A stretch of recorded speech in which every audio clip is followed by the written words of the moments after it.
सारा है क्या मेरा?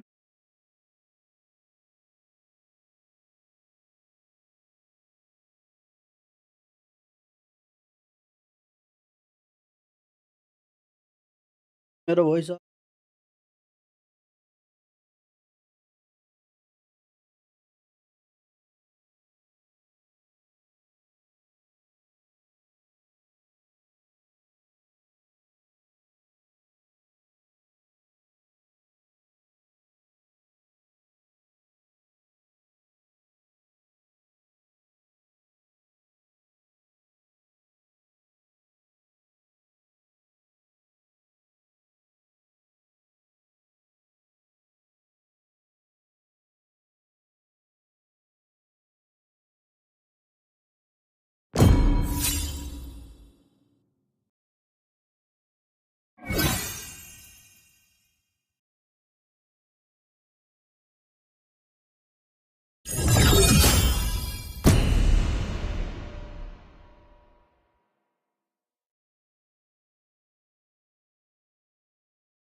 Please ban a hero.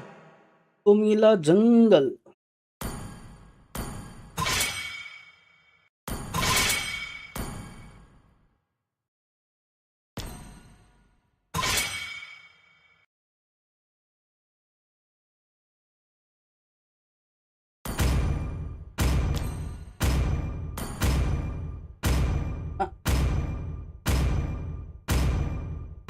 Your team is banning.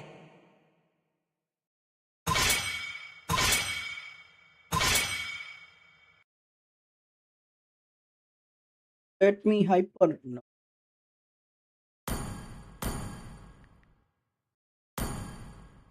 The enemy is picking. I'm bound by nothing. Your Yeah, team family is or picking. अब destiny. कर भाई hyper. अब कर ले।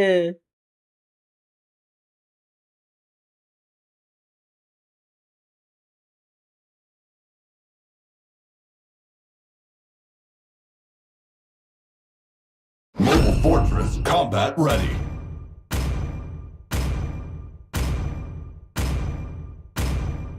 하야부사 산주. The enemy is picking.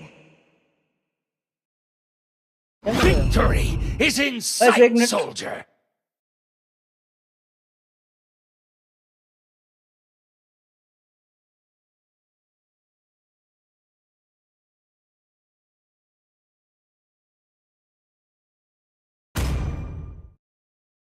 Muscle of iron. Please Bones of pick a hero. steel.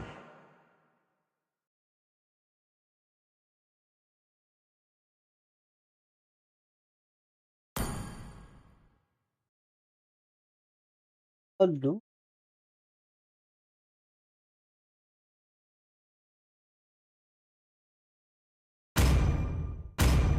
Chivalry is dead, But and I will revive it. यार आ गया। Even the fullest bloom The enemy is fails picking. before the sun.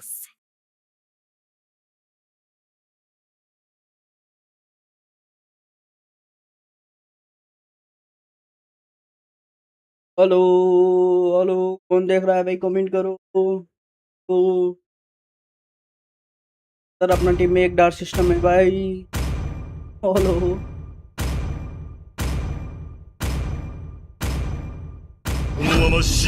The falling stars brought us here. Your team is picking. How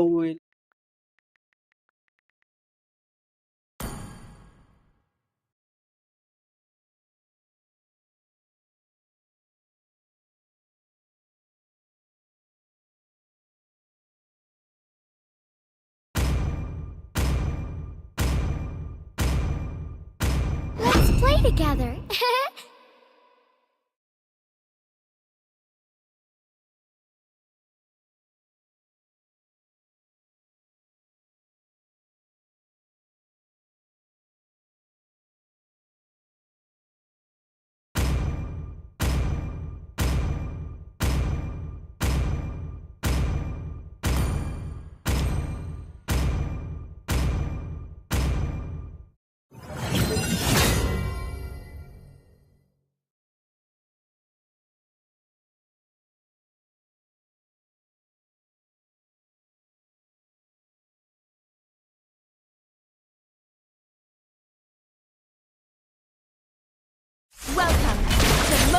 legends. ये सब dark 5 seconds till the enemy reaches the battlefield. Smash them. All troops deployed. अरे बाबा Eternal क्या है voice ये away.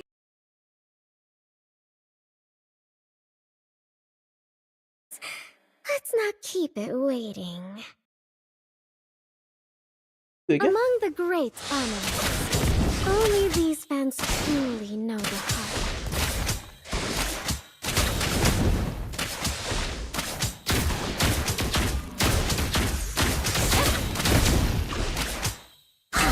Still your wandering eyes.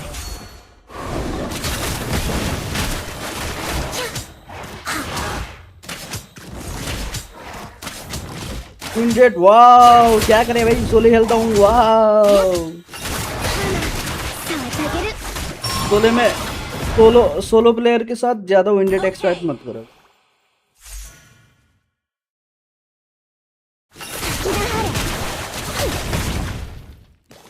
Are you trembling from excitement? First blood. ओलो ओलो Great by such splendor.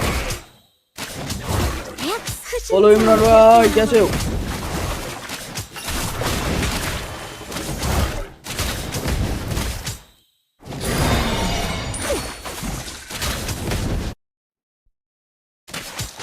Yep. Enough pleasantries. Yep. Voice नहीं आ रहा है क्या मेरा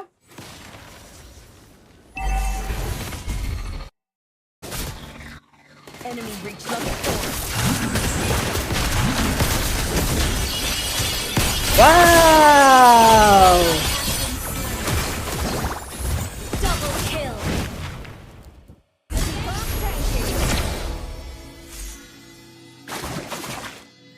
Well played. The enemy is slain the turret. कि होगा किक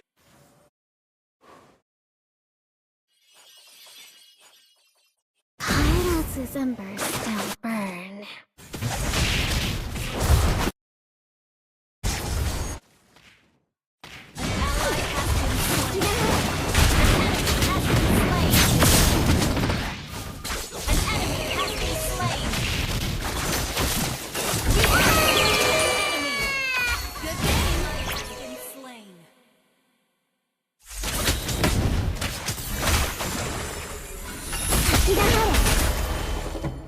एक शॉट और में गया एक शॉट और में गया Only the final fleeting minute will Hanabi-sama burn most. अरे यसले मलाई ट्रोल गर्नुको लागि उयो गरेको Then यसले must look बुझिस् proper. यसले मलाई हाइपर माग्दै थियो बुझिस् अनि मैले दिइनँ त्यसलाई त्यही भएर ट्रोल गर्नुको लागि नआयो बुझली के हो त्यसो So I take it. Yep.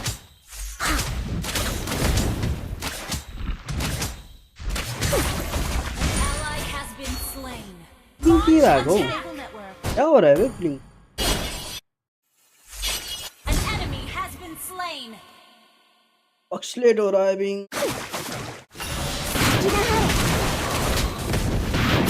ए बाबा क्यों गया बाबा डैमेज नहीं था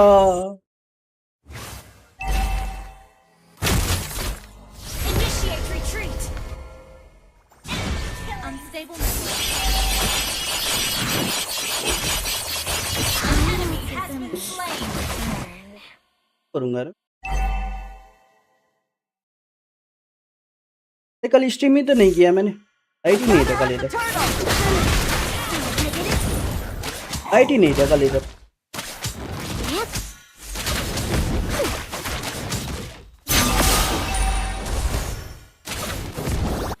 जल्दी कर दिया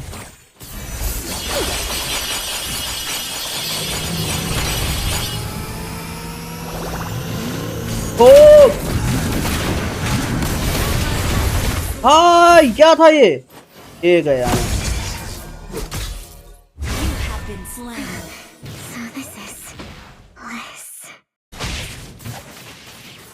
अब एकअर्कालाई कपी गर मोड्दै के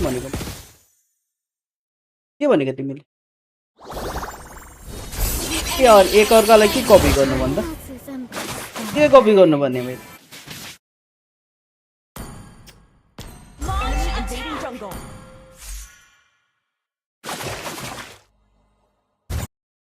Launch attack. हिट हो रहा हूँ काम करना पड़ेगा डैमेज आइटम भी नहीं बना अभी तक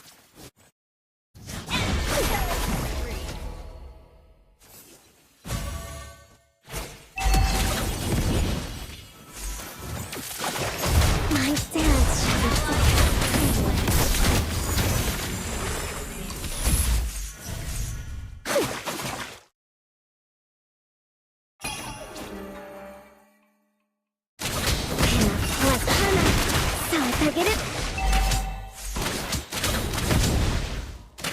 Launch attack. Our turret has been destroyed. You have slain an enemy.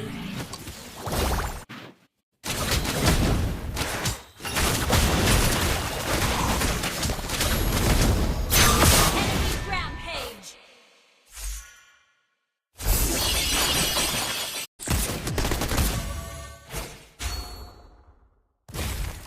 Request invading jungle.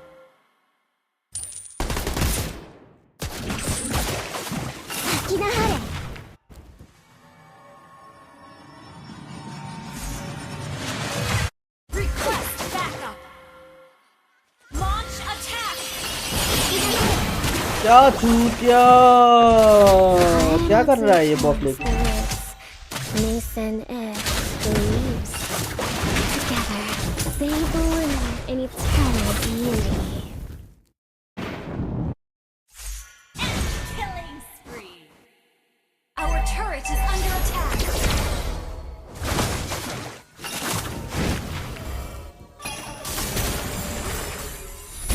come on निकले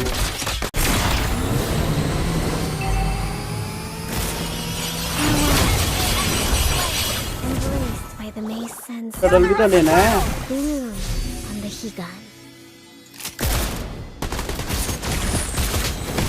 Our turret is under attack.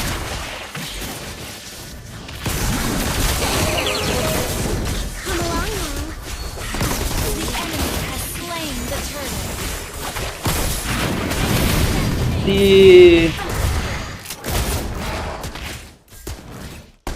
भैया नेक्स्ट में साथ में okay bye okay Such splendor. Shut down. Double kill. इन बढ़िया पेल रहा है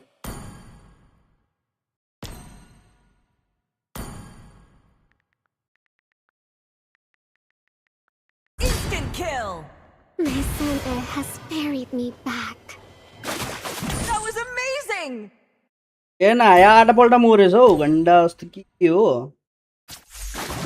भाई हाया फिट कर रहा है Are you truly in excitement? Sakihana, Sawatageru.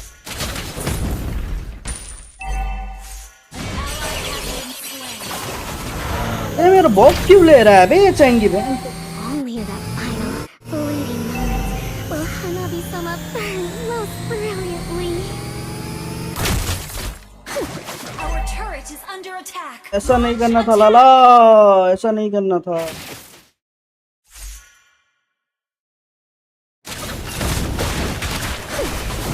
Still your wandering eyes.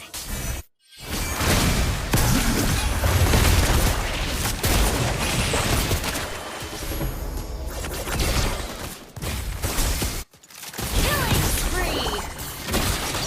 Hey, not bad. मेरे के क्रिटिसाइज कर रहा है Our turret has been destroyed. एंचो Our turret is under attack. Destroy the turret. Launch attack. Such a delicate flower. Launch attack. Enemy has been slain.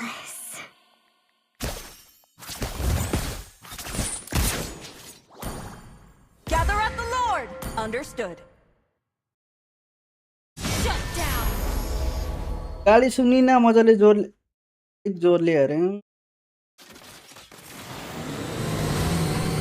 भैया आप custom के लिए बोले किसके साथ Kairos' embers still burn. किसके साथ इमरान भाई किसके साथ करूँ custom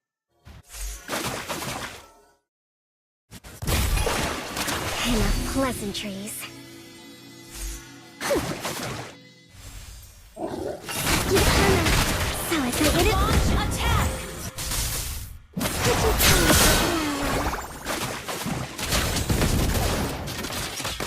Launch attack.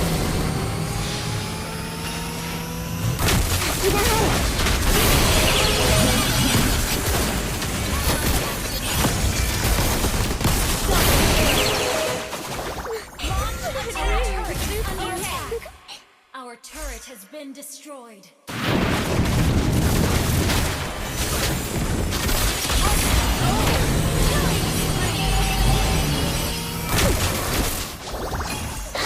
Double kill. E Idly, yet with a gentle touch.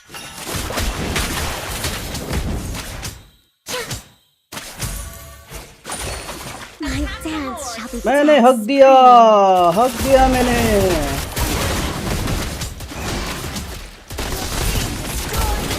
So I figured it. Your team ally has been slain. Launch attack. ओए no baby no Ally has been slain. An ally has been slain. Initiate retreat. Enemy oh lobby ID Until the wait करना पड़ेगा wait करो next match के लिए wait करो wait for next match bro follow Lord. Launch attack.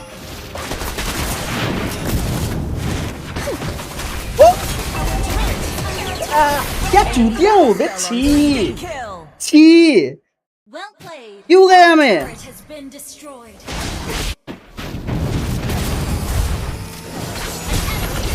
Slain.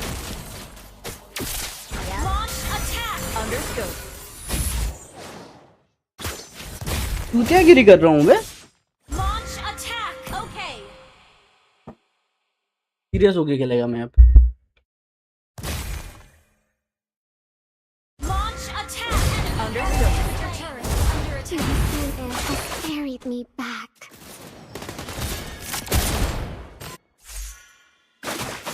के छी भन्छ हौ यसले के छी भनेको तैँले के छी Launch attack. Understood. Has been slain. Farewell, embraced by the nascent depths. Gloom comes to them.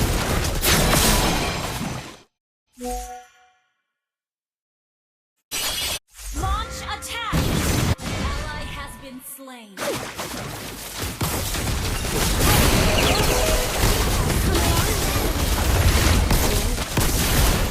ए मेरे को मिला जैसा लगा लेकिन हमारा किस्मत ऐसा कहाँ लेकिन मिले घुसा दे ही Draped in such splendor. ही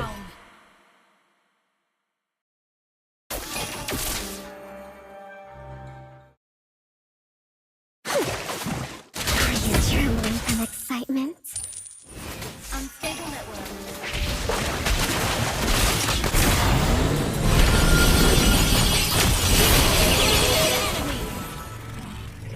ही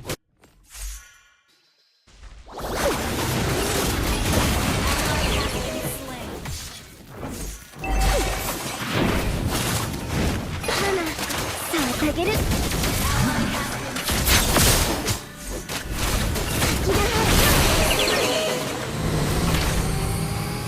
अरे Attack the Lord.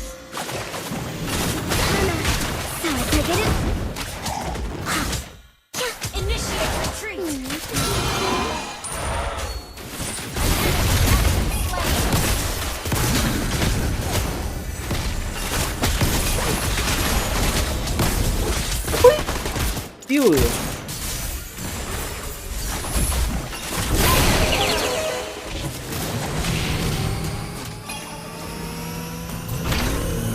Hiratsu forms the ribs. Listen believes.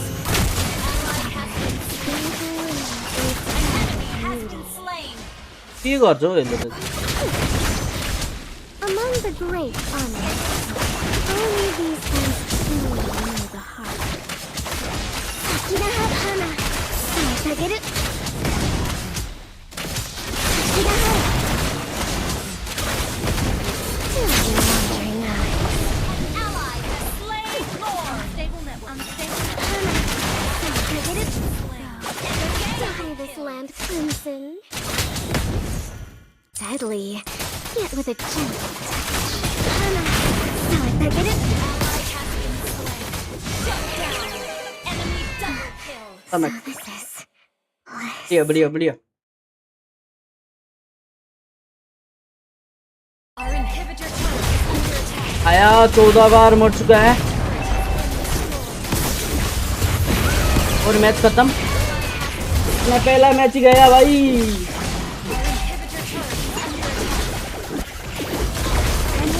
Team का फर्स्ट मैच ही गया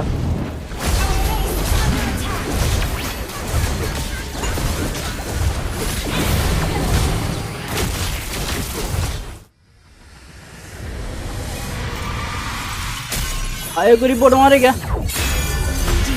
हेलो हेलो ब्रो हेलो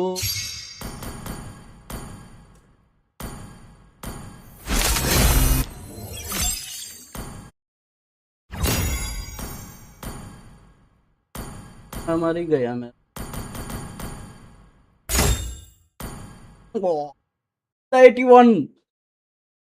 81 इसको आना था इधर आठ लॉबी कोड 60191 इसको ज्वाइन करना है ज्वाइन करो गाइस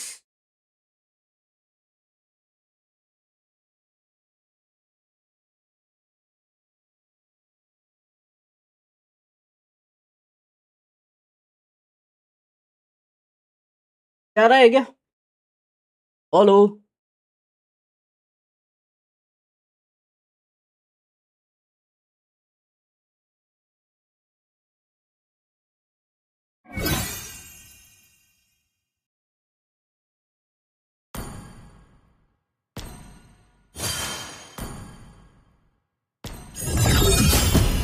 थोड़ा खेलना बंद करना पड़ेगा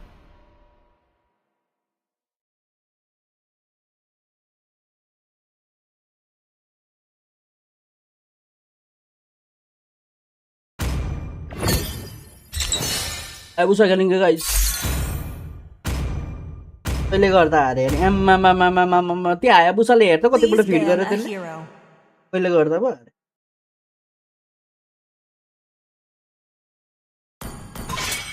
तारा का एमएवर कहाँ पर 1900 तो कहाँ पहुंच गया बे मेरा अच्छी बहुत घट गया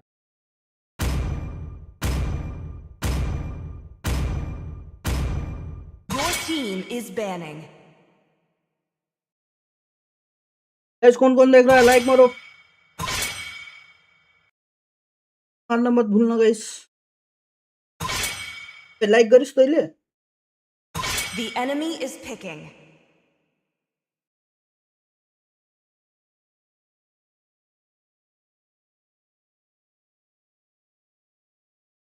Easy ablation.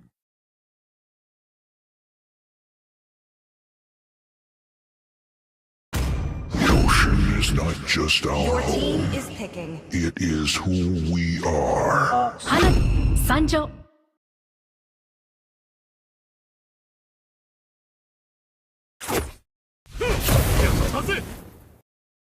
For honor!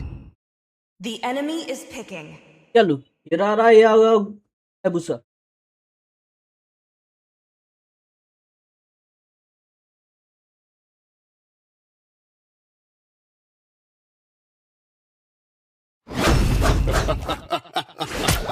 3,000 worlds. And not a 546 single worthy foe. Do you want to make friends with Nana? Please pick a oh hero. 546 subscriber चाहिए अझै 10 गिफ्ट हो एक दिन एज क्या लु हिरा र या हायाबुसा तो The falling stars brought us here. तारा या हायाबुसा क्या लेना है, हिरा र या Hayabusa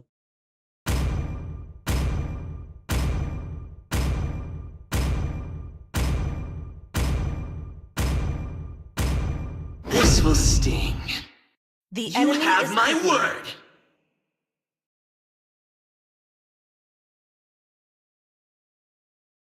Still waters run deep. वनागन जी के खेल्नु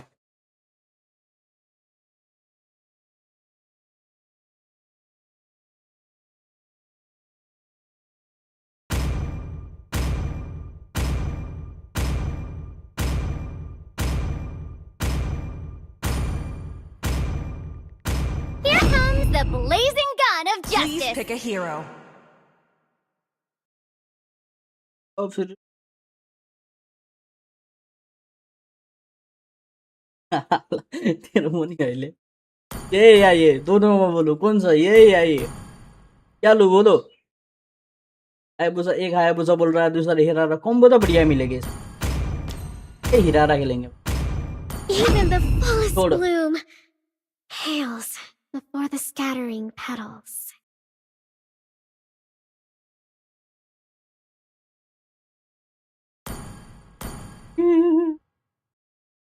Solo master अगर ये मैच भी हारा हिरारा लेके मैं हिरारा खेलेगा ही नहीं मैं नहीं खेलेगा मैं हिरा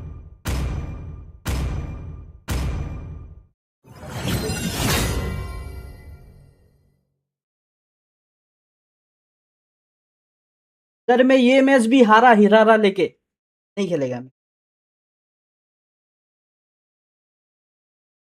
हिरारा खेलेगा ही नहीं मैं मर जाता माइनस हो रहा है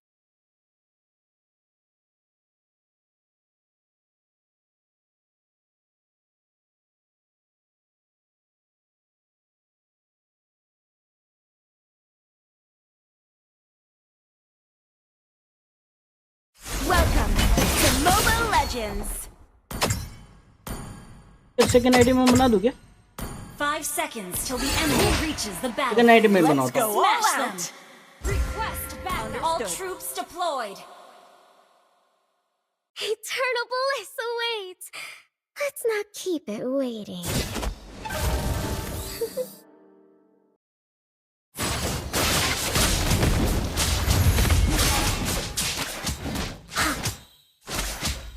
Yep.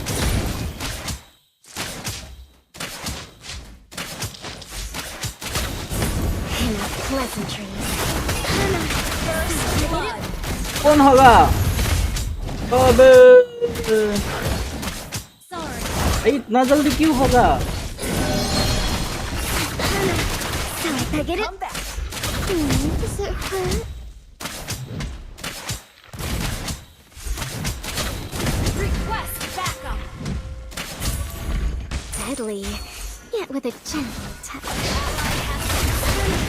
So if I get it. Such a delicate flower.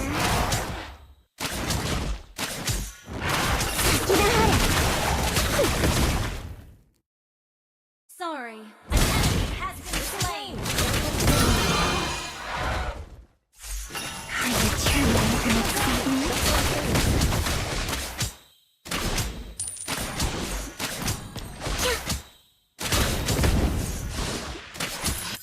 Enemy invading jungle. Enemy reached level 4.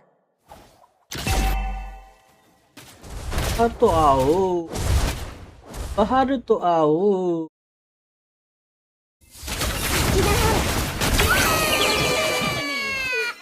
That really suits you. Enemy battle spell on CD.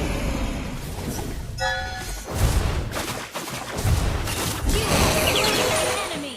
Sayonara. ओए ओए ओए ओए भाई बॉक्स दो भाई बॉक्स दो मेरे को बॉक्स दो नहीं आएगा मेरे को वापस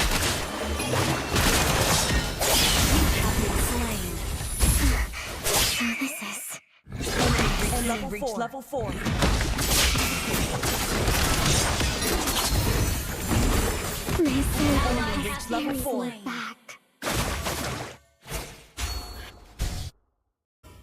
Enemy invading jungle. चलो चलो चलो चलो टटल लेंगे चलो चलो चलो 8 करो झोली करो गाइस Among the great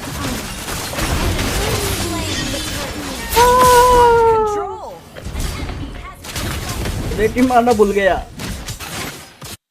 रेटी मारना भूल गया मैं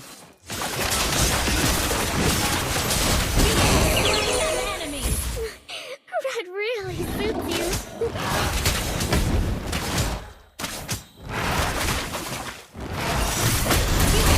Come along now. Nana Oh, you're wandering nice. Initiate retreat. Okay. ऐसे भेज इसके पास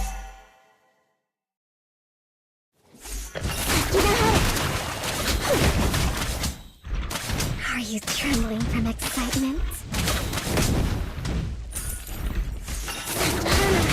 So I get it. किन आया था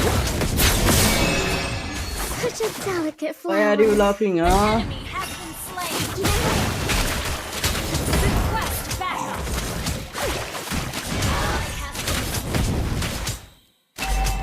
Yep.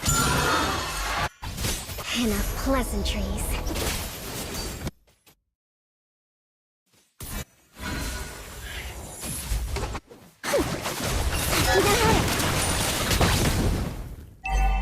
मार के आना भाई Slain. Launch attack.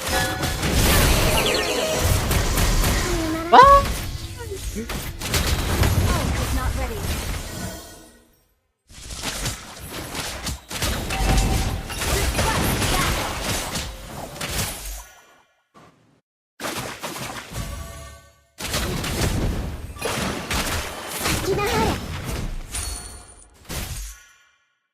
Request backup. Understood.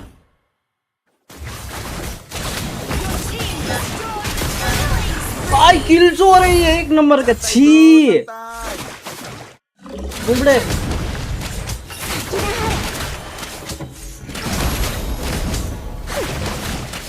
तेरे को तो लिंक दिख ही नहीं रहा है किधर गया है An ally has slain the turtle.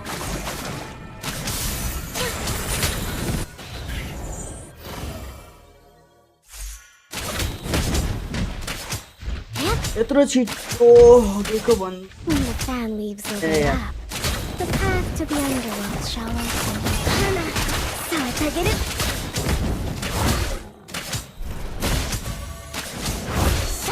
Ah, it's draped in such splendor. An enemy has been slain. An ally has been slain. Ult is Enemy not battle ready. spell on CD. Life begins with Kairatsu. Life ends with Meisen-e.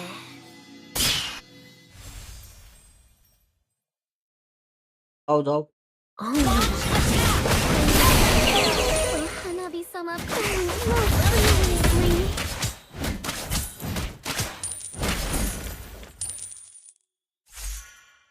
Launch attack. Farewell, Red Maple. Embraced by the Meisen depths. Hana, so I get it.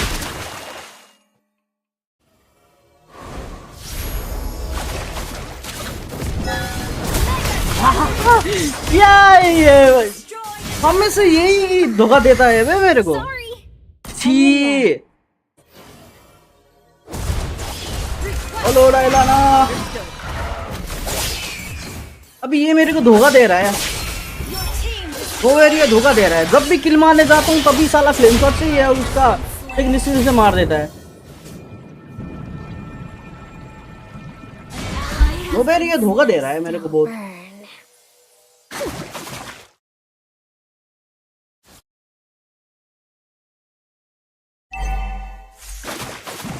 Burn. Hana, so I get it. Yep.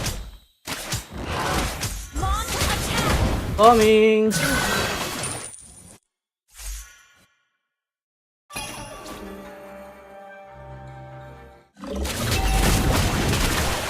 dance shall be death's prey.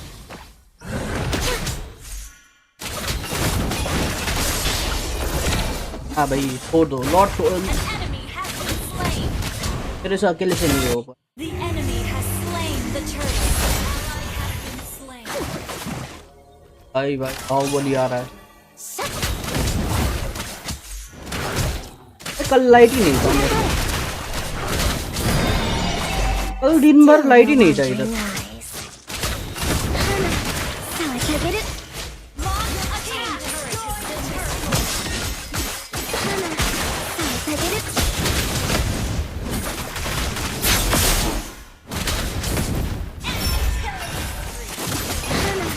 Shall I take it? ओए easy किल था So this is क्या हो गया छी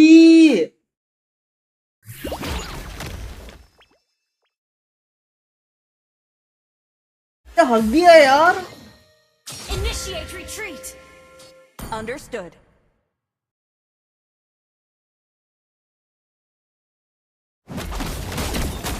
Initiate retreat. Okay. Listen, it has गंदा भाई गंदा बहुत गंदा खेला मैं अब Slain. Showdown. Enemy rampage. Enemy double kill. love begins with Kairazu. Life ends with Mason. Shall I take it?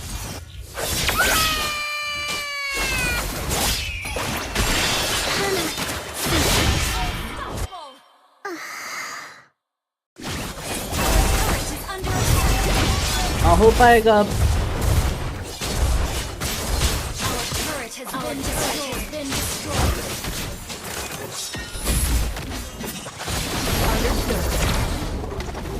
के वर्ल्ड न के न्यू हो जाएगा तिमीले मलाई Our turret is under attack. तिमीले मलाई न्यू हो जाएगा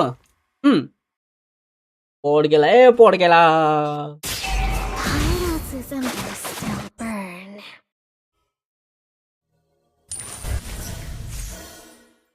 एक बढ़िया वाला वो मारना चाहिए मुझे ये आ जाए Our turret has been destroyed. पे पाएगा ना ना ना ना ना ना ना ना ना ना ना Our turret is under attack.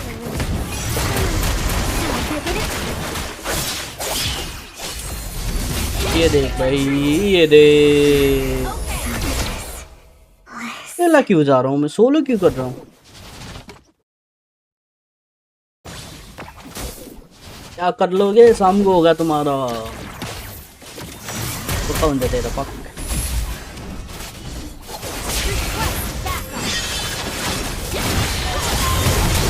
बढ़िया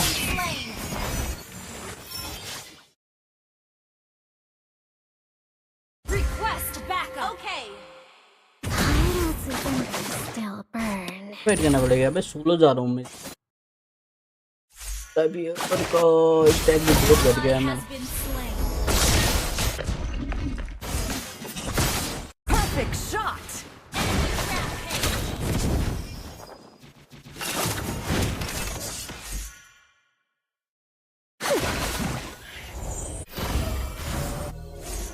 Farewell, that maple, embraced by the mason's depths. Blue from the Higan. Shall I take it? शायद ना हो पाएगा ये मैच Unstable network. क्या मालूम कल तुम्हें जाके मरता हूँ मैं Love begins with Kairazu.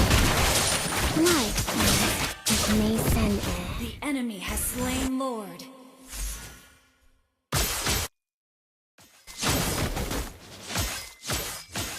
एक बढ़िया वाला ultimate tank Kairazu forms the सुन ले भाई सुन ले मेरा सुन ले बढ़िया वाला टैंक अल्टी मार दे भाई together. Eternal beauty. Okay.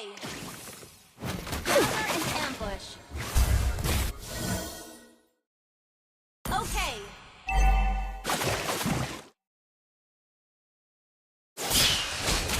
Initiate retreat.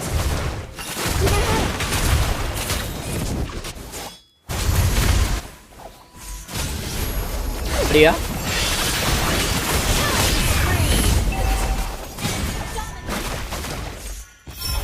Our turret has been destroyed. Taking. Your turret is under किधर गए attack. Farewell, red maple. गायब हो गया है Embraced by the May Sun's depths. Bloom Request back. Understood. until the अब next. एक बार मरूंगा तो cell कर Is दूंगा under attack.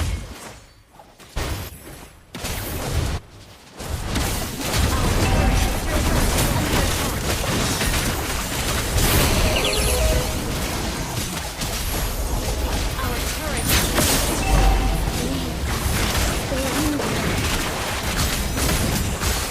ये मेरे को पेल दिया turret is हाँ बच under गया attack. Our turret has been destroyed.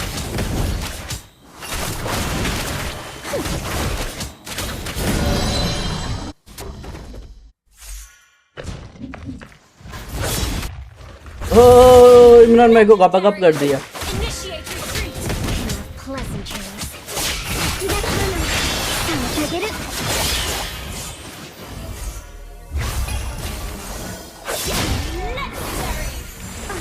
भाई fast handling Initiate retreat. Understood.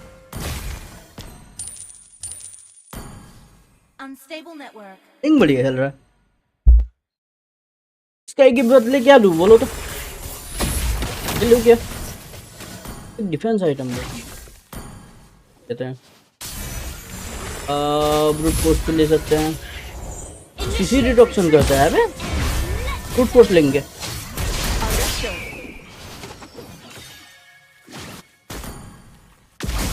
Hideouts' embers still burn.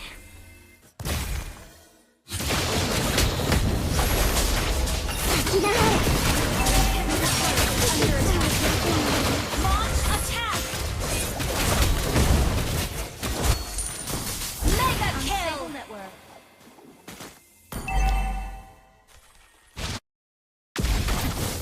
और तो पाएगा मैं जो मारने के चक्कर में मैं हार गया तो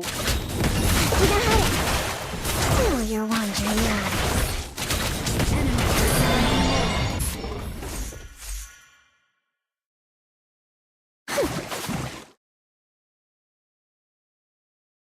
Request back. Dead despair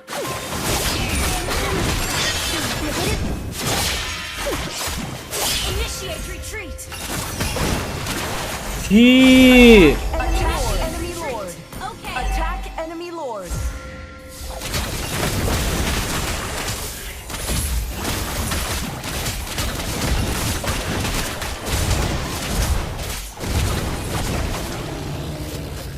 Ally has been slain.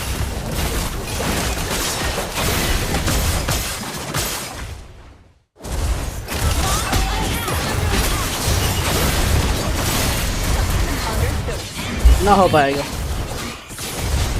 हो गया हीरा राख से हो गया मेरा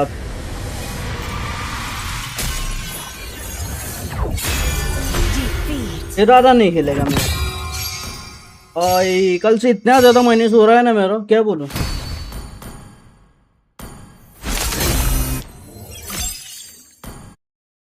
थोड़ा माइनस हो गया अभी ये गंदा वाला माइनस लगाया है कल से देखना डिफीट डिफीट डिफीट एक विन चला गया उसके बाद डिफीट डिफीट एफ के लगा था एक विन पर defeat win defeat defeat defeat defeat अब बोलूं मैं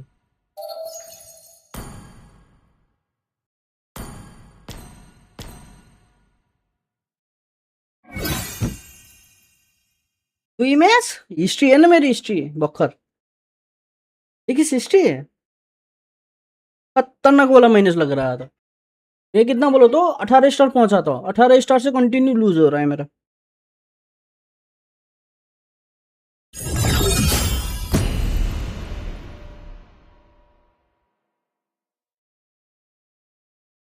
आज आज त दुईटा भन्ने बेलुका समय किन्न कतिवटा हुन्छ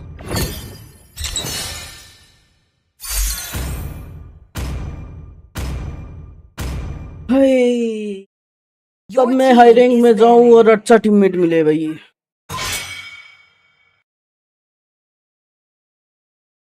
ये मैच तो मेरी वजह से आ रहा है, या तो सोलो जा रहा था मैं, इसीलिए आ रहा।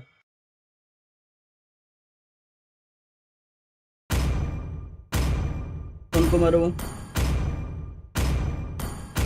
मारो जो भी है। Please ban a hero.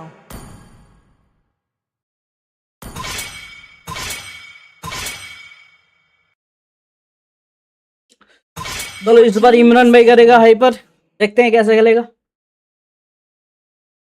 This land is our homeland, The and it enemy will is soon be your picking. burial ground.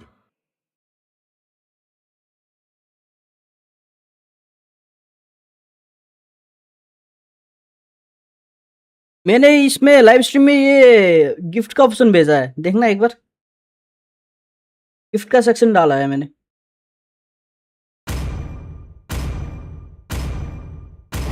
I am the Them play the moonlight hero. that breaks through Your the team I will be darkness. the truth this world desperately needs. Ready, go!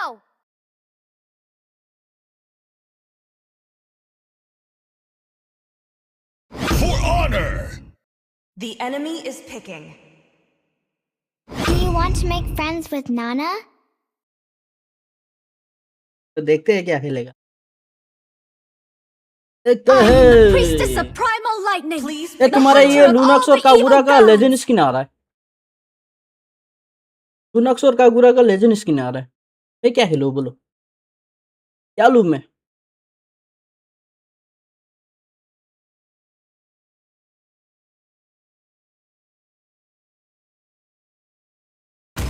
लूं बे?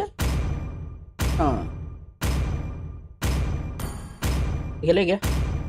हाँ ये As Flows as freely as The the enemy wind. is picking. East और west, बेली is best.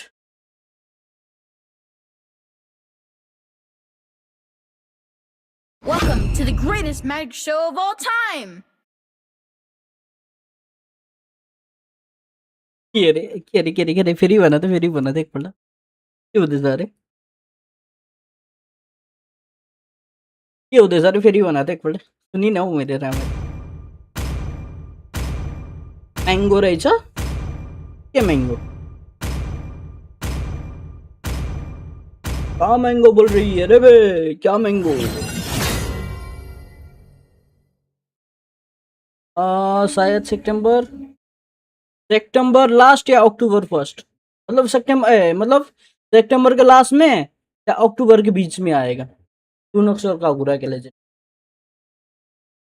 Server में leaks तो आ गया है। To Mobile Legends. Expensive 5 वही seconds पड़ेगा, till the enemy reaches the 7 से 8 हजार डायमंड तो लगेगा।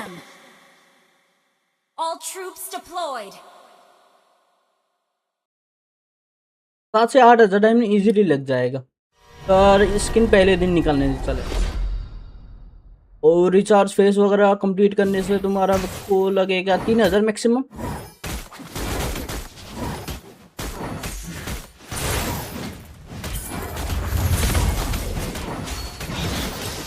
The boy who's like wind. Request backup.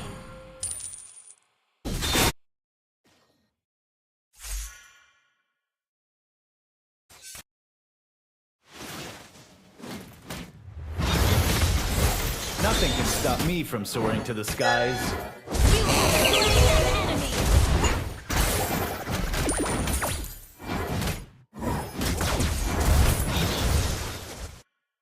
The storm. Yo is match में है राला, ये मैच में देखना लिख के देता हूँ 20 किल से ज्यादा मारेगा मैं। 20 किल से ज्यादा मारेगा ये मैच में। Listen, it is the sound of the winds. Samosa मिला मेरे को गाइस, एक समोसा मिला डायलाना की तरफ से, धन्यवाद। अब चटनी You can no chutney longer किधर है? move. Chutney Don't even try. डायलाना samosa तो भेज दिया, चटनी किधर है? Where is the boy who's like An fire? enemy has been slain. Good game. Enemy reached level 4.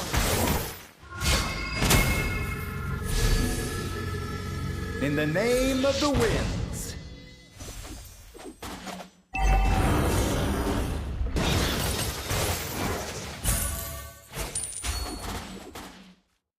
The boy who is like wind.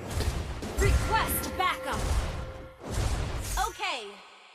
लाला से देखो के बताओ भनेको बताओ मैले Launch attack the turtle.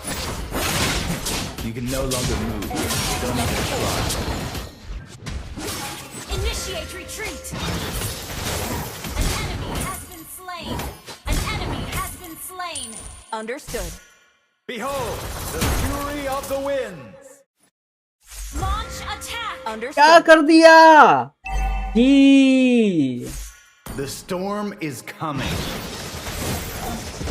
Mid waste भाई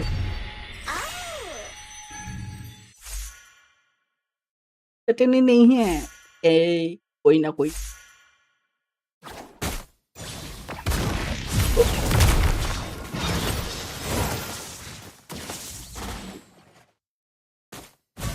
ये मैच को देखना 20 किल से ज्यादा मारेगी इस मैच Stop में me from soaring to the skies.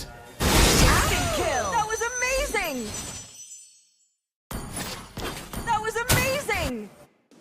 एक शॉट एक शॉट एक शॉट एक shot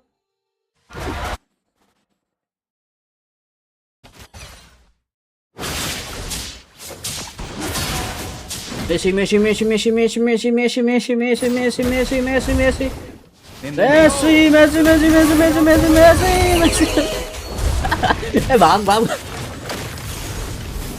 Messi Messi Messi Messi Messi An enemy has been slain. Killing spree.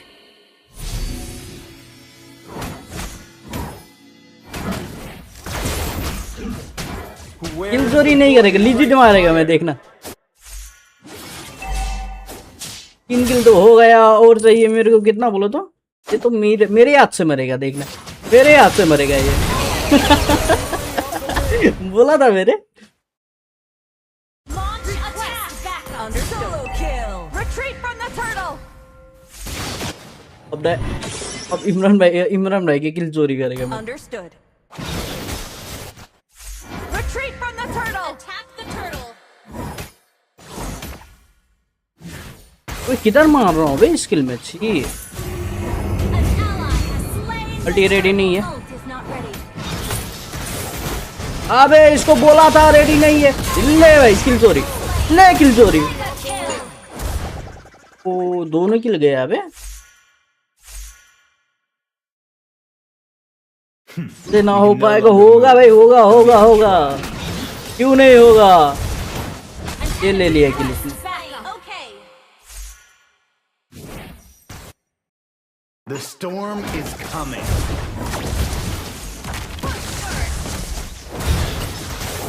Spree. भाई किल क्यों चोरी कर रहा है You destroyed a turret. भाई रिपोर्ट मारेगा मैं सबको रिपोर्ट मारेगा मैं Messi Messi Messi Messi Messi Messi Messi Messi अरे ओए ओए ओए of the winds. Shut down. अरे कर गया ये Where is the boy who's like fire?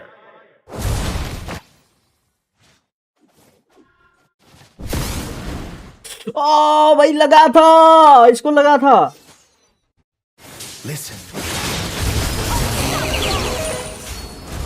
Messi Messi Messi Messi Messi Messi Messi Messi मजा आ रहा है भाई In the name of the winds. Your team destroyed a turret. Ultimate ready है अल्टीमेट रेडी है अल्टी रेडी है भाई Behold, the fury of the winds.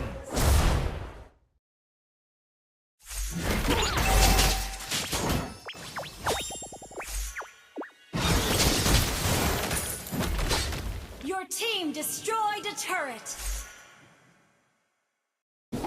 Initiate retreat. Understood.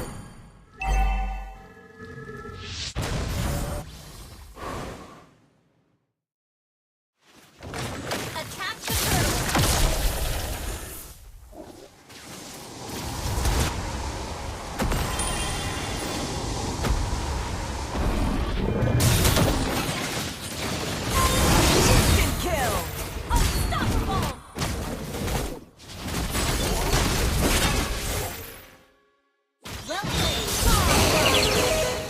फालतू में किल मिला रे। Your team destroyed a turret. और बोलो देसी को कुछ किल कैसे चोरी करते हैं?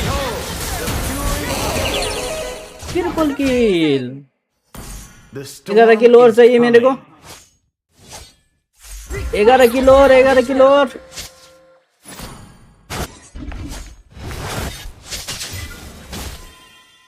ओ मैशी।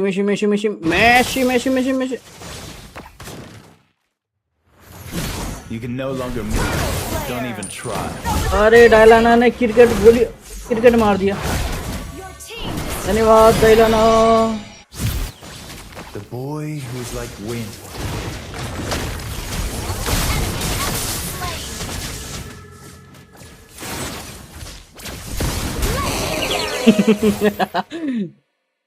बढ़िया चोरी कर रहा हूँ।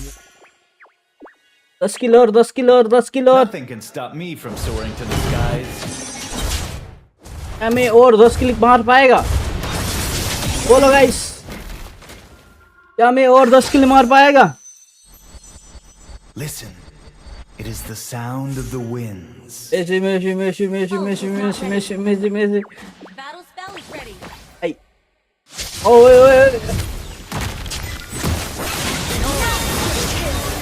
ये अल्टीमेट वेस्ट।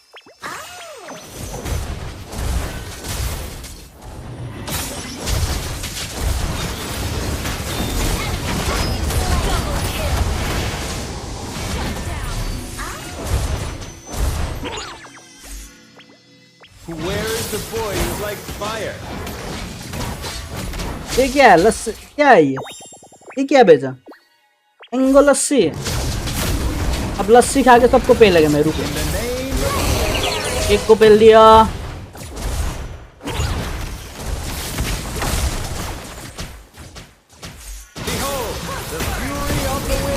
फिर 2 को पेल दिया। किसको पेलू? 8 किलो और चाहिए, 8 किलो और चाहिए, 8 किलो और 8 किलो और 8 किलो और। 1 3 7 किल। इन मत कर। आहा।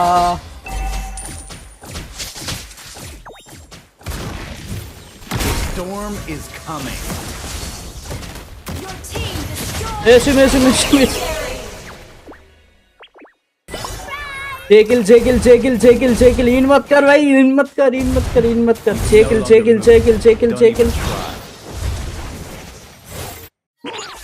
Battle spell in cooldown.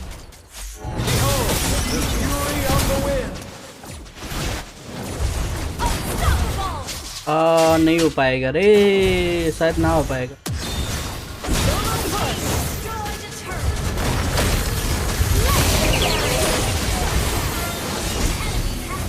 और कितना चाहिए? खत्म ही हो गया।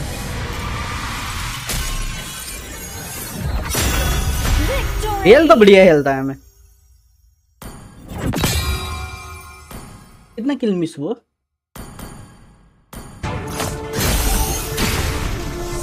आ 5 किल नहीं हुआ।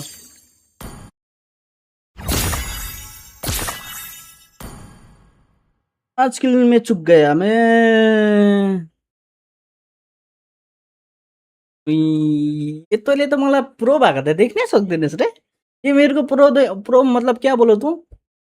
मैं प्रो अरे क्या बोलते हैं हिंदी में? मेरा मुंह अटक रहा है, छोड़।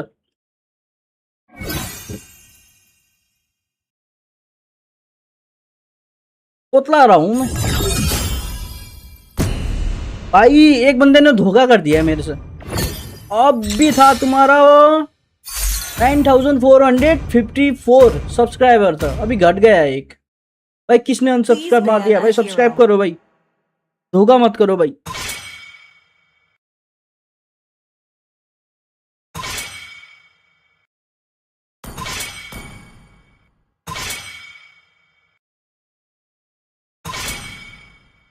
तो Your team is banning.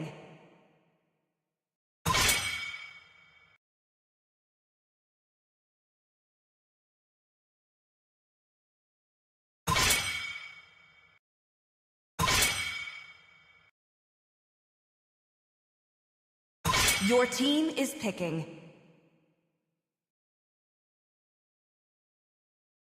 Let's बनेगा make मैले the whole world The green. enemy अरे भाई मेरा गेम प्ले अच्छा नहीं लगा इसको, यही रीजन होगा।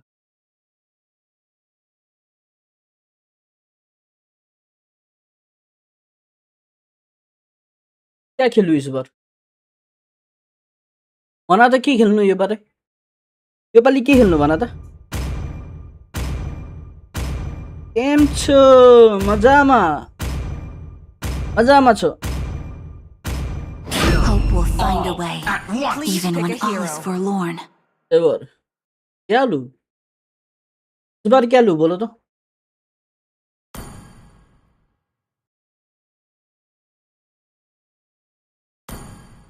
शो करो, शो करो, करो।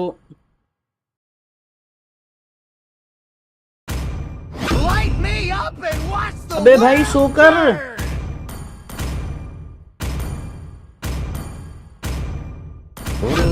अब इस टाइम पे शो कर रहा है The क्या। enemy is picking. जी खेल जंगल। रिपोर्ट मारेगा मेरे को फिर। Let them play the hero. Report मारेगा ये लोग फिर। I will be the truth अगर मैं this भेल world जंगल गया desperately तो। needs. Ready, go! Your team is picking. Need some stitches? I can help. feed, destroy, Enemy is picking. conquer. Valor and royalty in a dead body. अबे मैं डरता थोड़ी हूँ इस सेवर से, इसको पेल देगा मैं। बोलो कितना बार पेलू सेवर को, कितना बार मारो बोलो। अच्छा थोड़ी डरता हूँ मैं, कितना बार मारो बोलो तुम।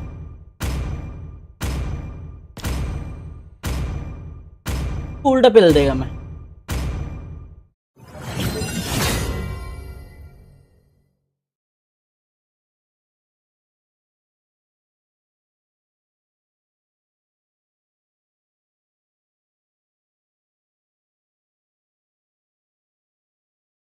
Epic Pro। Welcome to Mobile Legends. देखो देखो देखो काउंट करना, ठीक है, कितना बार मारता हूँ और कितना बार 5 मरता हूँ उससे आप। seconds till the enemy ठीक है, reaches the battlefield. Smash count them. करना, काउंट Win करना। with teamwork. All troops deployed. ये सेवर को मैं, ये मेरे सेवर को कितना बार मारता हूँ वो भी काउंट करना, और इसके हाथ से मैं कितना बार मरता हूँ वो भी काउंट करना, ठीक है।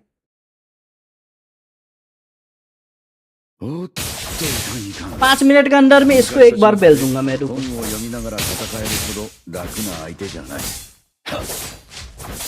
大胆くらい。 जंगल लेने saver. 大胆。影分身の術。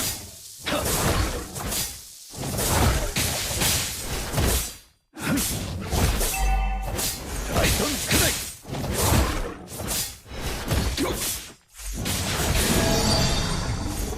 大胆。影分身の術。 Initiate retreat. 大 Understood. 胆くらい。 Request backup. 大胆くらい。大胆くらい。 कौन मरा? 大胆くらい。 बहुत जल्दी क्यों भाग रहा है बे अब मैं। अब देखो ये मरेगा, Initiate ये मरेगा, देखना। Okay. 大胆くらい。 Enemy. 少し本気を出しすぎたな。 खाता खुल गया, मेरा खाता खुल गया। चाय बनाता हूँ, सेवर को पेलेंगे, ठीक है, Initiate retreat. को पेलेंगे। Okay. 大胆影分身の術動くな ओ 108 मिनट होना चाहिए था। 大胆くらいここは俺にもらっ Enemy. टल टल टल टल टल टल टल टल टल टल टल टल टल। Attack the सब turtle. धोखा कर रहा है बे, सब धोखा कर रहा है। देखना बहुत रहा है। देख Okay. इन सालों सब्सक्राइब ही नहीं मारा बे। Launch attack. Okay. गाइस क्या कर रहे हो? लाइक मारो, लाइक मारो, लाइक मारो। Don't forget to like guys.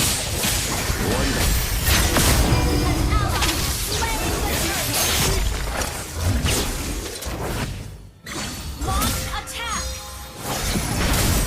बे चोरी नहीं हुआ। Request backup. Launch attack. अबे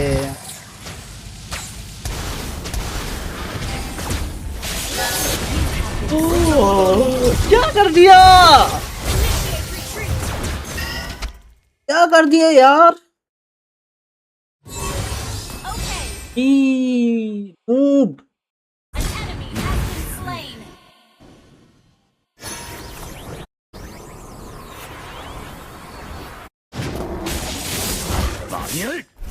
Ally has been slain. An enemy has been slain. क्या कर दिया यार? An ally has been slain. An enemy has been slain. お前は死ぬ。ライトンくらい。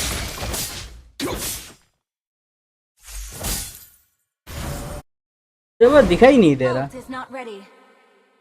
Let me clear the wave. तो saver को पेलेंगे, ठीक ラ है। イトンくらい。 5 मिनट होने में अभी भी 1 मिनट बचा है। 絶対に殺させやしないよ。 सेवर को पेलेंगे। Ult is not ready. ここは俺に任せて。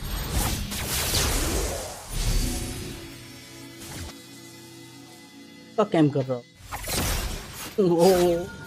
मेरे मुंह में घी शक्कर। 一人前の忍びなら決まりやルールをちゃんと守るのが当たり前でしょうよ。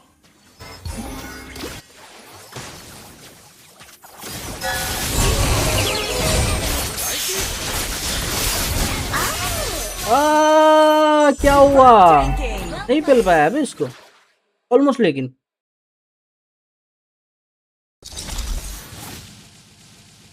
Ult is not ready. 影分身の術。 An enemy. まあこんなもんか。 नहीं है। Battle spell. ライトンくらい。ライトン影分身の術。ライトンくらい。 लेटी नहीं है, कोई तो आओ। ये एनिमी के टीम में आ गया। अपना कब आएगा? अरे क्या बोलूं मैं? An ally has been slain. ライトンくらい。終わりだ。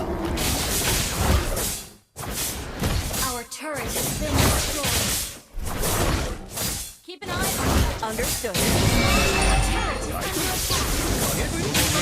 俺には勝てん。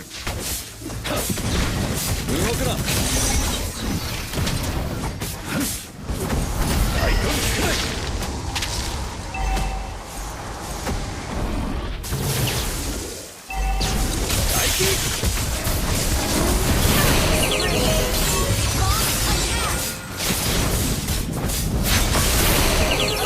चलो सेवर को पेल दिया मैंने। सेवर को भी पेल दिया। Launch attack. क्लोरीन ने बचा दिया मेरे को। Thank you. Launch attack. Clear up lane. इरादा से अच्छा तो मैं हायाबुसा ही खेल लेता हूँ, है कि नहीं? Your team destroyed the turret. Our turret is under attack.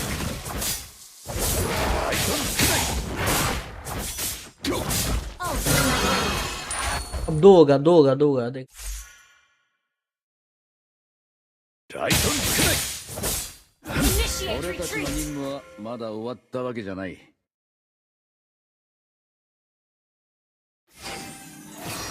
ライトン。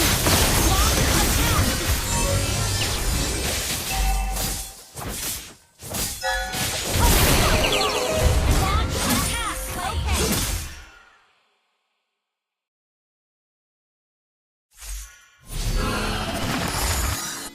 sabre आ रहा है, सेबर आ रहा है, सेबर आ रहा है, सेबर आ रहा है। क्या मार पाएगा मैं? क्या मार पाएगा? Has been slain.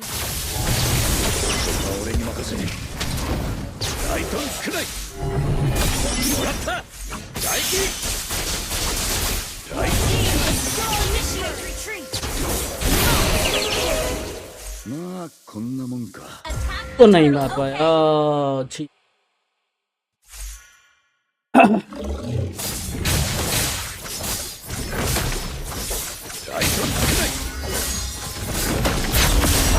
Ally has slain the turtle.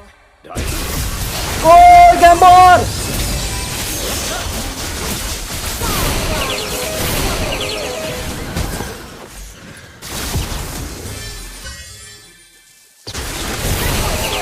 Maniac! Slay. Herb healing. क्या बोलूं मैं? छी यार, मीनियक ले लिया मेरे मुंह से। That was amazing. धोखेबाज साला।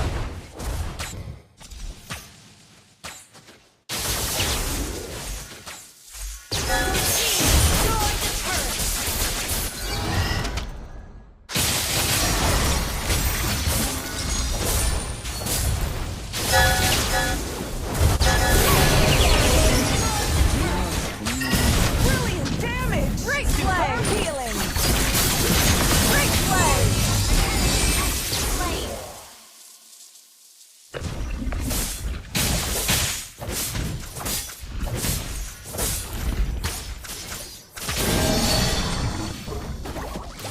Oh, he's not ready.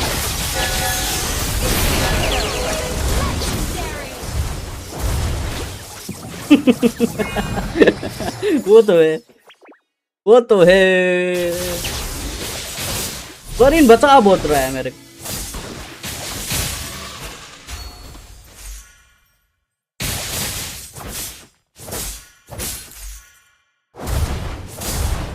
You destroyed a turret.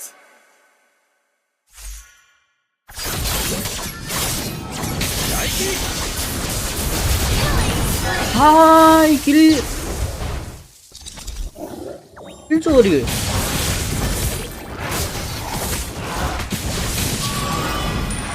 Attack the Lord. Attack the Lord. Fuck the Lord. Fuck the Lord. Launch attack. まだ終わったわけじゃない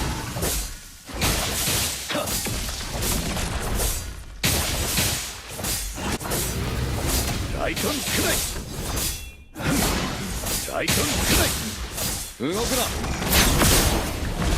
An ally has slain Lord. ライトン消えて金の術力を貸してもらうぞ Launch attack. Understood. 俺の仲間は Launch attack.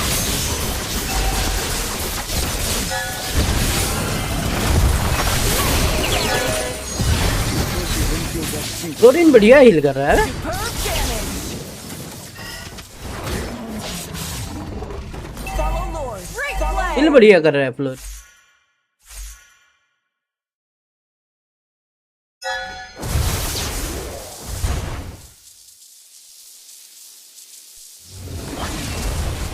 Your team destroyed a turret. 一人前の人なら決まりやルールをちゃんと守るのが当たり前でしょう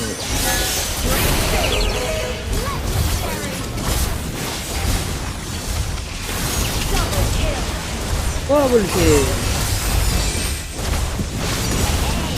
पेलो पेलो पेलो पेलो पेलो खत्म।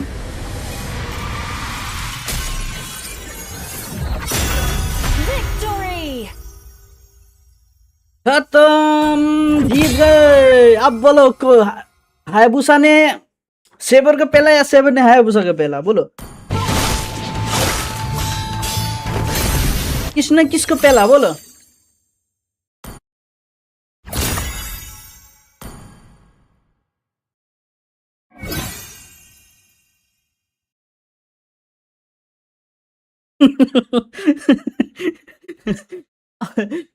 इसको तो हमेशा लगता है एनिमी नूबी है, एनिमी नूबी है, ऐसा लगता है इसको हमेशा।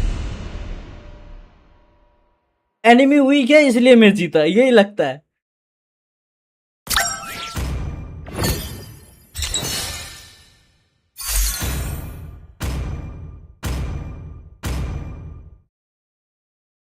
ban a hero.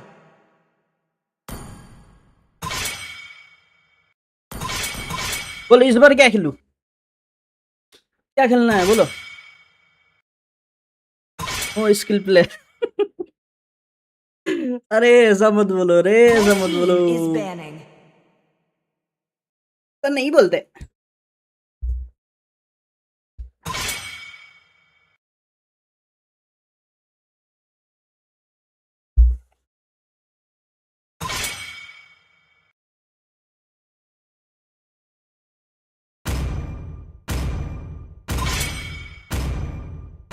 Your team is picking.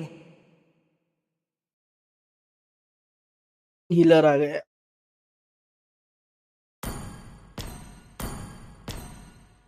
Enemy, अगर एनिमी की टीम में हीलर होगा तो हमारा परेशानी, अगर अपने टीम में होगा तो हमारा मजा ही मजा है। Love and hope are the two The enemy is greatest picking. inventions. Bro Angela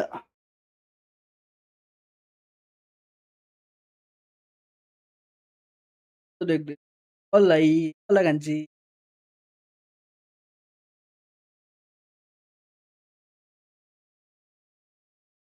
हम लोग देखे दोनों से कैसा रहा।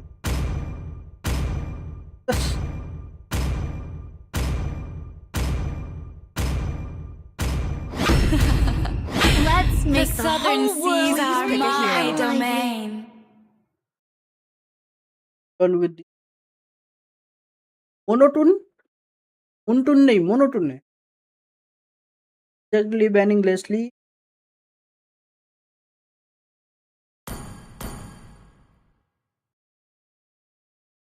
It's my way or the highway. चचा सो करो ना चचा, चचा, चचा, चचा। 俺は畑かかしって名前だ。 The enemy is picking. इस बार मेरा खेल खत्म। सर शायद मेरा 6 किल से ऊपर नहीं होगा, देखना 6 किल से ज्यादा नहीं होगा मेरा, 6 किल से ज्यादा नहीं हो पाएगा मेरा। Ludo player, but I am Ludo player. You can even ban Paramis. On the case, 24/7. Is the proof that I'm Thirdly, still banning alive. Leslie. Cool.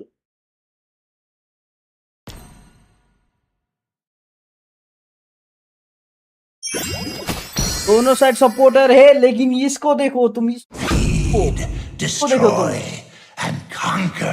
ये हरामी का पिल्ला है एक नंबर। कैसे मारूं मैं वो पैसे मारूं, इसको कैसे मारूं? अगर ये कर गया, अगर वो फ्लोरिन, अगर वो फ्लोरिन इसको साला अल्टीमेट देगा, फ्लावर देगा, तो कैसे मारूं?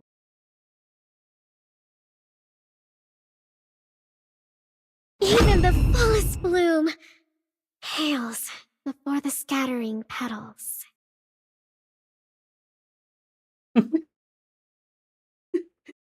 ओरियन, ओरियन में रेसिस्ट हो रहा है, ब्लैक बोल रहा है वो इसको।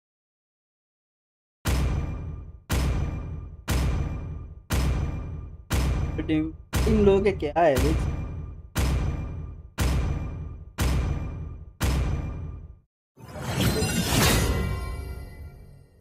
अब तो मेरे को डाउट लग रहा है 2 किल भी मार पाऊंगा क्या मैं इसमें? इन अपने पास भी है, अपने पास भी है ये lead,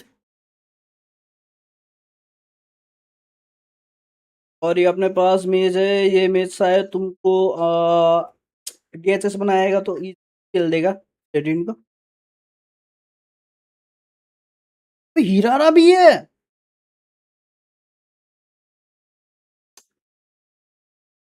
Welcome to Mobile Legends.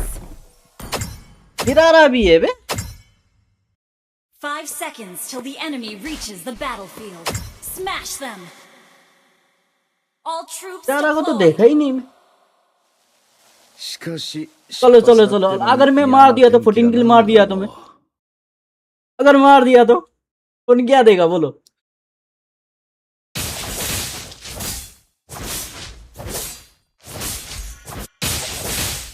14 किल क्या 15 किल मार देगा बोलो।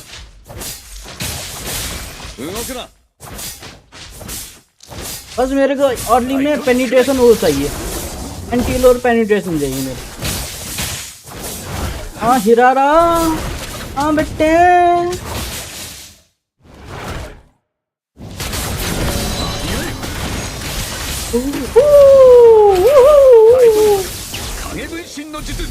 Keep an eye on Allah, Okay. Enemy invading jungle.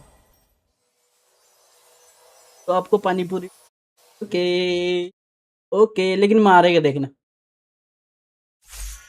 बढ़िया मारेगा देखना।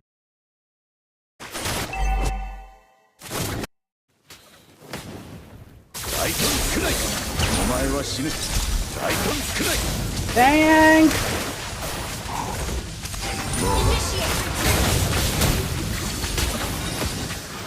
Where are you tank?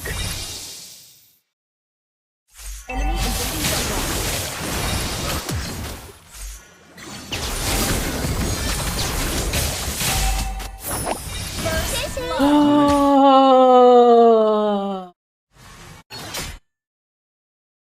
क्या हुआ? नहीं मेरे को स्टारलाइट।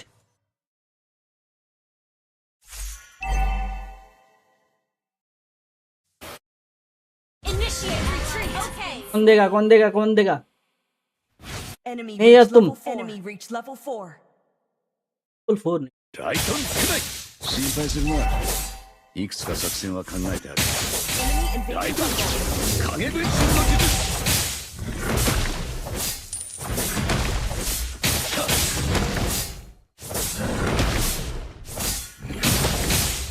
जल्दी आओ जल्दी आओ जल्दी आओ जल्दी आओ जल्दी आओ।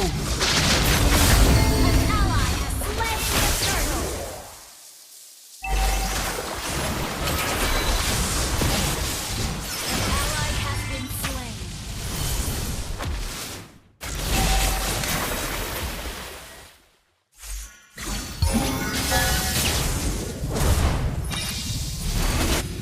Ally has been slain.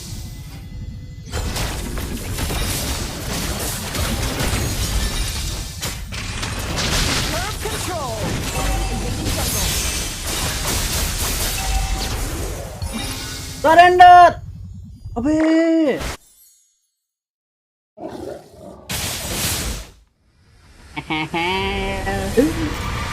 अरे यार इनवेट हो गया ना, इनवेलिड हो गया, वरना इजी पीजी मार देते मैं 15 किल।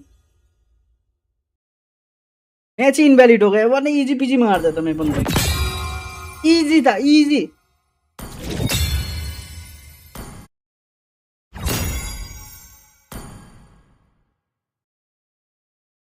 ओके तो मजा लगा रहा।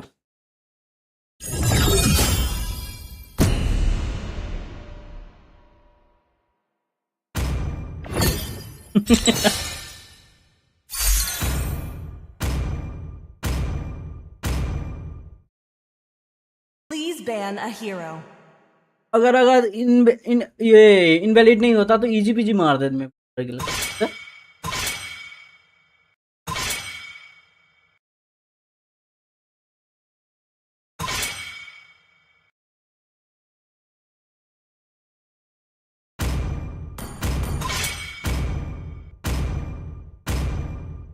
Your team is banning.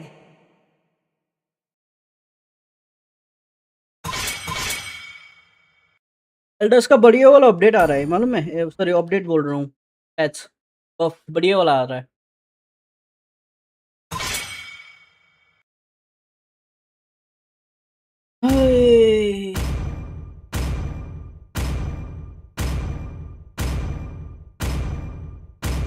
Easy PG पेल देता है कसम से।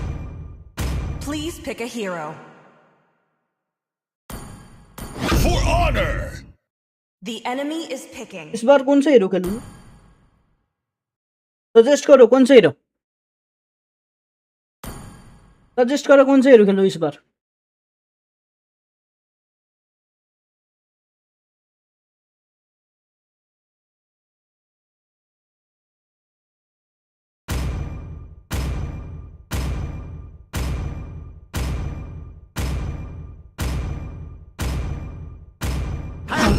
find a See way. value in me? If anyone asks for more, You should. Savage भी मार देते हम, इजी पीजी मार देते कसम से, इजी मार देते Sniper हम। ready. Give me a target.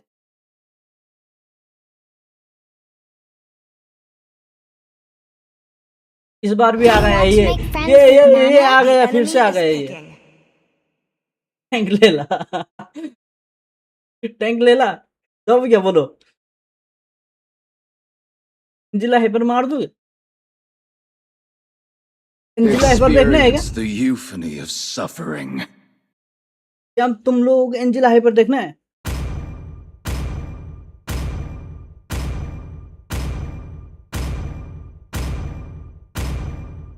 Loophole found. Please Ready pick a to hero. infiltrate. Line up ऐसा है एनिमी का, देखना। अब बोलो क्या लूं?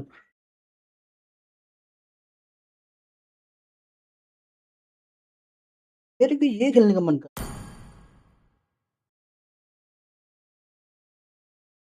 ये लेने का मन था। ये ट्राई करूं क्या? ये ट्राई करूं? ये ट्राई करूं क्या? बोलो जल्दी बोलो। Looking for trouble? Ask my Because fist. I sir. saved my Enemy is nation from picking. falling yo apart. Singh Singh खेलेंगे तो मजा नहीं आता ये। ऑलराइट गाइस, और एक बंदे ने सब्सक्राइब मार दिया।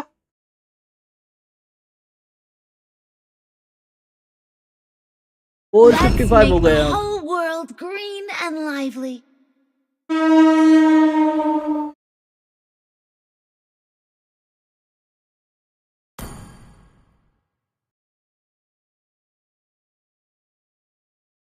कितना किल मिलेगा बोलो?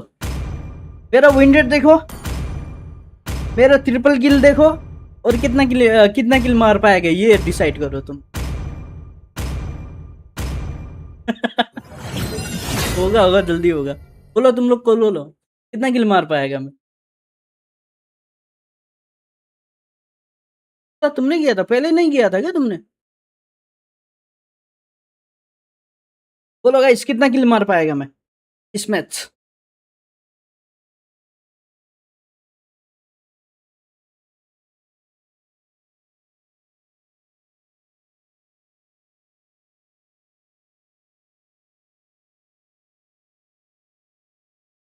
किल मैक्स। और एन भाई तुम बोलो कितना किल मार पाएगा मैं? 2 किल बस। चलो मैं बोलता हूँ 15 किल मारेगा मैं, ठीक है? 15 किल मारेगा, किसका करेक्ट होगा देखते हैं, ठीक है? Welcome to Mobile Legends. 10 से ऊपर मारेगा मैं, देखना। Reaches the battlefield. 15 तो नहीं, 10 से ऊपर मारेगा मैं। All troops deployed.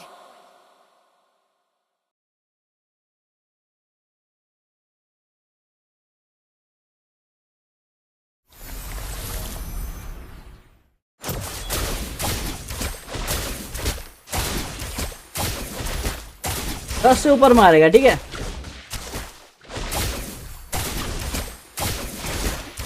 Stay loyal. Stay humble.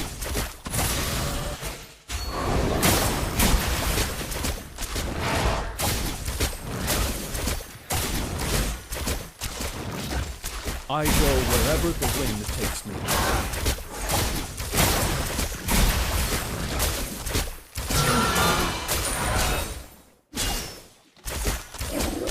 A true warrior never backs down from a fight.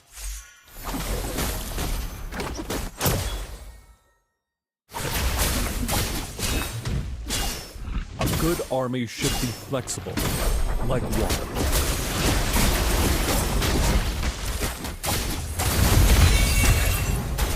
Oh, Lolo.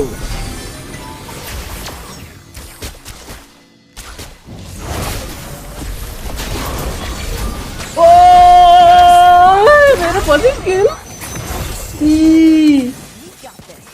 Enemy has been slain. Enemy invading jungle. गलत स्किल, लेकिन स्किल सही नहीं है क्या?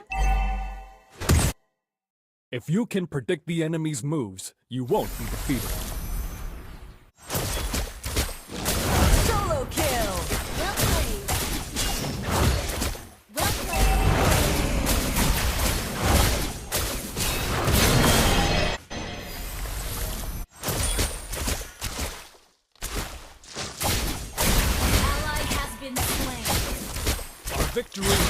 decisive.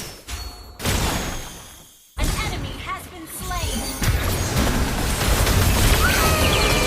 चलो खाता खुल गया मेरा Level 4. और किसी को कुछ बोलना A worthy death for a true warrior.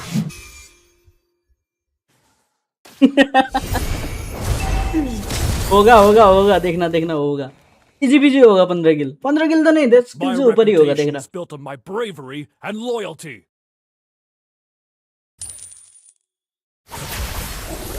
Only by facing the enemy can one know his true self.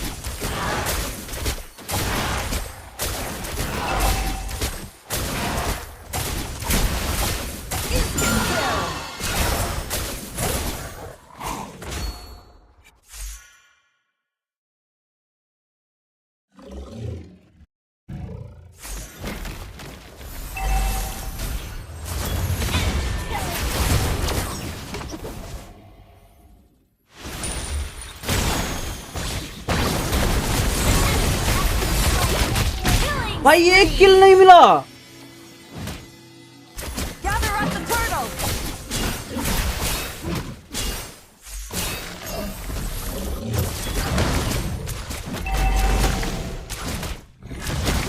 Duty, honor, and homeland.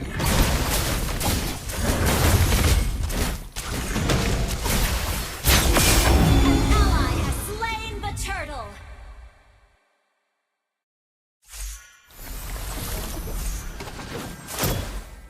If you can predict the enemy's moves, you won't. Request backup. Ult is not ready. इनका hyper कौन है चली ना A true warrior never backs down from a fight.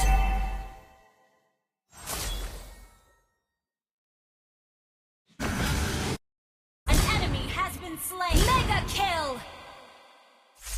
A good army should be flexible, like water.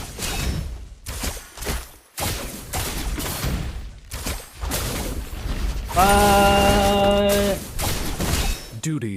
मेरे को 10 किल चाहिए 10 किल चाहिए मेरे को 10 किल 15 किल मारेगा मैं 15 किल मारेगा देखना काम करूंगा उसके बाद पेलेगा मैं Destroy the turret.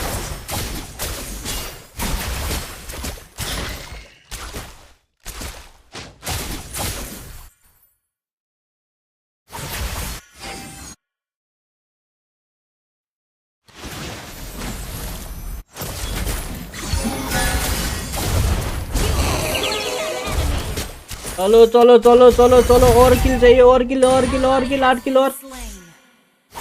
8 किल और Request backup. क्या मैं मार पाएगा 8 किल Has been destroyed.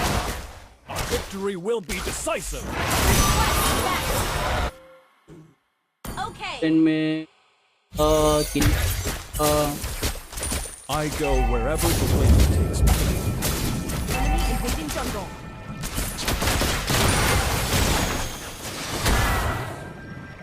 Only by facing the enemy can one know his true self. Ally has been slain. Call team carry कर रहा है सच में आना कैरी कर रहा है कोई ना मैं भी मारेगा Kill. ये 2 किल किसने बोला था मेरे को ओरियन भाई उसका रिकॉर्ड तोड़ दिया मैंने अब डैलाने का बारी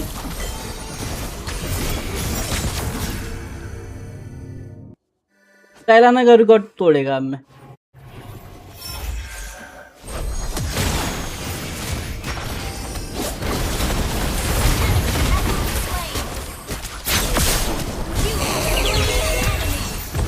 भाई साहब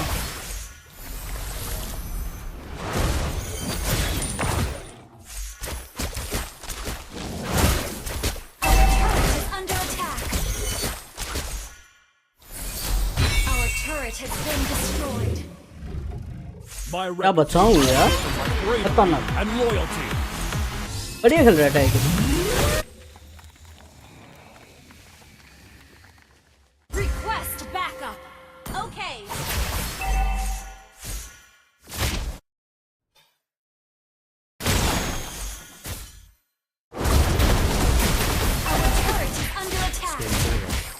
stay humble.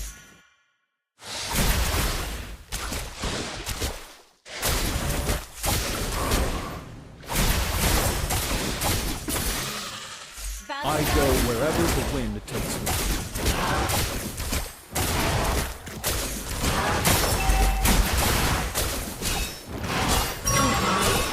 My reputation is built on my bravery and loyalty.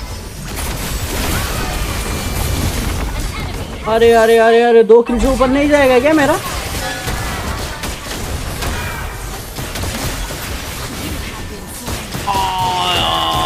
इसको पेलना पड़ेगा भाई। सेम करो वर्ल्ड को।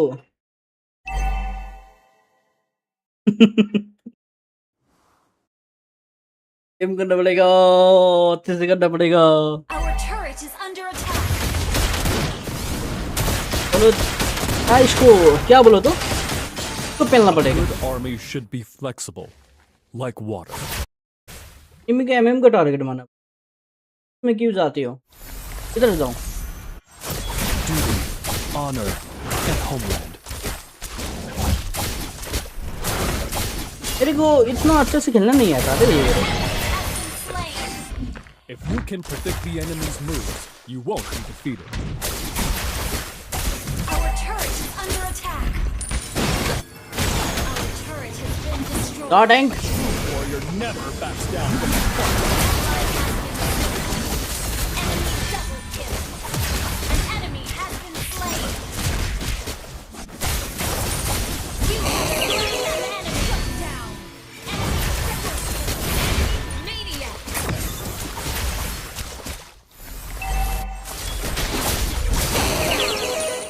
इन्हें किसने मारा था? चलो डायलाना तुम्हारा भी रिकॉर्ड तोड़ने वाला है अब। हमारा रिकॉर्ड भी तोड़ने वाला है। Been destroyed.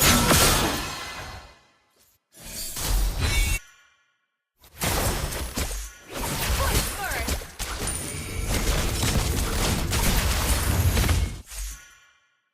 Our victory will be decisive.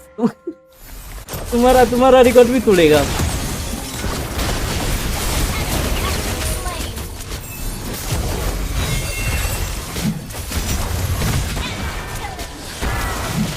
भाग लाला भाग।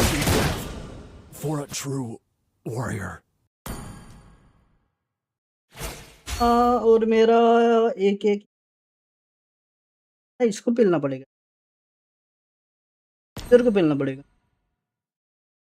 हेलो तुम्हारा रिकॉर्ड टूट गया।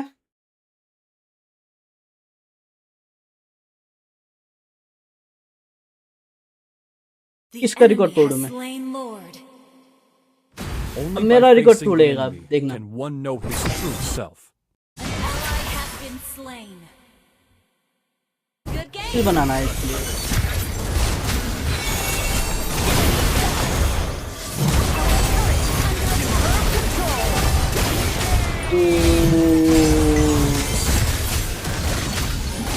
Superb control.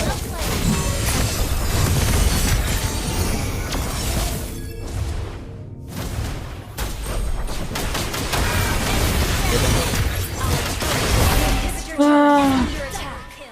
Attack enemy lord. हारूंगा लेकिन मैं ये रिकॉर्ड तोड़ के रहूंगा, देखना। Our inhibitor turret is under attack. Shut down.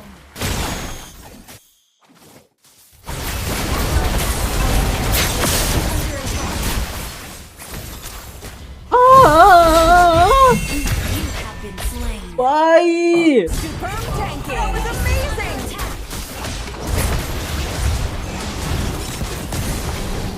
आ रहा हूँ, जा रहा हूँ, मर रहा हूँ भाई, वही चल रहा है मेरा तो। Our inhibitor turret is under attack. इसका गेम प्ले देखना पड़ेगा मेरे को एक बार अच्छे से, कैसे खेलते हैं। Our turret has been destroyed. एक बड़ी वाला गेम प्ले देखना है। हाँ, सब ये भी ओए ना ऐसे है तो मत। Our inhibitor turret is under attack. एक बढ़िया वाला गेम प्ले देखना है इसका। तो नेक्स्ट मैच में देखते हैं, ठीक है। Army should be flexible, like water.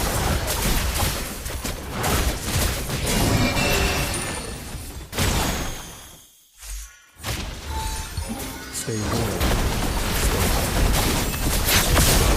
ये देखो ये देखो ये देखो नहीं हो रहा है बे क्या करूं मैं लेकिन तुम लोगों का रिकॉर्ड तो तोड़ दिया मैंने मेरा बस अपना रिकॉर्ड नहीं तोड़ रहा है इसको टारगेट करना है स्टार्टिंग में इसको मतलब कौन उसी Our inhibitor turret is under attack.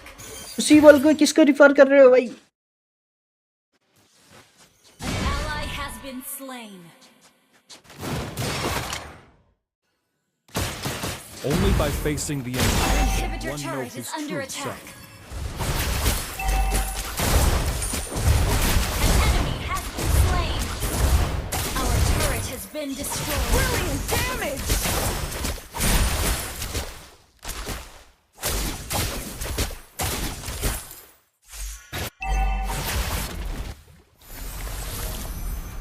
I go wherever the wind takes me. Battle spell in cooldown. Gather at the Lord! इस मैच के बाद मैं इसका गेम प्ले देखेगा मतलब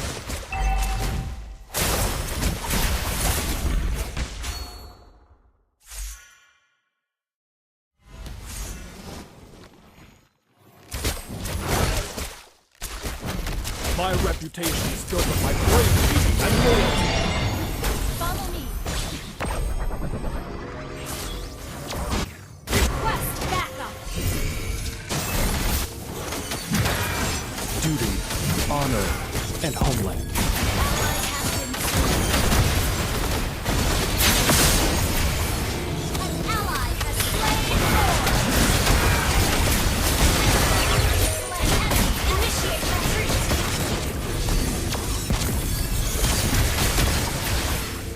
Initiate retreat. Okay. बचना ओ बचना बचना बचना बचना अब एक अल्टी मारेगा मैं मारा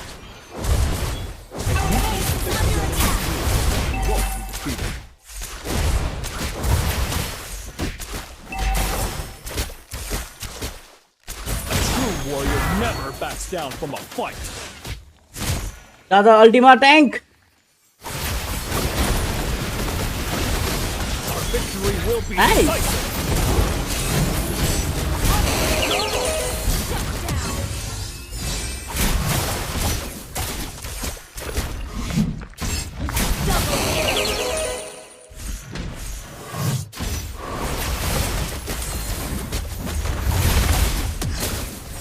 Shut down.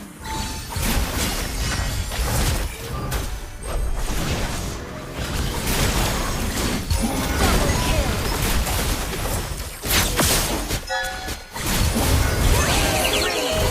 ओहो 8 किल मार दिया भाई 8 किल मार दिया मैंने 8 किल मार दिया That was amazing! 8 किल मार दिया Launch attack. Request backup. Your team destroyed a turret. Request backup. Ult is not ready. Your team destroyed a turret.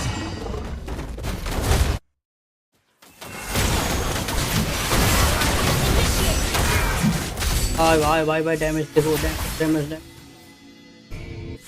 Understood. Initiate retreat. Okay. इसका एक बार गेम प्ले देखने पड़ेगा रे अच्छे से Initiate retreat.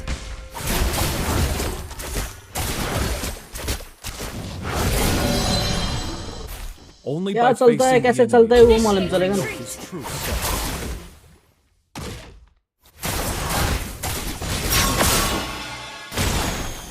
Launch attack. A good army should be flexible, like water.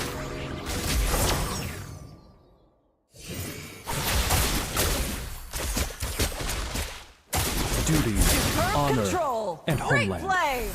Shut down. Ally has been mega kill. Superb control! आई छी अल्टी होना चाहिए था इस टाइम को Our inhibitor turret is under attack. Our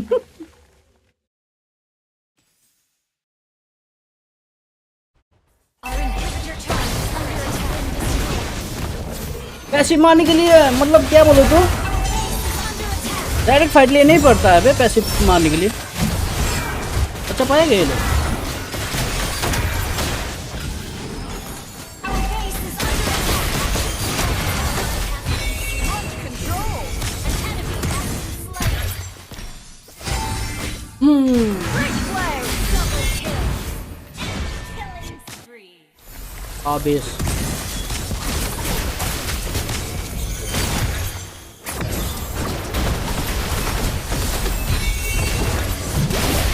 Slain. Back to sea.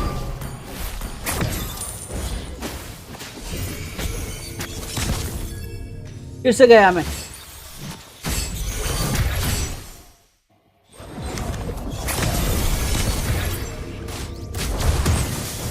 Our base is under attack.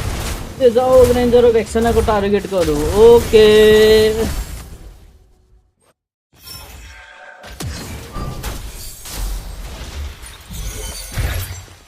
Try करता हूँ, ठीक है रुको। Request backup. Understood.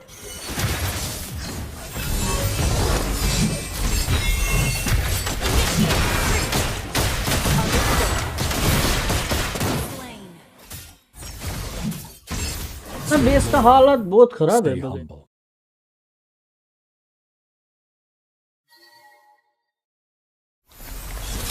My reputation is built on my bravery and loyalty.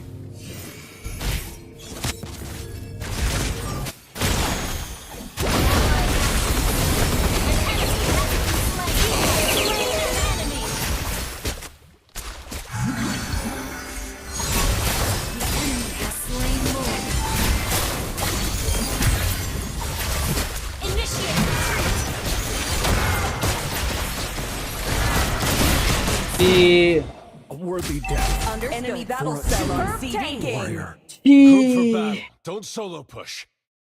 Record टूट गया मेरा 10-10-13 देखो। Request backup. Battle spell in cooldown. Attack enemy lord. Attack enemy lord. आयो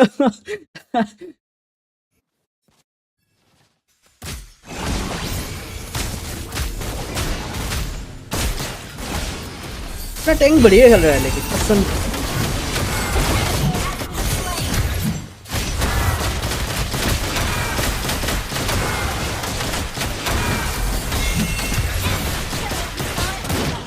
Brilliant 10+ tanking. तो रुको मारेगा मैं मारेगा 15 से भी ज्यादा मारेगा रुको। Warrior never backs down from a fight.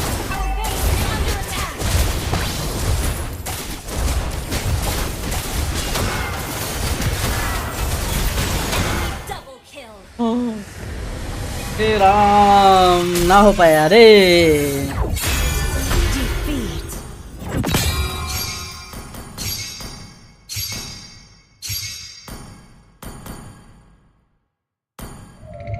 इसका एक मैच देखता हूँ, ठीक है। अरे वाह चॉकलेट नहीं मिला बे। इसका एक मैच देखता हूँ, ठीक है। उसके बाद बढ़िया वाला प्रैक्टिस मारेंगे। रुको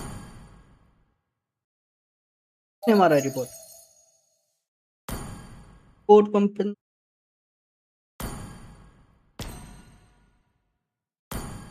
एक मैच देखते हैं। तक मैं वॉशरूम जाके आ रहा हूँ।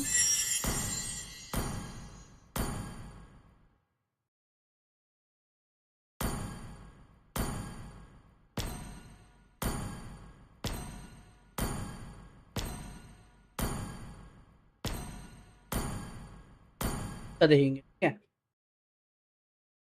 नेक्स्ट मैच में मारेगा मैं, रुको नेक्स्ट मैच में मारेगा मैं बढ़िया वाला। चुन चुन के पहलेगा उसके। वॉशरूम हो गया आ रहा हूँ, ठीक है। तक 2 मिनट में आ जाएगा।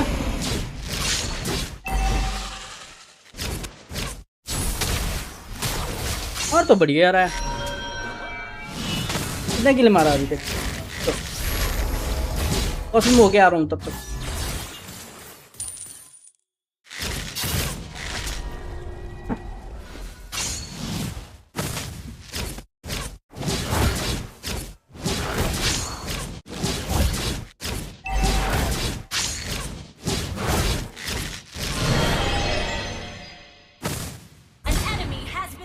slain.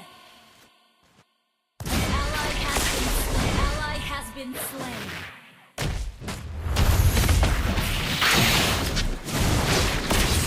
You have slain an enemy.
The enemy has slain the turtle.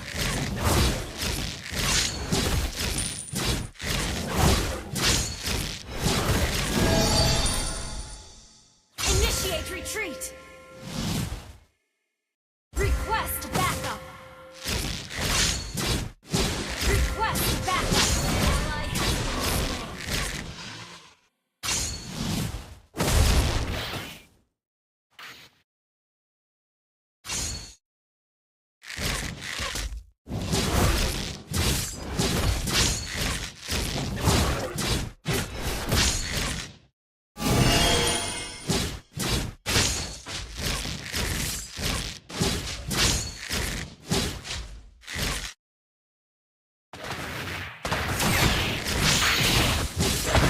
Initiate retreat. Solo kill.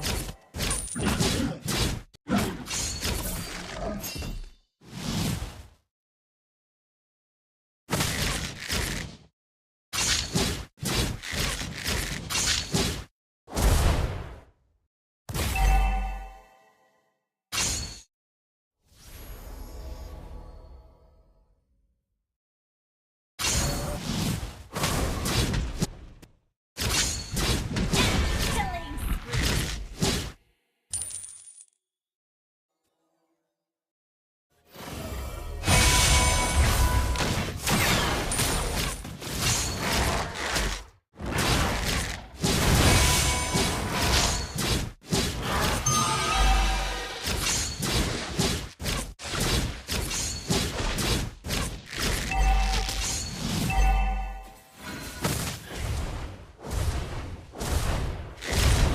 Our turret has been destroyed. Ult is not ready.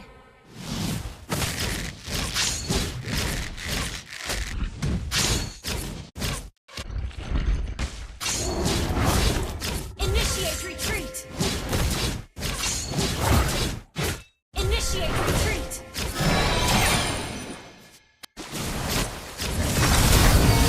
Perfect shot. Slain the turtle. Down. Killing spree. Request backup. Double kill. An enemy has been slain. Launch attack.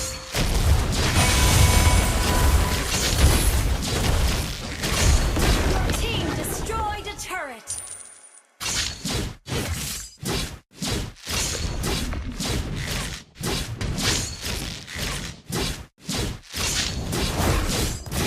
Your team destroyed a turret.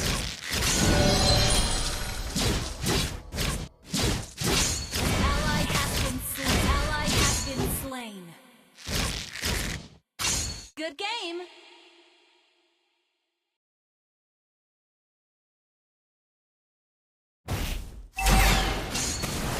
Mega kill.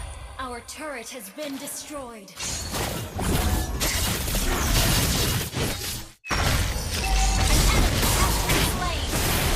Request backup. Our turret has been destroyed.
Hello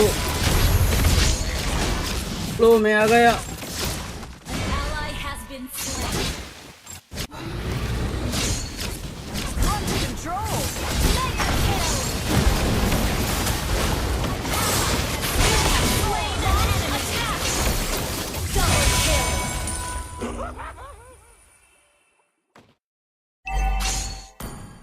लेकिन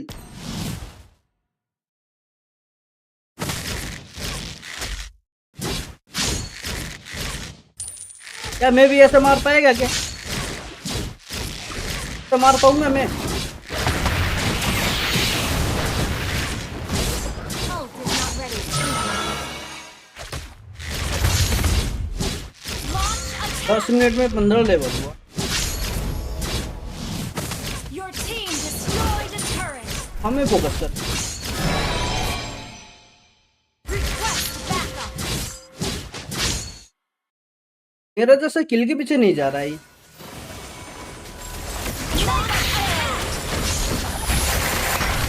भाई 2 week before आपके आना था क्या आता नहीं। ओ क्या बोलो तो हमारा ये 10th एनिवर्सरी में नाना का फ्री स्किन मिल रहा है। नाना का फ्री स्किन कलेक्टर वाला लैला का और 100 का मिल रहा है और ब्लू का मिल रहा है 4 रुपये।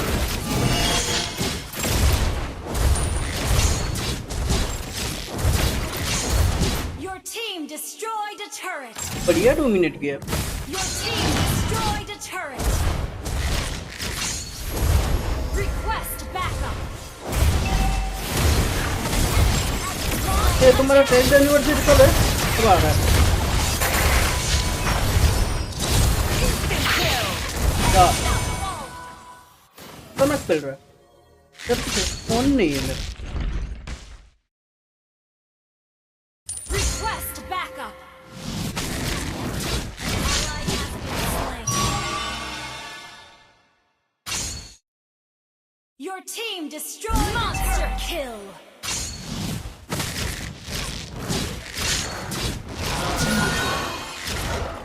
ज्यादा ही फार्म में फोकस कर। ऐसा ही करेगा रे तू। किल के पीछे नहीं रहेगा।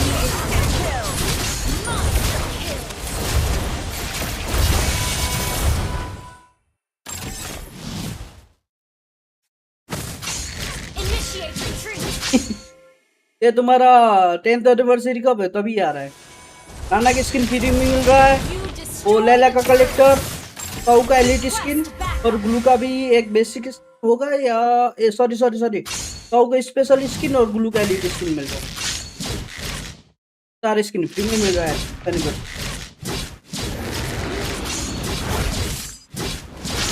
नहीं इस बार नहीं बहेगा। मैं फार्म करेगा, ऐसे ही फार्म करेगा। मैं ये बढ़िया खेल रहा है।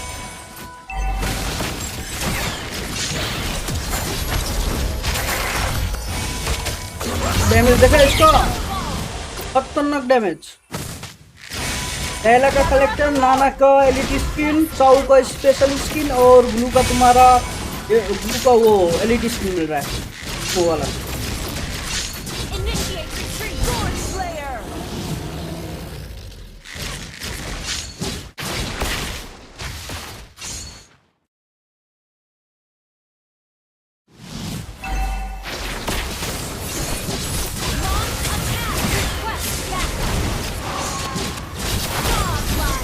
बढ़िया खेल रहा है ना, मत क्या लेकिन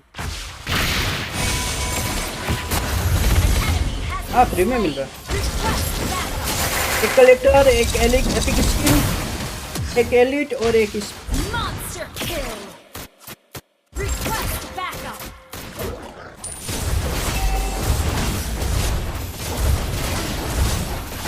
Ally has been shut down.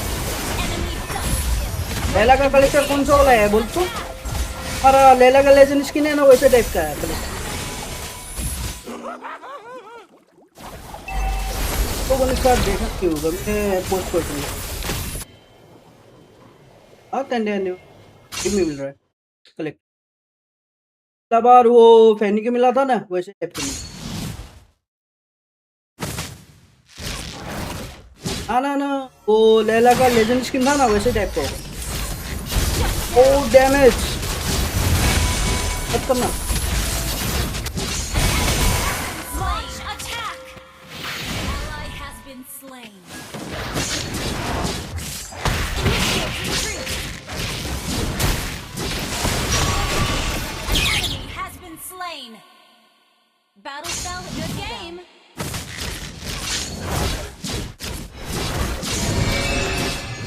Sorry 9th anniversary. Launch attack. Request backup. Ult is not ready. You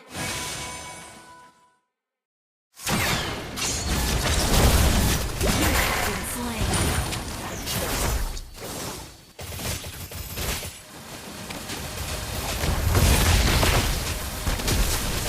enemy has been slain. Ally has been वो तुम्हारा जितना भी सीरीज आ रहा है ना 10th एनिवर्सरी में स्पेशल स्किन के नीचे 10th लिखा होगा जैसे 9th एनिवर्सरी में 9th लिखा हुआ था ना वैसे टाइप का होगा। been slain.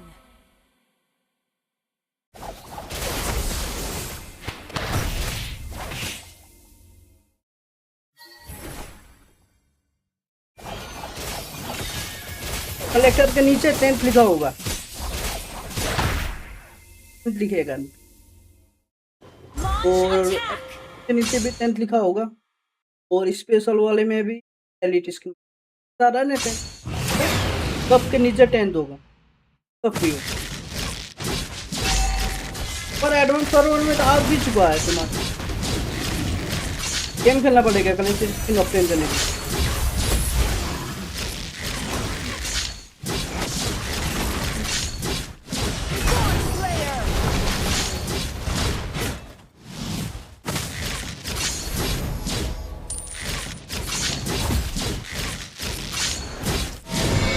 Request backup.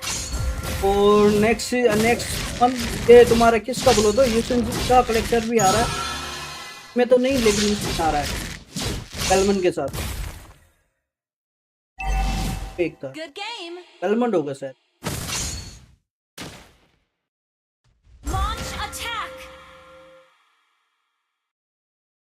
Launch ठीक attack. वगैरह का तो नहीं है।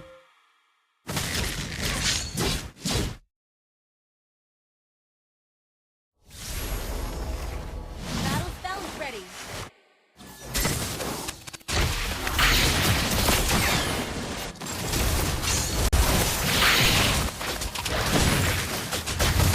You have slain an enemy. Slain.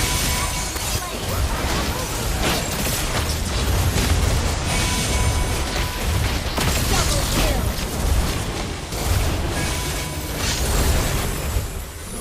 अब मैं भी ऐसा ही खेलेगा देखना ऐसे ही खेलेगा मैं भी तो।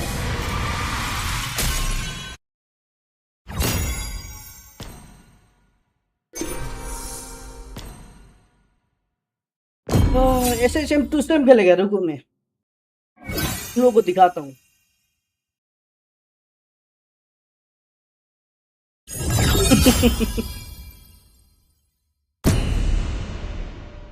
टाइप का एडवर्टाइज डाल दीजिए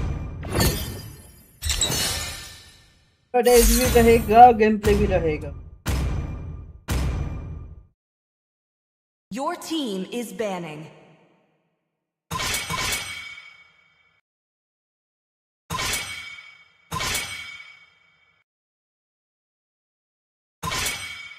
Please ban a hero.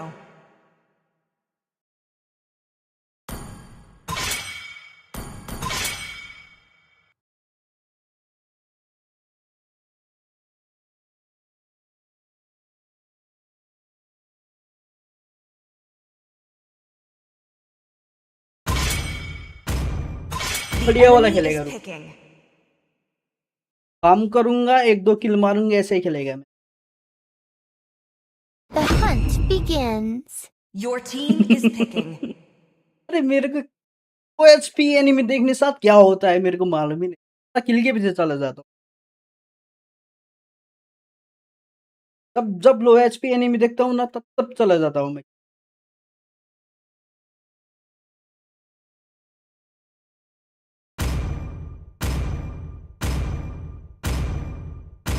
Sniper ready. Give me a target.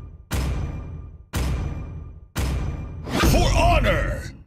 The enemy is picking.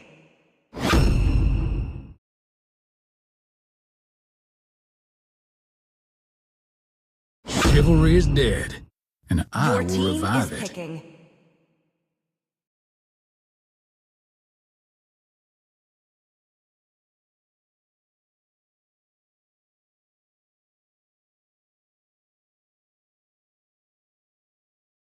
Crowned by heaven's mandate, my legacy shall endure. The enemy is picking.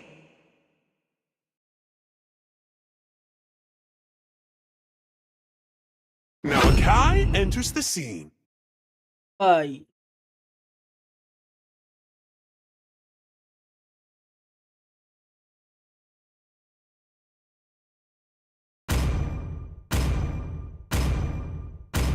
It ain't just a game.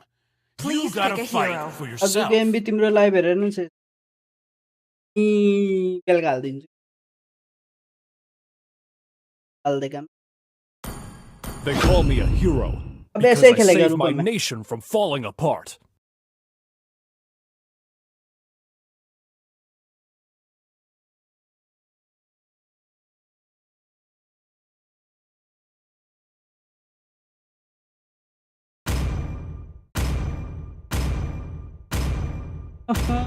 कैलाने चिल्ली भेजा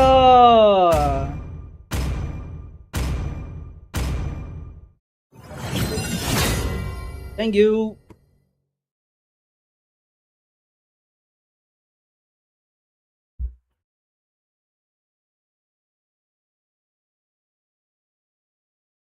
लगा Welcome to Mobile Bravo. Legends. तो 5 seconds till the enemy reaches देखो the 10 minute में मैं भी 15 level को Smash पहुंचाएगा रुको All troops deployed. 10 मिनट में 15 लेवल पहुंचाएगा मैं हो पाएगा मेरे से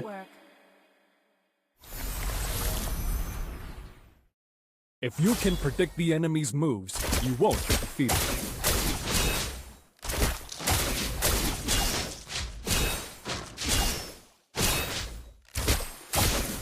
Duty, honor, and homeland.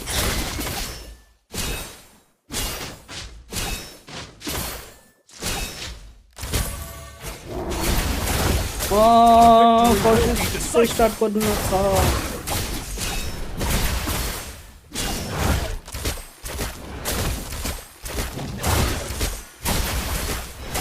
Only by facing the enemy can one know his true self. First blood.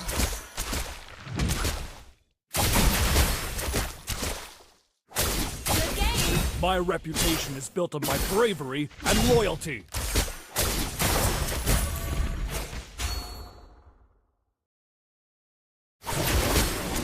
A good army should be flexible. Initiate retreat. Like that. Ally has been slain. Understood. I go wherever the wind takes me.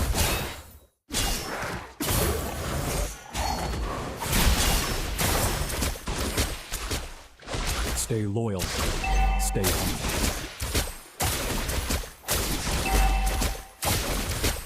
Ally has been slain.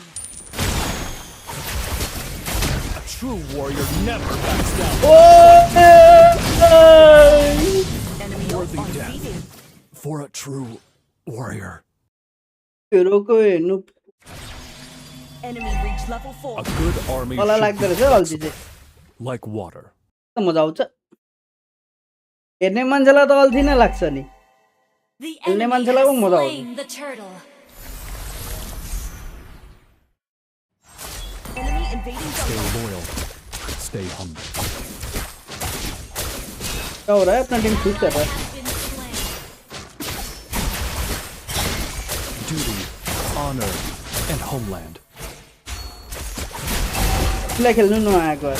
Team खुद दंश. I go wherever the wind takes me.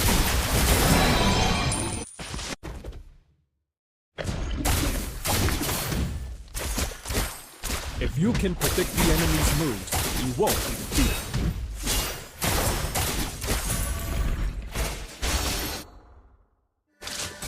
A true warrior never backs down from a fight.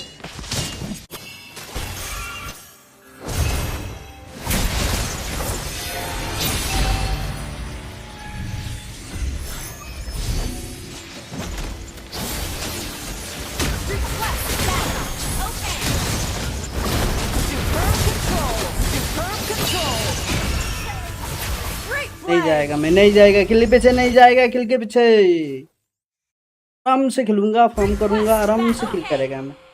अब किल के पीछे नहीं भागूंगा. क्या उसकी मेरा farm कौन ले रहा है बे? My reputation is built on my bravery and loyalty. Ally has been slain.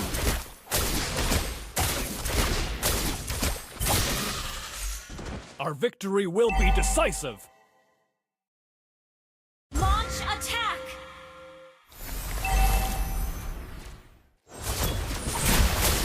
Only by facing the enemy can Enemy one battle know his spell on true CD. self. Feed कर रहा है अपना team. सब पे सब feeder. Victory will आ be गया मेरा मौत decisive. का तमाशा देखने आ गया. Thank you. Request backup. Understood. Farm करो, फार्म करो, फार्म करो. My reputation is built on my bravery and loyalty.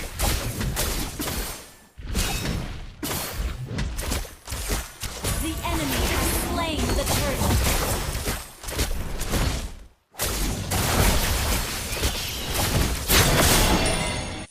Request backup. Okay. I go wherever the wind. खाता खुल गया गाइस मेरा. मेरा क्या बोलूं, अपना टीम का ही खाता खुल गया. If you can predict the enemy's moves, you won't be defeated. Our turret has been destroyed. Our turret is under attack. Launch attack. अभी अल्टी मारेगा. Stay humble. ओ मागो, क्या था ये? Our turret is under attack.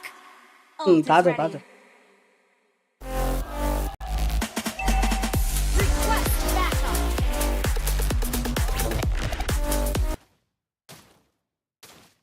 Our turret has been हमारा MSC का destroyed. Start होने वाला है.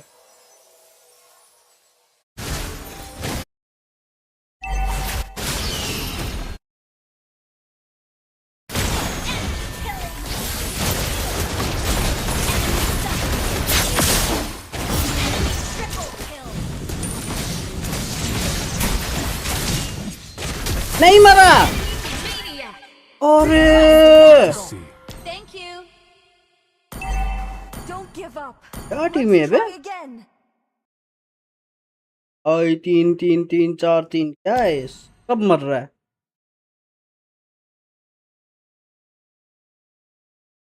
पटेंग बेकार आ गया. लगता है ये गेम गया.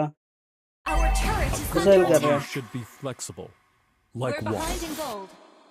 Enemy invading jungle. Our turret has been destroyed. Only by facing the enemy can one know his true self.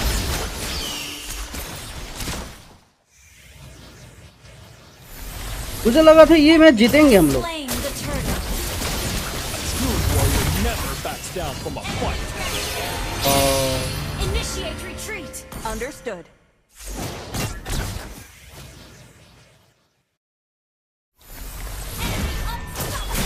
सब के सब फीडर है बे।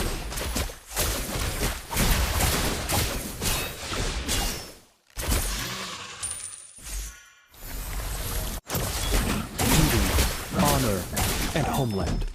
Our turret is under attack.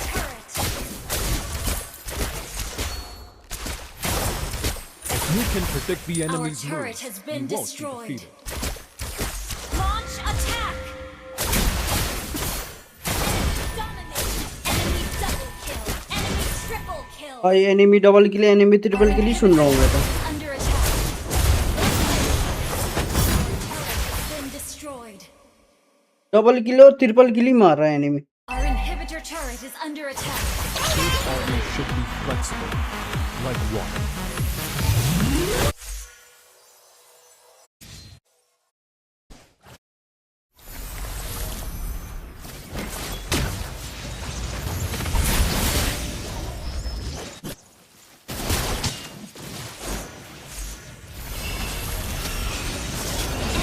Legendary. और टैंक को भाई इसकी वजह से मार रहा है।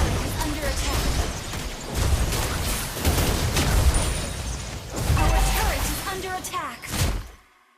टैंक को इसकी वजह से मार रहा है। Inhibitor turret is under attack. Our turret has been destroyed.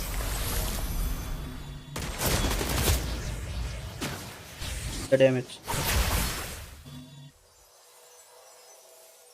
एक गेम का चांस है क्या? Our inhibitor turret is under attack.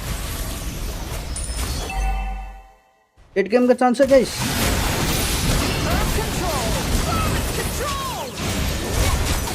Inhibitor turret is under attack. Well played.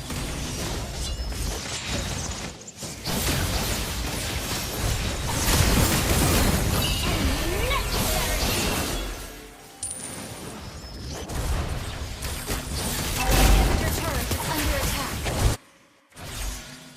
होगा We're behind in goal. Our भाई turret has 13,000 gold lead. unstoppable. Our base is under attack.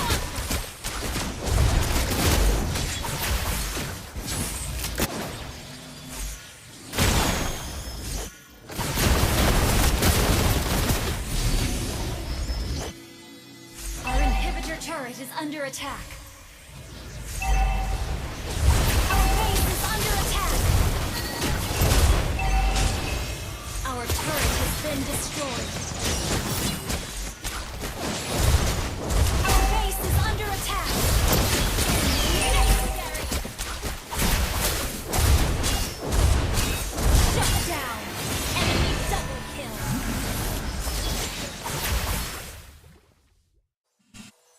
Our base is under attack.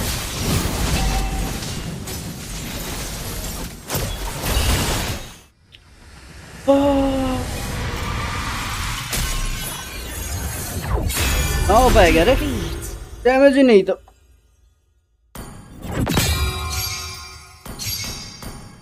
हाँ भाई 2 घंटा खेल के जितना plus किया था पूरा का पूरा घट गया है मेरा। ये सबके सब चुप। बस करो भाई, क्या करूं मैं? क्या बस करो बोलो।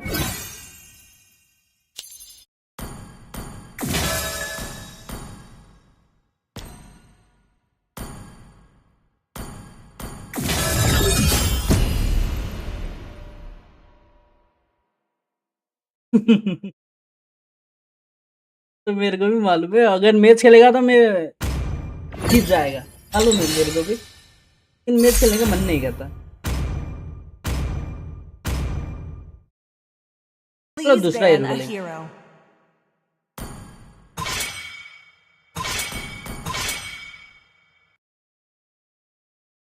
This okay.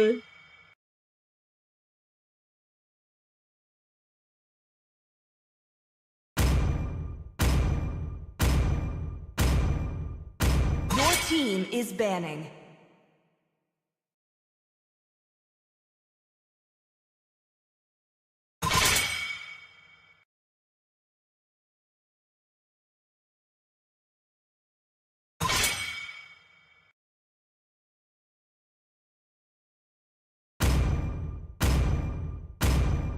अब बोलो क्या खेलो, बोलो क्या खेलना है इस बार?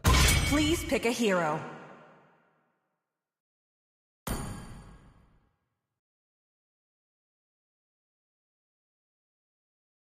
क्लासिक में दिखाऊंगा, अब नहीं दिखाऊंगा, इसमें रैंक में नहीं दिखाएगा। The ocean is not just The our enemy home. is picking. बोलता हूँ नाना It चलो is का। who we are. The southern seas are my domain. बख्श दो मेरे को, बख्श दो, माइनस हो रहा है मेरा, बख्श Please दो pick a मेरे को। hero. अभी नहीं खेलेगा। Hope will find a way, even when all is forlorn.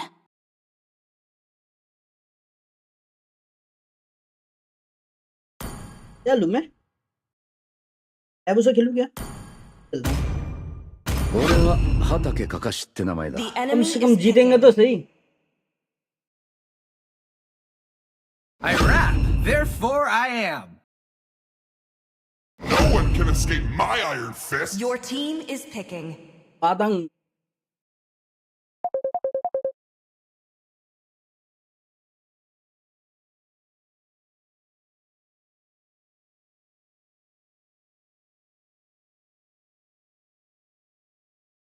I am भी मार दूंगा vengeance मैं इसे। incarnate.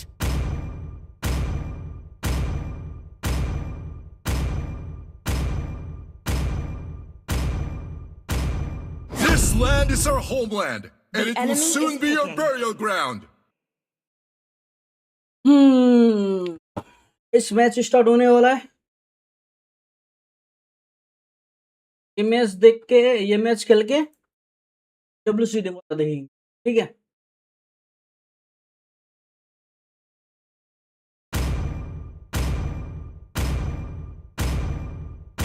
I am the moonlight देखियो, that breaks through the darkness. देखिए यहाँ तो कॉल आए हुआ, देखिएगा नंबर आया यहाँ,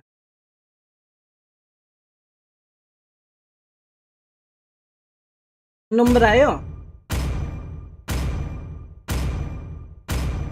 10101।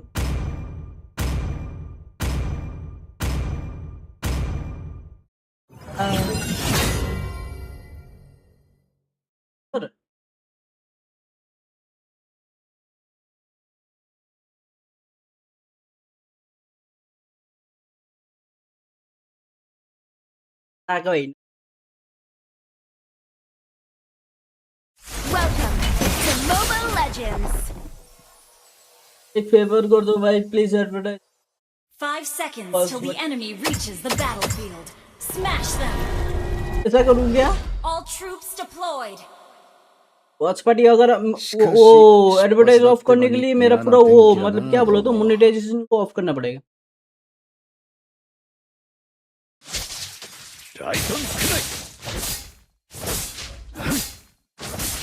आहा आहा ओहो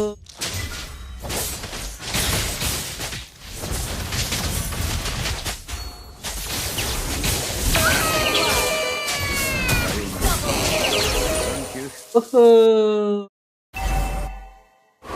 क्या करोगे?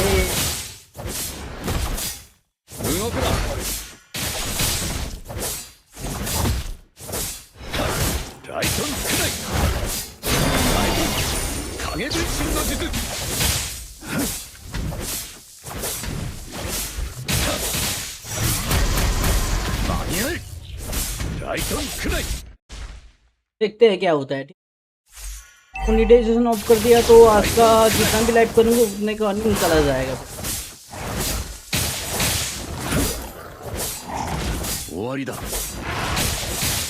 वो कर देगा हमें, ठीक है?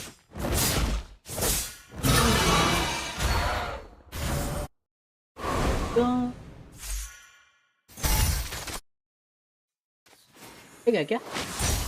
心配するな。いつか作戦が決まる。 अच्छी Ally has been slain. やれ。 Gather at the turtle.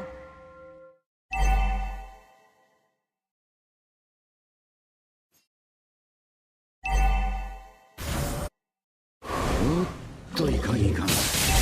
昔と違って本を読みながら戦えるほど楽な相手じゃない。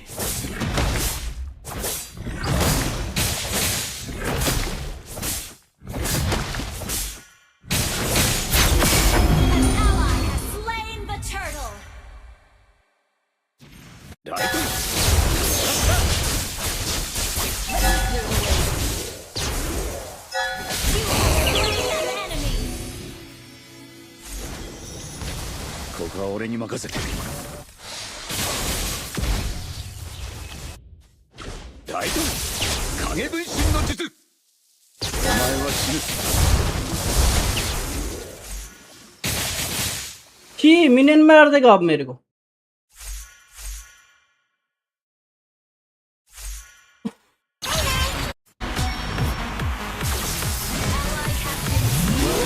Enemy battle spell on CD.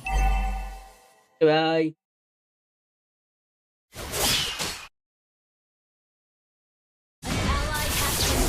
battle spell on CD.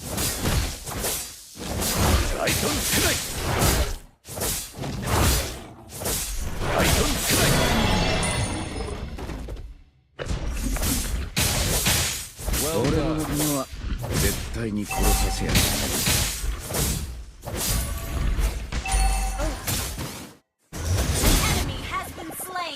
Our turret has been destroyed.「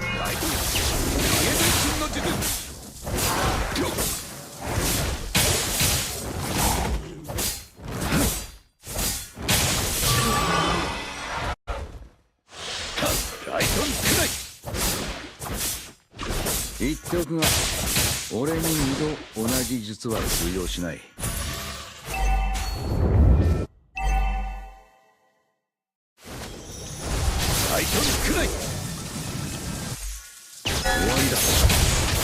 अरे यार ये बादम ये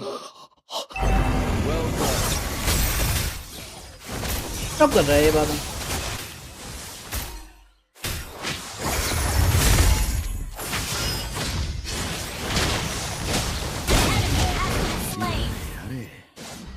An enemy has been slain. Our turret is under attack. 大胆影分身の術。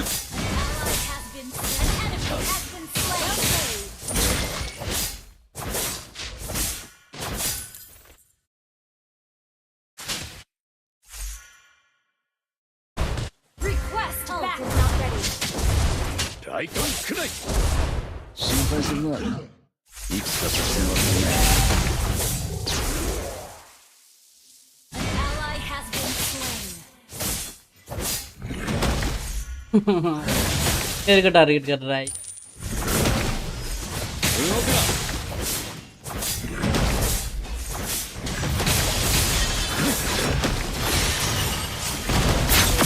छी हक गया।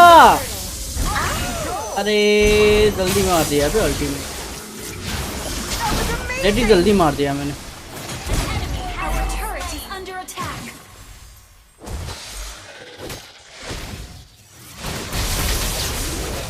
Ult is not ready.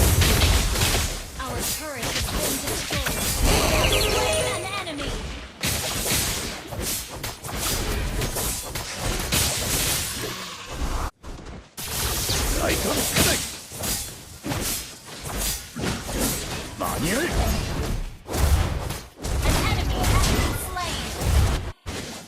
Your team destroyed a turret.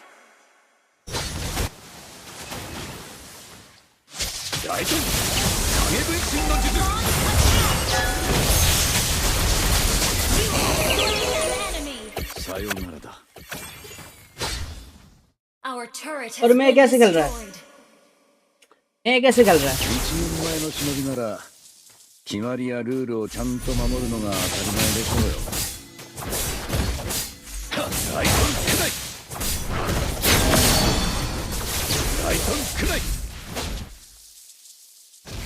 お前は死ぬ。 Ally has been slain. Well done. Understood.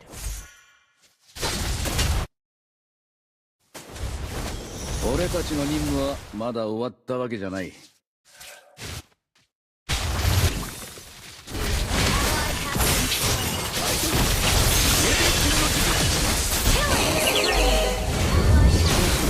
しすぎたかな。ठीक गया मैं गया गया मैं गया मैं गया मैं Enemy battle spell on CD.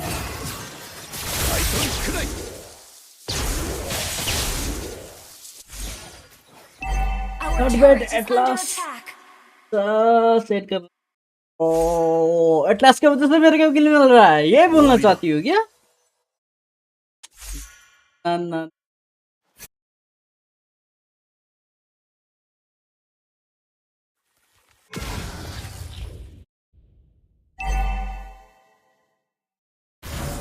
The enemy has slain the turtle. Late हो गया.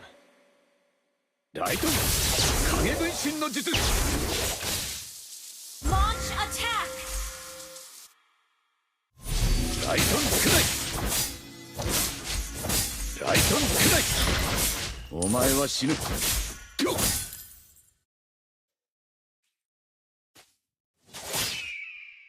イトン大義。ライトンくらい。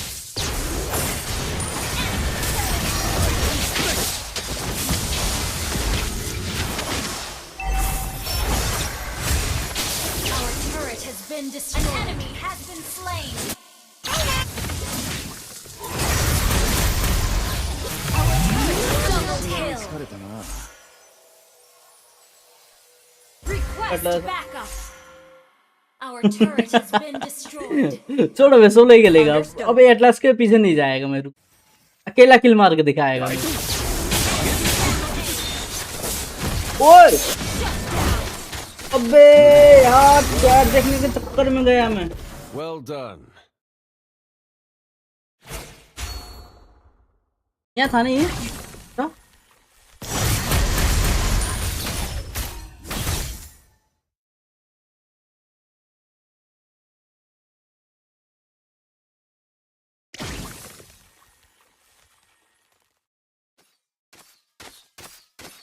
やられたぜ。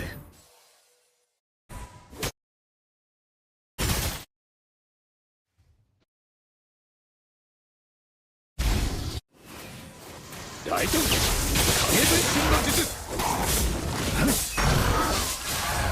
लालिंग Well done.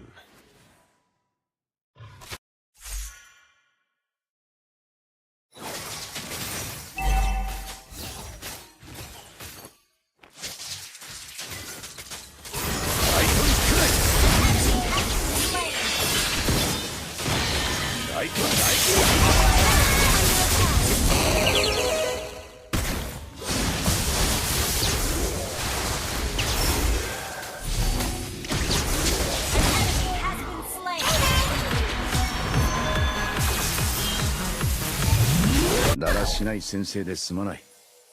अरे तुम्हारा चैट देखने का An enemy has been slain. Our turret is under attack. Understood. 間に合い。 Shut down. Killing spree. 影分身の術。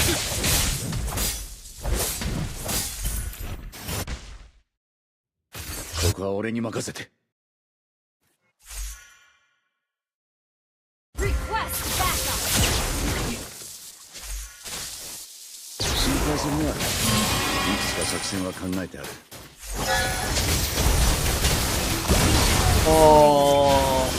बार तो नहीं बचा. Destroyed a turret. अच्छा नहीं पाया. Launch करूं? attack.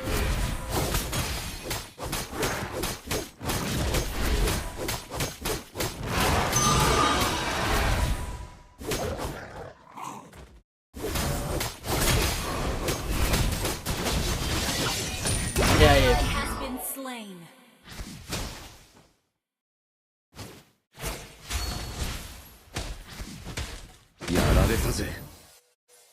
मिनट दिखा रहा था, ये मैच के बाद हो जाए. 8 मिनट और स्टार्ट हो. been slain. टीम स्टार्ट होने में 8 मिनट है।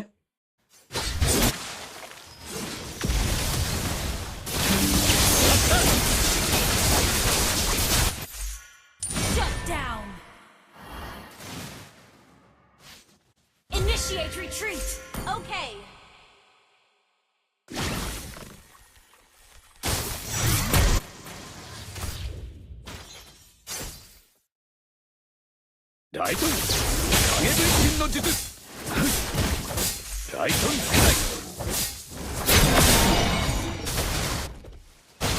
Thank you, Ally has Dada. been slain.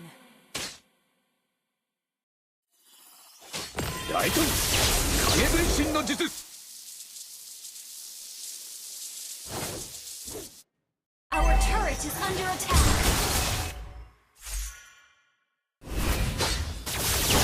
Our turret has been destroyed.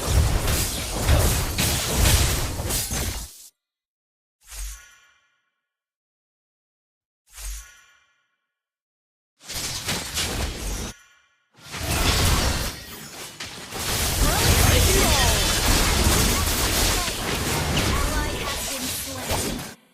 Instant kill. Ally has been slain.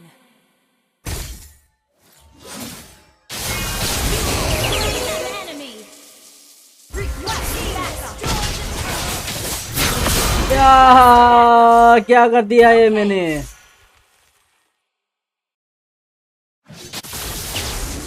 An enemy. Well done. इतनी क्यों मारा यार? That is not ready. Spell in cooldown.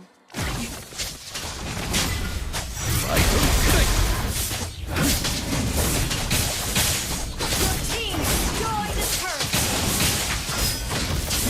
An ally slain Lord.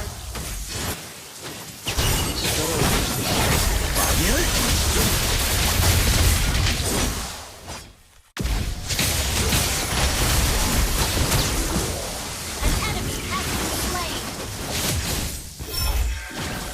An enemy has been slain.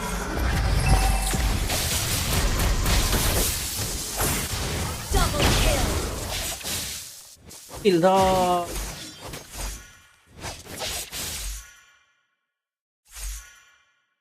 Well played. Your team destroyed a Fallen turret. Lord.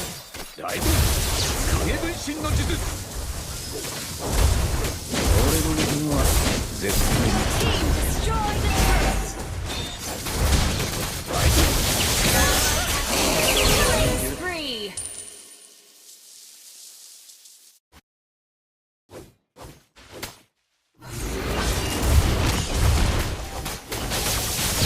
Team destroyed a turret. Ally has been slain.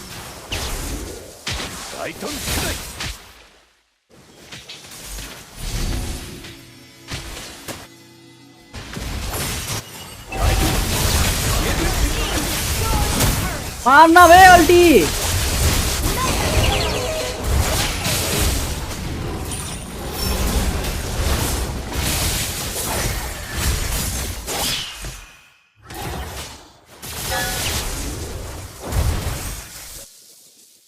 Initiate retreat. क्या था? बढ़िया मारा था ना मैंने इसको link पहले में। は俺に任せて。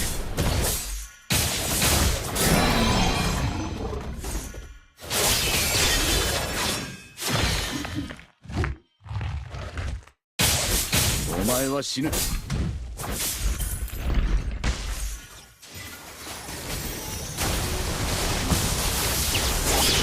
Shut down. 胸に Initiate retreat.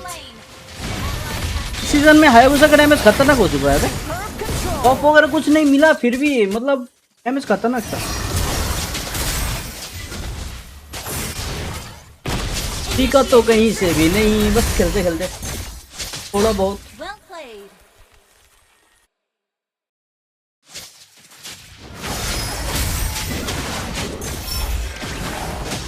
Hey.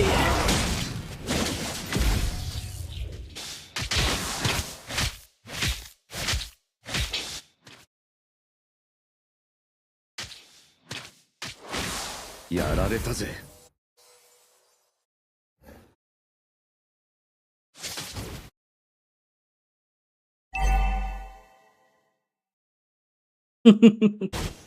Initiate retreat.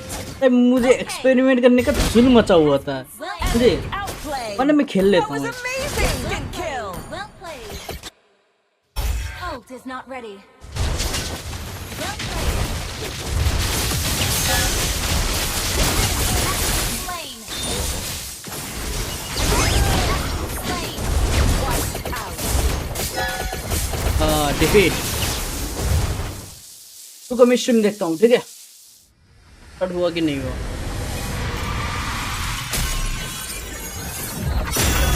Victory. Advertise वगैरह आ रहा है चलो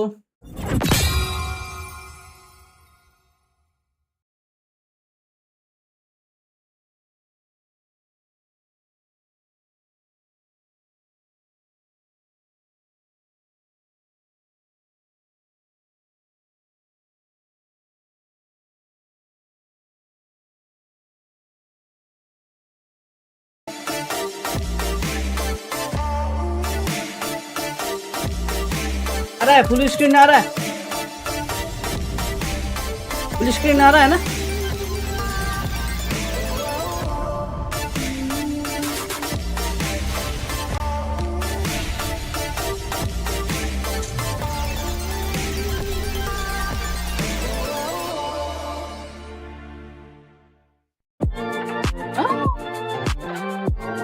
स्क्रीन नहीं आ रहा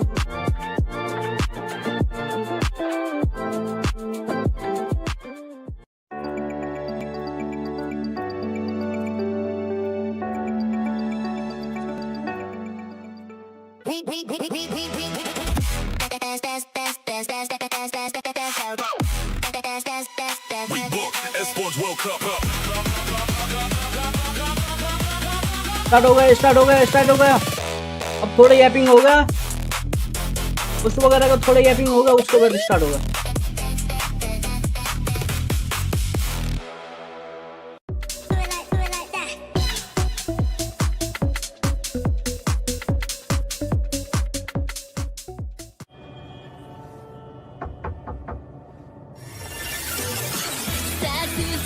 ये नहीं मिलेगा वो स्ट्रीम में तो सेलेक्ट तो हुआ हूँ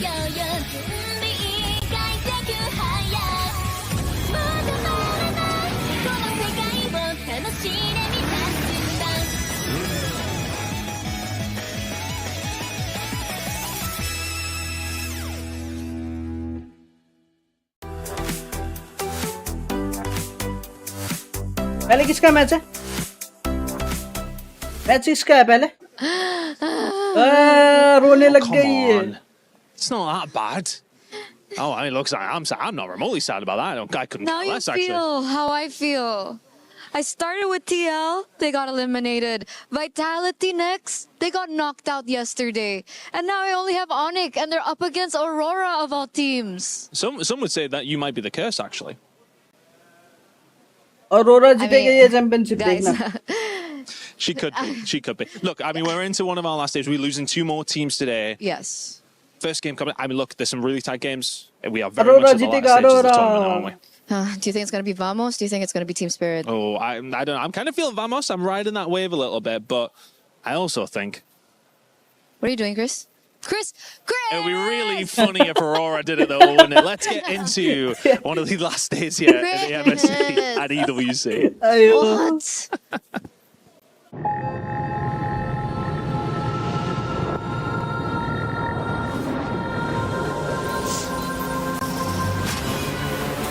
In the past, we were always in Asia. This year, we came to Paris. What stories are still left untold? Aurora जीतेगा देखना ये चैंपियनशिप Aurora ले जाएगा Vitality का चांस था लेकिन वो निकल गया अब Aurora ये गोट शायद Oni का निकल जाएगा sir Hindi ang pag-abot sa top ang pinakamahirap. Ang Corona ang mahirap ipagtanggol. What happened Oni बढ़िया है लेकिन क्या बोलो तो हफ्ता है यार This time, we bring it to Paris and finish it.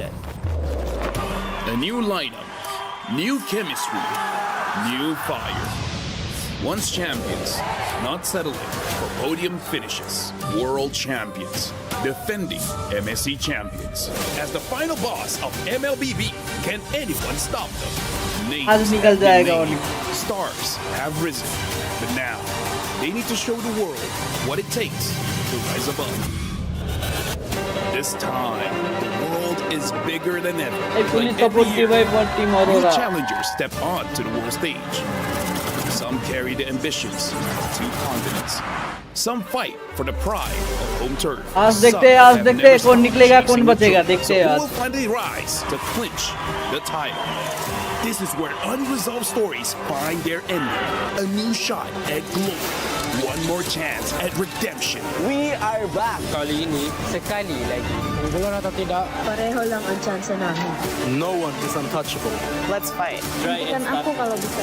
2 champions, 1 game. Paris breaks through limitless ये वाइटलिटी का possibilities. ये बंदी है ना ये बंदी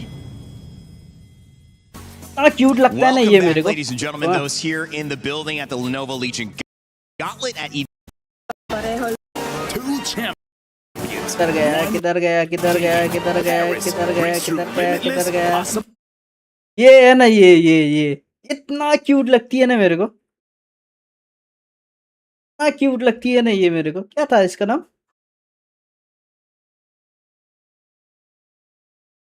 क्या है इसका नाम क्यूट है भाई तो पर्सनालिटी क्या बोलते चेयरफुल टाइप का है and Mirko on panel Cheerful joined me type for of the first personality part है. of today. Yeah. Looking good, wearing the pin, and we're excited for another knockout game. I'm feeling good today. I slept like a baby. I went to bed. I had some sweet dreams. I feel amazing this morning. Don't you guys? Don't you? It's alright. It's alright? It's alright. What, Yeah. did you not get your coffee yet, or what? What's I up? got my coffee. I got Did good you did? breakfast. Yeah, but it's alright. All right. It's all right. alright. Cool. It's alright. You know, energy drinks are coming out in the next couple of days. He's getting ready. We're conserving Mirko because he's got a lot to do. Unlike Renmar, though, I didn't sleep like a baby. I slept with a baby. My daughter's actually here, and so at this point, she kept me up for about 3 hours. That is neither here nor there, though, because we have the energy for what is upon us, guys. Let's break down what happened yesterday in our STC Rewind, because it was a day full of challenge, of opportunity, and yet, of course, there was also some domination. Ooh, domination. Yangon Galacticos, what they did to pro esports. You can put that up in a museum in terms of asking why or how can you dominate MLBB in this fashion. I didn't expect it. I thought it would be much closer. It really didn't feel like we got to see pro esports. We saw more of Yangon Galacticos. Absolutely. Then in our second match, we saw Vitality stop Falcons going to the semi. Oh wait, that was in my dream. My bad. Yeah, that was Yeah, wake up, man. So you did sleep a little. I guess you did sleep. You know, some good sleep. Got that deep sleep to get that sweet dream. Unfortunately, very far from reality. Haji, this man right here, really dominated Vitality a lot of those times with the Selena picks. Oh, Imran bhai, say him bye bye. It's the same for Yangon and Pro, right? Abhi Yeah, stream we're dekho seeing tum. a shift in priority. We're seeing a shift in gameplay as well. Teams that just stick to their identity, rely on their strengths instead of trying to play the meta game all the way, find more success tournament so dekho, far in the knockout tournament. stage. So I'm wondering now if day number 2 of knockout stage will be a similar, you know, routes for a lot of these teams to again rely on their identity, or do they still try to stick onto the meta? Yeah, day 1 of knockouts really proved even Live more khatam my hone theory for this meta that you have to be chat mein very time ka. creative. It's good for you to have your identity locked in with the idea that you just have enough flexibility to keep it within अरे what ऐसा you मत know, कर बे ऐसा but मत leave some surprises for your कर धोखेबाजी मत opponents. करो And Falcons definitely surprised Vitality, especially Haji. Performances on the Selena, the Farsa, Oh, a hero we thought that धोखेबाजी। couldn't make it in this meta, showing up. Oh, crazy. मैं बताऊंगी See the भाई reaction को। from Gideon right there. Oh man, He and was you know what? sweaty. There's a lot of things that we got बंदा from क्या कर yesterday, रहा है? from the Barat's first pick हाँ, memes ऐसा to नहीं all बोलते। of the surprise that went with Philippines continuing on in this tournament. Many people doubted Team ऐसा नहीं Falcons PH coming बोलते, into it because ऐसा they were नहीं the second बोलते। seed. The first seed, Team Liquid PH, had gone out, but look at that sweet, sweet revenge. They crushed the keys of Team Vitality, who came into this being looked at as the stronger squad. But that means that there is still भैया क्या one कर रहा last है? representative कुछ नहीं। from Watch Indonesia party who कर will रहा be हूँ। playing today, and the Philippines move on. The implications, though, guys, were much bigger for that, because if you look at that chart, congrats Navi so far, but Vitality in third, Falcons in sixth. When you look at those two teams, and even Aurora Gaming in eighth, who we'll see later on today, the implications are huge, Renmar, especially for that last one. Vitality going out, and now Falcons, Aurora Gaming may be able to climb. Yeah, they have a chance to make it into the top 5. I think for Falcons, they even have a run for making it within the top 2. Yeah. If they win this tournament, they could even end this week with top 1 in the club championship rankings. Well, this is a great showcase. Thank you so much, Aramco, for these club championship power rankings. We had a chance to catch up with Chris a little bit after that. A small club championship update from myself after what happened last night on our stage. Now, it got seriously interesting, didn't it? Between, of course, Vitality and Falcons in a huge moment in the club championship. We're going to have a little look around at the totem and just see how things are going. But as far as things are concerned, throughout the rest of this week, we have some big games for Falcons specifically. We're talking about Street Fighter, we've got Overwatch, and we've got Call of Duty. So not only did they beat Vitality yesterday, it's put them in a good position now to potentially overtake them and maybe see themselves on the top spot. They are favorites in 2 of those games that we have going on throughout the rest of the stages. Let's see what they can do. Right now, they're sitting in 6th place. They are less than 1,000 points behind. So a couple of wins here and there may well propel Falcons to the very top. Teams like Navi, who are very much sitting in that first place spot, don't really have too many more games. They potentially peaked too early. Falcons are the team, though, that potentially could get themselves over the line and into first place for the very first time. Let's see if it's going to happen. It's a big week in the club championship. We'll be keeping you up to date with everything we possibly can throughout the next few days. Well, the beautiful thing is, those fans as well, very beautiful. We've had so many great fans over these last days, guys. It's been awesome. The energy has been electric here, and I cannot wait to continue to see what today provides. That last match today going to be incredible, but fans already filling in pretty early in the morning, and Renmar setting the scene. Yeah, it's always a great vibe with all the fans here around it.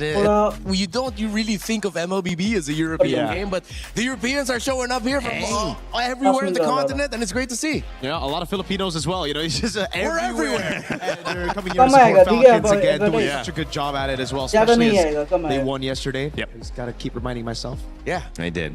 I know. Yeah. Over Vitality. Yeah, Mirko had some tough moments accepting that key crush. And here it is for one of the teams. Yangon Galacticos took down Pro Esports, who made a great run, but it would be Yangon who would really show their dominance in that set and make a claim for being one of the strongest teams here, undefeated so far. When you look at this one, Mirko, I mean, Vitality, obviously on that side, but to be honest, Falcons from the very get-go showed that they had a better pace and understanding of the meta so far. Yeah, I think all the way from the group stage as well, right? They were the ones actually dictating the tempo of the game. It was just Vitality who were able to beat them in the later stage of the game. Yeah, Team Falcons, PH, and Yangon will face off. This will send one team home. That is not going to be an easy match. Yangon, again, undefeated. They look like one of the strongest teams. I kept saying in the Galaxy because Galacticos, how can I not think that way?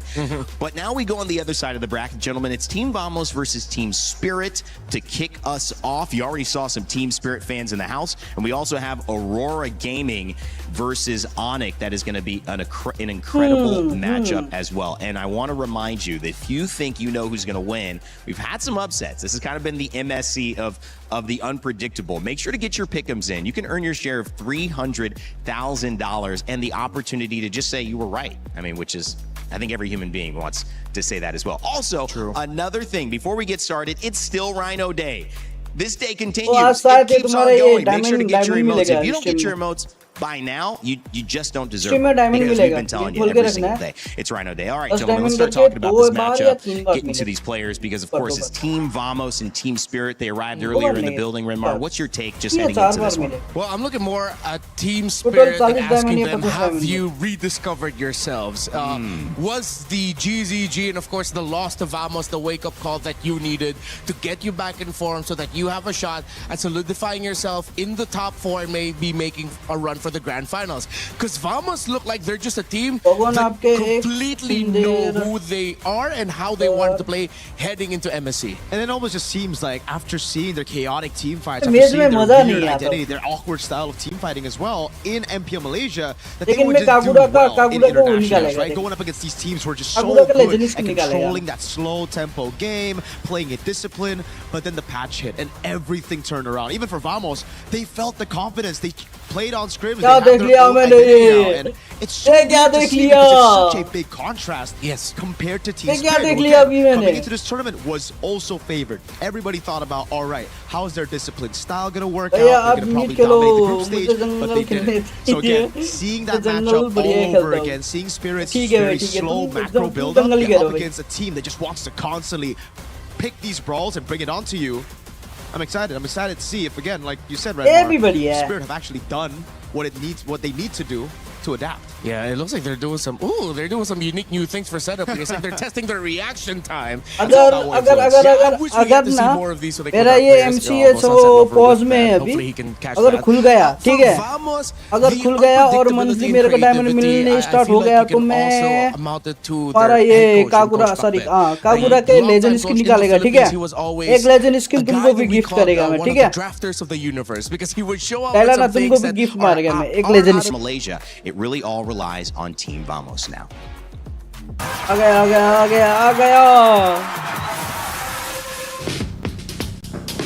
आ गया So firstly, Team Vamos started at season 14 MPLMY and then बोलो कौन जीतेगा split जीतेगा team split जीतेगा या ये vamos वाला जीतेगा बोलो international tournament anymore. I'm joined back to Team team Vamos split middle जीतेगा या of वामोस season जीतेगा 17 and we made it.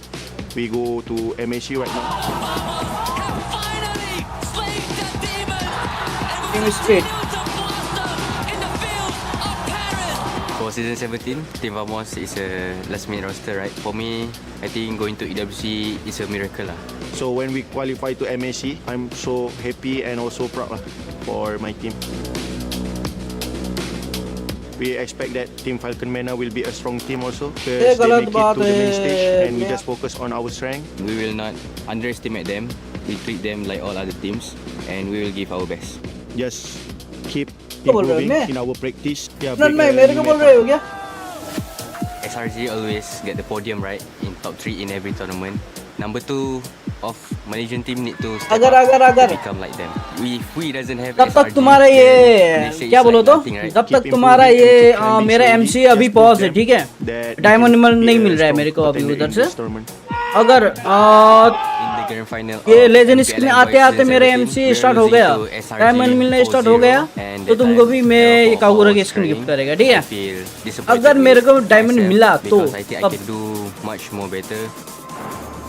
I always had a dream to help my mom, especially about money, right? So being able Kagura का आ रहा है और तुम्हारा इसका आ रहा है कागुरा का so big, I think that और क्या था उसका नाम डूनॉक्स कागुरा का बढ़िया है लेकिन भैया हाँ आपको ही बोल रहा हूँ क्या बोल रहे हो मेरे को Sapat talking about helping his mom. ये गलत बात है तुमको भी चाहिए क्या इसकी you could tell there's so much energy Imran भाई तुमको भी चाहिए 404 in this team, whether it's the highs of the emotion of qualifying, whether it's the lows of crying and finding stability with his teammates. That's an amazing journey. But when you look on the flip side of things, they're going up against Team Spirit, and this is a different journey. A team that had an identity but lost it after they faced a few tough matches earlier on.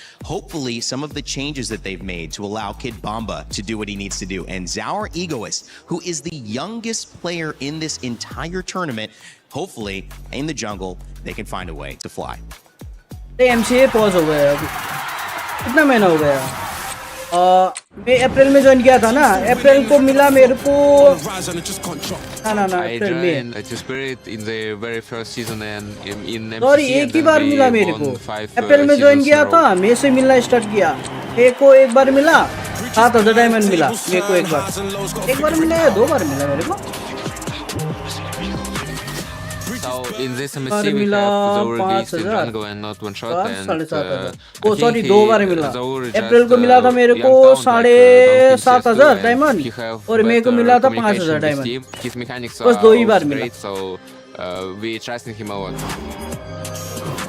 Pause हो गया है MCA चल ही नहीं रहा है अभी that everything came this way and he's only in the team now, but obviously the good thing about him is that he's 16 and obviously very talented. So I ऊपर hope से for ही him. मतलब क्या It's really बोलो तो gonna come down how he's gonna ऊपर feel से in the मतलब game. MCA के हेड से ही बंद कर दिया है उधर Onyx MCA Philippines and a heartbreak for इसीलिए नहीं Team मिल रहा है अभी Spirit when they had the lead. I mean, if you've Nux been watching वगैरह नहीं मिल MSC रहा up to this point, you know that even if you have a 7, 8, 10,000 gold lead, the game can still turn around. It's very sad to lose like that, especially in the last game where we have a 10k gold lead and then. To the rest of the world, we have been known as a team that's more concentrated on their micro, more on fighting. ऐसा कर रही है ऐसा कर रही है ये That's the opinion of the other teams. But this year, this tournament, we have new goals. Omni भाई गंदा है On our attitude. क्या गंदा है ओमनी भाई को बोलो आपको स्ट्रीट फाइटर वाला डायरेक्ट कर दे यार बेकार है वो अच्छा नहीं है भाई वो skin This MSC we hope to prove that we can beat tier 1 teams in South Asia, like in a way starting from zero, but also in a way omni अभी डायमंड नहीं मिल रहा है भाई मेरे को कसम से MCA से डायमंड नहीं मिल रहा है मेरे को अगर मेरे को डायमंड मिलता तो मैं आराम से दे देता like better results and not only words. ये क्यूट है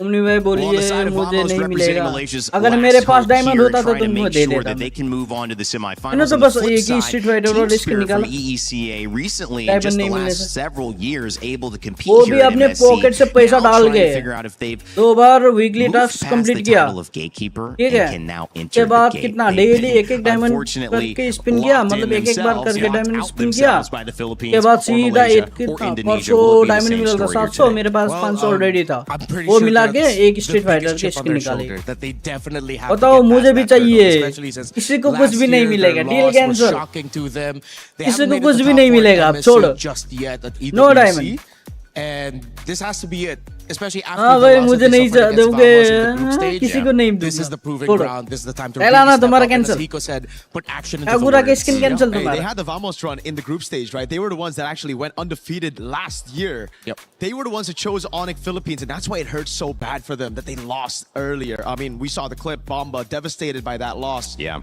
Against Vamos this time around, they're coming in as the underdogs, and I always feel like for these regions, Spirit, Aurora even, and Yangon, they do better when not a lot of people are actually thinking they will win. Not looking at the votes, though. There are a lot of people who think Team Spirit are going to win. 73% of you think Team Spirit is going to win. Why do you think that is? I mean, you mentioned yourself, Mirko. Vamos coming in, I would say Vamos seem to be the stronger team coming into this. Same for Team Spirit. तो तुम्हारा saver का रहा है वो okay, तीसरा फेवरियस we के are ये this, 3 skin but add then they हुआ went है down. It's a journey of self-discovery. Meanwhile, Vamos has been consistent. Kill Now they're cancel at that कर point where दिए they're innovating. Yeah. Our Spirit now at that point where they can match that, because if not, then they're going to be falling behind in the drafts. We are so lucky to be able to see a meta like this evolve. We reached 70 unique heroes. I think 90 is the number we wanted to reach. We still have a few days, and we'll see how many games this goes. Yesterday's games were quite short. But today, do you think we're going to get to our final best of 5? Do you think we're going to see some 4 or 5 game sets here? I think so. I think especially for our second match, right? Yeah. This match, it really comes down to who gets a tempo. I feel like if Vamos stop Spirit game number 1, we might be on track for a 3-0. But if Spirit were able to, again, slow it down, then we can get those 4 or 5 games in. Yeah, and you know what? Also, I think Zaur Egoist and Air 44, we talk about this. Who's going to take over? Because initially it was Hirara, Ling. And now that conversation has completely changed, Renmar. Yeah. It's going to be a little bit more difficult, I feel like, for Zaur, because now you have to keep up options for utilities open. Error 404 has just been on an absolute tear, incredibly talented. But I'm looking more in the gold lane. We need to feel some Hiko mania up in here so Team Spirit has a chance. I feel like take him away from the cloud. Okay, come put him karo with the fastest scaling gold laners. I agree, put him on a winning matchup, put Zaur on a hero that can capitalize on that. We were talking about it earlier, or not earlier, yesterday, about those picks for Yama Galacticos as well for Pro. So right now for Spirit, it's the same thing. Set your side lanes up for success and capitalize with an assassin. We've been focused so much on the jungle and the EXP because that's kind of the natural symbiotic relationship. But the gold lane has proved to be the answer or the problem. Which one will it be for Team Spirit and Team Vamos? Both teams coming in with a lot to prove. Let's kick it over to the stage and begin our Series 1 of the day. Solo game number 1 start. Phone खोल के बैठो guys, phone खोल के बैठो। Redeem code देगा अब यहाँ, redeem code देगा। Dude, Milosh, Mirko. Are you okay? No, bro. Is it? It's Oh vitality. no! Yeah. You gave him the vitality he नहीं wants? मिलेगा। I think he stole it outside. He's You the my biggest goats, vitality. जब आएगा तब दूंगा लेकिन। We know. It's okay. अगर It's uh a- गया look, तो। they'll be so much better. I'm serious, right? It's a few No, months. they won't, bro. Oh, wait, are you talking like vitality? No, you can't say that. I'm sorry. He's already heartbroken. No, they'll be okay. They'll be fine. It'll be... Look at the mic. Wait, Dude, I are you thought you'd record- be used to it by now. Hey, look, you can't do that. This is a private moment. Yes, my friends, अरे ये heartbreak, क्या देख tears लिया? left on the cutting room floor, and that is only वही तो the बोल रहा हूँ, जब beginning आएगा वो of तब our ठीक है। knockouts. Yesterday, day number 1 sent 2 teams home, and what a way to say goodbye to Team Vitality. The Bees have buzzed away back, and on the other side, oh well, YG, they had a hell of a day, Rose. Yes, indeed, Milosh. But इसलिए कभी नहीं today, हिलेगा। we will find out the last 2 semi-finalists that will be competing for the grand finals ticket tomorrow. Today, 2 best of 5 will unfold no here way, at wait a minute. MSC at EWC 2026. 2 keys will be shattered and 2 will continue their journey. It's the beauty of the tournament here, and it's a beauty that we have so many, well, pretty much every single rematch that you could ever ask for inter-regional, and that's what makes MSC so damn special. But we got our day ready to go. Yes, indeed. So, for our first matchup of the day, ladies and gentlemen, join me in welcoming Malaysia's finest, Team Vamos! इसलिए This is what they call a ये तुम्हारा last-minute direct का roster उसके who लिए है क्या? now carries the hope and dreams of Malaysia on their shoulders. They have defied the odds by taking down favorites and showing the world what they are made of. But can they continue flying? Can they win the matchup they asked for? Will Hala Vamos come out on top? आएगा आज Vamos। It's a big ask, but if anything, we're getting the best part of it all because their opponents are ready to roll. Please join me in welcoming Team Spirit! आ गया गोट। They've made statement after statement in MLBB, but failed एक to लड़की stop तो the Vamos सुंदर। rising tide in the jungle in our group stage. The Dragon, my friends, hungers for victory. The Egoist yearns for a second chance. And revenge? Oh, it smells like Team Spirit, all right. ये team speed You know कहाँ का what, team है? Milosh? Will the किधर का team है ये? gatekeepers gatekeep or will they be gatekept? Only one way to find out, boys. You may place your keys and take your seats. And of course, to our captains, अभी don't reading forget board to देगा। meet in the middle for a ऐसा ही लग little रहा है। handshake, fist bump, or maybe nothing at all. बोलिए भैया इसको ना भेज दीजिए, मैं पैसा ट्रांसफर कर दूंगा। ओके, किसके लिए पैसा भाई क्यों ट्रांसफर कर रहे हो? And they're ready to get into it. ओ मतलब डायरेक्ट केस की निकालने के लिए है क्या? And the other, he's crushed just like their dreams. So, who will come out on top? Only one way to find out. Let's head over to the Land of Dawn. The first half of MSC and EWC 2026 knockouts delivered a story of revenge and redemption. Day 1 opened with 2 long-awaited rematches. First, with Yangon Galacticos denying Pro Esports revenge, securing Myanmar's second top 4 finish since MSC 2022 without dropping a single game. ये मेरा voice और game का sound ठीक ठाक ही है ना? कुछ घटाना बढ़ाना पड़ेगा क्या? Vicious win, a sweep in the quarters. In match 2, revenge was served as Team Falcons PH eliminated Team Vitality. Now, Team Falcons PH are just one step away from returning to the grand finals. Team Falcons मत भेज दो पैसा मत। क्यों बोलो तो? वो इसकी निकाले तुमने रिजल्ट टच वगैरह कंप्लीट किया था क्या?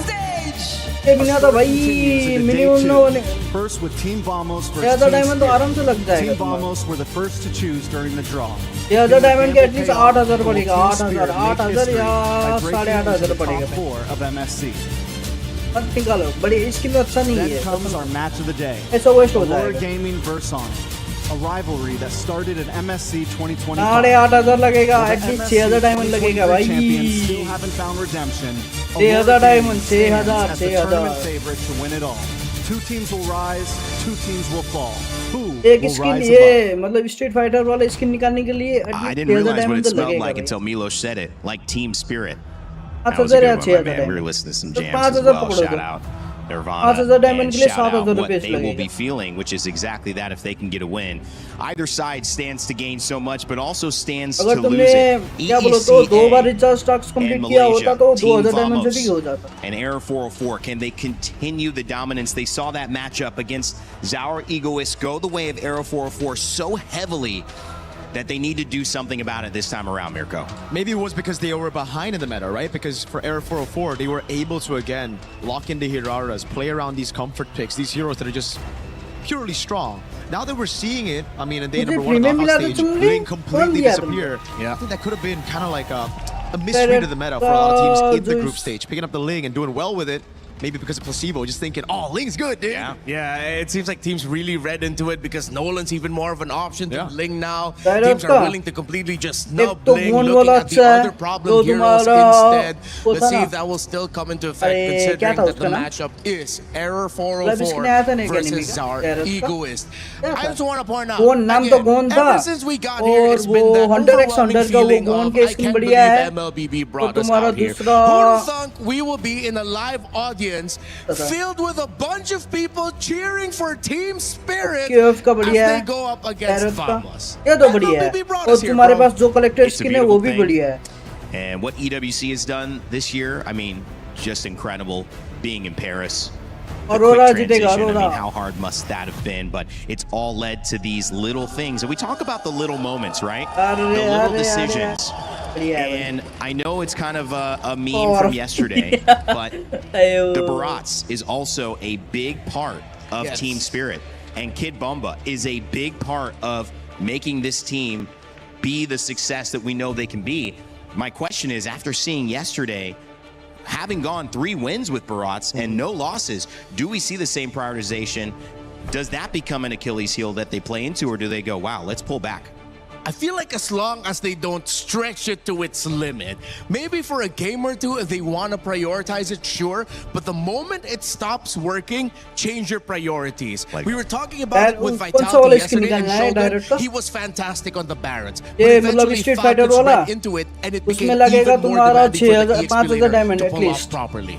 You see, 5000 there's diamond one का thing कितना पड़ेगा about utilizing these flex picks, right? It's 7000 great पकड़े दो if you can actually utilize it रुको मैं well. देखता है If you don't, it just becomes too one-dimensional. That's right. If you look at Vitality, the way they utilize the Barats pick, it was first pick, but it was never played in the jungle. So it was never a flex pick in the minds of Falcons PH either. They were like, all right, the Barats going to go straight XP, especially then with the Paquito, right? They just kept on putting in jungle. The one game they won, it was in gold, but then after that, it was just, again, kind of a habit for them to pick up the Barats, but always put in XP. So now if we want to see Spirit pull up those flex picks, we need to see it in more roles than one. They need to be able to अगर utilize तुमको that direct के skin निकालने हैं flexibility तो of the KF वाला pick. Yeah, and निकालो I will double down on that. That if ever Spirit KF वाला want to make बढ़िया this है a little bit more और difficult तुम्हारा for Vamos to read Hunter x out Hunter का भी the बढ़िया है draft, then first pick the और एक तो Barons तुम्हारे and then पास बढ़िया shock वाला the है world ये by putting it into the hands of Zaur Egoist. You're not gonna expect that at all. Wow. No one expects that. Goes the only Indonesian gold laner still competing in the MSC 2026 knockout stage.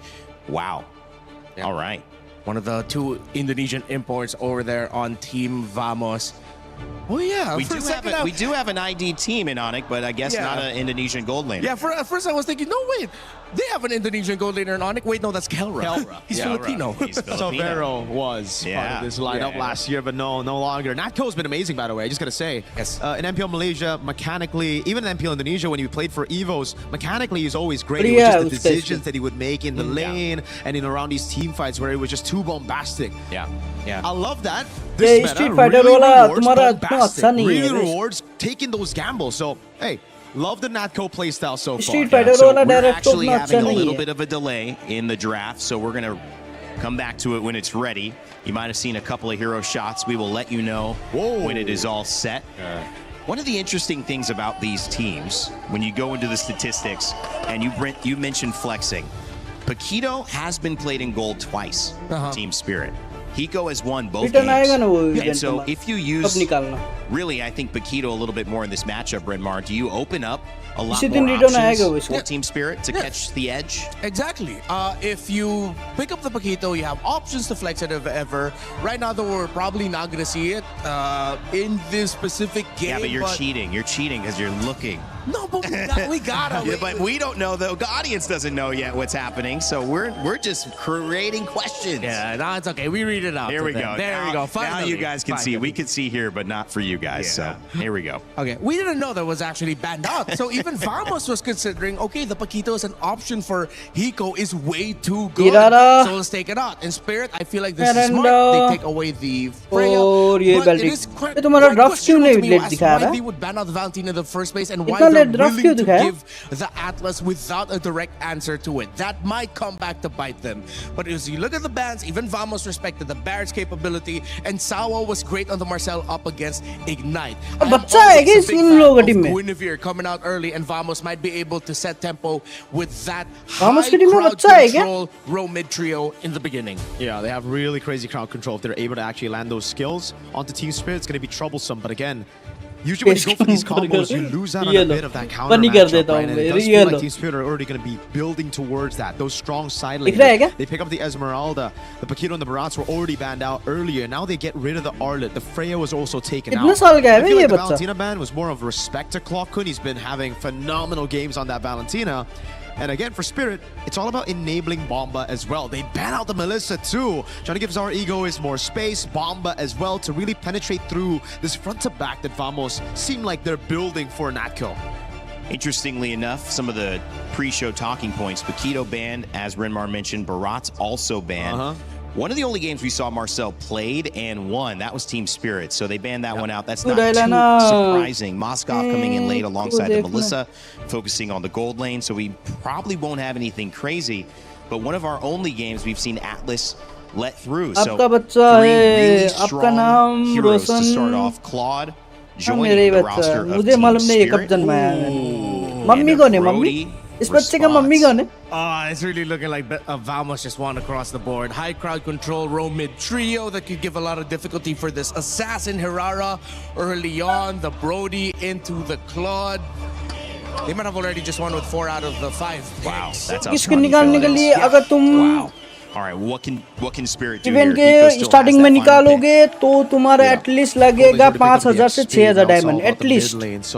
और जब तुम्हारा recharge tax वगैरह आएगा ना तब निकालोगे तो recharge tax complete करके और तुम्हारा diamond 2,000 extra diamond It would be too लगेगा। crazy for them to actually play with the Yves, but the Bene should stop. Wait, that's a Khalid. Never mind. We've been seeing this, by the way. Benedetta Khalid. Wait, so is that is Benedetta? मुझे क्या is मालूम? Benedetta. The image मेरे is को तो Khalid. मालूम ही नहीं Yeah, है। it looks like it's Benedetta. Okay, it's Benedetta. हमको नहीं You know what's मालूम। funny? This has happened a lot. It happened yesterday too. Yeah. Yeah. So we're looking for mid guys. I think could be. लो उल्टा फंस we गया saw डायला। Farsa shown up really well. I was thinking of Farsa or Yves against the Brody, but the Benedetta should already stop that, and that's why they're gonna have to go for the Vexana. safer choice in the Vexana, try to peel away against the Atlas and the Guinevere. Yeah. Right. All right. This Vexana pickup, I feel like, was the great balance of it all, but then you have to वाह, pick up Vexana pick किया Purify, रे? which means you won't have the flicker, but at least you'll have the counter engage with the fear right up in front, and then the knockup from your ultimate. वो बच्चे का नाम क्या है? बच्चे का नाम क्या है? We're gonna see Vamos take control of this game. That Roman trio is deadly.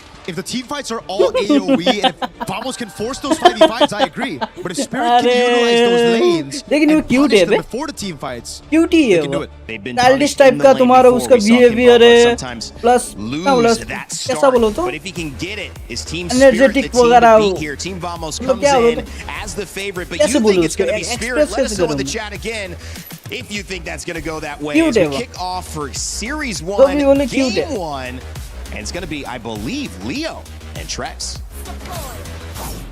Hola and привет everyone. 5,000 diamond का एटलीस्ट लगेगा तुम्हारा 7,300। अगर 2,000 डायमंड ऐड करोगे तो तुम्हारा लगेगा 3,000 रुपये। I am extremely excited for Facecam this on series करूँ क्या? here. या ऐसे Yesterday ठीक we है? had some fast ones, a 3-0, a 3-1. Facecam on करना है I या gotta feel ऐसे this one ठीक could है? honestly go the whole distance, Leo. ठीक है I'm तब glad to see होगा that, तो तब मैं मदद कर देगा, ठीक है? the rocky आने दो पहले। road that Team Spirit had to go through in the groups, they've evolved. the past 72 hours since we last saw them in action has seen them evolve their drafting patterns, which our panel actually did well to point out. Looking at the emblems right here. Did you see this Vexana coming through? I mean, debatable, but this is one of those picks that we saw one before. It has worked. It has given some options, especially against something that wants to kind of more walk towards you or dash towards you. It's not the most, and the non-flicker mages are kind of coming back too. And she is forced to flicker here, given all of the straight lines that Vamos are drawing through. The heart of the lineup, Sepat on that Benedetta. Error 404 on a Guinevere that can literally find you wherever you are. And of course, Zequif, who could just find massive Fatal Links, who can only really be purified by Kid Bamba and Hiko. Looking at this matchup, Nako versus इसीलिए तो बोल रहा हूँ अगर उस time पे मेरा शायद डायमंड होगा तो मैं गिफ्ट कर दूंगा तुमको. We haven't at all. And even last World Championship, I feel like we haven't really seen Hiko in that prime state. It's been a couple tournaments, for me at least. The Hiko that we once knew that was extremely aggressive. I don't know if it's just Team Spirit taking a more passive route. We had that interview with Bamba not too long ago where he was like, I just want to go even in my lane. I don't even need to win it. And I think Team Spirit is trying to get that discipline. But I think right now what we need to see them is the aggression. They need to know when's the right time to push it in. Even 2 minutes in between these two teams that we expected a lot of aggression from. ये EWC में first time Benedetta देखा है मैंने pick किया हुआ. Spotted up by Sawa, pulled out off camera. Sorry, egoist. A very clean off-cam pick. And I think it's a good trade. When you're able to get some traction in the gold lane, Zardo is going to take a little bit to get away from this. He's on the Harara, nothing major. And Team Spirit, even after losing the turtle, take the gold lead. Zar with a quick gank down. Nako tries to get away, but the Retry gets the slowdown and helps secure that first blood. 2v1 with Team Spirit getting a 500 gold lead off that exchange. I still can't say it's worth it. I can't with my whole heart say that that was a worthy trade, but looking at EXP diff, this puts him up by almost a full XP bar up. Zarigo is off to a great start. Sawa still not at level 4. Zequif has already reached it. So this is something that I think we have to consider. Zequif can just jump in, grab these two since Sunset Lover does not have one. Oh, massive Requiem! Knock-up. Sawa goes down a little bit more. अगर इस tournament में मैं हिरारा के साथ खेलूंगा ना 15 बार तो easily मिल जाऊंगा मैं. It's actually surprising. 15 बार तो इजी मर जाऊंगा. Benedetta right now. He's winning out in lane as well. Team Spirit making some और plays. भाई student Contrary to what he mentioned in an interview, he said he just wants to go even. This is not even at all. He's literally bullying Sepat, moving faster elsewhere, and I think that's what allowed for that 2v1 down bottom. There was a lot that Vamos was dealing with on the other half of the map. मेरे को API नहीं मिला बे store के लिए. Into Vamos' hands as well. इसलिए of कर दिया मैंने. Things have kind of evened out. अरे मैं गिफ्ट कर देगा जब वो तुम्हारा 100x100 का कोलैब आएगा ना तब मैं गिफ्ट कर दूंगा तुमको. Seen it a lot in the अगर तब मेरे पास डायमंड होगा तो अगर डायमंड नहीं होगा तो मैं रिचार्ज कर दूंगा. Sepot lands the time after time. Sawo continues to be the target of the time. He flickers away and Zarigo is able to respond with a kill of his own. Brave smite. Mind you, this is not a revitalized Beleric. He just went up, punched him straight in the face, stole some life and flickered back. The godfather of MLBB and ECA showing. गया जुसिन गया बढ़िया खेल रहा है भाई ये रहा. Nice.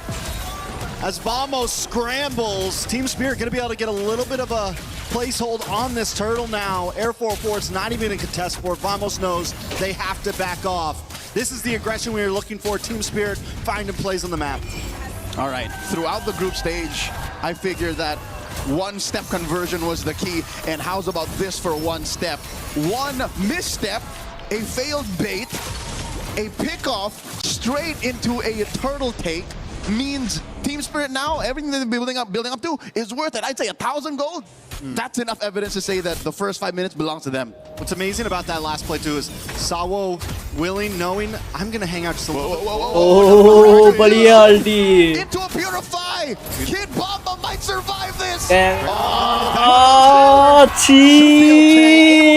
Very clean in this. वो ना से भी निकल गया बे. Bamba up in the CXP lane, just dominating down on the boss side though. Hiko with a nice blazing duet. Zequif forced to go back onto the tower. Nako wants to try to get involved with this as Clockin walks up as well. Team Spirit though, Hello, they cut the wave. They're back on the map. Approaching the 2,000 gold mark. The Dragons are soaring towards a strong mid-game berth.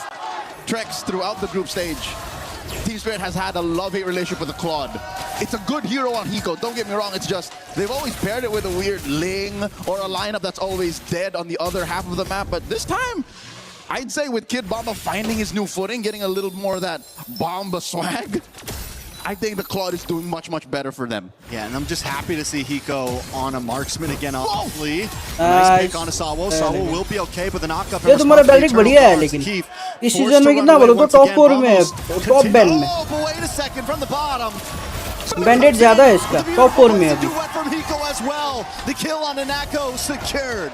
There's gotta be top 4 या top 3 में है, sorry that thought, let's not मैंने put video भी डाला था on our heroes. We're gonna be the aggressors, and there's nothing wrong with that. It's just I don't think they ये expect. Tournament देखो तुमको डायमंड भी मिलेगा. Looking at this lineup, you're thinking, hey, Hiko won't be as in your face. Sunset Lover will be keeping himself scarce, but that's not what's happening. Team Spirit has picked up the pace. This is not the same Team Spirit we saw in the groups. Yeah, and it's like they see every single attack coming before Vamos can do it. Here comes Kid Bomba, though. Sawo as well with a nice Wrath of Druid. On to Nako and Sep Pasapat, unable to get an angle in, but Sawo taking a lot of damage. Apart memory secures the kill on to Sawo. Now Hiko comes in, able to find Sapat. Air 4-4 as well. Will go down. Zakif holding back as Team Spirit loses the turtle, but comes out and wins and kills. 1 for 1, I'd say a roamer for an XP laner, 9 times out of 10 is a good trade. Team Spirit now up 3,000 gold, pushing top lane in tier 1, I'm pretty sure is going to go down. Bottom lane as well. Look at how well Spirit took this fight. That one pickoff, that one trade, the fact that Sawo got his ult right where he wanted it means Team Spirit was going to go where they wanted and get that conversion. Top lane falls eventually. Team Spirit not only winning out in gold, winning out of the map as well. And as I was saying, it feels like every time Vamos wants to make a play happen, Team Spirit knows it's coming and is so quick to respond. From about the second fight we saw happen where Saw was able to get that flicker away to down in the bot lane, when Zaur shows up in the nick of time, every time Team Spirit is right on top of it. So far, Hiko is just everywhere. Needs to be in the neutral objective pit. He's there. Double waving. He's there. Natko, I can't say the same. Again, taking this down to the fact of it's hard for them to get vision, and it's hard for them to get the engages that they need to, since they're both thinking, we need to find the perfect fatal links, and we need to threaten Sunset Lover and Hiko. It's just, Hiko has a purify. Sunset Lover will be hiding himself up until the very last moment. It's hard for Vamos to play the same pace that they did in the groups to be able to be the #1 team out of all of the teams. Fastest games, cleanest record. They're trying to repair that now. And it's going to start off of Zkeef. I think if Zkeef can, for some reason, pop the purify on both side laners, then that's a start. It can't be off of Sawo. You can't do fatal links on Sawo to start off a combo.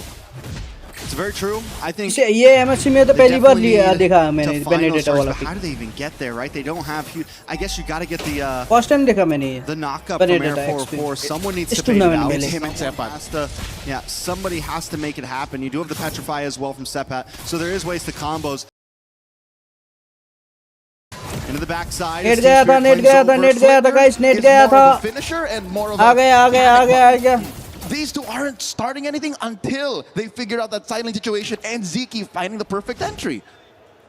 And it's a tough entry at that. It's a grocery list of to-do things against Team Spirit right now. You got a whole chore list right now.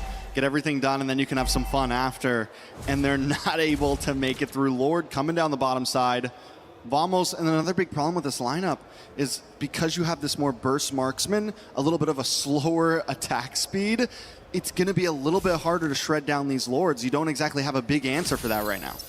Lord marching through तब मेरे पास बढ़िया वाला पैसा होगा ना तब ठीक है मैं अपना वाला स्क्वाड बनाएगा मैं slowly worked on by Sunset Lover. Oh, I think that's it. They're going to commit Grand Theft Orange. Oh, who they put it on? Oh, Air 4-4 still gets it. बड़ा वाला कंटेंट क्रिएटर बनूंगा ना So अब अपना squad बनाएगा मैं They're definitely able to at least defend something, but Team Spirit do such a great job of layering these waves. They take the top tier 2, bottom tier 2, mid tier 2, should fall next as Kimbaba zones away Vamos with that falling star moon. Sawo keeping vision as well. Luckily for Vamos, they do keep their inhibitors up, but Team Spirit not quite done yet. Oh, Even Zeke can't stand under 2 seconds of Hiko's basic attacks. In comes Bomba. Bomba to the backside, maybe a little too deep. Savo jumps in and Hiko follows it up with a beautiful blazing duet. Arrow 404 is down, and next will be Sepot and possibly Kakan. But Team Spirit decides to back off. They got what they came for. They take the inhibitor. 3 for 1. Part of the trade, but the fact that Team Spirit are already inside the base, Sour looking for more. Iframes perfectly used, a mid lane, Holy Shield still standing.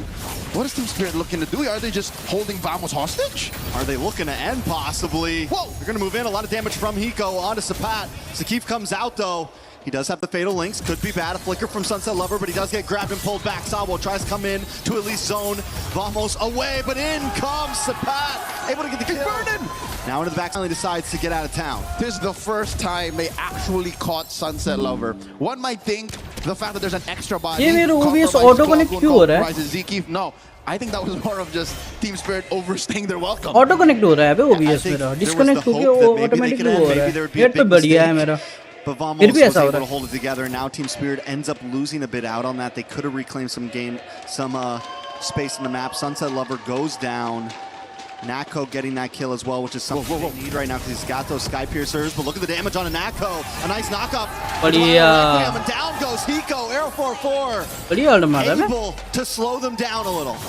So with Hiko off the map, traded out for a roamer, this is one of the first few jabs that Vamos has actually put up against Team Spirit's chin. I don't think that's enough to stop him from actually starting up a slow but dominant Lord dance, which is something I love. In the knockout stage, we started the dance again. It's definitely been a slower pace, especially even in the groups. We had a little bit of that here and there, a little bit of the macro play.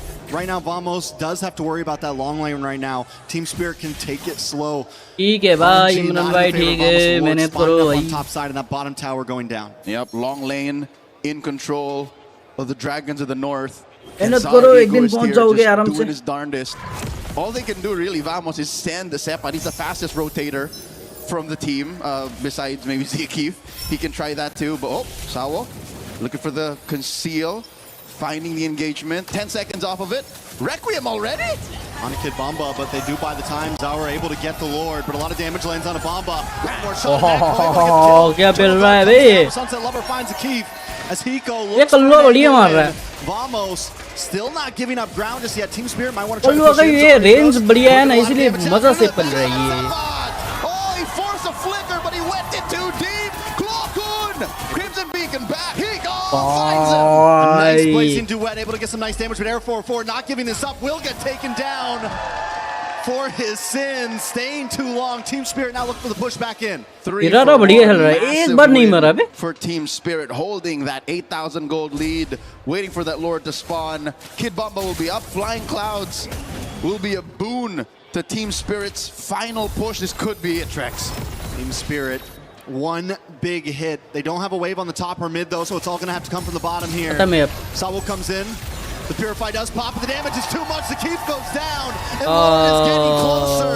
As Zauriga takes Nako down to about half health. Sunset Lover low, so he's forced to back off. Oh, ये हीरा लगा damage. And the Lord connects. Immortality pops. Hi. Well with Falling Star Moon on क्या था ये? On the base, and Vamos still can't defend. The Lord does finally go down though, and Team Spirit just can't end it. क्या किया ये हीरा ने भाई? ऐसा खतरनाक.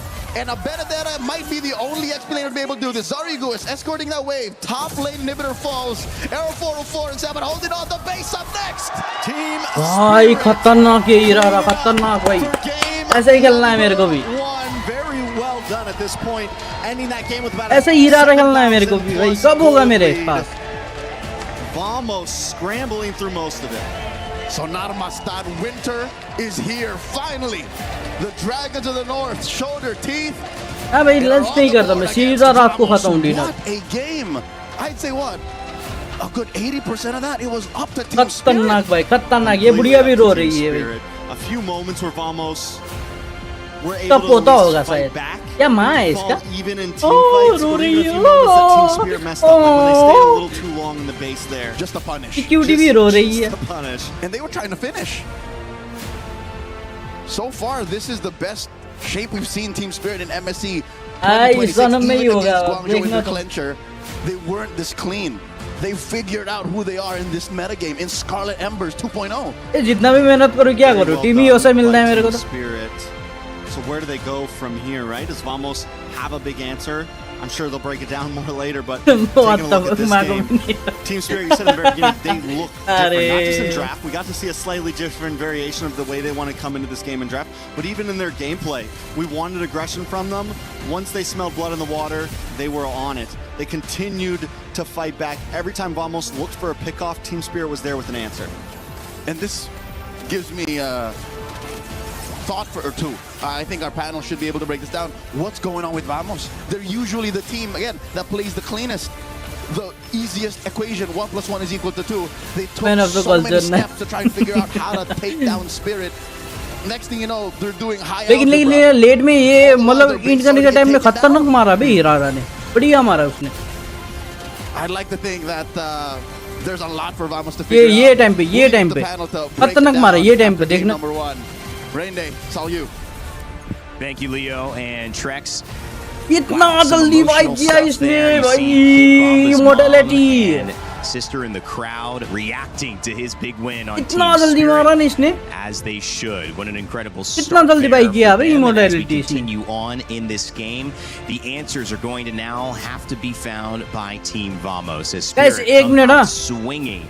One of the questions we had, Renmar वही Mirko, तो was, will this कितना quad जल्दी किया work again? उसने What can we do to see Hikomania? एक मिनट It was a थोड़ा late बफरिंग game होगा pick, they said, but in data just a few wifi switch minutes, कर रहा हूँ that ठीक है game was a 7,000 gold lead for Spirit. Claw didn't seem very late game to me there. Yeah, Spirit decided to expedite the process. They gave up the first turtle and then ganked the Brody, meaning that Hiko was comfortable in the laning phase. That simple little adjustment made huge differences for Spirit. And it was also just subverting the expectations, okay. right? When you pick up a Claude, it's weak side automatically. The Brody चलो on uh the रहा हूँ other मैं side, you wouldn't really check करो expect तुम Team लोग Spirit to be ganking that lane. Instead, बढ़िया you'd be किया expecting लेकिन Team Spirit to actually go and contest for these neutral objectives. So really good eye, really good vision and decision from all of the members there. Because again, even up against the Guinevere, we've seen multiple teams try to double down on neutral objectives against Guinevere, and it doesn't pay off. कब हो And it's गया not ऐसा that मेरा Guinevere is the मेरा कब हो गया ऐसा guaranteed win on an assassin right now. We know Era 404 can do so much, but we have seen more success with the Harara, and we have seen more success with these different choices.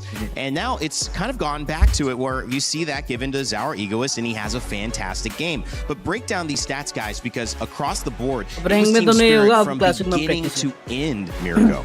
It really was, man. All the way from the start, Classic it was kill just give fantastic by Team ऐसा Spirit. He The खेल। way that they were able to stay away from those team हाँ, fights. मैं अच्छा ही खेल लेता हूँ लेकिन क्या बोलूँ तो एक बढ़िया वाला टीममेट They चाहिए have a मैं great composition if they can force the 5v5s. 5v खेलने में If they बढ़िया can force बढ़िया these 5 brawls to बंदा happen चाहिए together. Spirit, they use अगर that 5 lane बंदा dominance. बढ़िया I बढ़िया really मिला gotta ना give props to that ऐसे Esmeralda टाइप का first खेल pick, लेता हूँ right? That lane dominance बस over in trust होना XP चाहिए that literally just took everything away बस from होना चाहिए Vamos. टीम का He was able coordination to होना rotate चाहिए faster. He was gapping Subpot, and there was no other बाद? choice for Subpot to choose in के the बाद क्या? XP unless they wanted to feed completely feed ना करने वाला होना sacrifice the चाहिए team fights. सबसे Because best again, they pick up the Benedetta, they wanted to सबसे layer ज़्यादा another important form of CC with already the Atlas, right? They couldn't do it with any other pick. Say if they wanted to go Dyroth to just counter the Esmeralda, yeah, you would counter the Esme, but then you would lose out completely on those team fights. Yeah, Vamos had the right thought process, but in the end, because of Kid Bomba being able to dominate the lane, have his presence felt, that alleviated the pressure from Sawa and Sunset Lover. That once they got through that first layer of, okay, we got past Kid Bomba, now we go next. What are we up against?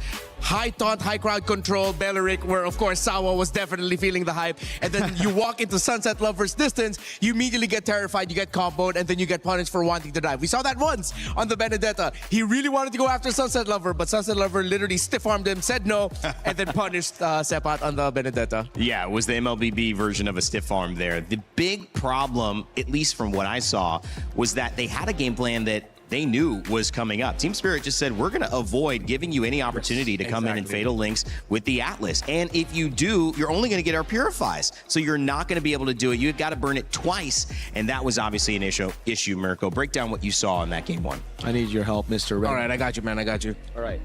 So for me, I'm just going to go quickly in the drafts, run this through because Renmar will, kind of talk about everything else. So firstly, I really want to talk about this Valentina ban that we saw earlier as well, right? We were talking about it. Renmar was like, oh, why did they ban Valentina? I'm very interested. And after the game, I guess now we understand. Yep. They really wanted to trade either the Atlas or the Belleric. And if you leave these two heroes open, you need to ban the Valentina. Just because, again, whoever gets their hands on the Valentina plus the Atlas or Belleric, you're going to have another ult to play with, the other side, right? So it's either, let's say, Vamos get the Atlas here. Oh, they get the Atlas here. And then the Belleric gets picked up by Spirit.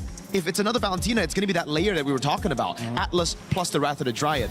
Next thing, it's also just the Esmeralda pickup right after they saw the Barats and the Paquito ban, right? Insta-prio in XP. Not a lot of matchups, and they ban out the Arlets straight up in that second phase. That was the only other guy that could be the layer to help this Atlas Guinevere. Because again, right now, Atlas Guinevere, you're playing around that cycle of Purify. If the Purify is baited out by one, that's cool. But the thing is, as you also pointed out, Mr. Rainday, it was also them just splitting up. Every time you go in, it can only get one Purify. Right. Best case scenario, you get two Purifies. Bait it with one skill, but they were always so far apart. Then after that, obviously, it was just the subversion of expectations in the game and their execution to really bait out the Brody to walk forward, Esmeralda getting tempo and all that. Yep. Well, it's gonna be my turn now. Give me a second. All right, I got you. All right, thank you. You're gonna have to also hold my mic over there. Teamwork. All right, it's just how come I made more old man noises? My age is showing. I don't know why. All right, this one. Okay, so we're gonna start off with this play here. This is where our two casters, Leo and Trex, are pointing out. You don't always just want to keep going after the Belleric. You're gonna have to choose differently. This is the harsh reality towards Vamos, where okay, you can try to combo one, but you will get punished later. Because here in this map, we're gonna do a quick little. I'm trying to look for my zoom in button. Oh, there we go. Okay, give me a sec. Bam. All right. So you watch where Zara Egoist is going to be coming from. We're going to play this play out through the map instead of just the little micro decisions. Team Spirit were happy that this happened because they knew Zara Egoist would be in a position to punish Vamos. And then once they finally realized that, oh, wait, they got no one. We're good to go. You see members slow, and you see where the Brody is. That was the sign for Zara Eagles to go ahead and jump in. That's how they were able to get the second kill here onto the Brody, with the other one coming in from the laning phase after they gave up turtle number one, and then they decided to just gank the bottom lane. So that was a great call by Team Spirit, and meanwhile for Vamos, a little bit desperate, wrong target, not fully respecting where the Hirara could be coming from, and then they got punished for it. And then the second one would be how Team Spirit also handled this. I love where Sao and Hiko came from. They decided to conceal from the bottom side of the river, and then with Vamos already set up, again, this is what they want to do. Their formation wants to fight. So they had full setup for the turtle. They didn't know where the Belleric and the Cloud was, although they could surmise that they could be coming from the bottom lane from an opposite side, which is why they put Clockun over there to potentially sense. But at that point, Sao was just going to ignore this juice in. Doesn't care. So he'll be able to get a great taunt off. Meanwhile, Hiko locks in into Clockun, and Hiko does a really brilliant BMI trick here. He goes in, he BMIs. Because the Benedetta sees him, Sepat sees him, he decides, you know what? I'm about to go down. Kid Bomba is absolutely destroying me on this Esmeralda. Let's see if we can get this Cloud out here. Force out his Purify. Just a bit. Hiko, bang. Gets out safely. Vamos was scrambled. They decided to just focus a little bit more on the heroes. Arrow 404, as you see, did not even get to use his retribution over there. So that was an easy, clean take for Team Spirit. They got turtle buff. They get some more kills. They get some more fights. Even though Sabo goes down, they get to win the trade overall. They get more kills. They get the objective, and that's a big win. And Nako's irrelevant. I mean, you circled in on the retribution, but you also saw Nako back there, full health. 0-2-0. And on the other side of things, you see the impact. Hiko is not only fighting against Clockun, gets him to half health so Zushin can't poke in on that fight and contribute any CC or any damage, but then comes back and almost kills her again after he's been effective in the turtle fight. So both of these things, to me, like, those are great points you guys pointed out, but I think maybe the biggest thing was clearly winning that side lane and putting Nako in a defensive position, not being able to use a matchup that should have been in their favor, right, Remar? Yeah, it's difficult too for Vamos. I understand their frustration because even in the team fighting, there's like, they're coming from the sides.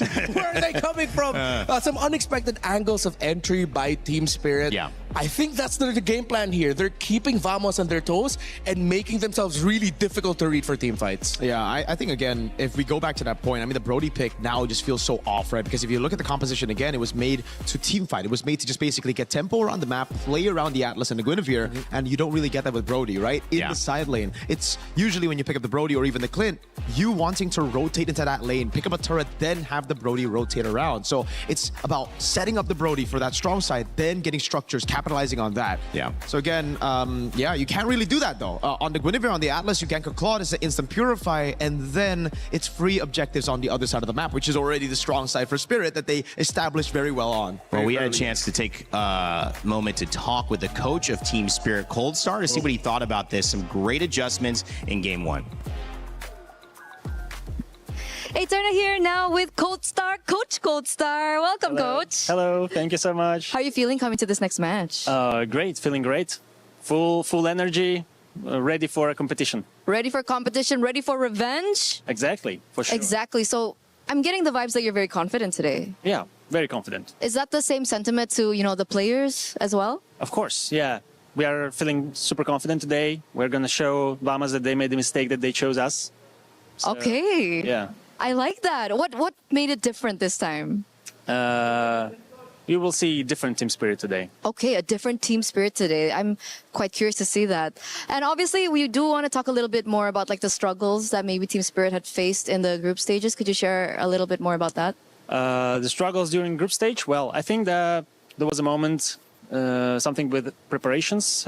I think at some point we maybe didn't prepare enough. We made some mistakes in draft, in preparation, in our strategic approach. Okay. So we changed that. We fixed, worked on our mistakes during those days. I think against Guangzhou Gaming, we already fixed things and adapted well to that series. And of course, during these days of the break, we had an option and had time to fix the mistakes that we had and work on closely what we're going to do today. We're getting a lot of information from players, from coaches as well, that it's always a lack of preparation. Is it the meta that's causing that, or what's going on? Lack of preparation? Well, it depends, of course, and especially when the tournament is very short. I mean, kind of short, comparing to M Series, for example, when you have more time.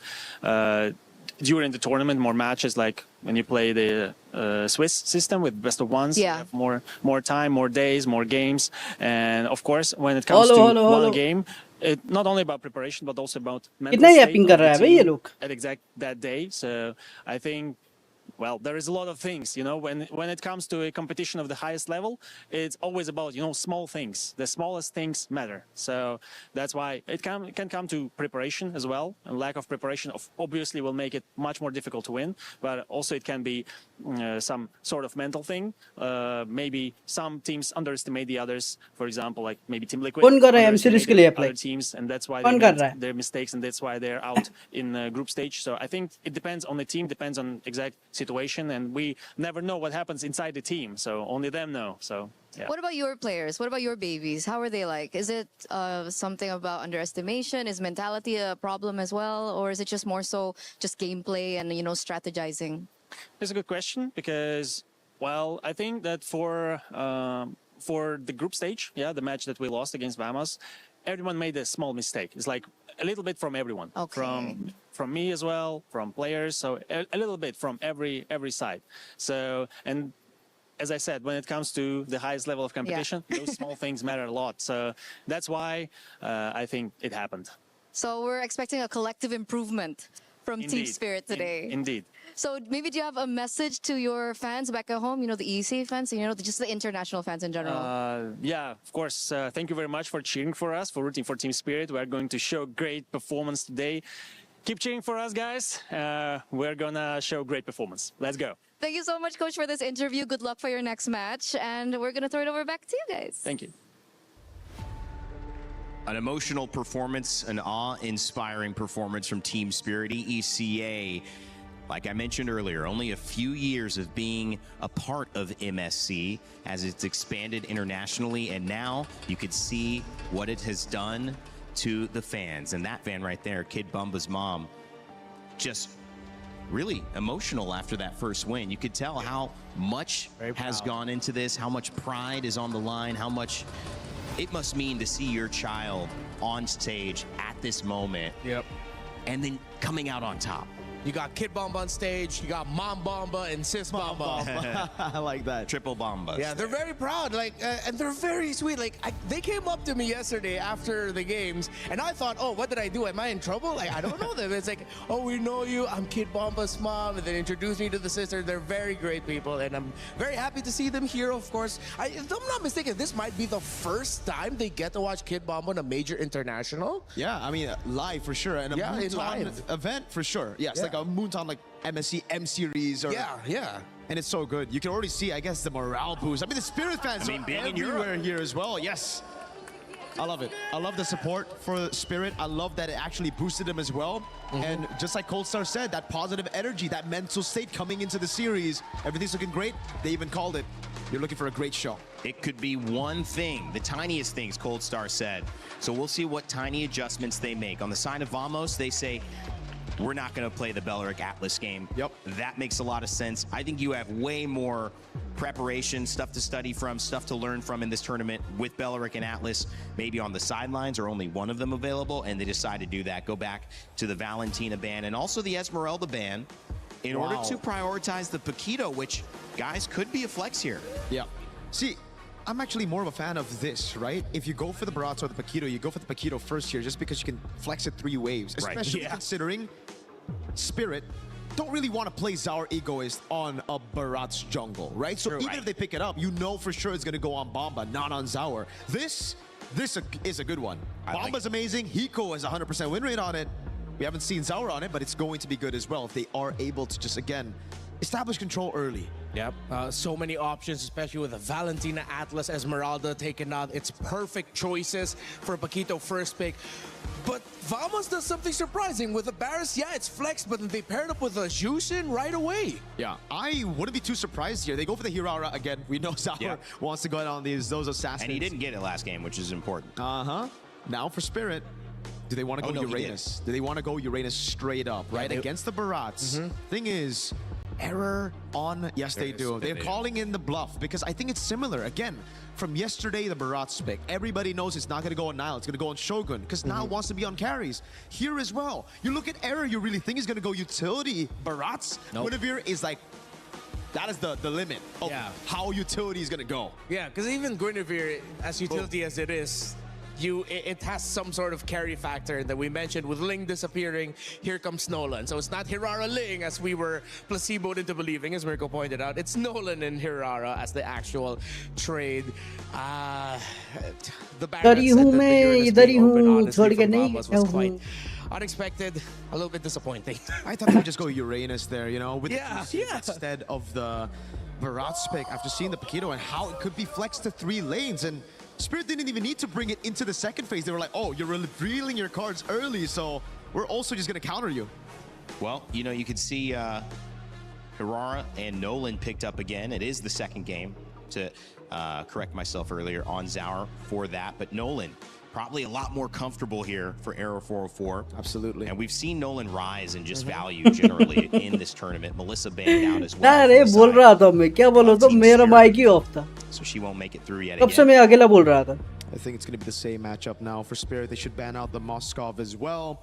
Try to force Vamos on a claw. They even... The Clit was a pretty good answer yesterday as well, to be fair, against the Paquito. I thought they were going to ban out the Moskov, so they forces the Claw, but this is a very similar thing, right? Yeah. Moskov Claw, you can still bully him. It's just that it gets really annoying with the Moskov Spear of Misery. Gord actually gets banned out, which is quite interesting. Trying to take away that... It doesn't really look like a Gord comp to me, though. Bit of stun, bit of damage. Yeah, honestly, at this point, they can just trade the long-range poke mages instead. They didn't think of the Gord because they're so mobile. Yeah, like Eve with the Valentina gone. I think we go back to like Eve Farsa trades. Oh my God! I'm so Diamond code मिला है क्या? used to seeing this guy. Diamond code दिया है क्या? Draft. I did not realize he wasn't banned. It just usually auto banned. तुम लोगों को diamond code दिखा क्या अभी? Oh, maybe Spirit also overlooked that. Yeah, they're gonna hide their last pick, gold lane.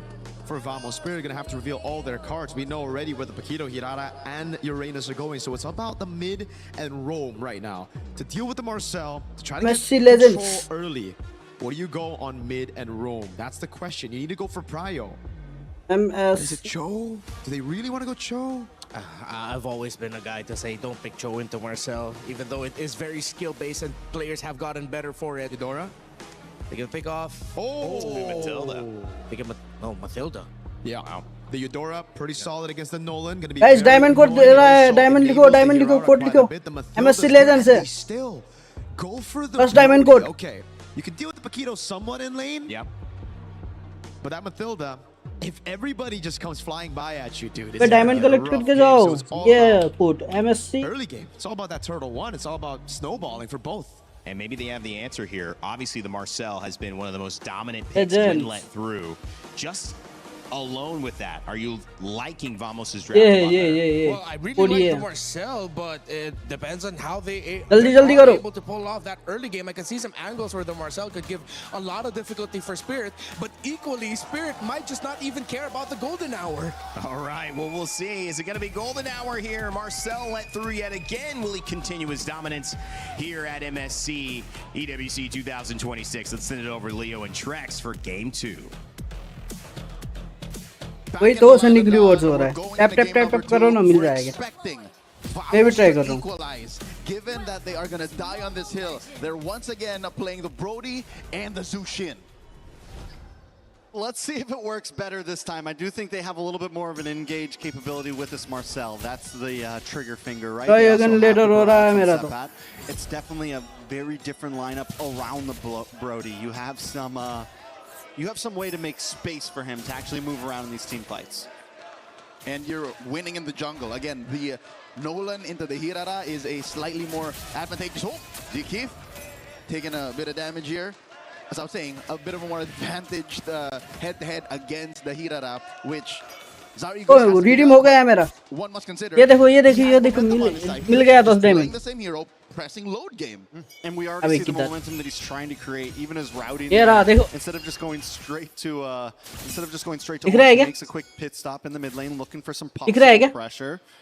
They're able to get the Litho Wander, so Team Spirit already showing after the momentum of game 1. They want to keep on taking it slow. Zauer going to try to take a camp of his own now. But a lot of damage. Lands on error, but actually gets back onto Team Spirit. He's going to move back onto his camp. Sabo continues to harass here. If this was anyone else other than the Matilda, it would have been a difficult situation to try and clap back. Maybe just a Minotaur with a motivation roar would have topped you off from the burstiest hero on paper in Mobile Legends. This is a equal turtle dance that we're starting up. Looks like Zauer might go for his purple first. Nice deadness, welcome. Sabo able to flick back though, but still gets pulled in. Sunset Lover looking for the engage as well.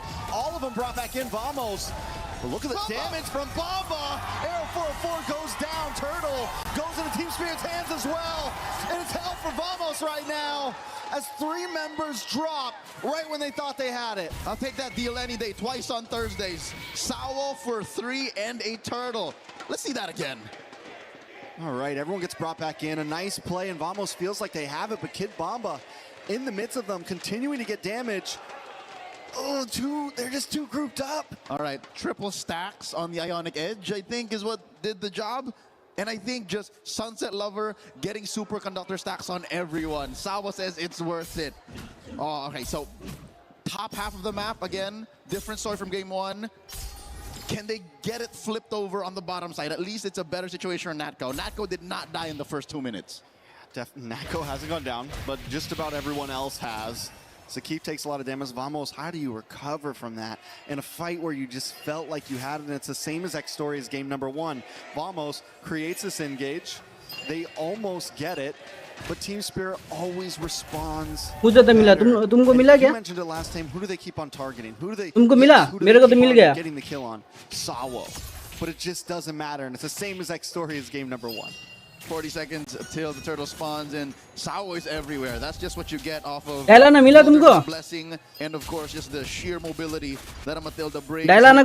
Some way, somehow kind of counters what a Marcel does in breaking your formation, and what Klokun wants to do with a Zushin to try and get you closer in. Team Spirit can reset over and over again, which explains a majority of, even in the neutral, even when fights aren't happening, why Spirit get to do what they want. Another small camp steal here from Zariguist. He is up by about a level, a full XP bar from Error 404. I'd say Vamos still have to be very cautious about taking this next objective. Spawns in the same spot. Not only that, but Sepa takes that long rotation down to boss side, and now he just makes his level 7. अरे click करते करो मेरा भी भाई कितना 20-30 बार try किया मैंने, कब मिला मेरे को, सबको मिला, ओरियन भाई को भी मिला, उसको भी, मतलब किसको बोलो तो, और तुम्हारे ये क्या थे, इमरान भाई को भी मिला, मेरे को भी मिला। क्लिक करो 20 कितना बोलो तो 20-30 बार क्लिक करो, मिल जाएगा तुमको भी। Along with Clock Hunt. Impressive reposition by Hiko. Looking for potential targets. Air 404 holding onto the brush. Turtle out of fourth. Hiko into the backside with a nice 1-2. Forcing Air 404 away as Team Spirit gets the second turtle. Team Spirit don't have to force this. They already got what they came for, but they do seem to want to present the attack. Vamos back under the towers, losing another turtle and falling behind more and more. Deja vu. Might not have been as bombastic of a trade, a 3-for-1, but a kill onto Sawa for everything else that Team Spirit walked away with, plus a conversion into a tier 1 up top. This is Team Spirit finding their footing.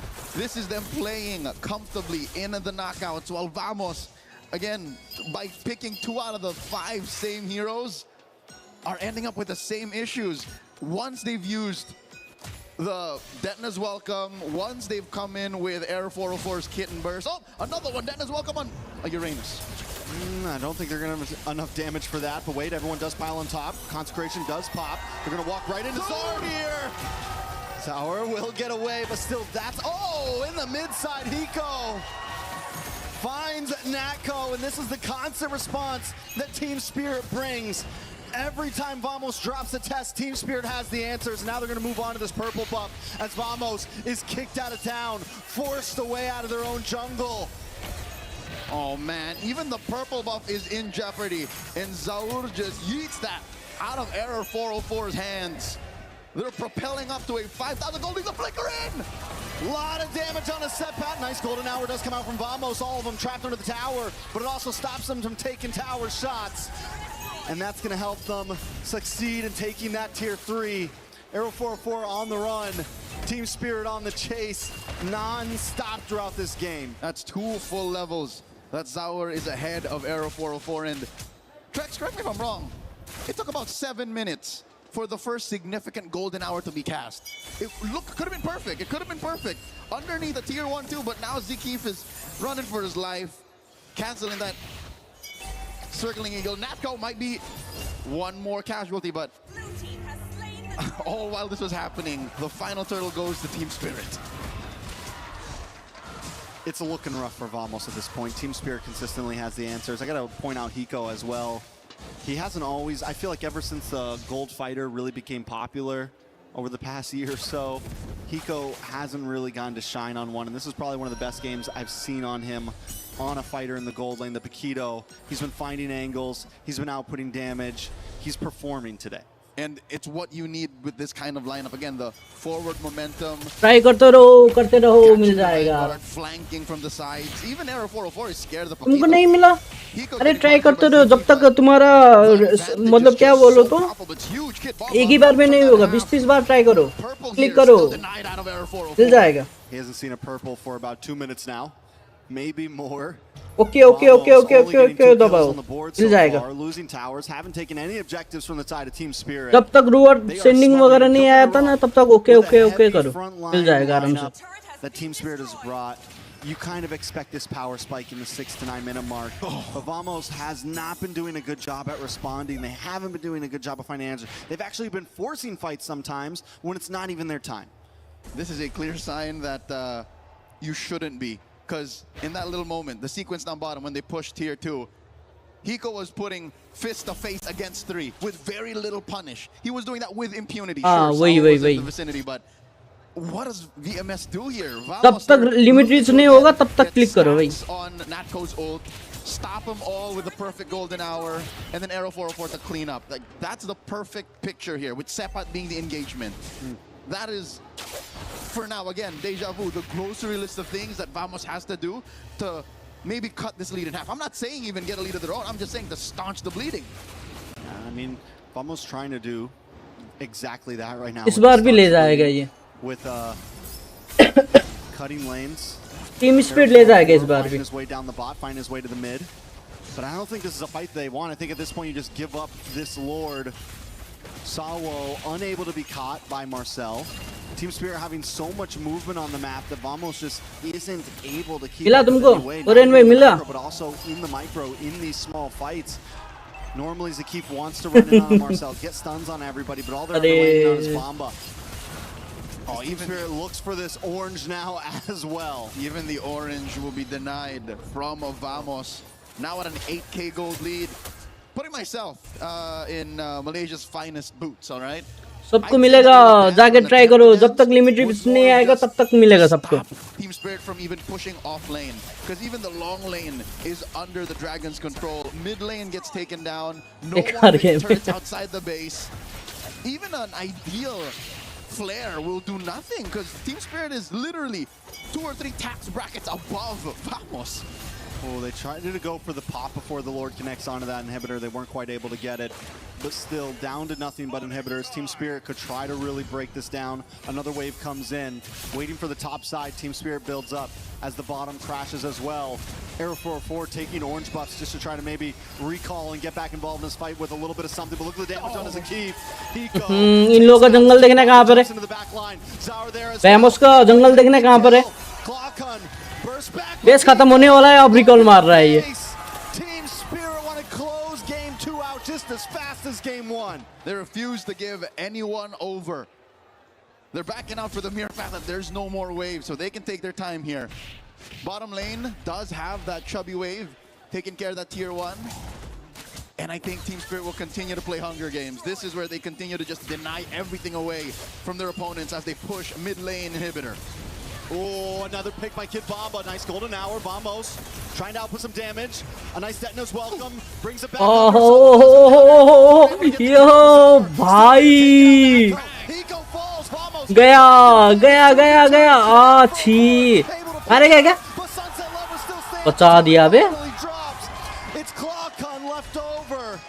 Nice. Defend the base. अचानक defend किया. For Vamos. They risked life and limb. Look at all these corpses lay about.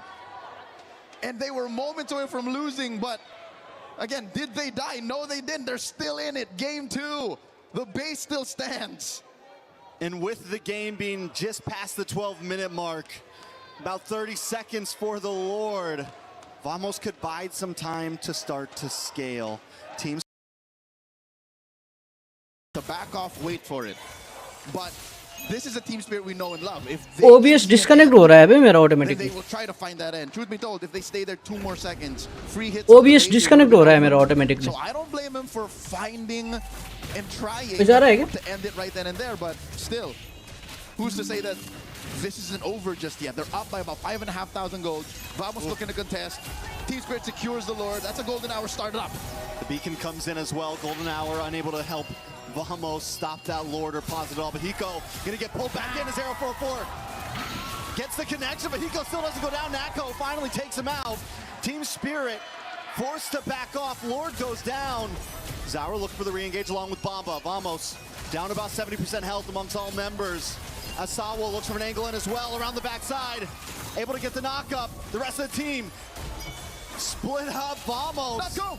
His trouble all gets found out by Zaur and Kid Bomba between 3. Will go down. Double kill for Zaur.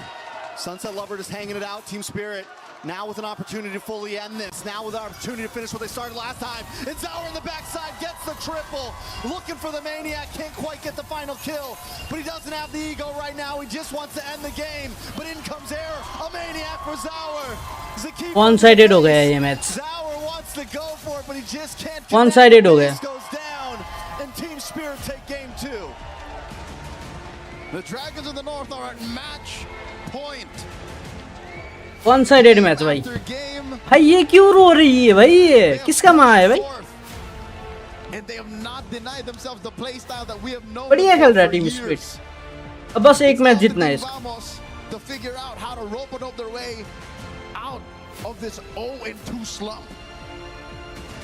And that's a long road ahead. It's a best of 5 for Team Vamos to do this. We're talking 3 games in a row. Did they land?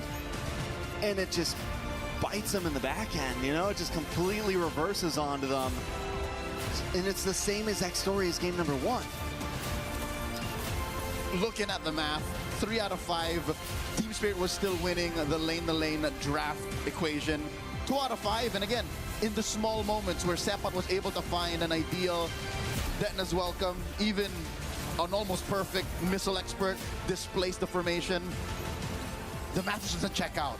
So now, Vamos has to go back to the drawing board and revisit how they ran a perfect run in the group stage because they gotta Kailana so gayi kya? to try and claw their way out. Kailana so gayi kya tum? Reverse sweep. Let's throw back to our panel with Rain Day. Thanks, guys. I mean, you gotta respond. You gotta fix the hair as well, Mirko, of course. I'm coming to you on the jib, man. But you gotta also respond to the emotion. You know, I would say if you saw that clip, you'd think the series is already done. But what we know in MSC, despite how good it looks for Team Spirit, is that you have to expect the unexpected. We have seen upset after upset, but guys, Rinmar, Mirko, Rene back on the desk, it's really hard to think that Team Spirit is gonna let this one go. EECA having a great performance. Yeah, I think we're just gonna start it off like how we started off Oh, yesterday. redeem कर रही है It वो. seems like Spirit really just learned from their loss against Vamos. बहुत सारे लोगों ने ये try कर रहा होगा रिडीम करने के लिए, इसलिए अच्छे से रिडीम नहीं हो just रहा. so that they make it to this point. Vamos look like they're just absolutely shocked about what kind of team they're up against now. Absolutely, man. There's so many moments in that game where I just had my hand on my head, and that's why I gotta fix That's why you gotta fix it back, dude. right? I can back that up. Yeah, definitely. That's what happens. Bomba has an unkillable buff for some reason. Again, could be the family buff here. It's the family buff, It's man. for sure the family buff. But my goodness, 2 times now, right? In game 1 with Esmeralda, game 2 with the Uranus. He gets away from a 4-man gang. This time, chomped down, and Nolan comes around as well, and he baited the entire team. And that, I think, was the big push to the snowball for Spirit. Yeah. There's actually so much. It feels like so much prio in game from Bomba's performance, but not in draft. They're not like, hey, let's first pick this and just leave everybody else to figure something out. Esmeralda was open, so they took it. Uranus was the 3rd pick for them. They're not giving anything away to get these great picks. It seems like, funnily enough, even though Team Vamos did everything they could to defuse Kid Bomba in their first meetup in the group stage, now it seems like they're overlooking him too much. Yeah. I feel like, again, for Vamos, they're really taking these picks a bit too fast, and they're really afraid of those flex picks from Spirit, right? Like the Paquito came in and they insta-rushed the Barats. I feel like, again, this is going to be a very good thing for teams who actually have utility jungles in their composition.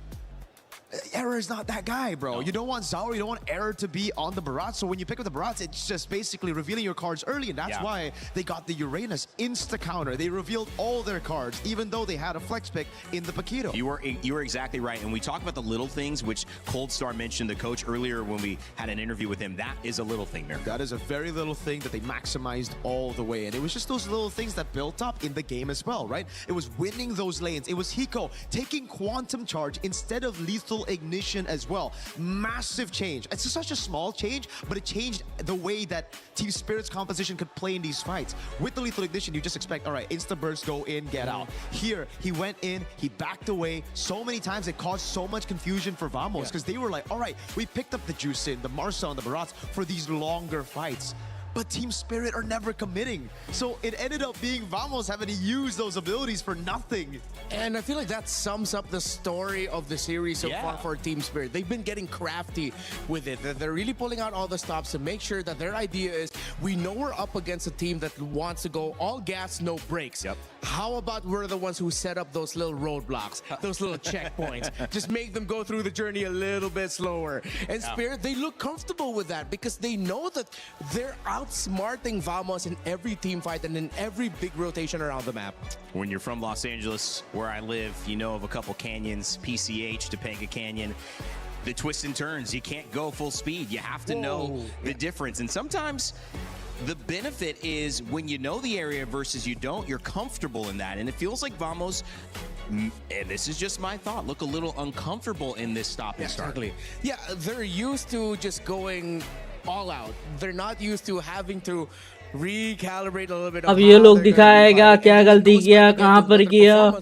अब start हो गया इन लोगों का. Season 17 in their grand finals, where it felt like they were just up against an SRG that once they realized, hey, we're up against a team that really want to take it into the fights heavily, let's try to outsmart them. We'll try to find those little weird angles, and it hurts for Vamos because they acknowledge that this is what they went through in the grand finals, and now they're up against it again, and they still can't deal with it. Absolutely. And again, it comes down to, again, for Vamos, their strength is also their biggest weakness, right? Their biggest strength is their biggest weakness. They're very decisive. They're a bit too decisive, right? When they want to go in, everybody does. But when teams get the hold of that, when they download that gameplay and then find ways to counter it by, again, forcing these longer team fights, going back and forth, forcing out those abilities, it puts Vamos in such an awkward spot that we thought they would be able to capitalize on with this meta. But again, with the drafts, they've really kind of relied too much on that decisiveness. They've leaned too much on their own strength and forgetting about how it could be a weakness that could be exploited as well by their opponents. Team Spirit take the second game in this series. Rimar, let us know how. All right, so one play I feel like encapsulated a lot of what happened in early to mid game and why Team Spirit just ran away with it. This looks so good, right? Oh wow, they get one. That's the Mathildas. That's the Roamer. That's perfect, guys. We're setting up for the turtle. Zoom out.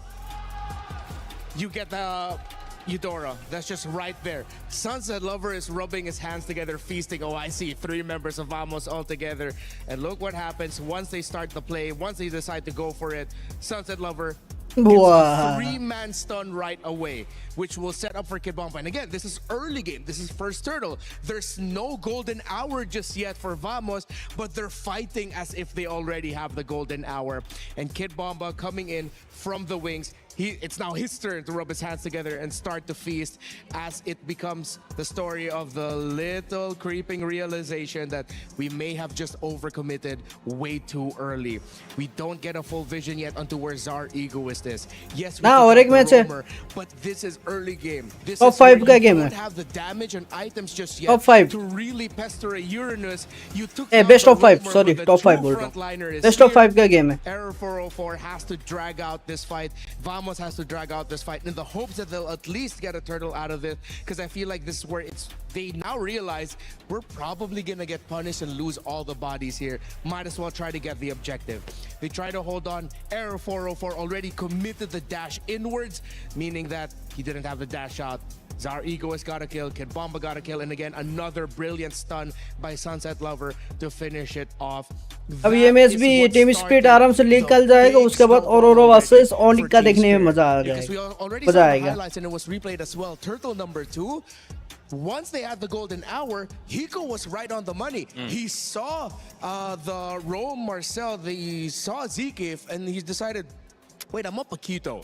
I'm actually a really busted hero. Let me full combo this Marcel. He took the Marcel out, even with shields. Man. A reminder, again, how brutal a Paquito with the gold lane is. Yeah, and that's why I gotta go back to the drafts again and think, all right, it's just so strange for Vamos to see that kind of composition and go, all right, I want to go ban for ban. I want to go fight fire with fire, when again, in the group stage, they didn't do that. They went for these team fights. Yes, if it worked out in the early game, that's going to be good. But they would always leave Natco on heroes like even the Moskov, something that could just give them insurance for the late game, say, if plan A doesn't work out. Yeah. It really seems like here, again, they are doubling down on their main strength, but not accounting for their weakness by picking up the Brody all in on early game. I think that is a very strange thing that needs to be adjusted. 2 Brodies in a row. Again, it looks bad if it loses twice. It looks good if you tie it up, right? So they took the risk. Now we probably need to see something different. And that's the thing, right? When you pick up Brody again, तुमने miss किया one-sided match को. वो देख के गई थी ना तुम. We need to do if we lose out the first neutral objectives. We play around the Brody. We go and take these turrets. We let the Brody play around us, and therefore we get with the Brody already ahead. Yeah. They didn't do that in game 1. We thought that was a mistake that they could have fixed. Game 2, they did it again.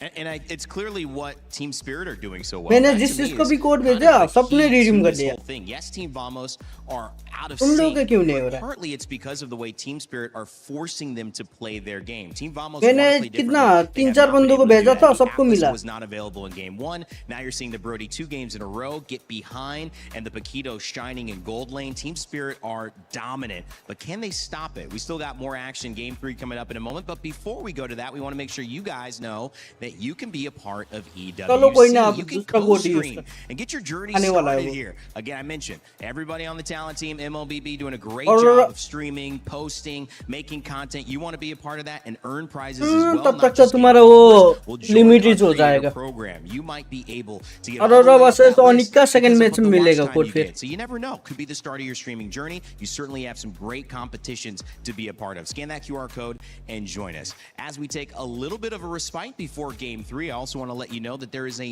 new way to play We Fly Together in Acecraft. It's a co-op mode, so check it out.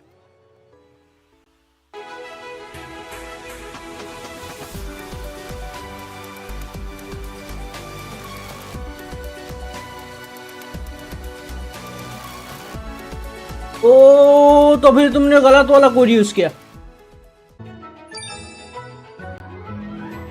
उस code को इधर copy paste मारो तो। अभी मैंने जो pin किया था ना कमेंट वो वही वाला पेस्ट किया ना, वही वाला यूज किया ना। ओ घंटा जैसा छी, तुमने गलत वाला कोड। अरे छी छी छी छी छी छी छी छी, मैंने गलत वाला कोड दे दिया ना तुमको। कोड ये था MSC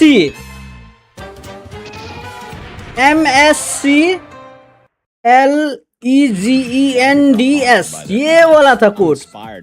ऊपर देखना मैंने क्या किया, जो मैंने पिन किया था वो था MCS Legends, गलत वाला दे दिया तुमको।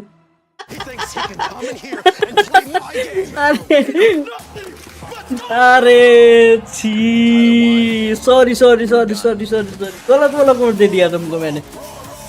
ये वाला है, ये वाला अरे छी यार, ये वाला यूज करो।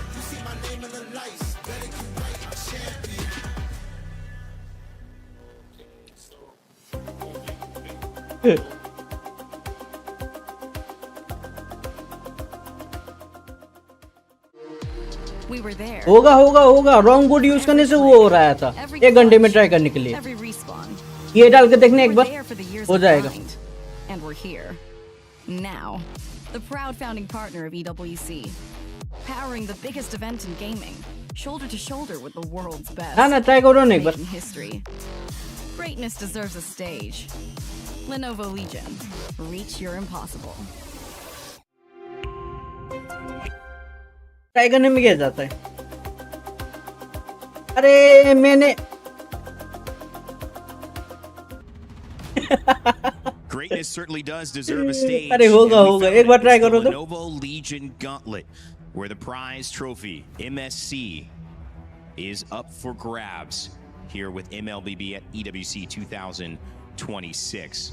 Rain Day, Renmar, Mirko. ना अगर तुम रॉन्ग कोड मारोगे तो 1 आवर वेट करना पड़ेगा उसी कोड यूज करने के लिए।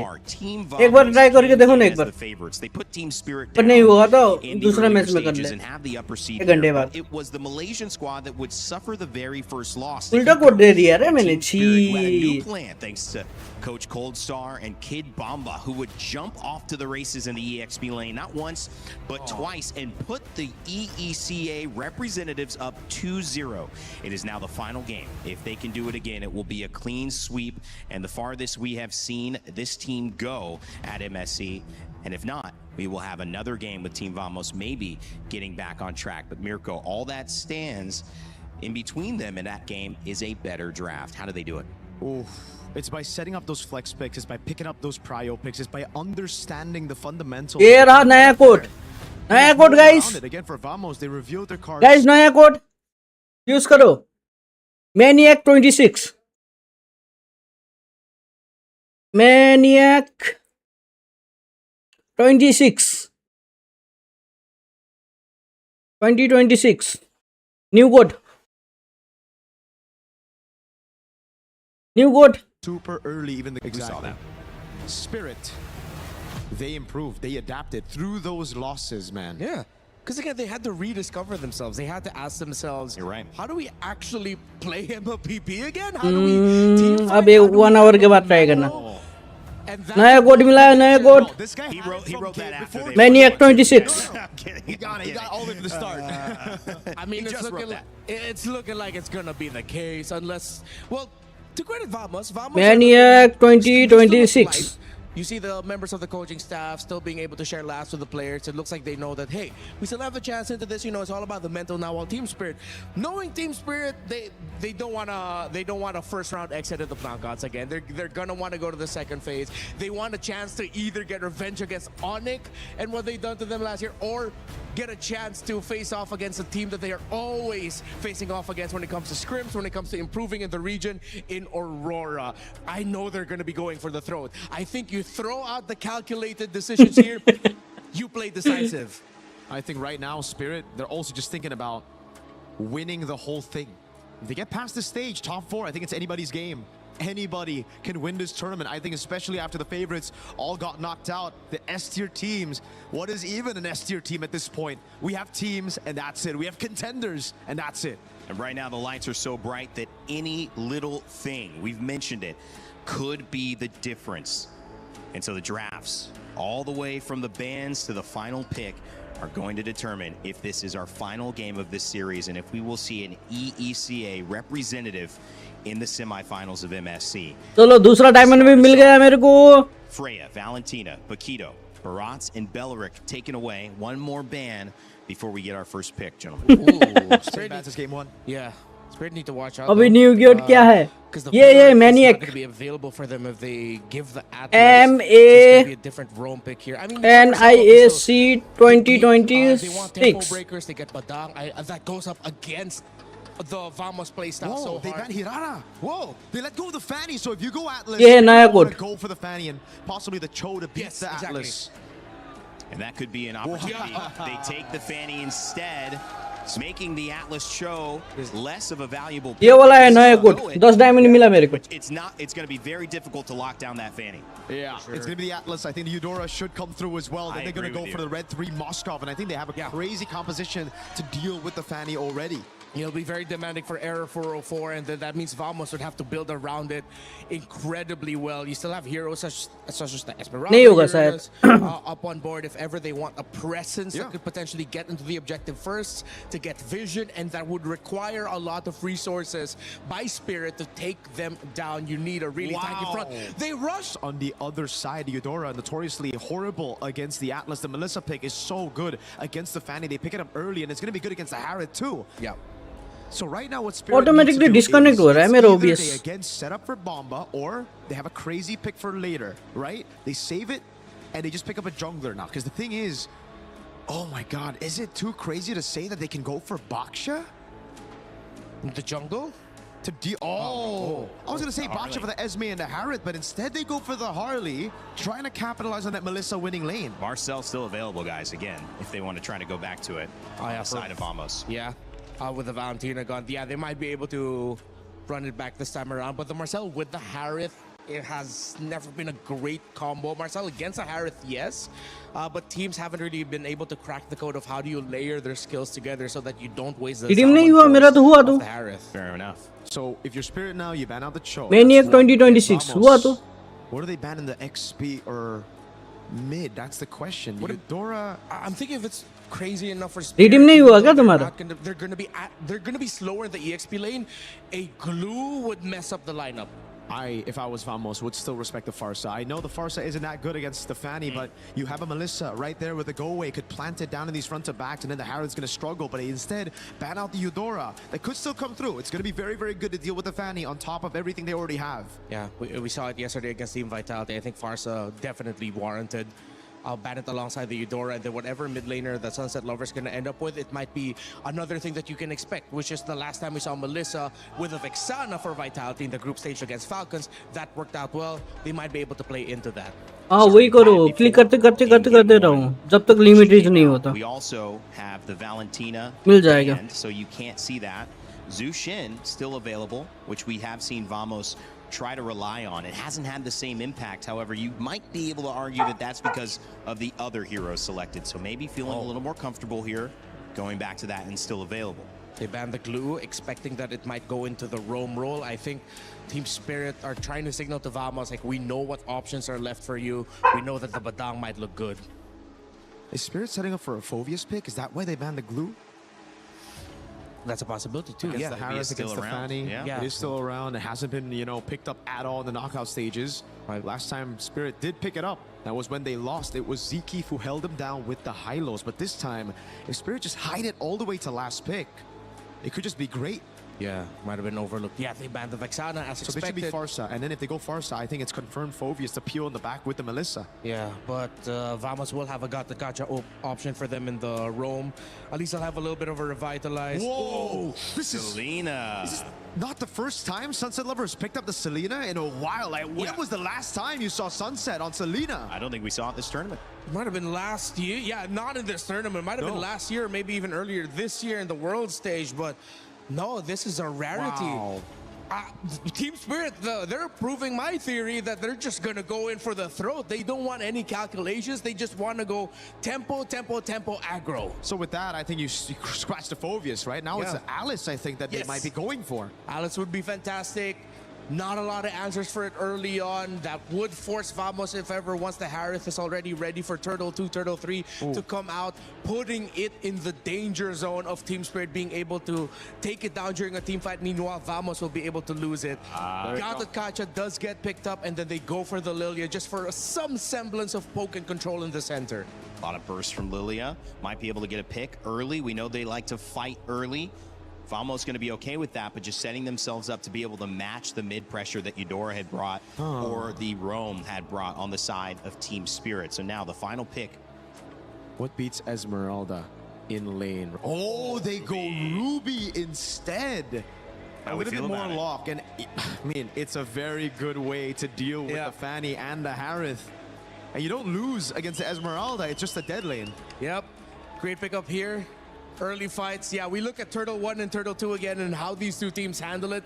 Whoever wins those with extra kills will win the game. It's going to be hard to get a pick on that Fanny, but Error 404 came in as maybe the star so far at MSC in the jungle role. Can he find a way to take on this jungle matchup? क्या लगता है कौन जीतेगा ये match? Our egoist, who has been dominant so far. Team Vamos, one more chance. And for Team Spirit, they are in the semifinal. If they win this game, there's one more opportunity to change history. Let's see who takes it. Victory will be earned through blood, and I could not agree more with our panel. Thanks, Rainday, Renmar, and Mirko. It's Trex and Leo taking you through game number 3 in this best of 5. They mentioned that whoever gets more kills wins, and I don't think there's any other way. You gotta kill before you convert. And that is exactly how these past games have been going. Team Spirit, we were worried they were going to take it slow, but instead they were willing to hit the gas. They were willing to go for the kills and use that as conversion. Not a slow-paced game, not something where we just play for objectives and never try to take anyone down. They always want to kill first. Yep, quick recap. It was off of Hiko's Pakiro, and Vamos का draft बढ़िया है इस बार. That was just forward facing all the time that led to बढ़िया है Vamos का ये. Vamos का draft बढ़िया है इस बार. Close that gap, and I like how they're not pulling any punches. Look at the damage profile, and of course the speed that Vamos can go through. Renmar usually often mentions this, it's gatotable, and this is when you want to say it's gatotable. You want to find an easy way to get Hiko, compromise his position, and force an early get away from him. So at least they're fixing that now. Vamos, I feel like this could be the pivot point. Yeah. For me, the most important thing for Vamos is don't go for don't die first. You know, don't be the first one to go for here. No. If you do, don't mess it up. Don't fall for the Sawo bait. that's been happening over these past 3 games. Zakif taking a little bit of damage. Zaur able to get the deadly magic off, but just showing presence, not exactly going for kills. 10 seconds before the turtle spawns lower quarter. Again, one more way you could say that for sure Vamos is trying their darndest to survive in this series is look at the amount of purifies. 3 out of the 5 confirmed that they don't want to get touched by Sawa. They don't want to get compromised by that Ruby. Turtle now on 10th. Ooh, Zakif into the backside. Air 4-4 able to steal the turtle. Kid Baba taking a lot of damage as well. They do get stunned up. Air 4-4 back to the backside, looking for Kid Baba. Kid Baba. Oh, क्या miss किया बे इसने? छी फैनी. Will move on to that tier 3 and get some nice gold plating. A little more damage in this purple buff jungle. Zakif taking out first blood over to Sunset Lover. All right, quick tally of events. Yes, Vamos did yeet that turtle out from underneath Team Spirit. Oh, Clockun! A lot of damage out of Sunset Lover. Black Shoes! He should be fine. Major objective goes over to the Malaysian squad, but Team Spirit, we mentioned the opening seconds of the bout. Whoever gets more kills, and they took down Zeke with very little fight. I think at some point Zeke was like, yep, I'm in too deep. This is, guys, just make something else on the map for me. Just a little too committed, but I still say the that they were able to get on that bottom tier 3 with the turtle still feels like a good direction for Vamos. This is the first time in 3 games they've had a lead. Yep, a small camp. And that should put him up about maybe close to 1,000 up. So we saw a little bit of the action in the XP lane. Gold lane, though, the fact that Hiko was able to like leave a little bit, join a little bit in mid, and then jump over means he should be close to at least where Natco is right now. But it's close that it's clear that Vamos are on a different tempo now. So at least that decisiveness, that maybe even to a fault, over decisiveness, shows that they have a plan. And on the map right before turtle as well. And I don't think OBS disconnect हो रहा है यार मेरा. Things to do for Team Spirit. Look, they have Sunset, they have the Selena, they have Kid Bomba, given he was down in the bottom lane dealing with Sepat. Sawo couldn't exactly get a confirmed freeze, or I don't think you're gonna waste an ult on a Fanny from underneath tier 1 like that. So I think Vamos have found the perfect speed. This is the Goldilocks spot for them. Not too cold, not too hot, just the right amount of pressure to be able to get to that 1,500, maybe 2,000 gold lead up leading into Turtle 2. And it all started with the draft, I feel like. Them taking that blue side instead. Up on the top side, though. Air 4-4 gets the solo kill on to Zaur. Finally punishing back. And this is what we're talking about. Vamos have a plan in their head. They have a winning image. And sometimes it doesn't have to involve the major objectives. It sometimes involves just stepping on your opponent's neck and stopping them from moving. Zakif engages, in comes Error! Error does get knocked up, pulled up by the Fatal Links, but Clockun still able to get the kill on to Sunset Lover. They're going to move on to this turtle now. Zaur is nowhere to be found. No way for Team Spirit to contest this. As mentioned, the award-winning film Whiplash, this is to my tempo. This is Vamos just rolling that drum to their beat, taking a turtle too handily here. And Team Spirit, for the first time in this series, are on the back foot. You'll see here, minute 1, Trex. Minute 1, they've been trying to condition Team Spirit to take those fights underneath tier 1, and we saw, I believe, an ult out of Sawo to try and punish that dive from Air 4-4. It wasn't enough. So where does Team Spirit go from here? They do seem to be slowing it down a little bit. Unlike when Vamos was losing, where they would kind of over-engage even when they were behind, Team Spirit isn't exactly looking for fights, but Vamos is closing in its grasp right now. With that tier 3 down on the top side, we're going to be able to start seeing Nako getting involved in these fights. They're going to go for the rotations around the map. It's not just going to be a 3v3. It's going to be a 5v4, something of that nature. More than involved, I think Natco will start fights. Sometimes even with just a rogue Zaman force, because that's how ahead Vamos is right now. Just to put it into context, Sepat hasn't been in the bottom lane for maybe 30, 45 seconds, and that's enough for Kid Bomba to try and equalize. But look at where the turrets are. Literally. Air 4-4 can just visit, maybe sneeze on the turret, and it would fall. That would be permanent damage to Team Spirit's potential to farm, because top lane has already fallen. So this is what we were looking for. In the early days of the group stage, this is what the meta demanded. Easy conversions, kill for a turret, quick take, and then it snowballs. That's what's happening. Sepa jumps in. Nice. Falling Star Moon does come from Sepat, but the damage starts to come out from Hiko. Oh, nice pulling with Fatal Links, but this Bond Force drops down. And Vamos doesn't run away. No, अब मारा भाई मैंने ने Team Spirit loses Sawo. अब बढ़िया खेल रहा है फैनी Shots off, but Vamos not giving up on this push. Able to take that mid tier 3 down about half health. Vamos का जीतने का चांस बहुत है इसमें They dive down and Hiko gets the kill on to Sepat. It's 1 for 1, but Vamos still holds the lead. Oh, Error walks in. Oh, cheeky. So Roll कर रहा है क्या ये? I believe the window is closed. Trex, Zaur Egoist can no longer threaten a single member of Vamos, not alone. It cannot be off of his back. This is where I think we've seen over the past 2 to 3 months the heyday of, I hate to say it, the utility Harley. He has to just either be cleanup or just the gap closer to take these objectives, and then he goes from there. He has to use his space escape to try and push waves, because right now it's all off of Hiko.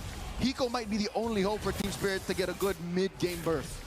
Sawo, though, going to look for an engage, even with Team Spirit being behind Air 4-4. Able to get the turtle. ये match में interesting लग रहा है Does have to go away. Might not be the right target. ये match देखने में मजा आ रहा है He's going to move off. They're just controlling lanes at this point. Little poke here and there, but nothing too major.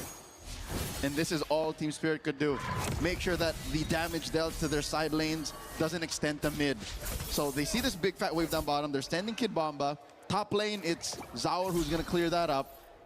And Vamos, all they're doing is finding that next big fight. Finding where Sawo's willing to fade the links, where Kid Bomba might think, oh, I'm offended here. But they know that Team Spirit is short on damage. They know that they can't fight toe-to-toe just yet. So there has to be a crafty way for the math to side over to Team Spirit. Because Vamos right now, look, they're just taking it slow. This is a clear sign that a team knows that their damage is on par. Oh my lord, a single swing overputs a third out of Hiko's life down. A single swipe. Hiko might not even have time to hit the go away if he's not careful. It's getting to a point where we'll have to preemptively do it when these fights start, because if anyone jumps on top of him too quick, he's going down. All right, fortunately, Hiko has been getting some farm, and that's speaking relatively, because look at how well Vamos is freezing these waves. He's just butt down maybe 500 gold away from Natko, and Kid Bomba gets caught. वाह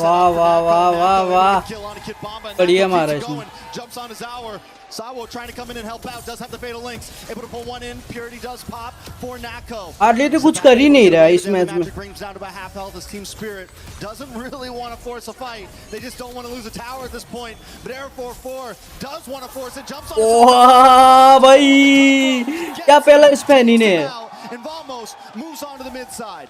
Nice and easy. Vamos was corralling Sunset Lover. I think they were just cajoling him to say, all right, you could do this, and then says, psych! Throws him underneath the bus. Just like that, the lead has grown to almost 6,000 up. I don't think Team Spirit should even contest. This should be a free Lord, but wait, Sawo, what's he thinking? He doesn't have a Fatal Links. Sawo doesn't know how to not contest at this point, no. It's just vision. But Team Spirit maybe should be using this to take a tier 3 up top side. Do they really want to go? They don't need to go for a Lord right now. Use Zaur to play the map right now instead of forcing Vamos into a fight that you might not win. I agree. Use it as if like a baby Fanny, like a baby Ling. Baby Fanny. Yeah. Fanny at home. But it seems like Team Spirit, despite the 5,000 gold that Vamos has on top of them, want to keep him honest. So, which I get. Because look at this lineup. Look at Team Spirit's lineup. None of them can clear waves as easily as one might expect. So maybe they don't want to defend out of the base. But also, now that I'm thinking about it, an I'm offended inside the base would be lethal. That could be a turnaround that Team Spirit can play off of. Maybe a singular wipeout, but that's neither here nor there. Maybe if you can just slow it down here, right now, in the Lord Pit, they'd rather take that fight. They take their chances here. Speaking of I'm offended, can Kid Baba land something now? He does get vision into that. कब से redeem ही कर रहे थे क्या तुम तो? Don't want to give it up. Maybe they. और rain में कब से वही कोड redeem कर रहे थे क्या? Makes the call of this is not the play, guys. Let's play the map. Let's let them have it. Let's go for the defense. And guess what? You can't purify the map. That's the thing that Vamos is thinking right now. They have layers upon layers of insurance. Playing the map doesn't force them to use their purify, which is almost the one resource that Team Spirit are struggling to deal with. Because Sunset Lover, I hate to say it, is a non-factor right now. His arrows are landing a little too far off. Zkeep comes in. कौन है ये कौन है Nako with the re-engage drops him on force. The damage still just too much, and Team Spirit doesn't quite have enough. Hiko does drop the goal away. Look at the damage. Oh भाई क्या damage मारा One more shot, he gets the shield and he survives. Team Spirit just can't luck out in this game. Oh, but he still goes down. What was that? He walked into a trap. Is that what happened? It must have been the only possible explanation. So Sunset Lover says, Leo, who's not a threat now, but that's not what we were referring to. We were referring to Purify's getting popped. What? The damage on Sunset Lover, we underestimated. The possibility of a late game Selena turning things around like that. I mean, he had like 10% health. The damage will less than. It was like 4 or 5% with a shield. A trap, I feel like that's fair game. The trap got the kill.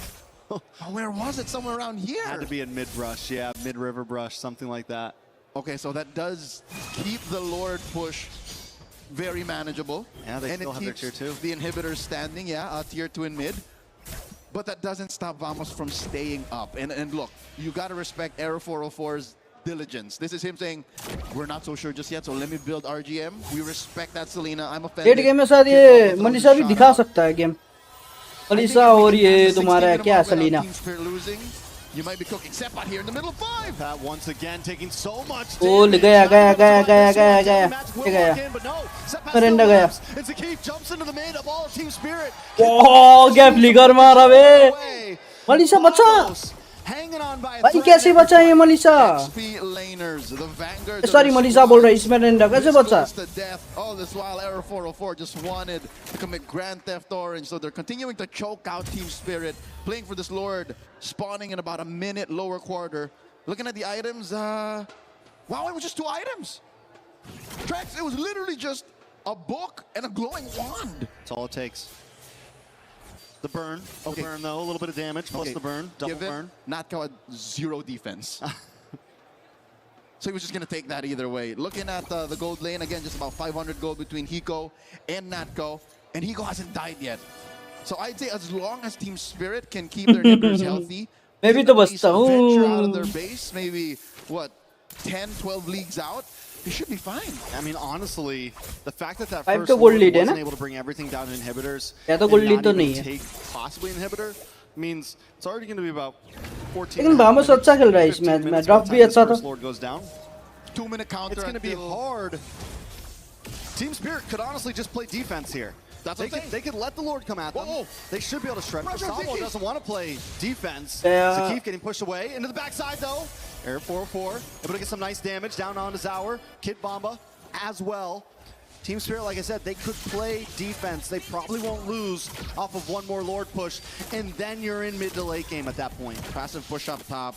So this dance has been beneficial to Team Spirit. Still cannot deny the mechanical and momentum-based gameplay of Aero 404. Dodging a couple ults. Big knockup. Lord of Tents. Saved by the Lord. Saved by the bell. Kid Bomb. वाह क्या चोरी किया बे Keep on the backside, able to make sure he goes down as Seppat moves on to Hiko. भाई Ruby ने क्या चोरी किया Lord 2 members away. Nako able to get some free shots back in response. Team Spirit back to base. They have a Lord. They have a defense, and now they have an advance. A Lord for 2. That's a bargain. Again, अगर team spirit comeback किया ना तो कौन करेगा बोलो तो ये तुम्हारा टैंक मेज सॉरी टैंक मेज और ये तुम्हारा एमएम अलीसा सलीना और ये एटलास ये 3 जिताएगा तो टीम स्पिरिट को They do defend. They lose their mid tier 2, but still inhibitors all stand strong. Vamos has to rethink, and we're getting to that goal. We're getting to the spread. We're getting to 5-item territory at this point. It's going to be another, what, 2 minutes till we get another Lord or a little more? Yep. And I think we've crossed the point wherein I'd say Team Spirit can contest that Lord. This last one, I didn't expect for them to steal it. I was expecting them to, you know, just draw it out. But the fact that they stole it made this... Alisa का pump सबसे ज्यादा है ओ हैरिथ का ये हैरिथ बोल रहा हूँ मैं हार्ली का डैमेज वो हार्ली का वो देखना गोल्ड ज्यादा है हार्ली का भी Air 4-4 unable to connect onto any. Zakif keeps getting caught. Yes, he's able to get that AOG, but his health was too low before that fight started. Team Spirit continue to make him a target. I'd say it's worth it, the fact that they were able to protect their tier 1, because that's another point that Team Spirit has to put pressure on. ये game हो सकता है For sir. free, yes, but he didn't die. Couple of battle spells, yes. Key battle Selena बोल रहा हूँ मैं. tier 1 is still standing. Melissa और ये एटलास जिता सकता है शायद. और सलीना. तीन मिलके. It's not as आली का तो कोई भरोसा ही नहीं. for them to convert elsewhere. So Vamos still has बस more फार्मी tricks कर up रहा है, their किल ही sleeve. नहीं कर रहा है ये. You can see that Aero 404, 17, 80 minutes in, is still dodging. AOG point blank! Once again, able to get the knockup onto Kid Bomba. Kid Bomba doesn't have to go away, but a nice fatal links does land from Sawo. Sepat taking a lot of... ये देखो सलीना, ए Melissa को देखो, ये देखो Melissa को. Melissa को देखो. Wow, Fanny, wow. Sawo is low. Aero 404 trying to turn things around, but he decides it's okay पे चोको मार दिया Fanny ने. 2 for 1. Still a good trade Ah. for Team Spirit, but they lost the Retribution holder, so it doesn't immediately convert to a Lord. Here now we're seeing how perfectly Team Spirit, their patience is paying off. Fatal links into all of them linked up to Muddles. And Hiko Mania starting off about 17 and a half minutes in. Aero 405, I think, is the linchpin of this lineup. The fact that he's taking care of the map, the fact that he picked off Zarigos when they needed to, means this Lord wasn't as free for the Dragons. Do they try to burst it down here? It's a few seconds for Zaur on the map. Gonna look for position. They do take the purple buff. Did he take purple? No, it's still there. Oh, he might have just left the baby. That's what I'm wondering, if he just let... No. No. Well, I think the fact that, all right, vision-wise, Team Spirit has it in spades. They can just leave traps around. Sawa can flush him through. So I think that's what Air 404 was afraid of. He wasn't sure where the members of Team Spirit were, but now, Spirit, they start up a dance. Hiko is becoming a problem at this point. There is no answer to this man. Once the go-away comes out, he can just unload. Even Sepat is getting shredded down. We saw it in the last big Lord fight. Arrows coming out from Sunset Lover. Vision gained by Team Spirit. Vamos now are at a point where they need to find a way in. Lord, at a third of its health, gets soft reset. Sawa playing footsies toe-to-toe against Zekif. Zarigu is clearing that wave up top again. Due diligence. Long lane is in the Team Spirit's advantage. That's impressive. How they're able to do this dance this well. Lightning Truncheon comes down for Falkland. In these grouped up fights, it could make the difference. Have to make this play happen now. They have to change. यार मेरा OBS क्या हो रहा है? Automatically reset हो रहा है. Restart हो रहा है automatically. Sepat's on the run. Clockhood's on the run. And Kid Bomba won't let him get away. The mid, Zekiv with the AOG back to the base. Team Spirit take the win and take the Lord. और उसका match नहीं देखना है क्या? The lead is gone. They've evaporated the 5,000 up they've been sitting on for the better part of 10 minutes. Hiko underneath Okay, good night. Bye bye. range. Lifesteal this way to अच्छे से bully नींद 2 to पूरी 3 करो. members of Vamos out. Kid Bomba now forcing a black shoes out of Clockhood. Kid Bomba doesn't have Okay. to offended anymore, so Bye-bye. he should be safe, but he's never gonna give it up. Sepat there as well. अब लग रहा है ये Team Spirit वाला लेगा. Marching down top side. This is the only advantage that Vamos has right now. Lord is Team going to Spirit be लेगा जैसा लग रहा है ये as soon match. as this makes it into where fights happen, Team Spirit is going to be calling the shots. That's a Spirit Lord. And at this point too, Vamos, they have their tier 2, so that's at least one advantage in this push, in this defense, I would say. They can slow the inevitable. They can slow the inevitable. Big wave in the mid side. Air 4-4, because of this slow push on the Lord, he's able to kind of play the map a bit, but Team Spirit doesn't care about the other lanes. They want to Hail Mary it down this top side. Okay, a lot is on Clockhood right now. He's going to need his Purify in 20 seconds. Zarigos put down a third of his health. They got him offended from Kid Bomba though, on multiple members, followed up by Fatal Links. वाह Harley को target किया है. Sorry हैरित को. Harley ने. Drop next. Immortality does pop. He doesn't have the AOG. He's not able to get away with it at least. And Lord breaks through. भाई देगा क्या ये मैच? इतना बढ़िया ड्राफ्ट था. ले गया ये भी.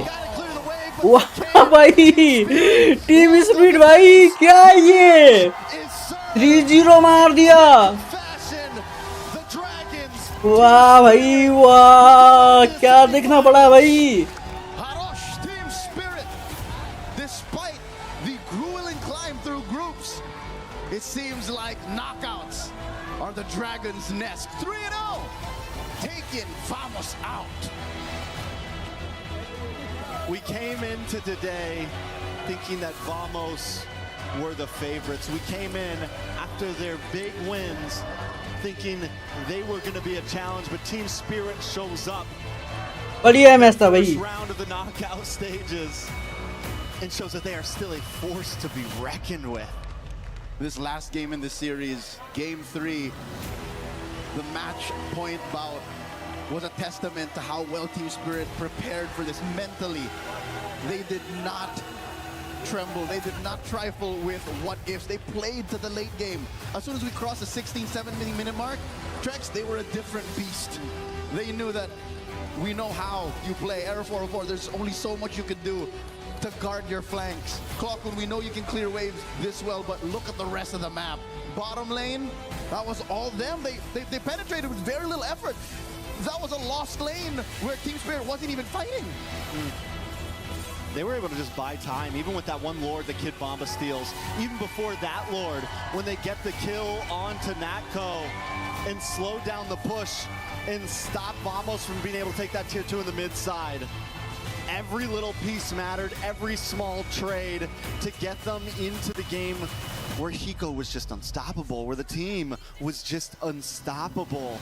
You could see the scale slowly tipping in favor of Team Spirit as that game went on and on and on. And I don't think it's for a lack of conviction or for forward momentum from Vamos. It seemed like in 1, 2, 3, Hala Vamos was going to come online, but I guess it's just guarding your sixes. Late game is where Team Spirit comes alive. We forgot that throughout their career, throughout their run, dominating the ECA, they are capable of things like this. जैसे जीता वैसे puppy देना आ गया भाई. Error 404 was thinking about how do we defend, how do we clear. 20-something minutes is what it took, and Team Spirit gave no quarter. ए मोटा का mummy है ये. The celebration on stage. Let's go. मोटा का mummy है क्या ये? A word from our winners. The Dragons successfully gatekeeps the semi-finals in a clean sweep up against Team Vamos. And on stage we have Kid Bomba from Team Spirit. Wow. Kid Bomba. की बहन बढ़िया है भाई. क्या बोलते हो? The first team to pick in the हाँ, draws, Udayan भाई. and they picked you. You successfully won this अच्छी है ना? match up against Team Vamos, and there are so many supporters in the arena cheering for you, shouting your name. And I heard even your family is here who kept on crying and yelling throughout the match. How are you feeling right now? Feeling amazing. We knew that we would win. We knew it would be a 3-0. They didn't do the right choice choosing us. We just played bad the first time we faced them. Now we show them the real team spirit and we send them home. Oh wow. Yeah. You said you knew. ये अच्छी है ना? अच्छी है कि नहीं है बताओ पहले.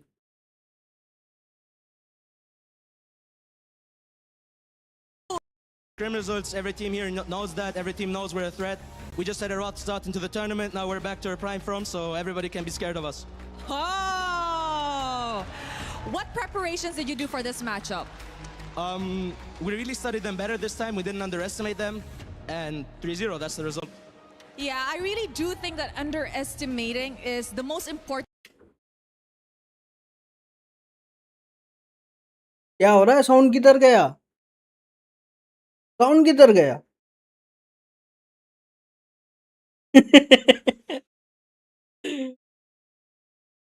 साउंड किधर गया? साउंड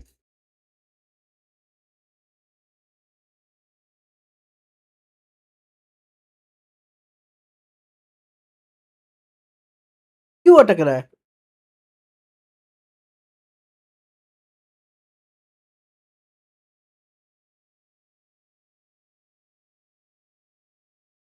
हेड गया क्या मेरा?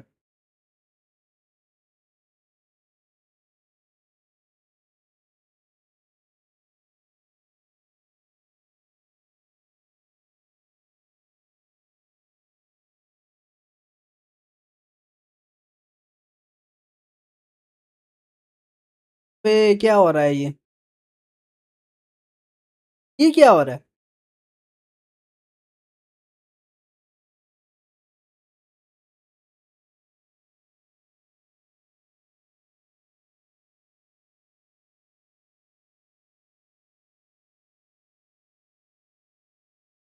Are you having sound problem? So do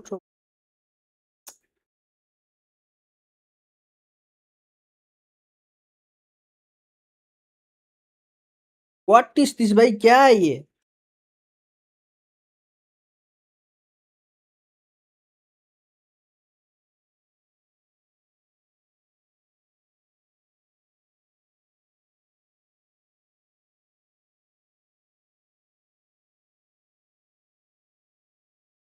ये क्या हो रहा है बे? ओबीएस अच्छे से चल रहा है। ओबीएस बढ़िया चल रहा है फिर भी ये क्यों हो रहा है?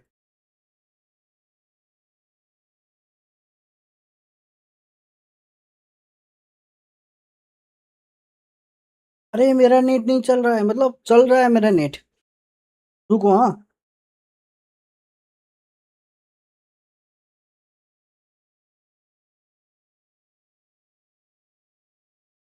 अरे की टूट गया।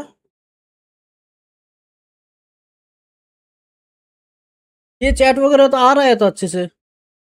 ये क्या हो रहा है?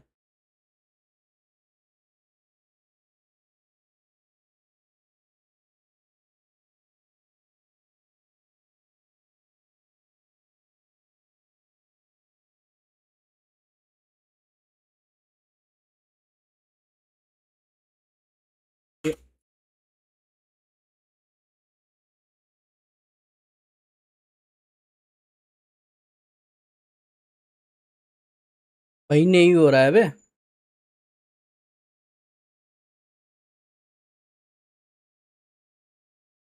रुको मैं पीसी रिस्टार्ट करके आ रहा है।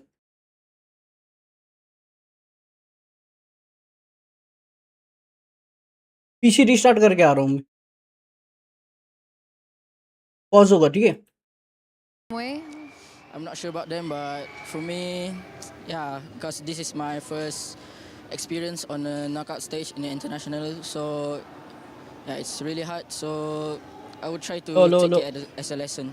Take it as a lesson. And despite everything, I think everyone is saying that you are a potential jungler that will go to many lengths in the future. Do you agree? Are you satisfied with your performance? I feel like I could do more, but I think I try my best. So yeah, for the next tournament, I think we'll do better, we'll improve more, and yeah, we'll promise a better result. I'm feeling a little bit of like overthinking on something. Is there something that's bothering you? Was it the last game that we saw?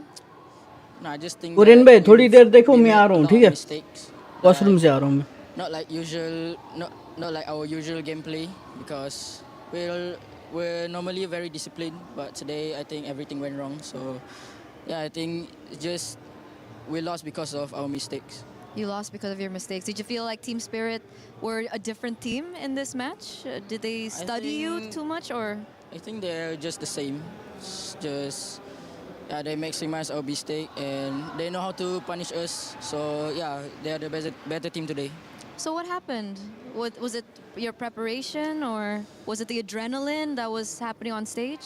I think it's just the consistency of us. Like we're not really consistent, so that's a thing to fix.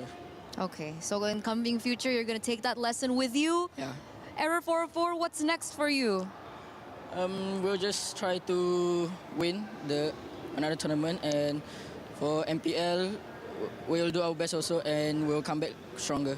You did amazing. Thank you so much for your participation here. Thank Is you. there any final words that you want to say to your audience, your viewers? To all the Malaysian fans, we're really sorry about the loss, and we felt we could do better, but I think we tried our best to reach here, and I don't think anybody expected us to be this far, so thank you for your support, and see you next time. Thank you Come so back stronger, vamos. Thank you so much for this. We're going to throw it over back to you guys.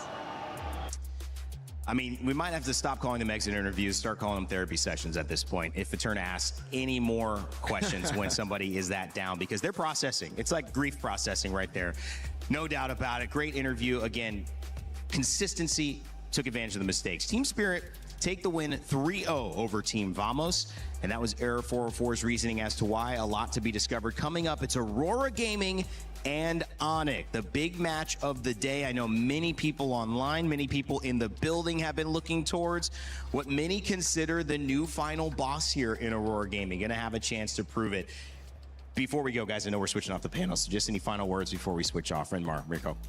Congratulations to Spirit, and I'm excited to see Aurora and Onyx because Spirit is saying that they're ready for both of you. So let's see if they can put their money where their mouth is. Yeah, I'm happy for Spirit. My goats are out, so at this point, I'm just enjoying the show, bro. I'm just enjoying the ride. All right, they're settled in. It's been a great panel with them. We've got more coming up as well. On the flip side of this, we're going to hear about all those teams, Aurora and Onyx. But for you, if you think you know who's going to win, make sure to get your pick'ems in. That's right. Earn your share of $300,000. Pick who you think is going to get the victory. I believe it was Team Spirit who actually had the lead in this one for the majority. So you guys are right. Will you be right about Onyx? Will you be right about Aurora Gaming? We'll find out after this break. And pay attention because we've got Renmar's confessions. It's your turn, buddy. Oh no! Have fun, bro. Play is in our DNA. Whenever we let it out, it becomes our superpower. Now imagine an entire city being built to supercharge it. Kadir City, powered by Play.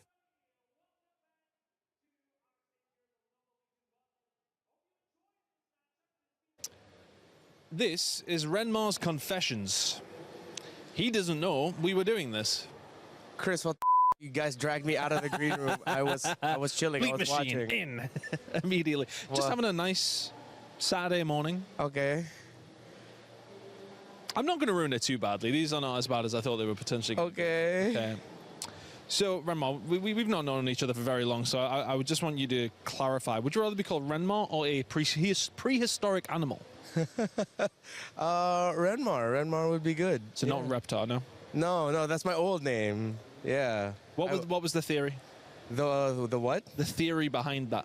Why Reptar? Yeah. I think. Oh, I know. I remember because someone in a work group chat wanted to type out my name, and they typed out Reptar. And they said it was a typo, but I don't believe it because there's no way you can typo Reptar typing out Renmar. No, it's completely, The letters from the keyboard are too far. So I think they just called me that on purpose, and it stuck. You don't like that anymore, no? We've moved away. I still don't mind getting called it. It's like a throwback. A throwback, okay, Yeah. okay. I'm just checking if you spilt anything on your clothes today. Wait, what's going on? I've been told you are a clumsy boy. Yes, I am. I am a clumsy boy. That is actually very true. If you'd spilled coffee today, you'd have been fine. Exactly. I think that's why I wore brown today, subconsciously. I was Just like, in okay, case. I feel like I need extra coffee today. What's the worst thing you've spilled on? Not on myself, but on a coworker back in the Philippines. Yeah. Hot soup. Oh, 30 minutes before broadcast. Makeup had to spend a lot of time drying it out. no. He smelled like hot soup for the rest of the broadcast. But I mean, if it was good hot soup, then that's fine. It was. Okay. Someone has dubbed you as the most likely to fall in love with a stranger. Could you tell me why that is? Was it Eterna? I don't know. Why do I feel like this was Eterna who said that? I am very proud, hopeless romantic. Not so hopeless now anymore. You are in the city of love, though. So I mean, yeah. you know, you've been any lonely walks? You know, like taking a book. Not lonely walks, but like I had the day where I walked like 25,000 steps around Paris. Nice. Yeah, it was sweet. Yeah. Nice. Anywhere in particular? Little romantic stroll along the next to the Eiffel Tower. Nothing romantic. I did go up to Sacré-Cœur. Yeah. Where John Wick had his final duel. Oh, nice. Yeah, it was really That's nice. cool. up There's there. loads of spots like that. Like we got spots like in Call of Duty. There's a really famous spot that we got in Paris. There's lots of things happen in Paris in gaming actually. Yeah. Come to think of it. Very true. Come to think of it. So what was your actual like esports journey been like, considering you may never be able to escape Rennie's shadow? My dad? How do you know my dad's nickname? What is going? Hey! No, I feel like when it comes to my dad, I feel like I've never really been under his shadow. He was a lot of guidance from him, considering that he's also... It's useful. Yeah, he also worked in radio, so he just gave me some general tips at the start. But at the beginning, he was like, he didn't understand what I was doing. At least he didn't like get you the job, and everyone was like, this guy's just got the job because of that. Yeah, You know, yeah, that's a good thing. Like, not at all. When I told him, it's like, Dad, just imagine I do what you do, except it's not delivering the news, it's talking over video games as a sport. That's when he was like, oh, okay, I kind of understand it. You're behind the mic, I get it. That must make it really cool, though, to have that, like, to have that guidance, that kind of thing. Because my dad just worked in a factory, so he was. My dad still doesn't know what I do. He's like, you working for Call of Duty? No, Dad, I'm doing other things. Doesn't get it. So at least your dad knows. Yeah. Anyway, I think it's a basis of just like broadcast. So yeah. Okay, that has been Renmar's Confessions. I'm gonna actually ask for harsher questions last time. Yeah, you're fine. Please don't worry. I'm good. A lot of people are haunted by their past. I'm inspired by it. They're not just playing for themselves, they're really playing for their entire family. They have defeated their demons. They have crushed the curse.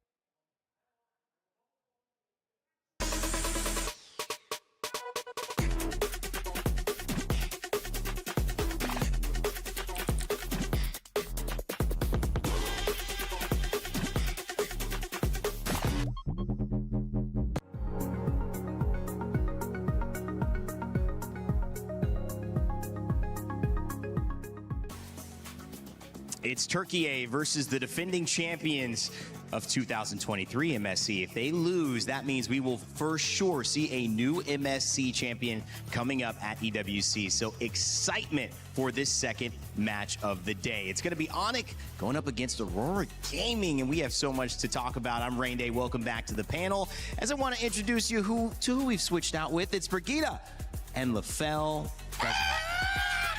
And it's starting exactly how I would have thought. At least you're not quacking today, Brigitte. How are you? Not yet. That That's actually true. Not yet. Who knows what kind of sounds we'll be making? Yeah. I mean, like, here's the thing. Rain Day, you probably didn't notice, but me and Brigitte, we're more calm today. Yeah, Our you're energy relaxed. is a bit lower. Uh-huh. We're just having a vibe, subdued. right? Yeah, Right? we have to. I'm worried. Guys, I'm actually afraid of what this panel is going to look like. At this point, we have to get into the Crunchyroll story of the day, which is an important one because we look at Aurora, and we have seen Final Boss go down again and again and again. So maybe you don't want to get labeled the Final Boss because we've seen so many favorites fall from SRG to Team Liquid PH, but is Aurora Gaming the new Final Boss? Greg, I'll start with you.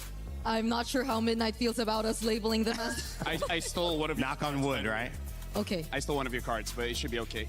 Hey, I don't think that's fine. But yeah, I don't think anyone at this point wants to be labeled the final boss, considering what has been the outcomes of whoever gets labeled the final boss in the past two international tournaments. I mean, like, you can't spell Aurora with a R, am I right? Ooh. I mean, like, here's the thing. Or with that aura. Not only do they win, but they win convincingly, right? So I think Onyx is like the greatest team ever, and I think they're gonna win this hands down 3-0. Like, no contest? Brick, you want to answer?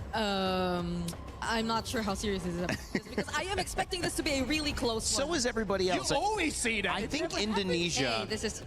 come on. I know, this is funny because both of these teams have come in with different approaches to it. Onyx representing Indonesia, one of the top 3 regions in MLBB's history. We also see Europe having its moment, and this is specifically a moment that Turkey A is having. Istanbul is where the M Series will be held later this year. And one of the amazing things about that is that Aurora Gaming from Turkey A have a chance to not only set themselves up for a win there, but a win here leading into it if they continue to be on top of the meta. And that's why this is such a dangerous team break. They have so much to play for. They've got such a great story, but also no one's been able to really figure them out yet. Yeah, and I feel like that is why they are going to be considered, if not like the final boss, the team or one of the teams to beat really here, at least in MSC, just because of the fact that even for the teams you expected to come in the strongest have not really lived up to expectations. And yes, they may have transitioned from being once underdogs to now actual contenders, but the way that they've really introduced themselves and maintained that kind of domination in every single series that they've been through here in MSC really is a statement for them. I feel like they've had more dominant runs than any other team we've seen so far. Rain Day, let me just say, I am ready to just throw away the script. Wow. This time, I'm so ready for a non-Southeast Asian team to become a champion.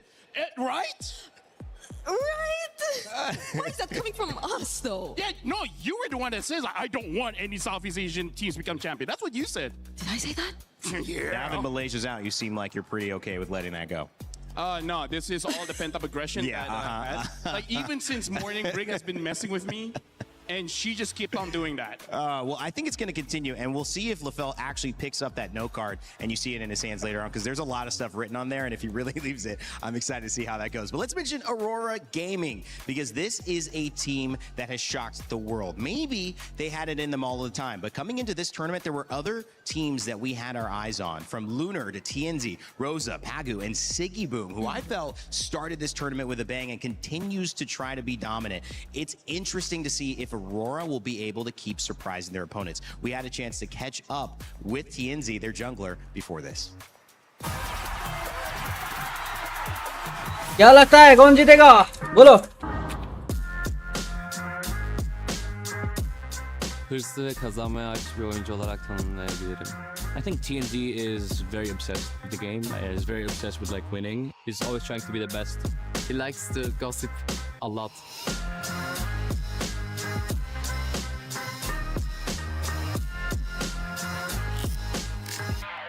Yani ailemin dediğine göre 2 yaşımda bilgisayardan Spider-Man oynuyordum.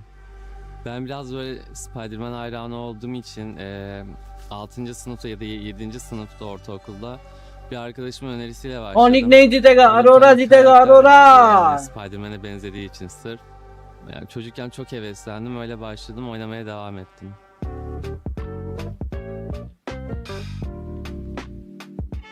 Önce e-spor olmadan önce başladım. O zaman e-sporcu olmadan önce böyle e-spor hakkında çok bilgim yoktu ve e-sporcu olacağımı da düşünmüyordum. Yani normal bir çocuktum, yani diğer çocuklar nasılsa öyle bir çocuktum. E-spordan sonra değişen, yani ilk seneler çok değişen bir şey olmadı çünkü Türkiye'de o kadar e-spor gelişmemişti. Evde oyun oynuyordum, sonra turnuvalara katılmaya başladım, şu an buradayım. But look at this crazy move by TNZ. I mean, a tad bit of luck, obviously. The fact that the piercing spear. अरे मेरा फिर से disconnect हो रहा है. Oh my God. Niall from Team Vitality says, for me, top jungler at MSC is TNZ. We just saw that proven pretty well in game 1. Şöyle karar verdim. O zamanlar yani daha yeni başladığım için tabii benden daha iyi oyuncular da vardı. Oyunu bilmiyordum. TNZ is different in a way that he's always trying to win, like no matter the result, right? The Turkish region wasn't always so good, right? Like how it's right now. And even though he kept like pushing, trying to improve, going to every single tournament, maybe the results weren't perfect, but over time it's becoming better, right? And I think everyone can see it. One of the most ambitious player I have seen in my life. The one thing I like about TNZ is that he will listen. If what you're saying makes sense, he will listen to you, and he will try his best to understand and also like accommodate changes that needed to be done for the team. I think he's reached that version that he wants to be, you know, like he wants to be a very good jungler. Now everyone knows that he's an exceptional jungler. In the current meta, I think micro-wise, TNZ is the most skilled jungler there is right now. Gonna be next, chopped off, taken out, and Sanford falls as well. A double kill into the hands of TNZ. It's Aurora Gaming advancing to the knockouts. What a story. Onyx, they're gonna have to work through it. Kişilik olarak çok değişmedim yani. Kişilik olarak değişmediğim için buralardayım bence.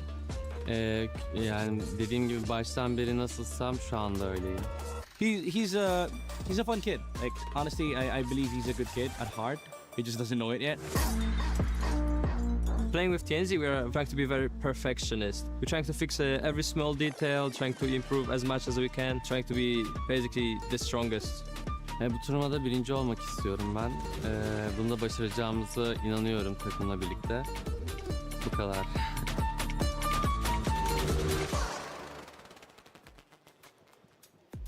All right, well, LaFell still doesn't have his note card. He's been dancing the entire time with Briggs, so have I, and that's why I'm going to throw it to him in a second just to show you what we're going on. Again, we have one more piece before we see if he actually picks it up and uses it. Otherwise, he really is just doing this off the cuff. Thanks, guys. Okay, let's go into Onic, because, of course, they've got a great story as well. Lutpi, Kyrie, Sands, Kid Boy, and Kelra, who has received trash talk from multiple different sources, including Aurora Gaming, and now Team Spirit as well. Their coach, CW, had a chance to catch up with us before this match. It's Erna here, and now we are with CW, Onyx coach. CW, we haven't heard from you just yet. How are you feeling? Pretty good. Pretty good. Yeah. What about confident? Are you confident? Very confident. Very confident. See, that's a mentality that we want coming into this elimination match. But speaking of mentality, there have been a lot of discussions out there, especially some podcasts that have discussed a lot of Indonesian teams. And I think when it comes down to, micro, macro mechanics, everything is like on par with the rest of the world. But sometimes mentality plays a huge factor. CW, do you think that Onyx has been struggling with mentality problems? I think if we're saying Onyx, maybe 3 or 4 years ago, before like Coach Chip coming. So when you were still a player? Yes. Okay. Yeah. And now it's better? It's better because I think Coach Chip taught us many like confident factor that we have to bring in the competition. So Coach Yeb has taught you guys a lot about mentality. Yes. So how do you, though, as a coach, handle that now? Like, is it still Coach Yeb, or are you now, taking that role on? Probably, Coach Yeb is like my mentor, right? So I ask him a lot. Oh, you ask him a lot? Yeah. Is it pressure for you, stepping into that position? No, of course, before I was a player, right? Yeah. Right now, I will have a different learning into the coaches, so that's what I bring here. It's a different journey for CW here. Yes. And speaking of journey as well, ups and downs for Onyx, this MSC. What's been the big struggle? What's been the obstacle for Onyx? I think many people would see this meta is like, it's like, one day it's Eudora is good, the next day Eudora is bad, and the next day when you pick like something like Link, it's work, but another day it's bad. Like it's a unique. I think it's a unique patch. In this Do you kind think of. is it because people just haven't really figured out the meta yet? It's like who bring the most confidence with their strat in this meta. So you can play anything. Anything. Anything. So there's no priority heroes in different roles right now? Of course, there's some like priority hero, but if it doesn't suit the team, I think it's not working. Okay, so that's the struggle that Onyx has been facing right now. Before knockout. Oh, before or the knockout. So now everything's okay? Yes. Yes! We settled it. You settled it. Yes. 0 to 10 confidence level, coach. 9.9. 9.9, that's so high. Because 10 is like, it's perfect score. It's perfect. And there's no one perfect in this world. That's why he's coach. It's wise. CW, does it stand for coach? Like you're wise or wise coach? Coach wise? Coach wise. But speaking of, being wise and all that, were you surprised that Vitality got knocked out? Kind of. Kind of. Because I think they are really strong. Especially, Nanail with the Assassin meta. Yeah. Yeah. Do you feel pressure now that you're the only remaining MPL ID team? No, we just want to play. They just want to play. Yeah. And if you want to play today, what do you want to say to your opponents today? What do you want to say to Aurora? We are... It's okay. We'll give you some time. Go ahead. We are ready. 100%. I thought it was To beat you. 9.9%. I mean, the ready is. Oh, okay. So he's 9.9 confidence out of 10, but he's 100% ready to face you. Aurora. All right. Thank you so much, CW, for Thank this you. interview. And we're throwing it over back to you guys. Eterna stays trying to get him, man. He's trying to get him. I thought it was 99. What's wrong with you? What's really wrong with you guys? That's what I want to know. That's what Eterna's asking. I'm not good at math, so I think I would make the same mistake, right? Apparently nothing, though, with the math being on the side for the fans. 68% think Onyx is going to take this one. 1% off for Onyx to have a nice number. Wow. Now that's a disappointment. I think it's still a pretty nice number. LaFon, I don't know what I'm you a mean. disappointment. No, you're not. Hey, thanks. Either way, one up or one down, you guys would have made a joke about that number. Yes, exactly. Yes. I would have seen the hands flapping, or I would have seen. Oh God. All right. Hey, but that's a surprise though. That is. What's the surprise? The numbers, like. Yes, it was. Because you would assume that Onyx had really, really, really high numbers. Yeah.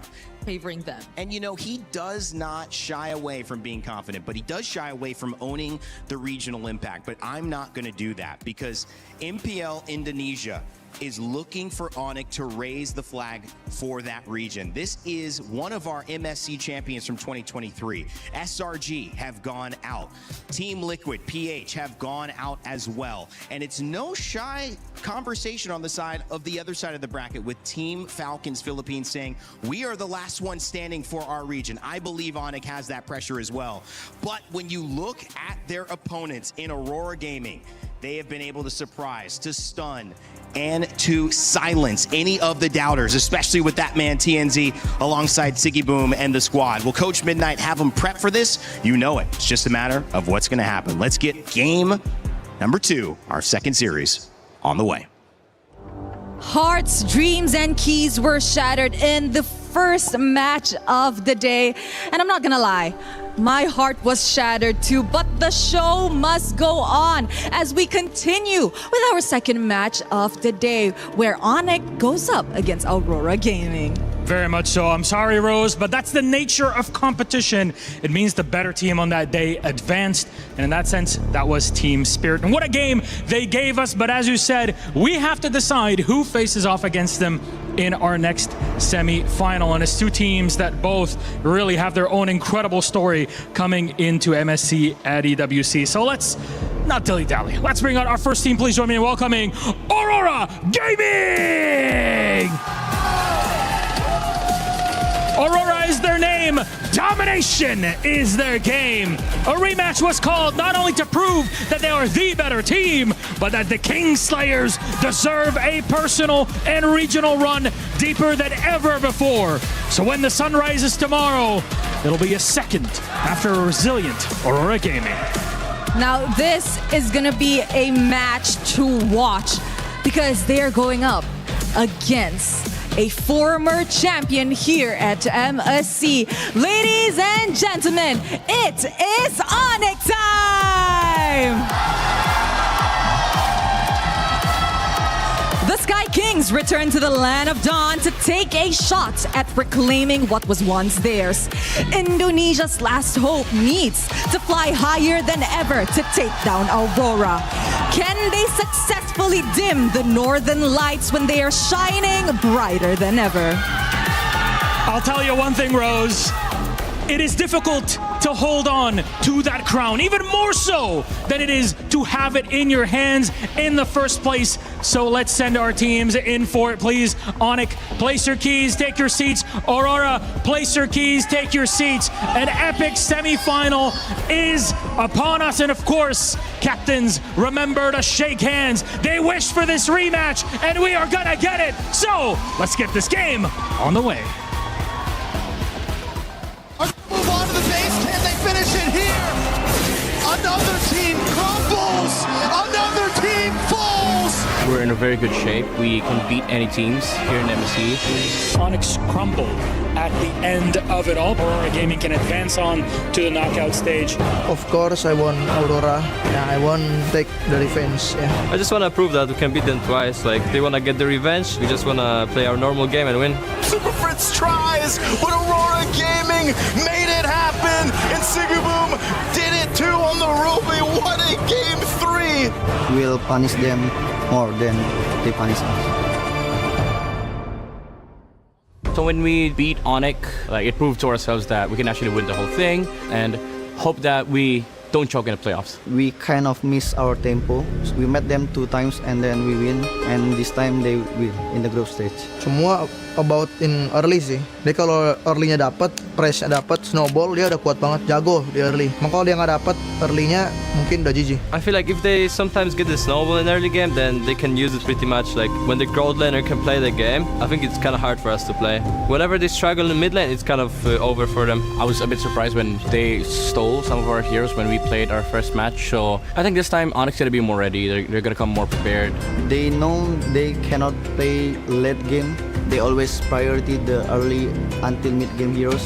I think Pago now is the one of the best from EWC. They have a very stable gold laner, and also like jungler, Kyrie and Kelra, those two. Big X factor would be the roamer, T-Boy. I just take my revenge. For our group stage match, you also said revenge. You wanted revenge earlier, you failed. You want a revenge now. Don't expect too much, right? I think we are aiming for like a 3-0 win or 3-1. If we just do the same things that we've been doing before, we can actually just win. I hope we can show the full potential of our team. One of the best group stage runs ever! TL, then Onyx, are you kidding me? For Pago, my friend. Tunggu pembalasan dendam kita, dan kita akan kalahkan kalian di knockout stage. Don't cry. Aurora have just taken out 2 of the biggest teams in MSC back to back cleanly. For T-Boy, I would say, just hope you get your strong heroes. It's the battle of the last and closest rematch that we had. Among all those quarterfinal rematches, this was the only upper bracket decider that went down to the final match. It's one of the reasons why Aurora was a final pick, and one of the reasons why they were actually going up against Onyx again. We were doing some theory crafting as well. We said if they had actually won, they would have had the fastest time. They would have picked first. And the question is, would they have picked Onyx again? Because the rematches went before them, they were forced into this rematch, but I think they're both happy to say, we want to prove we beat you for real, or to give Onyx a chance to say, we want to get our revenge. Yeah, I can feel it. I can see it, and we, I think, would all agree that Onyx also want this rematch to happen, just because of how things really went for the past series that they've been up against each other, and even Midnight. Midnight was very vocal about how he was already surprised with how Onyx stole away a couple of the heroes that they were planning or expecting to use themselves, and he's just expecting that Aurora or that Onyx this time would be much more prepared to go up against them. And here's the thing, I feel like it's warranted to be a bit worried if you're an Aurora fan here, because we saw how Onyx in their second game, first game, sure, they lost in the early game, but then come second game, they matched the aggression. Keyboy on that show was able to have a lot of forward momentum, and then they got a lot of kills in mid. So I feel like this time Aurora should not have an easy early game. Which I think is something crucial to note in this matchup. It was mentioned that, at least for Aurora, they've observed that Onyx, everything crumbles, especially when things go wrong in their mid. But Onyx acknowledged that Aurora probably also doesn't want to play for late game. Yeah. So the drafting might be something that will reflect that, and whether or not they've already adjusted to these things that are probably a bit lacking from their playstyle. I mean, here's the thing. If you want that to happen, you kind of have to take down Sigiboom. But here's the thing. I don't see Sigiboom losing any of his lanes. So, I don't know. So far, Aurora, in terms of marksman, they only use the Melissa. Yeah. I don't know if they have anything else. I think that's another thing to take note of, because I think a lot of question has been put onto Onyx and their gold lane. Yes, he is indeed acknowledged as one of the most stable gold laners there is out there, but we're yet to see how stable he is when you're forced to put him on a fighter gold lane. On the other hand, though, Sigiboom has been nothing less than stable, has been nothing less than consistent in terms of the gold lane, regardless of whatever hero you decide to put him on. Speaking of the gold lane, Kelra, he's had 7 different heroes that he's played over the course of 7 different games. Hero pool is one thing, but effectiveness is another. And that gold lane matchup is going to come down to if they can figure out a way to get him flying. And on the other side of it, make sure that he has a chance to get to late game. The Selena was one of those conversations in mid, so was the Rafaela. The Selena banned early from Onyx. They're already taking away one of the plays. And I'm really liking that because you got to respect Rosa on the Selena. Unless you yourself want to pick up it on the second phase. But now Aurora, they kind of equalize the whole ground. They ban out that Eudora. I feel like for Ani, they got to open up the draft a little bit. But if you want to ban anything, I feel like Hirara would be a solid ban. But instead, they banned the Fanny. And yeah, that's the thing. If you ban out the Aurora, it shows your intention that you do want to have an assassin. And you being on first pick gives you the Hirara. Yeah, they'll get their hands on that finally this time. But for Onyx on the other side, I would immediately assume or think of a Belleric, but this is Onyx, this is Keyboy. He was mentioned to be the X factor here for Onyx, but they still decide to pick it up. It's gonna be a safe option. Here's the thing, Aurora, they first picked this Hirara. I remember before, it's a hyper Hirara where first item is gonna be that Sky Piercer and then basically all utility, including that Rafaela in the mid. This could be interesting there. Aurora setting up for the opportunity to go an interesting mid. Valentina picked up as well, can copy the ultimate of a big roam or somebody who has a big impact on team fights. So warding away certain picks, still, things like the Uranus available. I feel like Aurora should pick up the Paquito because that opens up a double fighter composition. The Paquito is actually still open. Yes, a flex that they can eventually put onto Sigiboom. Yeah. I agree. But aside from the Paquito... I mean, like, even Barat's Paquito is already pretty strong. So they pick up the Barats here. And they pick up the Cho instead. And again, I feel like this is just them showing that they just want a lot of early game here. And do they want to take it away from Keyboy, who had a really good performance as well? Yeah, they gotta be very careful about their jungler here. There's just so much setup potential. And it's very specific. It's a lockdown type of composition from Aurora. We haven't seen the Ling, and hearing from scrims, it looks like Ling has really fallen off. So, I don't know. The other junglers, Nolan is still pretty good. If you want to go for utility, which I guess you kind of can, but... Or the Harley. I think the Harley would also be okay-ish. Yeah, there it is. Go for the Harley. I think this is better. Because if they went utility, it's still not going to have a great time. Yep. Even the Akai is just going to get chomped by the Barats. And any other assassin, because I think Kyrie's only used 3. Yeah. So now in terms of the ban here, I feel like for Aurora, just ban... I think banning out a Paquito already helps you out quite a lot here because I feel like for Onyx, one of their win conditions is to force Aurora on a traditional marksman, giving much more value for this Harley. And the Belleric. There's a lot of marksmen that Kelra can actually still pick up if they really want to go for Shred. Because here's the thing, Aurora, I think what's smart about them is that they have this Cho. Meaning that they can use something like a carry. Right? Like, having a Cho really opens up quite a lot in draft. Uranus banned out from Aurora. And the Rafa. Yeah. But it's Onyx picking next after this phase. So fun fact, Uranus and Rafa, they have a relationship together. Do they really? Yeah. In the Land of Dawn? Yeah. Are you like, lying? Uranus is fond of her for some reason. Yeah. Brigida can't believe it. Yeah, I mean... Just play the hero. You're spilling the tea. Yeah. Spilling the tea. I mean... Did they want that coming out at MSC or trying to keep that on the down low? Well... it's out now. Knows, yeah. It's out now. Nolan also abandoned his daughter. Okay. Nolan and... Wait, who's his relative? Layla. Layla. Yep. Why'd you point at me? I didn't abandon my daughter, man. She was took her to breakfast this morning. You're a great daddy. Thanks, bro. I appreciate just dad. Oh, even the juicing. Okay. I think an Alice would be an okay ban as well, but they banned out the Lapu here. So I feel like they're just going to have... It looks like they might go for a traditional marksman. Right? This will tell us a lot here on the side of Keyboy picking up. We see the Zushin ban, the Lapu Lapu as well, which is... I thought it looked amazing yesterday. Esmeralda is there if Onyx wants that to deal with the Barats. Yeah, they might just match the lane. Even the Yuzong would be pretty okay here against Aurora. My question is, are they doing something funky? I mean, that's my question on this. And I know it's going to be very clear probably after this that they're not. But Belleric EXP, I mean, it would be weird Yeah. But if you get something that can win outside of that, catches Aurora off guard, I'm just wondering if Onic are trying to play this in a way where they surprise Aurora. No, honestly, that's a good point because Belleric is not great if you're going up against a very fast EXP laner, right? Like a Benedetta, like a Lapu, but you're going up against a Barat, so you're equally slow. It makes it so that it's not a bad pick. So, yeah. Onic can still flex the Belleric, honestly. And you can pretty much say the same for the matchup in mid. If they really want to rotate faster and utilize their advantage, then maybe just put something alongside the Valentina that can just be as equally aggressive. But Aurora, pick up the Paquito since it wasn't banned. But the Luyi is the surprise here. Actually, I really feel like if they pick up a Yuzong, they can win this matchup quite hard because it wins against the Barats. And then the bad thing about the Luyi is you have no dash. So once an EXP laner gets onto you, he's going to stay there forever. Final pick here. Onic, to me, could make a statement. Come out here, try to catch Aurora off guard. And they don't. They go Esma. That's a very safe pick. It kind of nullifies that lane. Yep.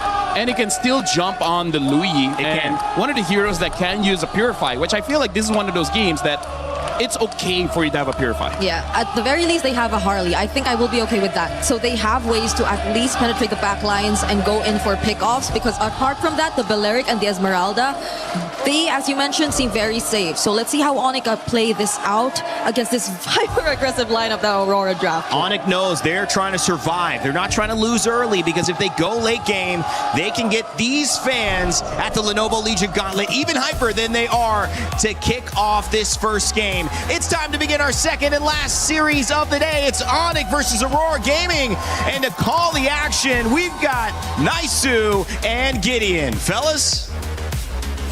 Thank you so much, Rain Day. Welcome, everybody. The series that everybody has been anticipating for. It's Aurora facing off against Onic in a best of 5. Everybody's had their opinions of Onic, but everybody has seen Aurora as a legitimate threat to the throne. But who is going to come up on top here? Man, you know, today and the past couple days have been a whole lot of sweep action that we've seen, and hopefully this one goes the distance here because, you know, moving forward, semifinals next, you want to go ahead and see them bring it the distance, and the drafts will have the distance for Aurora. I mean, the Louis Yi pick has only been brought up, what, one time?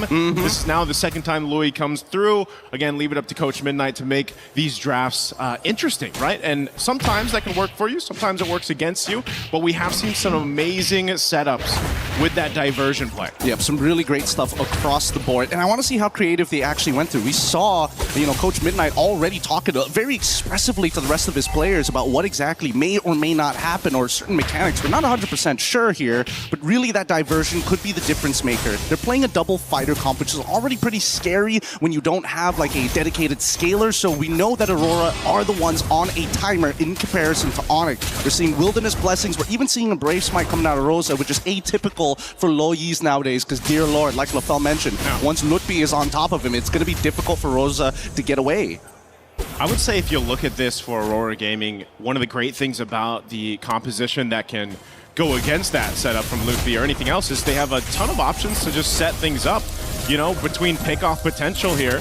Looks like Tianzi's going to do a little bit of damage to Keyboy, but just keeps him at bay. And whether that's the kick, you know, from Pagu with that Way of the Dragon, or, you know, Lunar jumping in. I mean, how many times now have we seen the Barretts be placed into that XP lane? The amount of ground coverage Barretts has, especially with a Flicker in Daytona's Welcome combo, is kind of insane. It is. It's really good, but at the same time, right, there's still also the Valentina coming in from Sans. Now, this fight could be a make it or break it here, as we can see that they don't have first position, but here comes the TP. Well, Pagu just trying to buy some time for that diversion. This Aurora comes through. There's the Daytona's Welcome. There's going to crash on the wall. Zanz is gone, but Kyrie will be able to secure the objective. And now Lunar going to try to fight it off here, but gets taken down. So Onyx winning the trade. Really nice trade so far. It's a little sad for Lunar, but somebody has to take the damage, right? Really nicely played by Onyx side. This gives Kelra just a little bit of time to actually breathe for the moment. Let's let this replay one more time, right? Because Aurora understood one thing. We are going to fight for this neutral objective. Unfortunately, we don't have Pagu to actually open up the map any further. But at this point, trading out against them just isn't worth the time. We already got that one kill onto Sans. At this point, we just need to make sure that we're minimizing the losses, because unfortunately for Lunar, despite Lutfi eventually going to outscale him, he manipulates the waves really, really well. Yeah, so probably with this kind of setup, you know, Aurora, if they can't find plays like that with a diversion or the pickoffs that they're looking for, then what do they wait for? You know, TNZ to get stacks like we've seen before on this, like possibly the Sky Piercer for that Hirara. Sigiboom has probably been one of the better performing Paquito gold laners that we've seen so far throughout MSC. Again, I can't forget how he played it against DLPH, and you know, that's one thing that can be said too, that they can utilize here throughout this game. Yeah, and I think that that's going to be the main win condition, right? Especially since they're on a timer. They still have like about 6. Oh, hold on. Whoa, that's a timer right there too. Kyrie's gonna be able to get away, taking out Pagu. Man, it's just, again, all you have to do is play around that deadly magic once it's up. Yep, and most importantly, wait, hold on. Gonna get a quick TP here just to open up the map and get a good idea of where TNZ might be looking to hide, knowing that the purple buff is going to spawn in about 12 seconds. This next neutral objective is going to be difficult to contest for. Lukby has so much of an advantage against Lunar because of the previous interaction by Turtle side, so I think this should be a no contest overall, but that depends on what Aurora is going to do with this, because I'm seeing members making their way up towards this top side, and Kelra, he's only got the Purify, so once BMI is down, he's sort of a sitting duck. They just want to go ahead and trade it out, right? Objective for potential play across the map. Oh, delivery service? Yep. Diversion's going to be used right to that mid lane. Pagu this time, the difference here is he's actually got the kick available. Last time they fought for this, he was only level 3. Lunar's going to jump it. Daytona's welcome. Pagu trying to zone out Sans. Already using that Keyboy now. Half health gets kicked right to the team. Will deliver Keyboy up, and Lunar will secure the turtle. So Aurora fighting back, and now they're going to be crashing it down in the mid lane, pushing them back further. Luffy has the shields and space to work with. Did pop the Purify, and will survive. Good use of the Purify there. I thought Pagu for sure was going to get in, clapped on the third hit of G Kundo. Manages to walk out of it to save his life. So not bad. It's 2 for 2.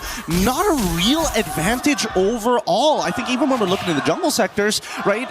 Even Kyrie being able to steal away at least one of these turtles puts him slightly ahead of TNZ, while everybody else just doesn't seem to be on the back foot, right? Yeah. Lunar and Lutfi have evened out. Sigiboom actually has a bit of a lead onto Keller because of that double waving, and we're waiting for it to accumulate to maximum critical mass, as they call it. Oh no, Kelra, does he know? Diversion used. Kelra. Dive angle. He does still have the Purify. It's not popped yet. Kyrie's going to re-enter here. They go in. Wrath of Dry to follow up. Pagu already goes for the kick. They burn the flicker from Sans, but Sigiboom comes in with a 1-2. Able to pick up one, and they'll eat another. Taking out Keyboy. Aurora finds 2. They're eating good today. They're eating very, very good. And Kelra ends up missing the wave this time around. Oh, wait, actually, 1 minion manages to slip through, but Aurora, they're not done yet. They're looking for mid-tier 1. Yep, and Kyrie had to back off of this. So then Luffy just left to his own devices will get taken out, dissected from the team. Man, you can tell the difference between a good Barretts and a bad Barretts, how they flickered Detona's welcome, but the usage of the rocket jets to predict, hey, if you purify, if you flicker, this is the angle you're going to be in, and I can knock you right back into the fight, making these chases so much harder to leave. That's right. Yep. That's my king. Coach Midnight, again, has been a key part of what Aurora Gaming has been able to accomplish so far through this time. Again, this draft, something a little bit different than what we've seen, but it's just this execution from Aurora Gaming that has been so well. Again, there wasn't a huge lead that they had until now. It's not that it's massive already, but it's 2.6K. That switched on very quickly off of 1 or 2 fights. And so now Onyx playing on the back foot, they've got to be able to readjust this. This third turtle's coming up here. We'll see if they actually want to go ahead and approach this or just wait. Already half health on this turtle. Again, Daytona's welcome. Pagu looking for the follow-up. There's so much damage in that central point. Sigiboom won't be able to follow through the flicker, but there it is. TNZ will. A stack secured. And now he's going to be able to get away here so easily as they look for another. Oh my God. Oh no, Kyrie gets kicked. I know you're a wizard, Harley, but you can't get away. Oh my goodness, Aurora playing out of their minds. The red herrings, they make it look so easy right now, but they're just not missing a single beat. They're not too tunnel vision. They're still open-minded to the way that these fights need to actually progress. Let's look at the replay one more time, right? Because again, this was an incredible catch here, spitting him right into Keyboy's face, making sure, despite the fact that Sans tried to flicker on out of there, dashed twice to make it all happen. The chase, the rundown from Aurora Aurora squad. It's difficult to beat. Once that major impact is landed and Keyboy doesn't have that Wrath of the Dryads, it's so much harder for Onyx to peel them away. The unfortunate thing is once the Wrath of the Dryad is dropped down, that's also just a clear signal for Rosa to be like, okay, you want to fight here? I'm just going to go ahead and get these yin-yang interactions procced off, you know, and pump out enough damage. Everyone's centered around that Wrath of the Dryad setup anyway from Keyboy that the Luigi pick is actually a great counter into that. And that's the thing. It's about finding the anchors here. So far, Aurora, Rosa has been generally untouched this entire game. And, you know, given the caliber of player, Rosa just doesn't seem to ever be out of position. And that's where Pagu comes in saying, I'm willing to die for the Thorn Queen every single time, if necessary, just to make sure that Rosa doesn't fall behind.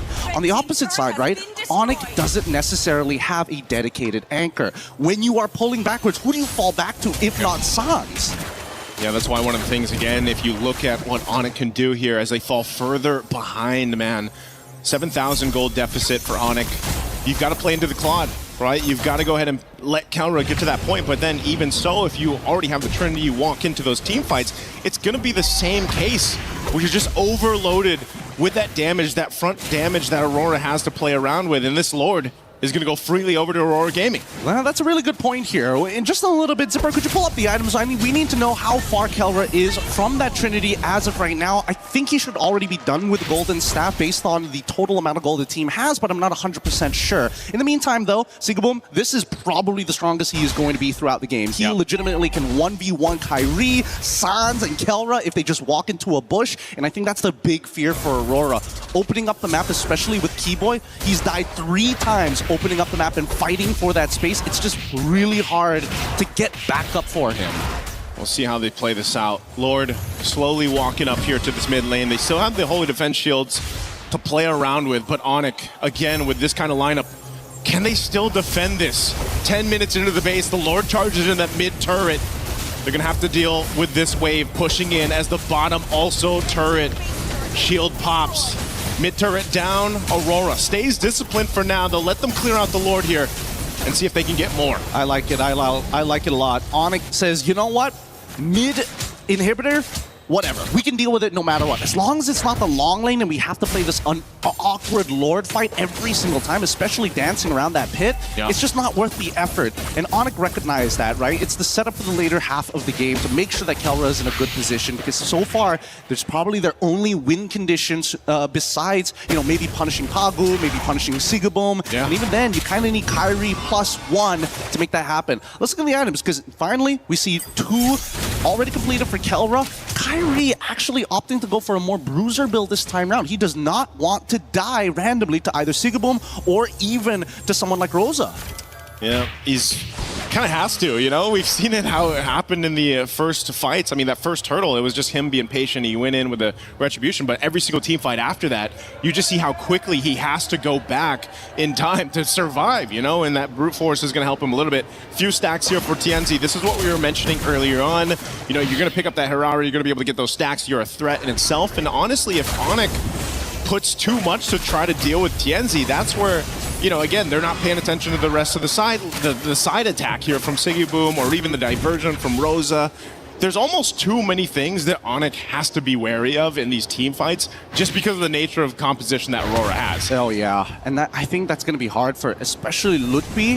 As much as he wants to be in the faces, he needs to act as Peel. He needs to cut Lunar off from certain angles and force him to flicker. But as you can see, right, it's moments like this where Lutfi, he can't just stay in front of their face forever. He has to pull in and out consistently to maintain his health. Okay. Again, at least some defensive items here being picked up now by Onyx, even an immortality for Keyboy, just to get him there a little bit longer. Kyrie will pick up Genius Wand. Sans has been holding on to the Lua Yi ult, right? That diversion.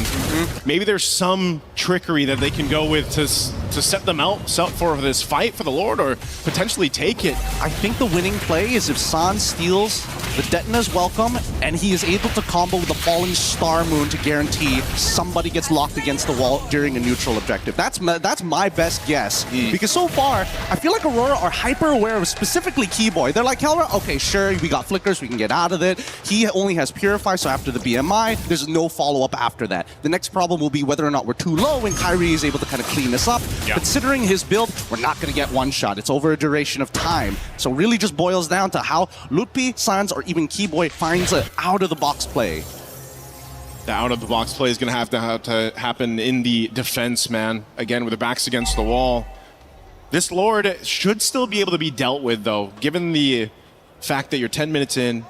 You know, you've got pretty good clear with this. They can lock it down if they have to, if it's sacrificing that Wrath of the Dryad to go ahead and keep this thing forward away from that crystal. That could be a play for Onyx. But just like them, Pagu's got his own immortality. Yep. They've got their defensive items to work with too. They're going to go ahead and push it in. They want to take this top turret down first while Onyx deals with the Lord. They're going to go anyway. Daytona's welcome. Right on target. It's the tankiest member. It's going to get kicked away too. Keyboy dropping down the Wrath of the Dryad for the back line. TNZ is there zoning everyone away. It's a split fight happening here with already Keyboy buying so much time. Finally goes down. But now Aurora looking to cap out game of one. Onyx on this defense. They got to clear out these waves. They're still charged up. TNZ will jump in. Able to take out Kelra. And that's going to be it for game one. Onyx facing a tough loss against Aurora Gaming. Beautifully played by TNZ. That's how you maintain your lead as Hirara. Just abuse the fact that a lot of her damage is directly tied not only to her items, but specifically from the level. So once you hit that level cap, it's only like 3 seconds before you get both of your combo abilities back up. That's why he's going in and out constantly, baiting those spells, baiting a reaction from Onyx. And that's something that they're going to have to remember for the upcoming game here. Great game number one coming in from Aurora, at least for Onyx. Now we see what the first set of cards are going to be. Let's see what the next combo is for game number two. And I think a lot of it is trying to find that punish in the jungle. Man, if they, again, when it goes to the draft, it's like there's always that one pick or that one curveball that you can almost expect from Aurora Gaming. And it's not that the Loi was that entire reason why they won. It was just, again, executing around the diversion that they had. Siggy Bum having a hell of a game in the Paquito gold lane. And just even Pagu, man, the amount of times that he was able to lock on the right target, get the kick, serve it up to his team was hard to play against. It's very, very difficult because imagine if you're Keyboy and you see Pagu doing moves like that. He shouldn't pose in front of your face. Yeah. Do you go for the punish or is he going to flicker a third hit of G Kundo on your backliner? Keyboy can only do so much. And the problem is that TNZ can do the exact same thing. It's a logistics problem that they solve with Rosa on this low Yi, but we're gonna let our panel break it down for you as we throw it back over to Rain Day. Somebody call Ip Man, because they need an answer to this Jeet Kundo in the gold lane. Paquito and Siggy Boom continue to dominate. No kills in that game, under 10 minutes. And Aurora Gaming prove with game one that they certainly are what we think they are. The new final boss. It's just a matter of can Onyx respond. Welcome back to the desk. Rain Day here, Brig. LaFell. I mean, like, here's the thing. Like, sure, we might see the telestrator later on, but here's the thing. Technically speaking, why Aurora has been winning, I feel like in that game has proved it, they're using two things, which is number one, wave management as well as timing. Because you're going to see after 5 minutes, they completely abandon the lane because at that point, Aurora is playing a draft that is strong off of one item. Right? You're going up like a Claw, a Hive that you need 3. They're like, no, we just need 1, and then we're going to end the game before you get a chance to build your items. I gotta say, the fact that the Paquito was left open up until the second phase, the very last moments of the draft, and the fact that Onyx 2 have revealed what kind of carries they were planning to go for in the first phase, namely the Harley and both the Claude, especially the Claude. I feel like it has always been a case of Aurora taking advantage of these kinds of scenarios and then revealing that Siggy Boom was eventually going to get a hold of the Paquito. Because you saw how they were able to clearly shut down that gold lane. Even the rotations towards the gold lane were not as successful. It was only the Paquito that was necessary for them to already pull it off. And again, Tianzi, everyone else, the rotations and farming patterns have been a bit too clear and a bit too free. Onyx, I think what we mentioned before heading into the game was true. They were a bit more safer in terms of their gameplay. And I think this is where the mental part starts to happen because we heard Onyx repeat to us, we said it about them, yeah, they get an early game start. When they do that, we could be in trouble. And then they get an early game start. So now what? I mean, you still got game to play, but you've already mentally spoken it out loud that if this happens, we're going to lose. So then that comeback seems a little harder to me, Brigitte, because they've already basically proclaimed that if they don't start well, it's over.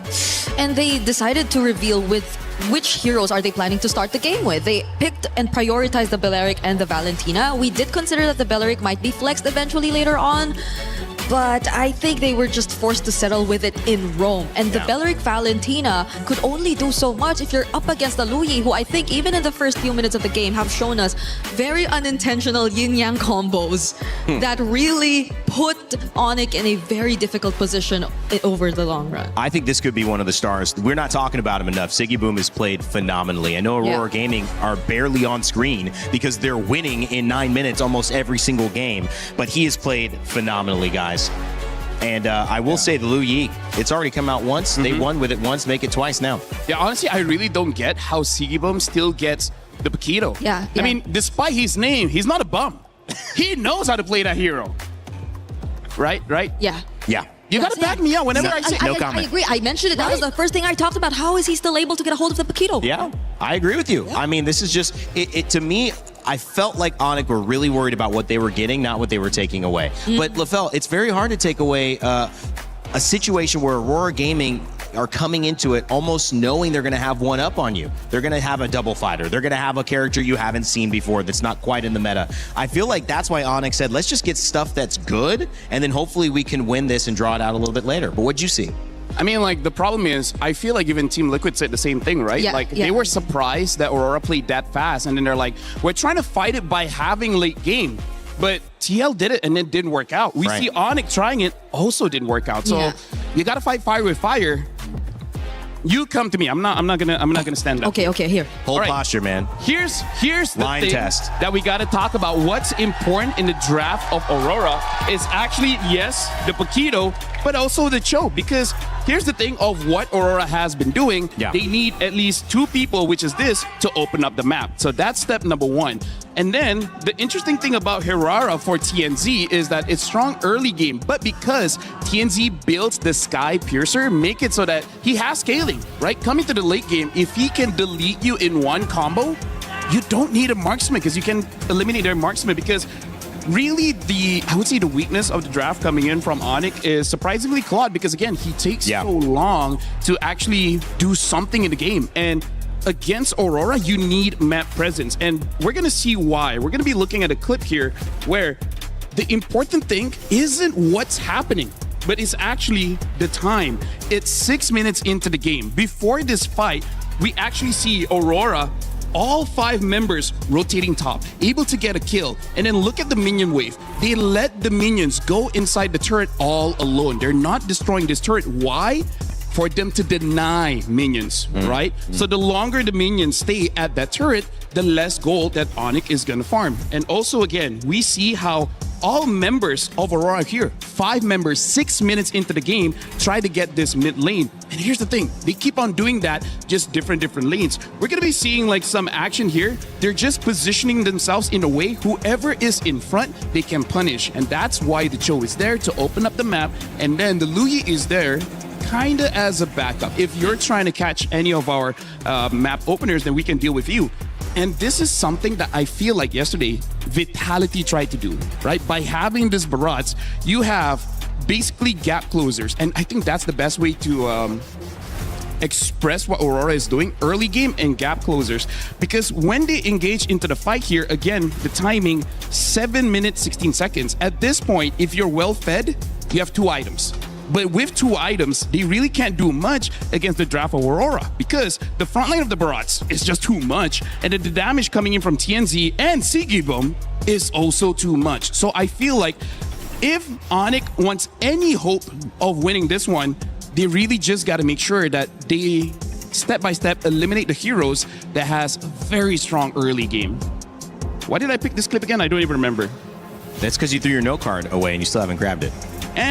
Don't need it. But yeah, honestly, that's the important thing, is that you have to realize Aurora they're gonna spend the first 5 minutes just torturing you in lane. Yeah. Afterwards, they're gonna get out of lane, and then they're gonna move as 5 and grab as much objective as they can. And by the time you try to fight back, guess what, buddy? You're not strong enough. Yeah, I agree. You really can't play slow against this team. It's something that's proven time and time Yeah. every single series that they've played. And I can't help but go back to the point which he brought up earlier, because it's very similar to how TL ended up losing against them too. I agree. And it's also reflected in the picks. It's all reflected in the matchups. And I think that plays a crucial role, right? Yeah. The fact that they really went for the Claude, revealed it earlier, and even the mid duo. So it's like you've already shown Aurora how the rotations are probably going to look like, the pacing you're probably going to play with, and who you're playing for.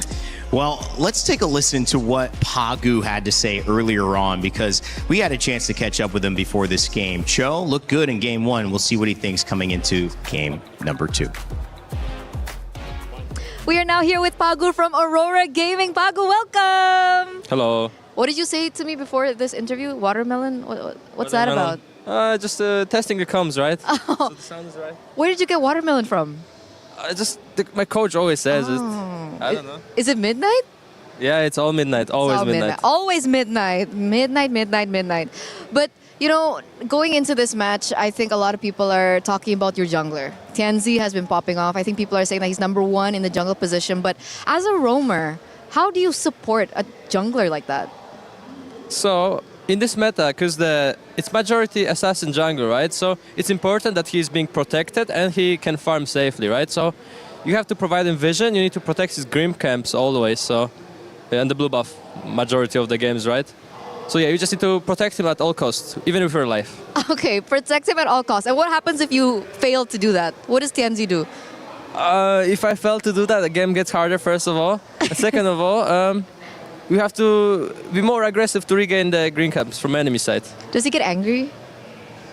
In some situations. I mean, if it's our situations. mistake, but sometimes it's normal. Just keep up the good mindset, right? The game is not done. So how do you, keep him calm and nice and so on and so forth? Is there something that's special that you do, or you just have to protect the green camps? If there's a mistake, we try not to repeat it so it doesn't happen again. Yeah, just Okay. learn from mistakes, basically. Learn from the mistakes. We really like that. We really, really do. Is there something that we don't know about Tianzi, maybe? So yeah, as you said earlier, when there's no green camps, he might make sure that next time the green camps are there.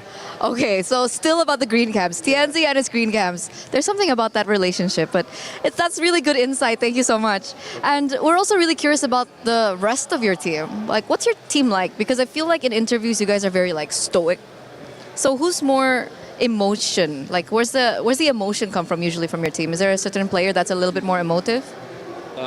When we're talking about hype, I would say Lunar is the most one. In games, when he gets the energy boost, right, if everything is working out in games.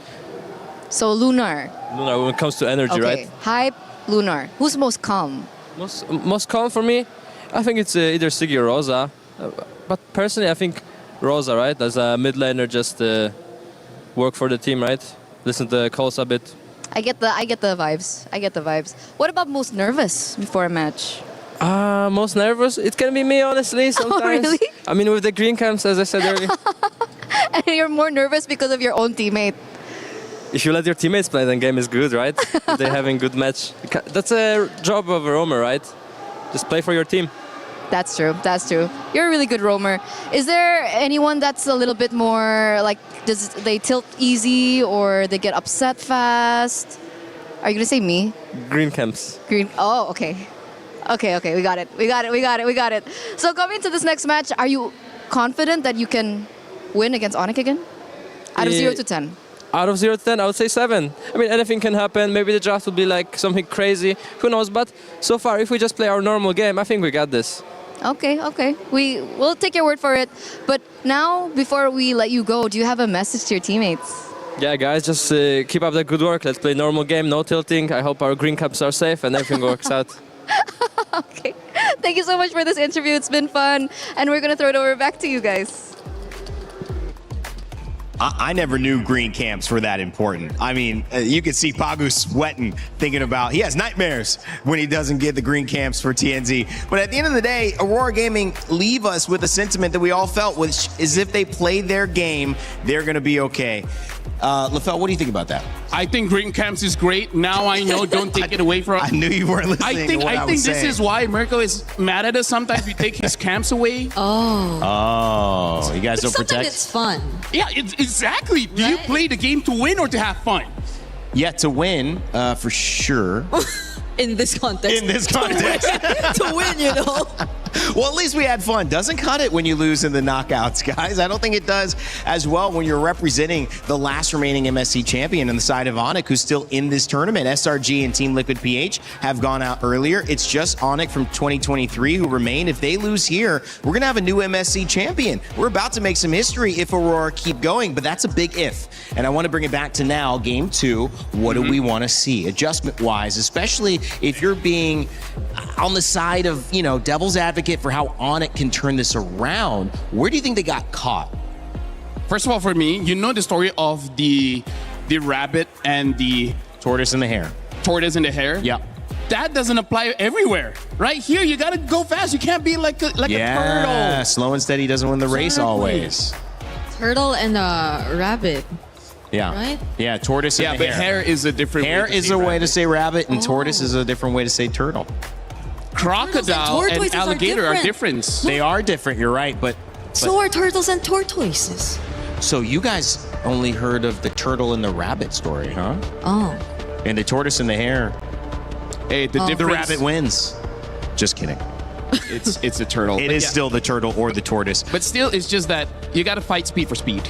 That's like the main takeaway for this one. Yeah. Because if you lose by the first 5 minutes of the game, Aurora is just the kind of team that won't make a mistake that gives you that avenue to fight back. Well, I think the problem when you get into a major tournament like this is there's a lot of people, a lot of chefs, a lot of cooks in the kitchen, and they all have an idea. You also have an identity as a team, which got you here. And if the identity that's working against you is not the identity that you know is your best way to play the game, it's difficult, Brig.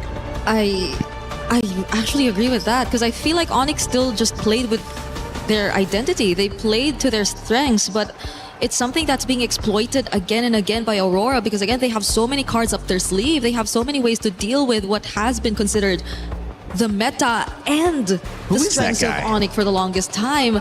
We have a special mention here from someone. Midnight. It's a dinosaur. Wow. It's a dinosaur. Oh. Speaking of dinosaurs, the Barat does seem to be quite a problem. It's just that, hey, I feel like the reason why Aurora keeps on winning, they keep on winning the side lanes, right? So stop that. Stop that. If you can't deal with the Paquito, hey, ban it out.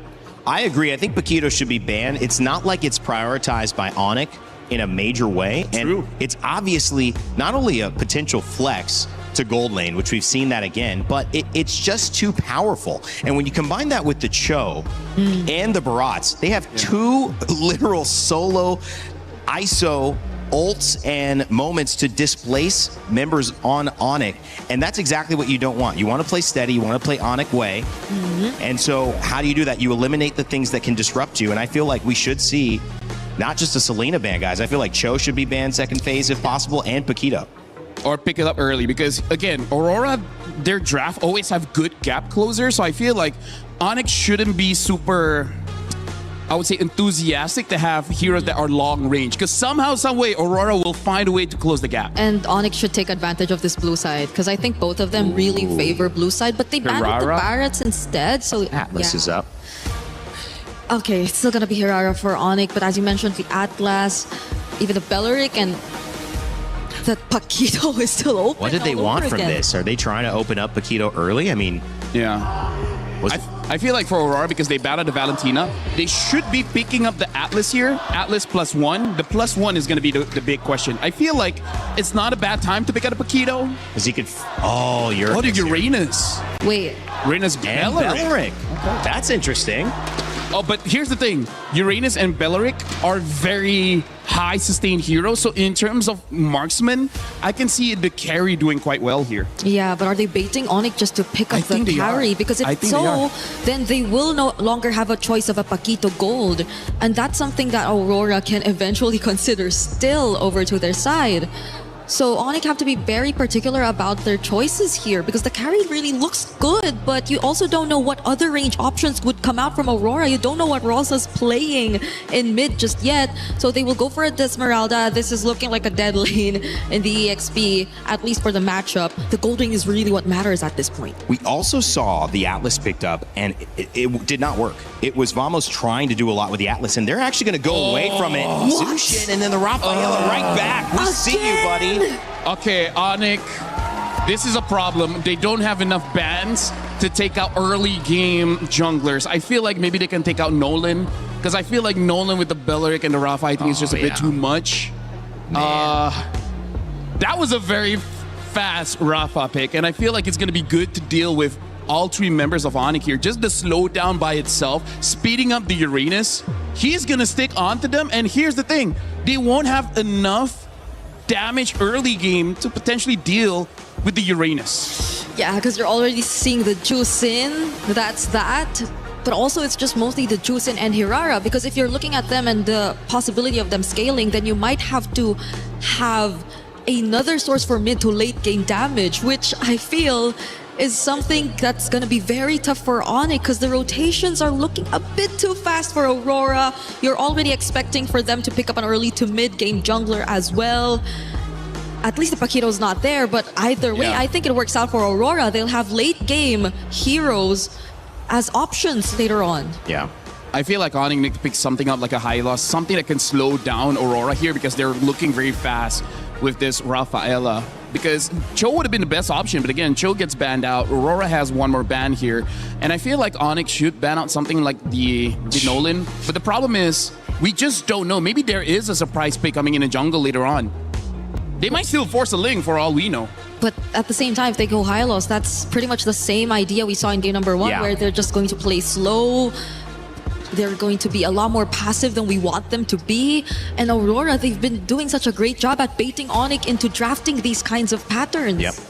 They've been fantastic with it. This has been a draft masterclass so far from Aurora yet again. You look at just those 3 heroes at the front on Aurora's side, it's going to be difficult. It's going to be an early game problem. And if you're looking at Pagu's pick here, but more importantly, the response that Onyx can have after the Hereth is shown, there's got to be a win condition on the side lanes. That's the issue that Onyx have faced. They have not been able to do their thing and get to late game. They have to figure that out here. I feel they need a carry here. Yeah. They just need a carry. Okay, I'm also looking at what Kiboy could actually pick up because I feel like AoE will really matter here if they want to slow Minotaur, things down. maybe? Minotaur is a great option. I was thinking of that. And you also have Sustain. So if Aurora actually go in for the dives, then they might have ways to last a bit more longer in the team fights. And if it's sustained team fights you're looking at, yes, you have the Esmeralda, but what is going to be the carry? I really feel like Minotaur carry is going to be a good enough pick. Or the Atlas is still open. It's just the gold lane here. I wonder if they want to go for a Brody. I don't think Brody is a good shot. Ranger is worse though, I think. The only reason why I was iffy about the Atlas is because I feel like at this point in the draft, you're going to settle with pickoffs. Rafa also counters the Atlas and Lucas. Unique hero. Lucas in the jungle. Or is this going to be like Lucas EXP and then Uranus jungle? This is tough. This is tough. I can see Uranus jungle as well. I think it is Uranus jungle. Oh wait, no, they change. Wait. All right, Lucas jungle then. All right, so Uranus on the EXP. I think Onyx, they might have overthink this because Atlas kind of gets countered by the Rafa with the speed up and slow down. Yep. The Granger, I think it's just because his Kelra's comfort. I don't think it's going to be good enough though. You can't really burst down Aurora. And even if you do, there's a passive that Rafaela can utilize to just bring them back in action. So this is looking like a really good game for Aurora, honestly. It feels like more of the same. The early game problem. Don't know if Onyx have found a solution, but this is the time to test their theories because they are only a few games away from getting knocked out. Aurora trying to go 2-0 up here over Onyx. And the game begins. So far, the statement has been set by Aurora. Hey, we've already taken game number 1, and we're still going to be whipping out some new tech against Onyx. And look at this. Once again, we do see the Rafaela, this time paired up with 2 tanky boys, a particular Leonin who scales up very, very quickly and very, very deadly, and of course, the man himself, Lucas. Well, I love this. Again, some unique heroes come through, leave it up to Aurora Gaming and Coach Midnight to make this happen. I remember specifically, I think it was LaFell that was asking about the Lucas jungle, even back in the wild cards to come through. Well, finally it comes out in the knockouts. You can see that battle in the XP lane that we're so used to seeing. Of course, Lunar is going to struggle a bit there with that Esmeralda, but again, the idea here, the theory behind this draft from Aurora is you've got so much speed to work with, so much sustainability, the potential to bring someone back. Mind you, it's flying clouds as well. So that's a whole nother thing too.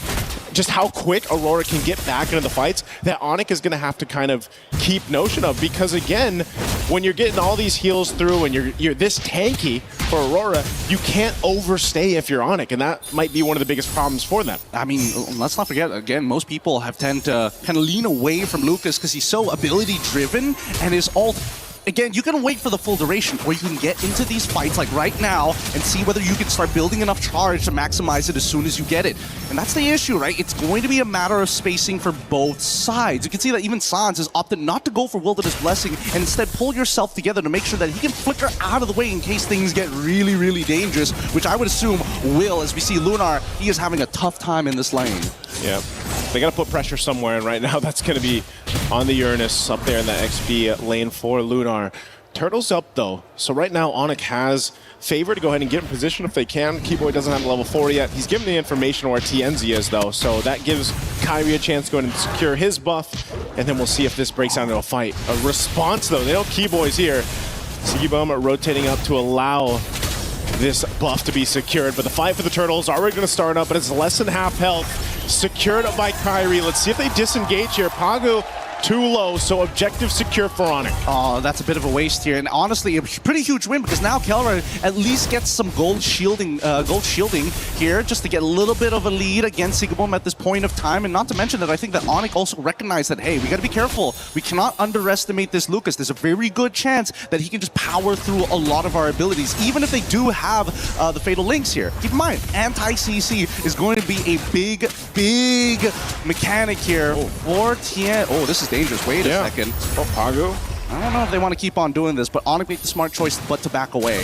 Hey, you know what? Hey, you can still say, Pagu, that wasn't a green camp. You know, that was a buff that went over in the hands there of Kyrie, but still kind of trying to maintain this jungle. Skypiercer is picked up by Kelra. That's kind of what we were thinking with that Granger being picked up here. Again, it is a comfort pick, but also if you can start to build those stacks for Kelra, obviously that's really going to help. And he has to play at range against this kind of lineup here that Aurora Gaming has. So off to a pretty steady start for Onyx, building up already a nice little lead. And they don't mind not interacting in these early stages of the game until everybody's got their ultimates and they find the right position to do so. And I think as long as Aurora recognizes this, hey, we need to fight on our terms and only our terms, there's a lot of things in the early game that actually don't matter. Here in the mid lane, this is going to matter. Keyboy fallen.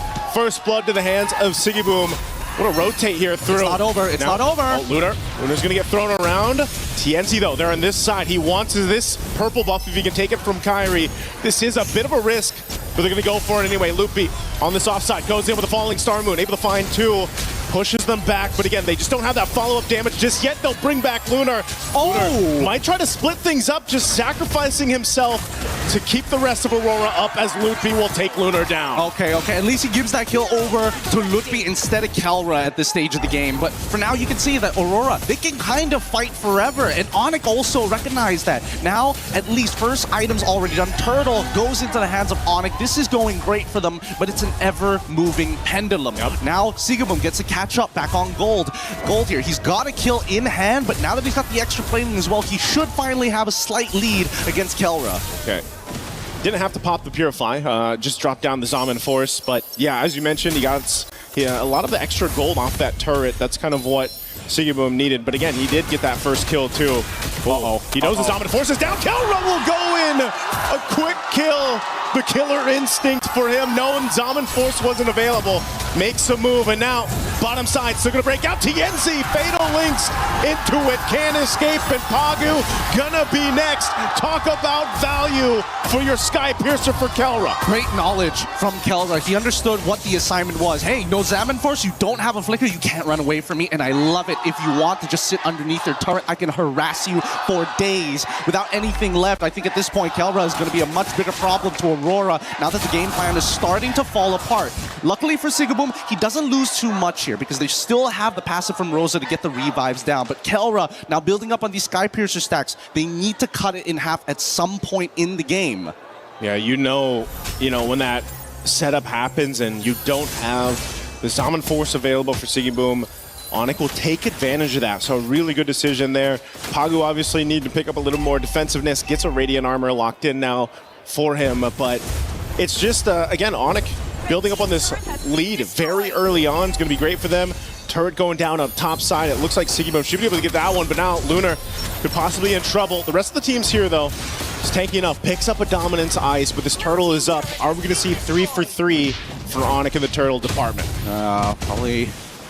They're going to have to contest this, I suppose, but the lead isn't looking too good, and I think the real question is whether or not Kelra is going to be here for the fight. It looks like he is. They've already taken the tier 1s on both sides, both, again, losing lanes for Aurora at this stage, considering everything that has happened. But if they can find the opening, and here comes Lunar. Yep, they're going to go for it. Lunar just blasted down, though. Has to pop the Consecration. TNZ looking for his own opening. Wrath the Dryad locks down Keyboy. They get thrown out by the Lantern, and Loopy's gone. Kelra flickering defensively. They're going to fight it out. Kyrie able to get the Turtle. Taking out Pagu, too. It's a trade. And now with the speed, they're able to get some distance here for Aurora Gaming. They're going to go ahead and respawn, revitalize Pagu back up. They lost the objective fight, but it looks like Aurora still willing to take these fights. That was beautiful stuff. Like, Lunar got a lot out of Onyx. Sans even using his ult as well, making sure that they got basically everything down. Kelra trying his best, but Pagu switches the role with Lunar to get right in front of Kelra's face to make sure that nobody else needs to die here. If one person dies, that's totally fine. 2 people, too much. Ooh, Malefic Roar now picked up too. Again, a final, well, Fatal Links, instant kill. Eventually, you're not going to be able to just keep respawning Pagu now. Whoa. Again, Sans up here in the front of it all. Rosa trying to get away too. This is a messy fight in between 2 turrets as they back off. Meanwhile, up top, Sigaboom, he's been dealing with a lot of pressure on this Harith. I mean, Onic now is not letting up in the jungle. Yeah, it's really tough for TNZ at this stage. Unfortunately for TNZ, in this matchup against Kyrie, on Hirara, I don't think it's very easy because unfortunately for TNZ, a lot of Lucas's moveset, it's one-dimensional. You don't have a way to kind of delay the timings of it. You don't have a way to kind of come from different angles. It's very straightforward. I run you down. I'm pushing you back either into my team or away from my team. But Hirara is so different, especially with the iframes as well. Oh, this could be a punish. Pagu could be in trouble again. Doesn't have a flicker available. The rest of the team has to help support him up. They're going to throw themselves into the fight. Lunar trying to get away. And now Pagu on the disengage too. Loopy up in the front side. They call it off though. They don't want to overcommit to this. They see the purple buff is up. They're going to put some pressure here. Kyrie goes in and TNZ doesn't have the purple. Yep, but that means that Kyrie doesn't have Retribution. So far, this could be a forced fight here. They know that Keyboy doesn't have the Fatal Link, so they have a very short window to try and punish. But so far, Lunar has not been able to open up the map convincingly because of the fact that he's been Oh no. Flicker 4, Wrath the Dryad, Lunar taking some shots, the Rapsy shots. Kelra gets a kill. Sky Piercer proc. TNZ gonna follow by Kyrie's hand and looking up to load up Rosa. A double for Kelra. They ignore the Lord. They go for Pagu. Pagu, where's the tree to run here, man? Being chased down by Sans and Kelra. Couple shots of the Rhapsody, and boom, another. Man, Sans and Kelra are playing out of their minds right now. Sans, hyper aggressive here, really big punishes on TNZ, making sure, like, even though TNZ has anti-CC, doesn't necessarily mean he's safe, right? He still needs Rosa to bail them with the extra movement speed to help close that distance, because that's Lucas's biggest problem, right? TNZ jumps into the middle of this fight, tries to make something happen by pushing Lutfi out of the way, but unfortunately the entire time, Sans is just building up the butterfly stacks on top of him. Rosa can try and bail him out of there, but once you are committed to the lightning, to the quick step, it's just too much to handle. And I think they just need to take a breath here. Think about it for a moment. So far, their main win condition is going to be Sigabum. The early game is done for Aurora. Yeah, this is tough too, because meanwhile, when all that happened, there was a great kind of split push happening with Onyx. You know, Lutfi taking out that top turret, that defense shield. You can see it here in the mid too, being down. Max stacks here for Kelra. Just so much value on this Granger. It's comfort for a reason, and now they're knocking on the base turrets of Aurora Gaming as the mid turret falls. Lord makes its way down bot. Lunar, half health already. Even on this Uranus, he's gonna pop the Consecrate. All turrets are gonna be stripped out of the base of Aurora Gaming. But now with Onyx, a 10,000 gold lead. They dealt with this in game one, and now it's their turn. Keyboy looking for an opening here. Lord's gonna be worked on. Keyboy jumps on in. Final. Oh, Fatal Links comes through on 3. Still on the defense too. They got to hold it together. Kelra firing off in the backside. He's got the space to work with. Siggy Boom. All the shields in the world. They got to go heal back up, and the crystals are already going to be locked on. TNZ up on the front side. Kelra gets another. Make it a triple. Can he get the Maniac? They line it up. One away to take game 2 for Onyx. A convincing win for Onyx. Sans, man. Gilak Sans is back. And not to mention, every side laner was winning. Kelra was winning. Lutfi won right at level 1. And I think a lot of this just boils down to, man, our laning phase kind of sucked. And what we need to fix here in the draft is to make sure one of these lanes need to win. And if it's going to be Sigaboom's lane, they better make sure that he has Flicker rather than the Purify. And that's something that you can't really control, especially since half of those spells are dedicated to this Atlas. Yeah. And, you know, just as we saw how Aurora made things work for them in game 1, especially with the draft that they brought, this one stopped in its tracks. It's nice to see the Lucas, you know, it's nice to see a new hero come to play, but it just didn't work, Gideon. You know, this was a struggle from the start to the finish. Onyx really put the pressure on just the jungle, but then the rest of the map. I mean, it was really hard for TNZ to even secure his buffs that he needed and everything else, but also just really good positioning and fighting from Kelra here and the rest of the Onyx squad, because again, you look at all the room Kelra has here in these highlights. He has all the space to work with, and Sans was so good at playing that Jushin, bringing them back with the Lantern, bringing them, utilizing the beacon if he had it to. But I mean, look at this. Even in this, Kelra has all the space in the world to move here. Yeah, it's just so difficult. Hopefully they figure it out here. We're going to be throwing it over to break it down even more with Rain Day and the boys, of course, Brigitte as well. Thank you so much. I mean, this was the gold standard in action. Gideon and Naisu, you guys didn't have too long of a cast on that one either. It's been quick, decisive games on both sides of it. And now Brig and LaFell, or maybe I should call you both the boys. How are we feeling? She's our boy, man. Yeah. You're one of the boys, Brig. I can We're Lagada. accept that. Lagada? Do you approve of that name? I don't know. I don't think so. Whatever. Yeah, it's your call now, right? Yeah, no, Or I don't LB, think so. we're pounds. Let's keep workshopping, and then we'll figure it out. Like Onyx as well, who kept workshopping, and then they figured it out. I think this was a really great response. I feel like this is the chance that they needed. They took it. They finally answered back to Aurora's early game, and they punched them right back. And now Aurora, your move. Yeah, the Rafaela coming out was something that really I thought was going to be terrifying, was especially terrifying for Onyx and their potential early game. But it was very visible in that game, also mentioned by the casters throughout the game. They won out big on their laning phase, and that's what mattered the most. That's what prevented Aurora from actually maximizing the capabilities of this lineup. Because honestly, on paper, Rafaela, Lucas seem really scary. Yeah, but here's the thing. This is one of those situations where especially Kelra can argue for a raise, be like, did you see my performance? Because honestly, this is, I would say, Briggs, is all the players. Because this is kind of like them, you know what, I spit on your draft. Screw the draft. As long as I'm better, I'm good. Dude, I'll show later during that thing where you hold the mic. Like, this is legit. Just like, I'm better than you. That's it. That's why I won. Wow. Yeah, but I think that is selling it too short, because I agree that that's the case, but they weren't able to do that in game one because Aurora had positioned themselves so well. What went wrong in this one? I mean, how did they get to the point where it's like, yeah, let's have an even fight and I can just show them better? They don't have Paquito.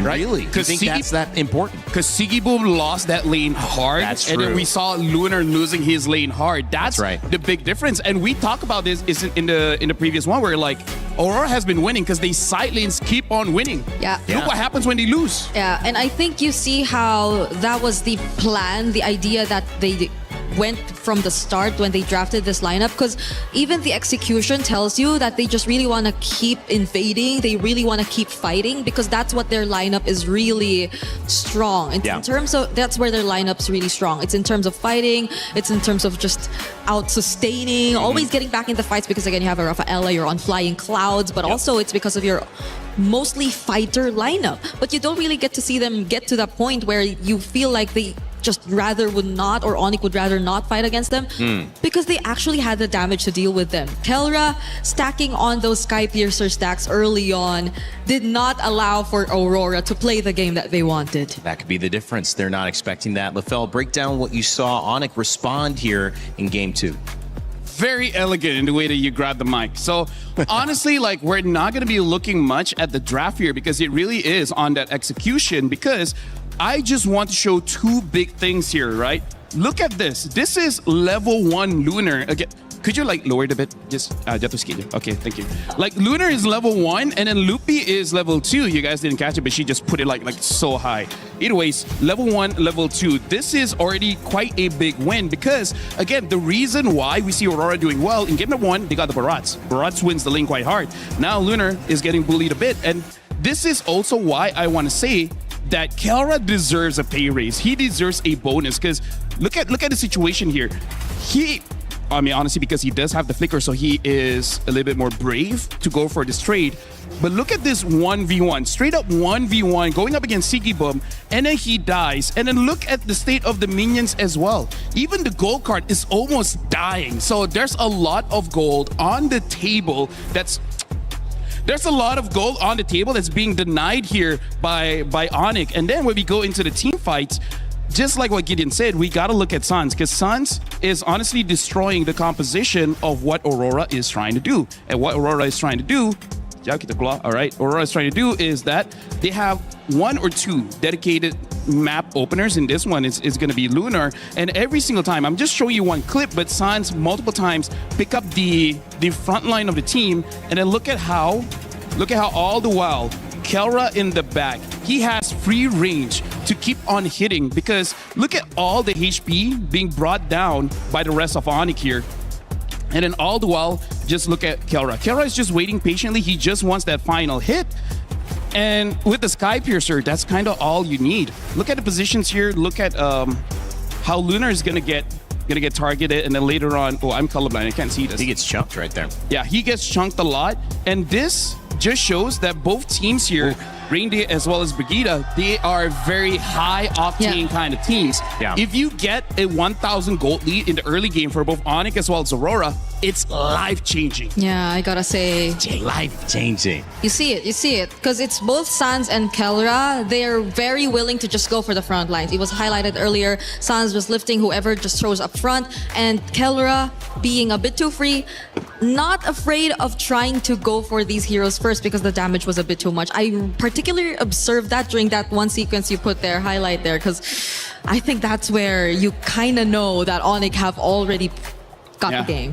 6-0 in terms of his overall stats, but his difference in game 1 was really 12-0 the moment. 6-0 in the moment of that fight. It ended up 12-0, you're right. It ended up tripling almost his damage there, a little bit over 2.2 times from game 1 to game 2, Brigida. This is the gold standard that we were looking for. Yeah, it's a complete opposite of what you saw from him in game number 1, where again the matchup was clearly a lot more difficult to execute. So I feel like it's a similar situation that Aurora experienced this time. You kind of thought that they were actually going to have the advantage. Granted that they had such a promising lineup synergy-wise. They had all the mobility in the world. They had all the timings in the world.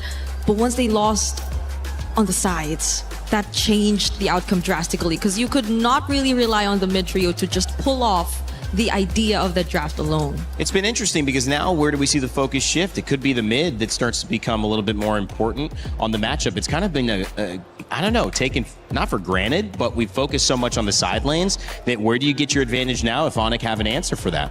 Honestly, I feel like both coaches have been doing quite a good job on getting drafts that is very serviceable by the teams. Right now, it really is just personal mechanics, right? Between Sigi Boom going up against Kelra. Sigi Boom, can you beat Kelra? If you beat Kelra, we win the game. If you lose against Kelra, Onic will win the game. So I feel like, yes, the coaches have to get lane-winning matchups for all the side lanes, but then Kelra just showed, like, if he's better, he's just better. You know, I like that too, because sometimes when you get to a position like this and anything at a high level, everyone's about as good as everybody else. I mean, there's differences, right? There's moments of who steps up, who's a little bit better under pressure. But you just want to get yourself to a position where the players can decide the match based on how they play. They're not losing out the gate with their draft. So overall, it seems like Onic and Aurora Gaming, they both set their teams up to win. We'll see what happens in Game 3. Before we do that, though, I want to send you to a little bit of a reminder about some new stuff going on with Mobile Legends Adventure.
Hi, welcome back. The Indonesian powerhouses of Onic just take a win over Turkey's representative Aurora Gaming. Big stakes on the line because Indonesia's last hope is basically going up against where the M Series will be hosted, which is in Istanbul. Both teams fighting to have a chance, not only in the end of this series year for MSC and MLBB, but also for this moment right now. And it is up to this Game 3 to see who's going to take the lead. Rain Day, Brigitte, Lefel. Guys, we have a couple minutes before the draft starts again.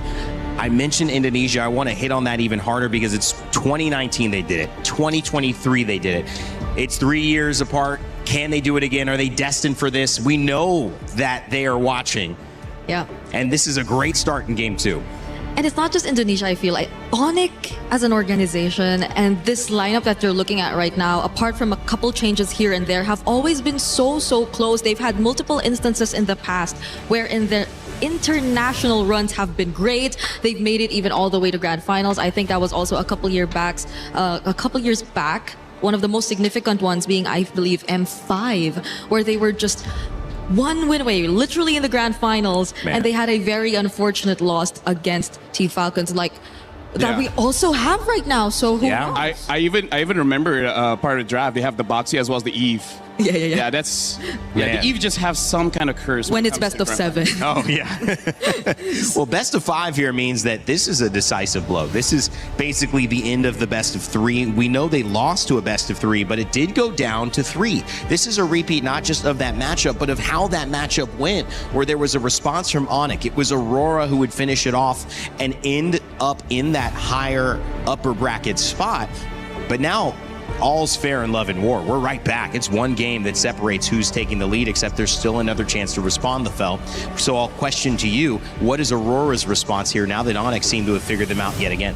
I feel like they try to get the Paquito as fast as possible because, again, Onyx has proven both times now, the first time they demand and then the second time, is that they can fight fire with fire. Like, if you want to play early game, we also can play early game. They're from Indonesia. Indonesia is known as a very chaotic, very fight-heavy region. They love drafts that require no items for you to really function. So I feel like Aurora has brought back Onyx to their roots of saying that just keep on fighting. Whatever happens, happens. Just trust your mechanics. And that's what they did. And that's how they won. So going back to what you guys said in the second draft, you got to go back to your own identity. So Aurora kind of pushed them to go back to their identity. And now it works out well.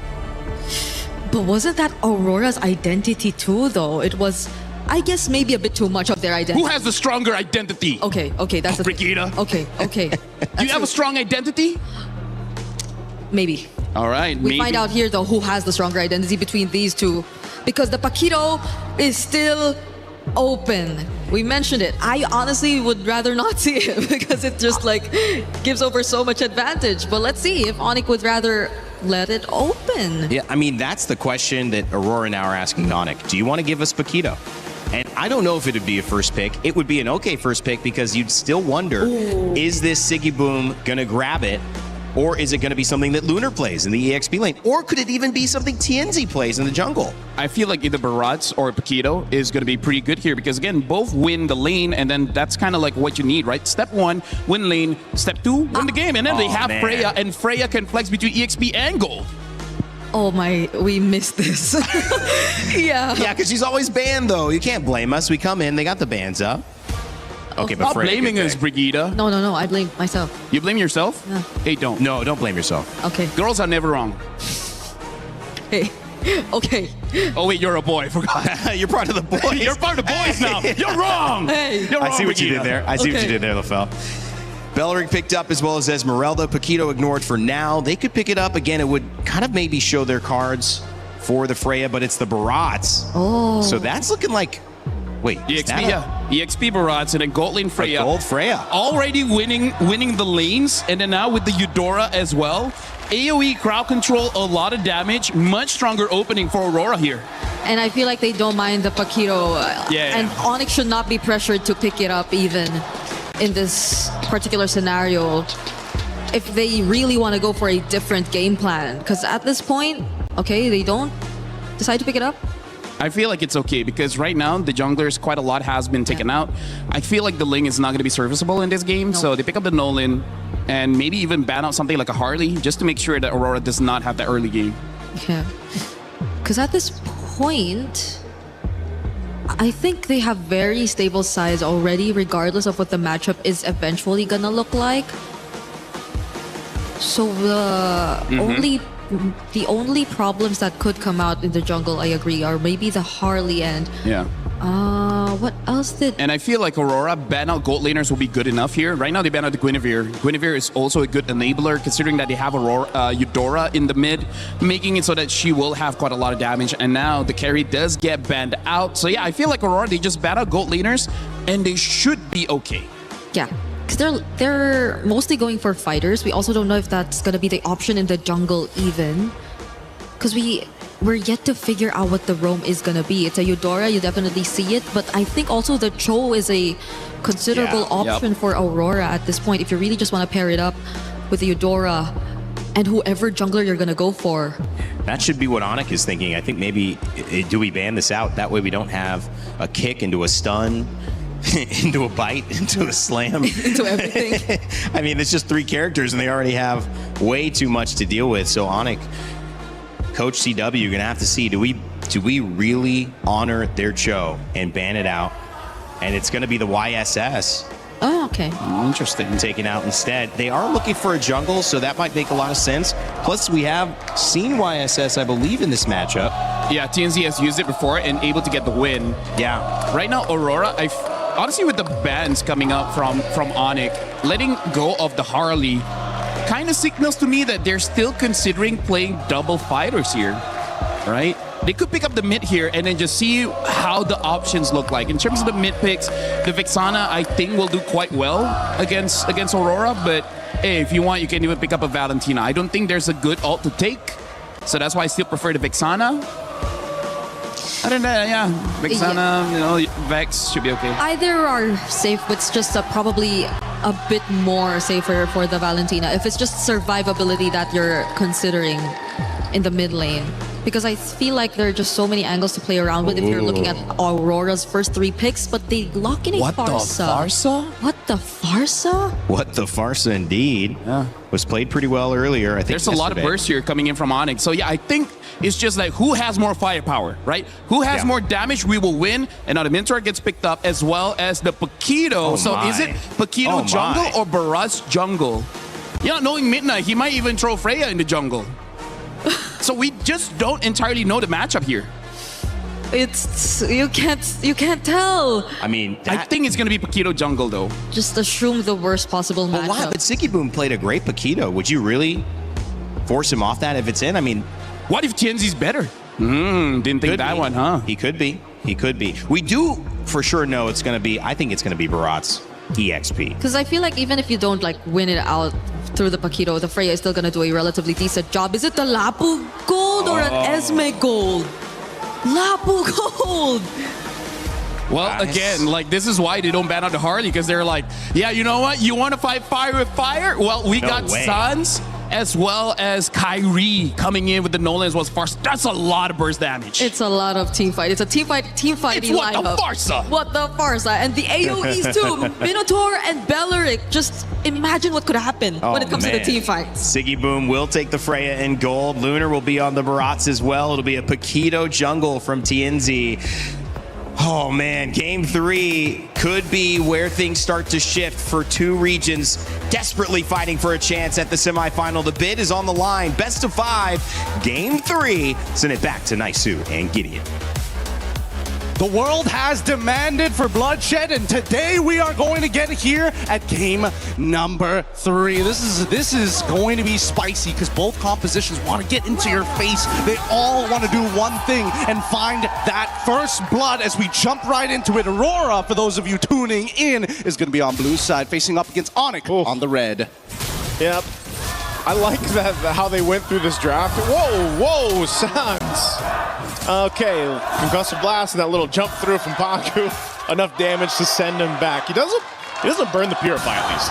At the very least. Here, but at least Pagu now gets to walk into enemy territory for free, and not to mention they're playing on their strong side. Lunar already generating a lead of his own, and Pagu takes like no damage. Whoa! Dead.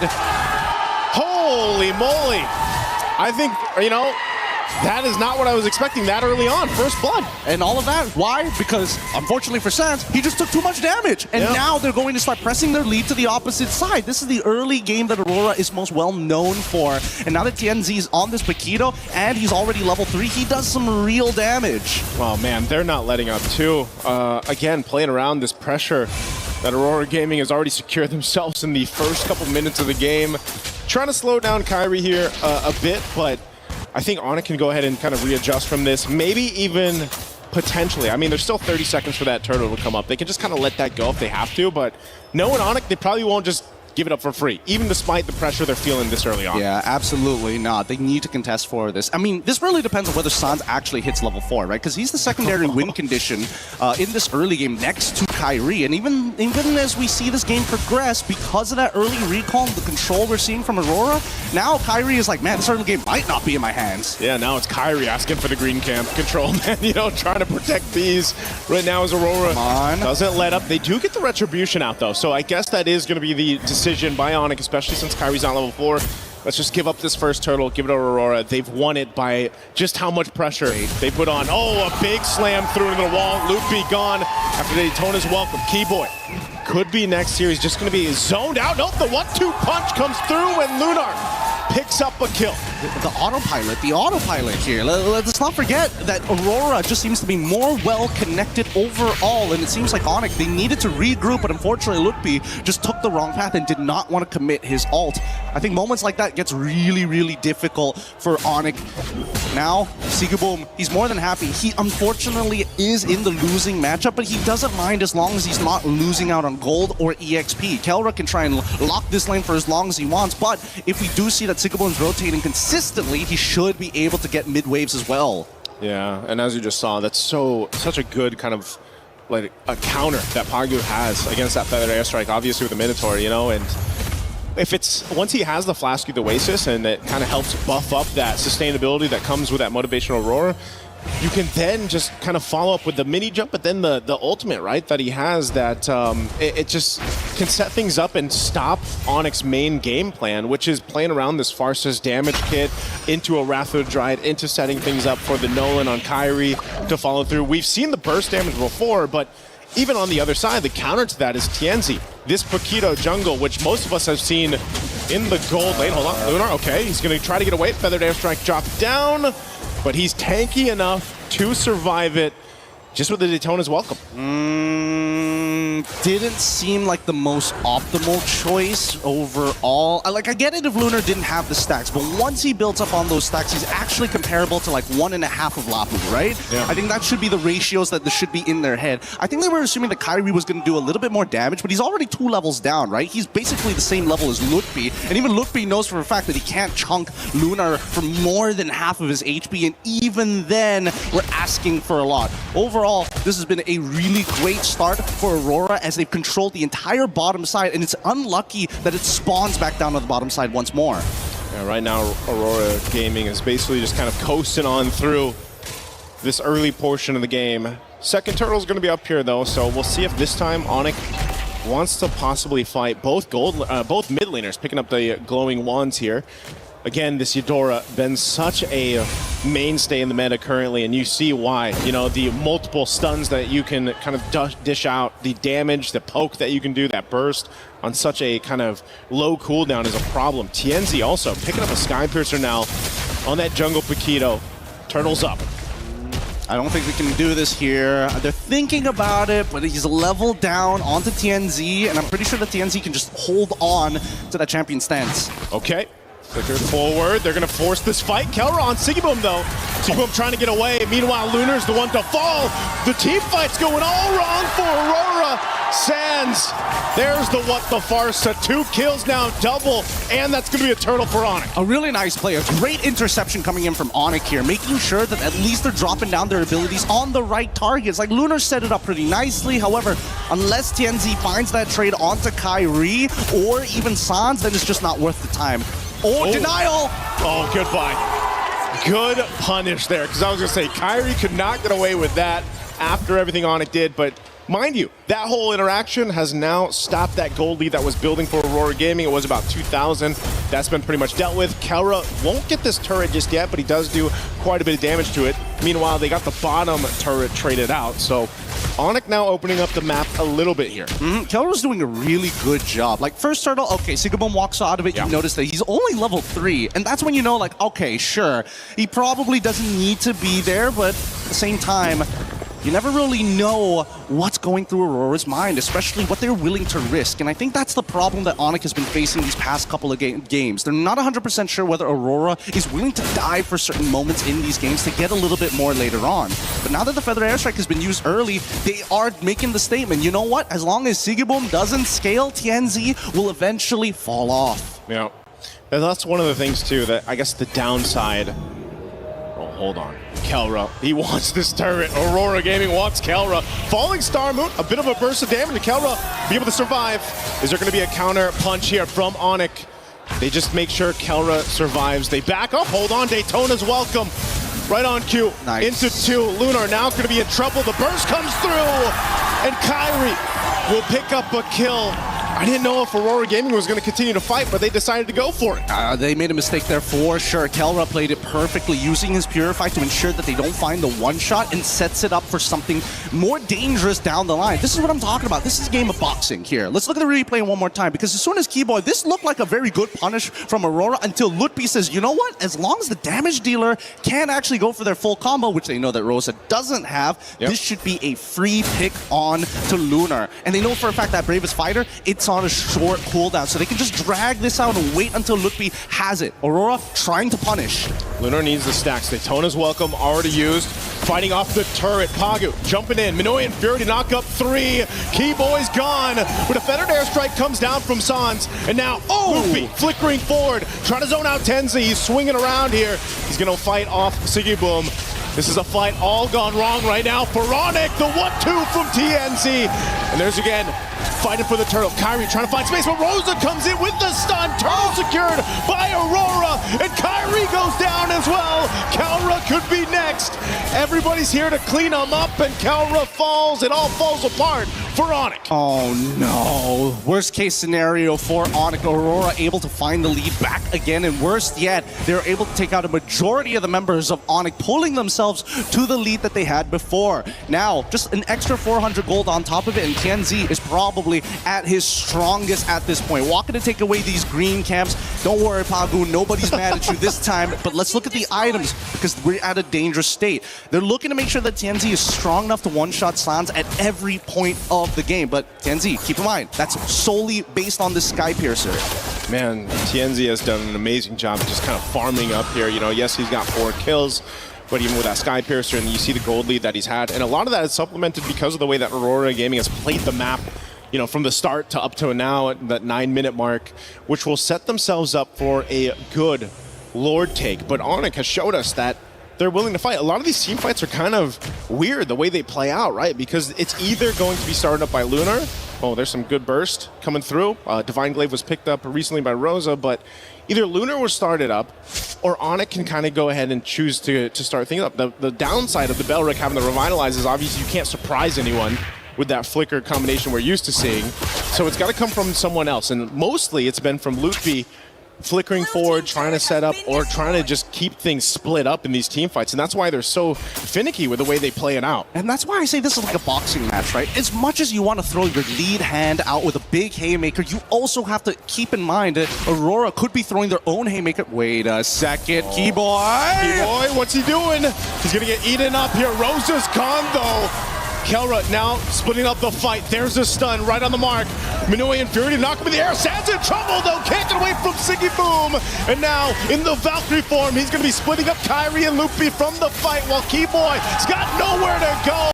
A proc on the Sky Piercer. Looking to clean up more under the tier 2 tower. A double for TNZ. More stacks for this Paquito. And now they take down the tier 2 turret, Kelra. He's tanky enough. He should be fine. He'll just clear out the waves. Yeah, he is not worried at all, but the rest of his team does not have that same grace. And Sigiboom has been playing an amazing Freya, a losing matchup, and yet watch this, right?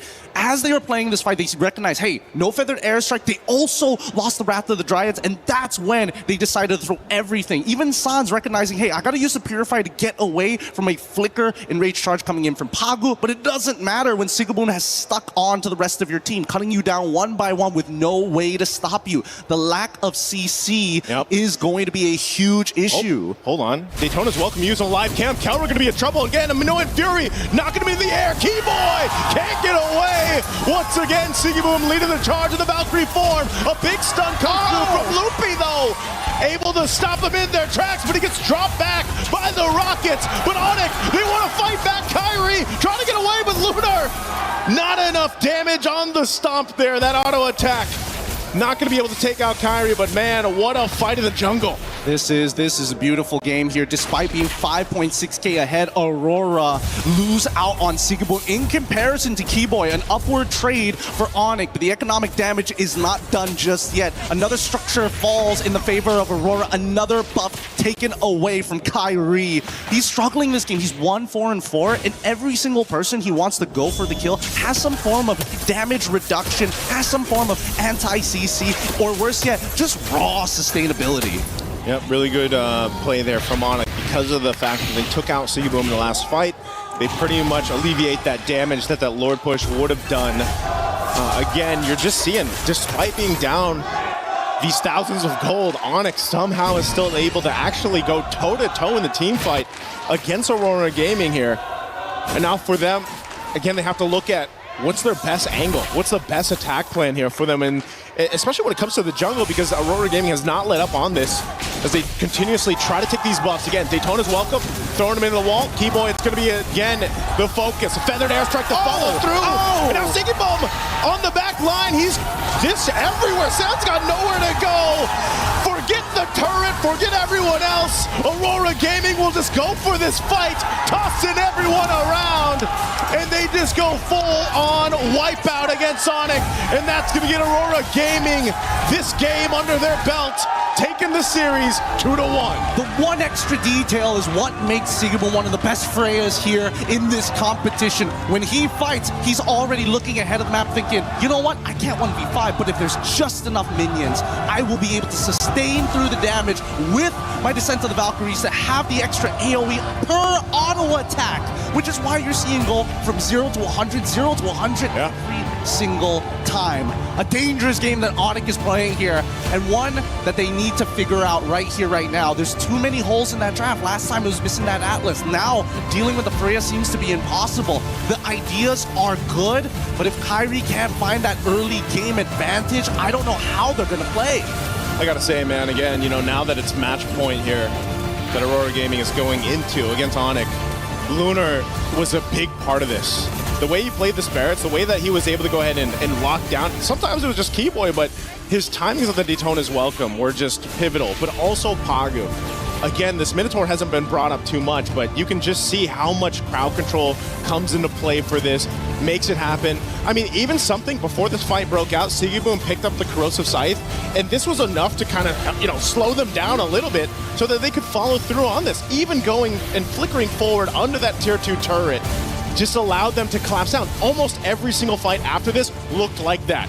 Lunar starting up, Sigeboom jumping towards the back line, putting enough pressure there, and then the follow-through where they just collapse around Onyx lineup. Let's not forget the raw amount of CC that Aurora actually has to cancel out big abilities. There's so much to talk about in this game, but we're going to leave it over to the panel and break it down for you guys here in game number 3. Rainday, what'd you think about it?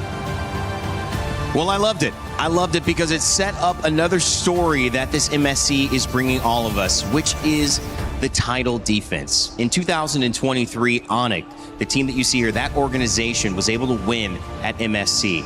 In 2024, it was SRG. They were able to take the crown again, and then they would go to another final, a grand final against the defending champions, Team Liquid PH. But as we have seen for the former two, they have been knocked out of the competition. Onyx is the last remnant of a championship that may be falling again. And with one more game, Aurora could put the final nail in that story's coffin. Here's a little bit more about the journey, about the stakes, and about what has happened up until this point for the champion defense of MSC.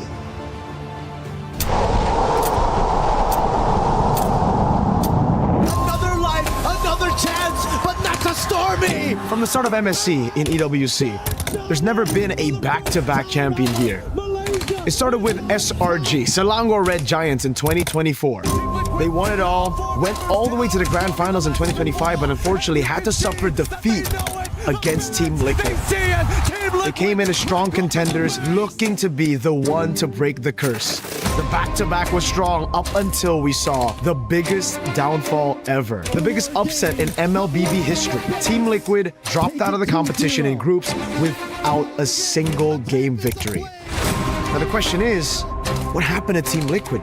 Why is the curse so strong of no back-to-back? I cannot tell what really went wrong. Pressure, or is it the mental aspect of it? Maybe some of the things were wrong. But as of now, all I can say is that that's definitely not the level that we usually bring. It might be the worst international run for us. Definitely not what we expected, but we will learn from and come back stronger. We're so not prepared to the meta shift. We didn't think that it would affect us so much. There's a lot of people saying that I can't keep up with the assassin meta, and yeah, they were right. I will need to do better next time. It's a sucks to lose this early in the tournament. It's my first time experiencing this. I don't want it to happen again. For me, it was a failure. I don't think anyone expected this to be this bad. Even now, I still can't believe that. From last year, winning all of it, and then now being the first team to be eliminated. We must recover first with what we're feeling right now and find that motivation all over again. Let's see where life takes us.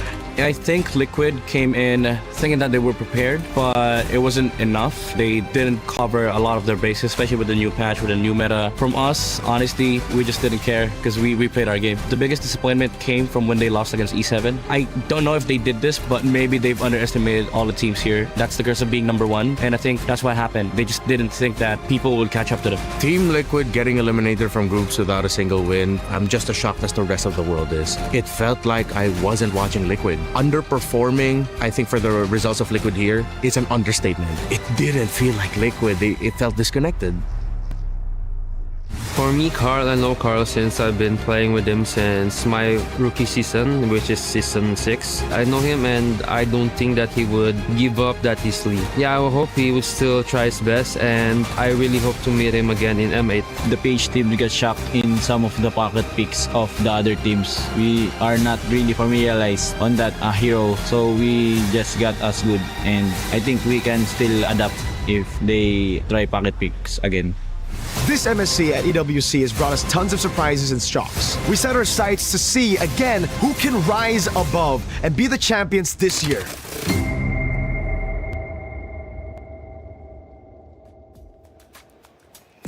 Well, it wasn't easy for the GOAT, Carl TZ, and Team Liquid PH to take that loss, but they've taken it on the chin. You heard it from Sanford, you heard it from Carl. They understand that there's more to do. They understand that they might have been in a position to look at this tournament in eyes that didn't work for whatever reason. It might have been lack of preparation. It could have also just been not being ready for that meta. It could have been mental, as Coach Aeon said as well. We won't quite know, and there's no point in going too back at it, guys, because right now, you've got Onyx in a very similar position where they have reached this final, but they're in the knockout stages, potentially one game away from going out. Yeah, one of the, again, you mentioned, few remaining remnants of a champion, MSC champion left here in this tournament. And they're currently up against Aurora, who are already at match point. So we are about to literally rewrite history here in MSC 2026 if ever the script does not flip in Onyx's favor. And the way we're seeing it right now, it's constant adaptation and Aurora being the better prepared team every single time. What does it do to look at the rest of this tournament and how it's gone and apply that logic to we may see the remnants of a championship falling? Because to me, it feels right in line with what we've seen. We've seen a new meta. We've seen old players and new players struggle with it. We've seen dynasties already fall. I mean, wouldn't it be apropos, since we're in France, to see a new champion here at this MSC? What I see during this MSC is that this is a new beginning, right? Because for countless years now, Southeast Asia has been dominating the MLBB field. But this shows, with the right tweaks of the meta, with teams getting used to the pressure that Southeast Asia usually put on tournaments, now we can see that this meta is an equal playing field. And just like what Coach Midnight said, I think it's not exclusively for TL. I feel like every single team, even if you're coming in here as the underdog, as a dark horse, you tend to underestimate your opponents. Be like, they're not that great. We can take them down. And now this just shows that MLBB is just in a state where everyone can win. And I think that's a very healthy spot for the game. Yeah, and it's very timely because it's, I think, the first time we actually held a tournament in this part of the world. Yeah. And we're finally seeing the more newer regions really stepping up and being the quote-unquote final boss now, if really Aurora gets to maintain this kind of performance, which they likely will, unless Onyx get to pull out something and definitely reset out of what happened in that game, because it was pretty fast again. And it's always been the case. It's always fast games, and I don't think you really want to go up against or go through those kinds of games, especially in crucial moments like this. They have shown a little bit of weakness, but it's the exact same. This is basically exactly how the first series went, LaFell. What did you see breaking down game 2? And then, of course, game 3 here that we just had that has put Aurora 2-1 up against Sonic.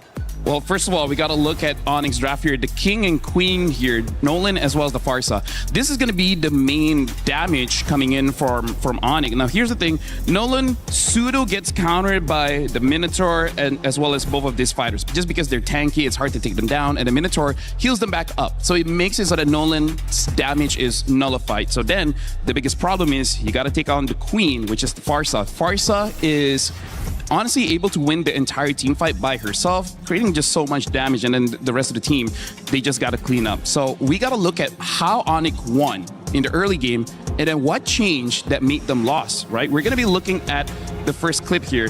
So this is going to be pretty interesting. Well, we look at the early game, this is still what Aurora and Onyx, both they want to do. And we heard from Pagu, the green caps are very important. We see here that four members of Aurora just to get this one camp. This just shows how important the jungle really is in terms of getting gold for yourself as well as denying gold from your opponent. So that's something both teams have to look out for. And then we got to look at the laning phase here. Look at how Kelra, he has won against Sigibum, but this is not the important part. We see what moves on later on because we will see Sigibum and Kelra both going to the turtle pit. And this is where I really want to bring this up. The reason why Onyx has been winning these fights is because there's a good focus on making sure that Sigibum is not part of the fight. And the one that's doing that is Kelra. Kelra is doing an amazing man-to-man defense, making it so that Sigibum is not part of the fight. So why is that significant? Well, number one is that we're going to be looking at a team fight here. And this is what we see. We see Lunar engaging into the fight, able to get Loopy, and Keyboy is there. But look at how free Sans is, right? Sans is completely free here so that he's able to deal out a lot of damage and untouched. But more importantly, look at Sigibum. Sigibum has been stopped by Kelra. He has no more HP and Kelra is stopping him. So no damage to the damage dealers. And this is why we see Aurora is just not enough firepower in the fight. But then we see things start to shift just by this. Look at the different positionings here. Hold on. All right. So now you can see more clearly. Kelra is here, but he's against Rosa and Lunar. You don't see Sigibum there. Sigibum is all the way here. Right? So even though he's half HP, he's not super healthy, but as long as Kelra is not man-to-man defense on Sigibum, look at how different the team fight looks. Look at all three members immediately jumping onto Loopy, and then look, more importantly, Sans and Kyrie. They're both clumped up together. It makes it easier for Sigibum to get on top of them, making it so that there's no damage in the fight. We see how this fight progresses. Later on, Rosa even able to stun up Kyrie, and Sans is just not able to do much in this game. So I would say the change that happened is that Sigibum knows he has to avoid Kelra. As long as Sigibum and Kelra are not at the same part of the map, Sigibum is just free. And this is why Gideon even said both teams are trying to throw haymakers. Yeah. Kelra has been blocking that shot time and time again. The moment Sigibum is free, there's just no damage coming in from Onyx. That's why they kept on losing. Yeah, and I feel like it was just really Aurora being the more capable of team of adjusting on the fly, because their roles, I feel, were a bit more flexible in a sense. Yeah. Because yes, Esmeralda is typically a hero you see in the EXP lane, but it was flexed into gold. But at the same time, if you look at their composition as a whole, aside from being more flexible, their roles and their jobs can be very different. Aurora, they have so much more sieging power, so you maybe could assign different people to deal with wave management at the same time. And on top of that is the fact that, again, they can be more creative with their angles. You could say the same too for Onyx, but at the same time, it's coupled with really good damage. I don't think you could totally say the same for Onyx, who have sort of really opted to just build more defense, be more protectors rather than damage dealers as well. But on the other side, Aurora, individually, they're just players that you could really, or you should really be aware of. I feel like Onyx, a quick adjustment is to understand who's the threat and making sure they're able to deal with it. The moment they know that they can't deal with it, then it starts becoming a problem. Because I feel like the way that Kelra played, I think Coach Yeb and CW are saying, like, make sure that Sigibum is taken care of. And I feel like just in the mid game, is just Aurora able to make sure that Sigibum is never get caught. So I feel like on the fly, they got to change the plan. Kelra, if you can't do it, someone else has to do it. As long as Sigibum is not in the map, they should be good. They just couldn't adjust. handling that problem with the Paquito is a tough one because you're letting it through the draft, so you got to deal with it. But if Kelra's the only one who can do it, the only game that they won, Kelra was 12-0 or something like that. Yep. I mean, he needs to go off. And if his role is just making sure that Sigibum goes 2-2, Yeah. but he goes 0-2, I mean, that's not enough. You need a win from Kelra. I agree. It's always Go back been, to your ace. Yeah, it's always been the case for Onyx though. The carries have always really been Kelra, Kyrie, I think a bit of Sans here and there. Specifically in that last game, I think they really attempted for Sans to be one of the main ones because they've shifted Kelra into a role that was not so carry of him. But that too didn't work because again, the nature of the lineup that you were going up against was a lineup that could just keep diving in your face. And Sans had a very, what do you call it? It's a hero that just stays. Yeah, he's one place. stationary. It's a stationary hero, so. I mean, like yesterday we saw Falcons going up against Vitality, and that's the biggest problem where Vitality doesn't have a dive hero. And that's where we see the ultimate strength of the Farsa, right? Yeah. Able to deal damage freely, but against a Freya, against a Lapu, against an Alice, against a Yuzong. There's so many heroes that the Farsa has to be careful of. It's just that in this game, Freya was there. If the Freya wasn't there, I could have seen Onyx winning that draft. They played with it. I mean, they said, okay, here, we'll see what happens if Freya gets let through. It did not work. Freya and Paquito have been punishing, and it's not that every team is doing this. We're not seeing a Paquito gold lane every single time, but we are seeing it with Aurora, and I think Aurora should keep going for it until Onyx use one of their bans or they come up with a way to beat it.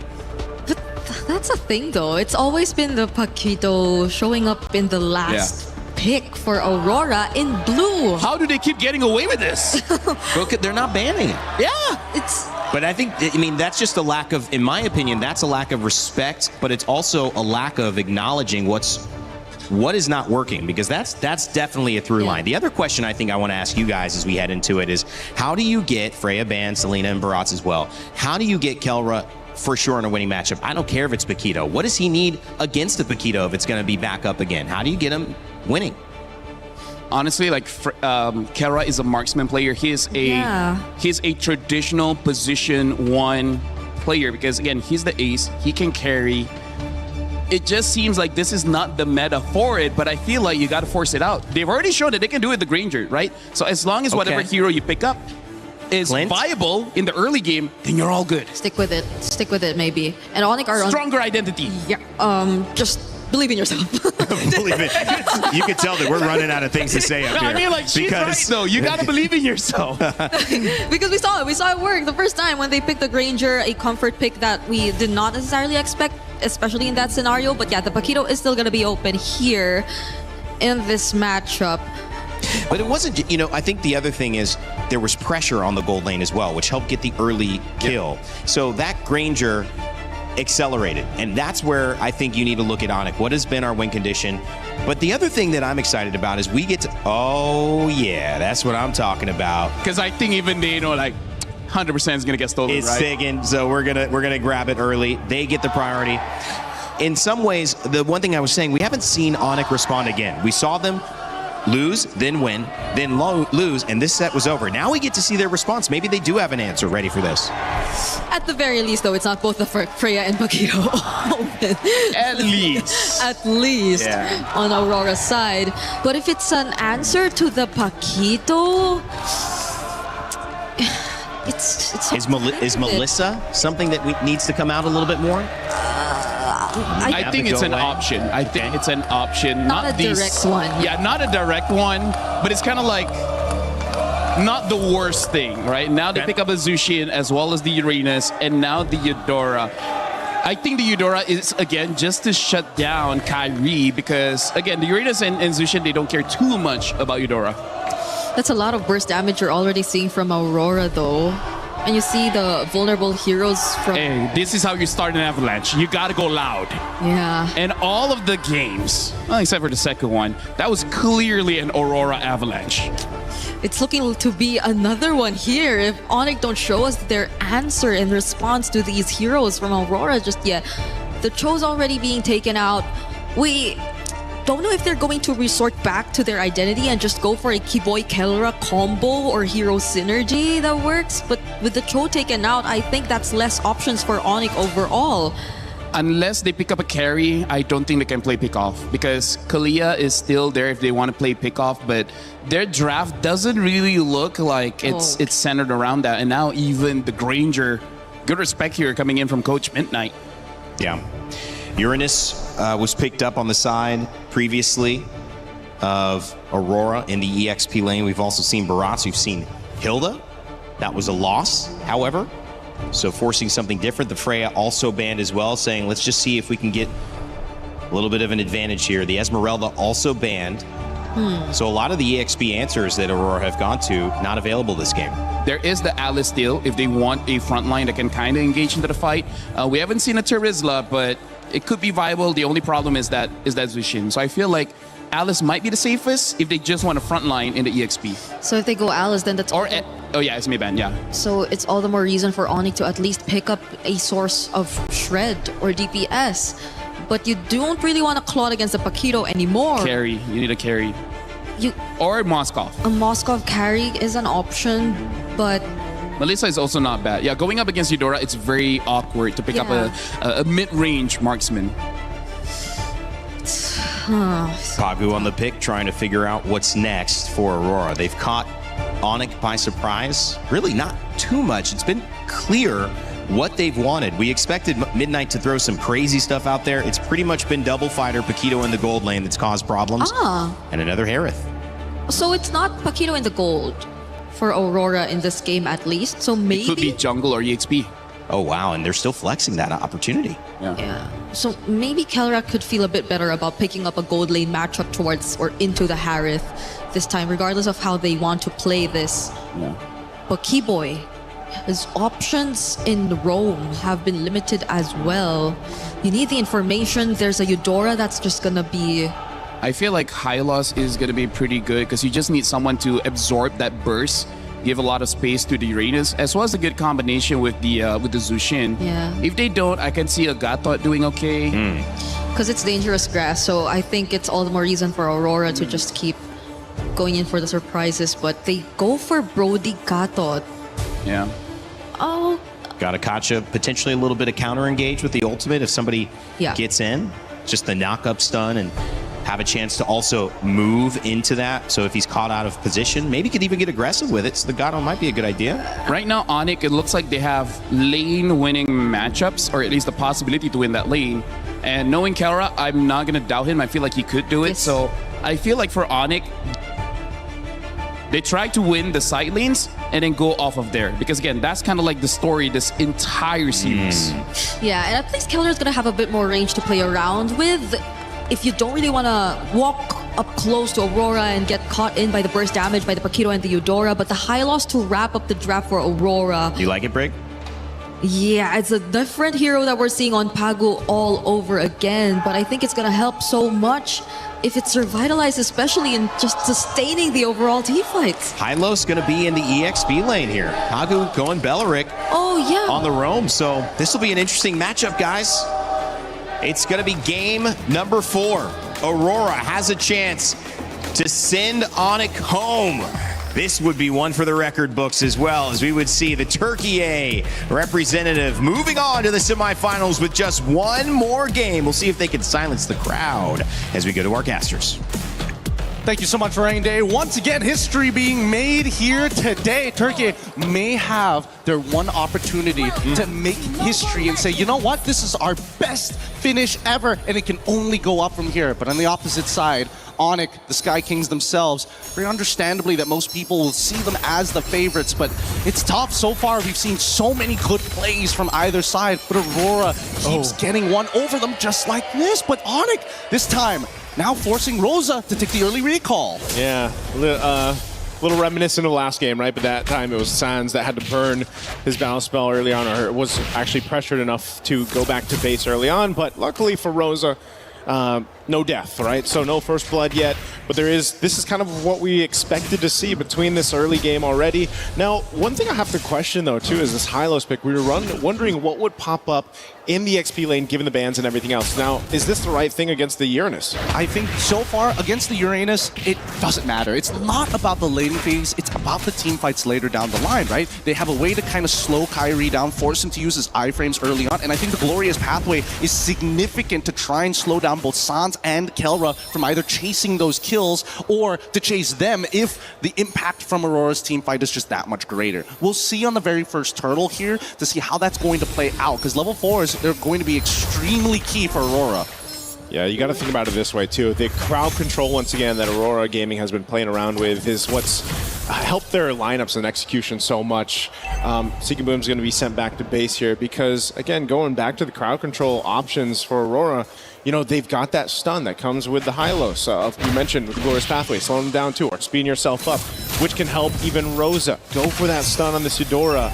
And then, of course, you have Pagu and the Belric, right? This time around, too, you've got a Flicker because of the fact that you have the Hylos with that Revitalize, kind of that sustainability to work with. So Pagu's surprise factor can be beneficial here. So Onyx, as they approach these fights, you know, they have enough crowd control themselves. They have sustainability with their own Revitalize. And, you know, that's why when you see these compositions come through and you see the Revitalize come to play, it extends these team fights, which can be favorable, again, to have a Jushin, to have Kelra's space here. Oh, a couple punches. Okay. Better to burn the Flicker than die there for Kelra. I totally agree, but more importantly, that just saved Sigaboom his entire laning phase. And now there's a potential angle here, but as long as Sigaboom is able to, you know, get some help to break that freeze, it makes things so much easier because he was about to get frozen out and not be able to play the laning phase at all. Down by bot side though, I'm surprised that Luna was able to get this much pressure considering that Lupe is supposed to be the one who actually kind of maintains full control overall. Like his passive into the Ring of Punishment really just kind of doesn't matter. It's just a free stacks for him. Okay. Little jump in from Kiboy. I mean, they wanted to make a play on Rosa. But Rosa holds on to the Flicker too, so that's a no-go there in the mid lane. A couple ultimates thrown out. And it's back to it, but Onyx slowly building up what they can across the map. Much slower pace, you know, than what we have to see because, again, Onyx needs to doing his thing for now. They don't want to overstep this. One thing's for sure is if you're up against a team like Aurora Gaming, you still got to respect what they can do, even if you have this kind of lead that Onyx has built up. But they can go ahead and play the map this way. You know, keep Lutby there, play around the rest of the 4 members of Onyx. And Aurora Gaming knows this. One thing, too, having this dangerous grass in tow, you can make some surprise plays. We saw the attempt from Aurora, but now Lutfi being spotted out, and the rest of Aurora Gaming, they don't have much room to work with. Conceal was already used. They're going to keep them pushed off the Lord. And the pendulum swings again. Sigaboom kind of the only person who has enough damage to deal with Lutfi. Rosa, as you can see, needs to put a little bit of work into Lutfi, start shredding the MR first, and then starts getting the empowered fork to lightning to ensure that he gets some permanent damage. But even then, Lutfi is in a phenomenal position. He's got plenty of magic resist. He's got plenty of health to work with. He's running Brave Smite as well. Oh, well, never mind. As soon as I say, Divine Glaive has already been purchased by Rosa. All right, it's locked in. Onyx might be looking to make that attempt here. It's going to reset though. Ice Queen Wand picked up too. By Sans, being dragged back. Flicker forward, not connecting the Wrath of the Dryad. Will get punished anyway. Kelra able to pick up a kill, and with that, Aurora Gaming has to give this Lord over to Onyx. What a difficult job that Pagu is trying to attempt here. He sees the angle where he either has to pick Kyrie or Kelra. He wants to get both of them. Yeah. And I think it's starting to cost them here, right? I think he has to make a clean decision of what needs to get cut in half. So far, I think Kyrie should be the priority in this case because he's the one running Sky Piercer. That could open up some more opportunities, but it doesn't change the natural problem that even without a Sky Piercer, Kelra can finish off kills with torn apart memories from halfway across the screen. Yeah, that range advantage is what makes Brody so deadly in this case here. And a POD picked up for Kyrie now. So maybe, yeah, Pagu just needs to go ahead. If he can catch Kyrie, catch one of them, might be better than what we've seen the past couple of interactions right now. They got to deal with this Lord up top. They clear out what they can in the mid. Where's Pathway dropped down? They're going for Kelra. He's going to get stunned. I'm tired of the Guardian. Now Kelra's in trouble. Pagu will find him and just punch him in the face. Locking him down. Keyboy gone. Kyrie on the run. Loopy trying to get away too. What just happened to Onyx in this side of the jungle? They do shut down TNZ. And now Sans looking for more. Burns the flicker from Rosa. Lord is still there. Sigibum's got to deal with it. But man, Aurora Gaming might have found a little bit of life and wiggle room in this game. Yeah, honestly, that was pretty good coming in from Aurora. I'm pretty sure that Keyboy didn't have his taunt ready to go, and they recognize that Kelra still doesn't have his flicker for a couple more seconds, so they find the punish. Let's watch this one more time, because it felt like Kelra just kind of ate it. And Keyboy, out of position, uses the AOG to try and close the distance, but by then, it's already too late. The damage has already been done. Not to mention that also, passive coming in from Pagu, shredding away at the little bit of life that Kelra actually has, but now he's got the Berserker's Fury on top of the Haas Claws. He's got some real damage in his belt right now, and unless Sans can keep him protected, they want the traditional front to back. If Onyx didn't have that Lord that Aurora Gaming had to deal with, Aurora Gaming would have followed through in that fight. Sigibum knew he had to go back, clear it out. So, and they maintained the base turrets. Again, falling from this deficit, Aurora Gaming able to go ahead and find a moment, but I think that was just, a little mistake from Onyx. Again, they still have a great lead. They still have Kyrie didn't go down, so he's, his stacks that he's built up over this time has been okay. And as you mentioned, Kelra now has another item locked in here. Even Sans getting a little more defense locked in with that Bruce Force breastplate. This is where things are going to be a little dicey all across the board here. And Keyboy already making sure he's able to slow down the auto attacks coming in from Sigibum. Chastise Pauldron, a pretty important purchase in case that he just needs a sliver of health to survive. A lot of brute force breastplates across the board as well. No, they again kind of help with this physical damage throughput, especially with Tenzi. The way he's built up. I mean, he's even got a little mix of defensiveness there with the Queen's Wings locked in. But it's just been, I think, one thing that really stands out throughout these, even the group stage now and the knockout stages, just the way the teams have executed these team fights is so crucial. Harara obviously allows you to have a little more room to work with in comparison to a Paquito. So TNZ really has to not get kind of faked out. I feel like that's what happens with a lot of times when the Harara's across from you and you're dealing with it. You've just got so much to work with. And that's why, again, the responsibility of Pagu so crucial here on landing these Wrath of Dryads. Lootbeat going to be forced out of that brush alongside Keyboy. So it's a face-off for this Lord. Just look at the way that they have to play, right? The only person who may be able to bait a reaction from Onyx is Sigibum because he's such a high-priority target. Now, Onyx, they don't have control over this, and Kyrie is ready to hop over the pit, but look at the mid lane. They get that first shove, they're going to reset this, and they're looking for an interception. Oh, are we going to get punished for getting knocked up by the Lord? Luckily, they don't. Loopy, okay, he's still half health. They're going to bring back Lunar. Lunar dropping down the Glorious Pathway to cut off Loopy, but that's not the target you want to go for. To Aurora Gaming, and now couple ultimates expended here from Aurora Gaming. Lord will just reset as the space does.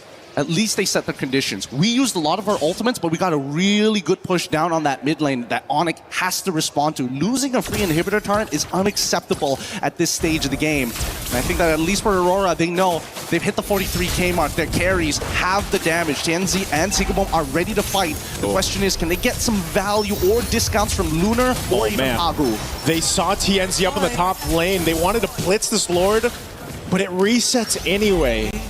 So again, a good choice here to just kind of back off. Keyboy was there, gave them the information. Meanwhile, Onyx still looking to bait Aurora Gaming into a fight. Quarter the health on this Lord. Whoa, it's gonna reset once again. Look at the positioning here from Keyboy. Oh my God. Consecration drop down. Pagu goes in with the flicker. Wrath the Dryad. Kelra's still gonna be fine though. Torn apart memory. Pagu goes down. TNZ can't find an opening. He's trapped. Even with an immortality, Kyrie gets a double. Onyx with the team fight victory here will get them the Lord. What an incredible read from Kelra. What an incredible read. He reacted perfectly to the scenario. Winner crown just in time because Pagu, he keeps on doing this. Keep your eyes here. He sees it instantly. Winner crown to dodge the entire thing, and he still has the corrosive strikes to make sure that he can finish everybody off. He's marked them, he's tagged them, he's outplayed them. Got in the gold lane for a reason. Yeah, what a move there. Again, it's a KK connection, just a different one for this. And now knocking on the mid turret. They're going to go ahead. Force it down. Whoa, Keyboy taking a lot of damage here. He wants to get away. Does with the Avatar of the Guardian defensively with a sliver of health. He'll regen it back up. They still have the Lord making its way here. So Onyx can go ahead and walk this into at least a base turret, potentially knocking down 2. Aurora Gaming wanting to hold on. Oh, some really scary stuff. Really, really scary stuff. And you can see that Aurora, unfortunately without the Glorious Pathway, it's a lot harder for them to go on the chase. For Onyx, they can naturally do it, right? They have many different ways of using iframes and immobilizing, trading with one another, you know, the push and pull from Keyboy alongside with Kyrie to maintain their presence. Keyboy, he wants it, but they're not going to give him that option just yet. Oh my God. Rosa, look at the damage. Rosa's going to have to be careful here, half health. But again, I think Aurora Gaming is going to be happy with that defense. They keep up 2 base turrets. Onyx gets 1. They play the discipline route, and they'll back off for now.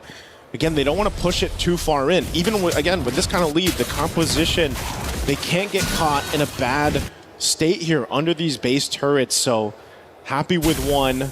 Still have plenty of time for that next Lord to come up here. But looking at the items again, you know, now that you've already seen the Winter Crowns come to play, the Immortalities, you're going to see some item swaps up to this point. Dom Ice already complete as well, making sure there's some kind of anti-heal and anti-shield. Oh, wait. Interception angle potentially here. He's going to get Unbreakable taunted. Should be able to get away. Good coverage there, though, by Aurora Gaming. Again, you can see they have to play together here. They're most likely going to get poked down, half health or so. Pagu finally gets into Immortality, though. Oh, man, Kyrie, man, Hirara is such a busted hero. So many cooldowns. It's like, it feels like she's got 6 abilities sometimes, but... She's not Suyo. Yeah, she's not Suyo. Even though she has more abilities than Suyo at level 2 compared to level 3, you know, no big deal here. I can't wait for 4 abilities at level 1.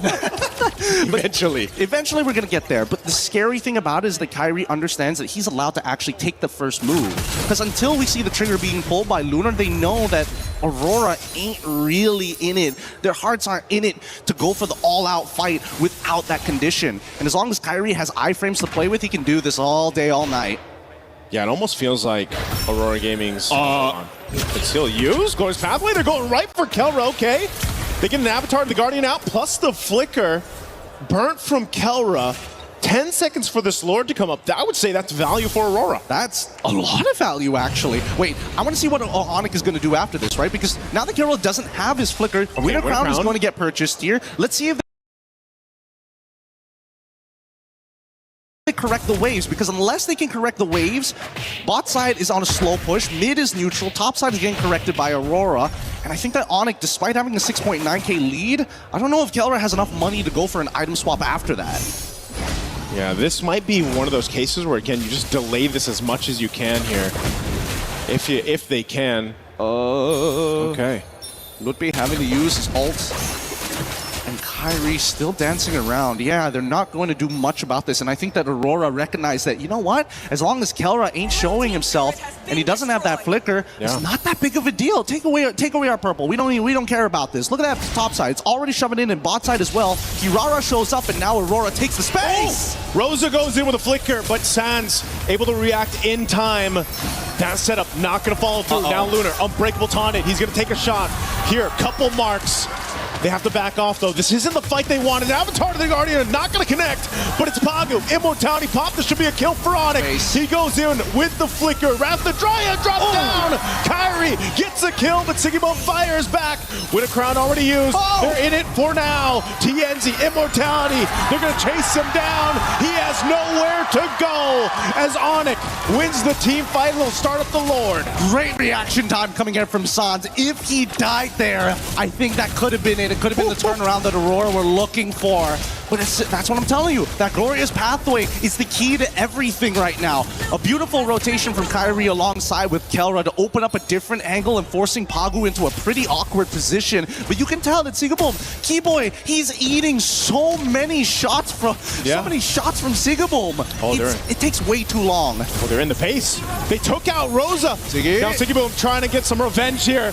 Kyrie has an Immortality. He's got enough work to room with. Oh, Sigibome! Nowhere to go. Double for Kelra. That is it. It's going to take us to a game of 5 in this matchup with Onyx in Aurora Gaming. Gaming. Are you not entertained? We finally get a full series here in our playoffs. Great job as Onyx pulls it back to match point 2-2. These teams are so equally matched in so many different ways. The slightest advantages in the drafts is a make it or break it. And I think Rosa is probably thinking to herself, man, if only I didn't have to recall at level 1, this could have been different. It's kind of like what happened to Sans in the last game and how things fell apart for Onyx in game 3, but they made the adjustments and they executed well. Again, yeah, you said it, Gideon. It's so well matched here between these two. I mean, both teams have really surprised us, especially I think everybody when Aurora Gaming came through, swinging through, the group stages. But Onyx themselves have adapted so well, not just in the draft, but in the execution here. There's plays and highlights across the board with this lineup as we look at the highlights here from STC. It was just from start to finish. I mean, this is also our longest game throughout the series, I believe. Yes. The 20-plus minute mark here. But talk about the team fighting prowess from both these teams. Oh, so much. There's so much to kind of cover here, and especially with Kelra's overall performance, you would imagine that at some point, Kelra would have started to start struggling against the frontliners of Pagu alongside with Lunar, but their eyes are not targeted towards Kelra sometimes. Sometimes, when you're fighting these neutral objectives, you're looking at the enemy jungle, and moments where they finally put their attention on Kelra is when he doesn't have that flicker. Step 1, get his battle spell out. Yep. Step number 2, can we also catch Kyrie in these moments? And if we can, that's fine. Let's just take out Kelra, guaranteed. Oh, again, there were so many good plays like this. That Winter Crown usage from Kelra, able to go ahead and cap out the torn apart memory. Just the coverage that he had, too, from Keyboy and Sans.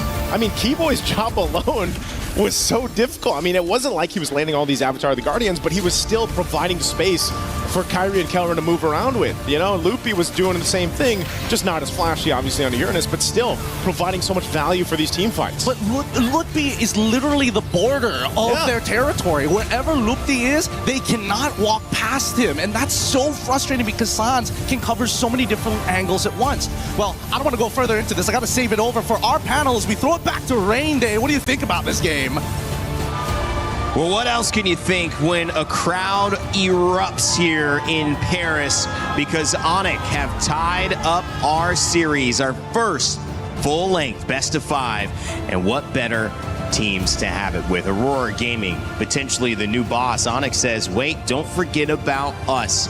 Indonesia's last hope now has tied it. One game will decide who goes forward and if Onyx will have a chance to defend their 2023 championship, or if we will see MSC with a new champion crown later on. Rain Day back with Brig and LaFell. Guys, that was something worth talking about because that was our longest game. That was also a game that saw so many moments that still could have shifted towards Aurora, but Onyx finally tied it up. Brig, I said I would have loved to see what would have happened if we got another game in that best of 3. Onyx seemed to have an answer. Every time Aurora strikes back, they strike them again. Yeah, I wonder if Onyx have ever played the game where you just have to catch these falling sticks and collect all of them.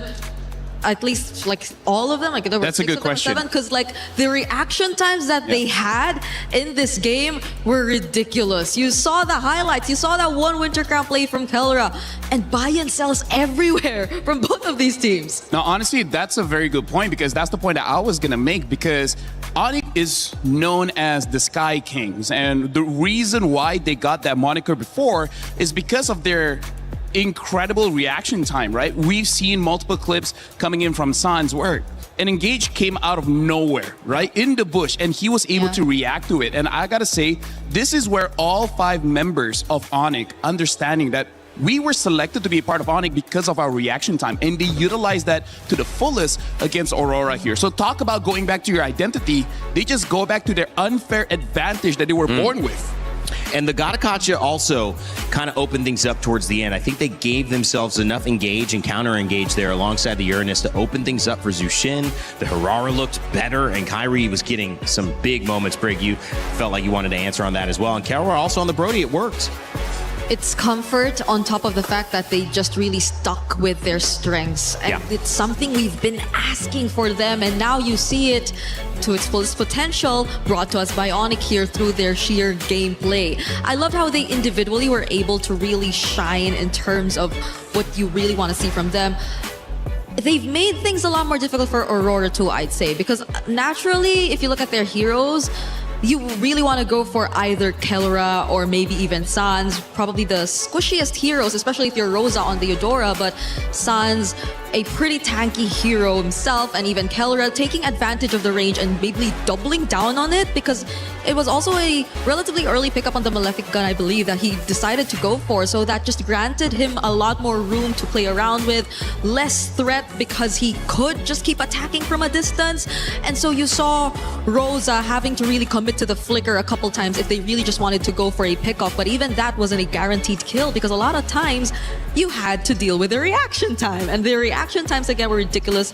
They always had a way to come back from these attempts that Aurora wanted to do, and man, Onyx fans, they're all happy. They've, as you mentioned, erupted here after we got the Secure Game 5. It was a really fun moment to be in this building. It reminded me yesterday of Team Falcons, PH taking the win. Those fans erupted as well. We had Vitality and them going back and forth here at the Lenovo Legion Gauntlet.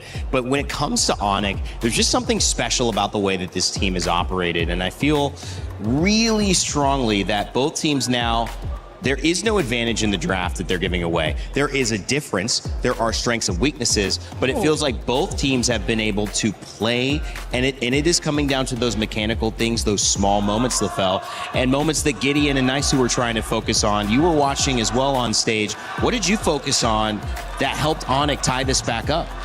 Well, honestly, this is going to be very technical, but Onyx really utilized the map alongside with their unfair advantage of having incredible reaction time, because we'll be seeing clips later on of how Onyx, they decide where they fight. And they fight around the river, which is an open space, where they try to bait out Pagu, right? Like, we're going to be looking at a telestrator here, because looking at the draft, there's really not a lot to discuss here, because this is not simply just about the draft, but really how you utilize it, right? So the draft is just showing up here, but this is something that we see Onyx has been doing over and over again. We're going to be playing this clip here. We're going to look at Pagu, Flicker, and then Initiate. But look at every positioning coming in from Onyx. 1, 2, 3, 4, 5. Look at how spread they are. And they've been doing this the entire game, because going up against Aurora, Midnight as the coach probably taught them the Ube strat, which is the ultimate bonding experience, which basically means you're clumping up together.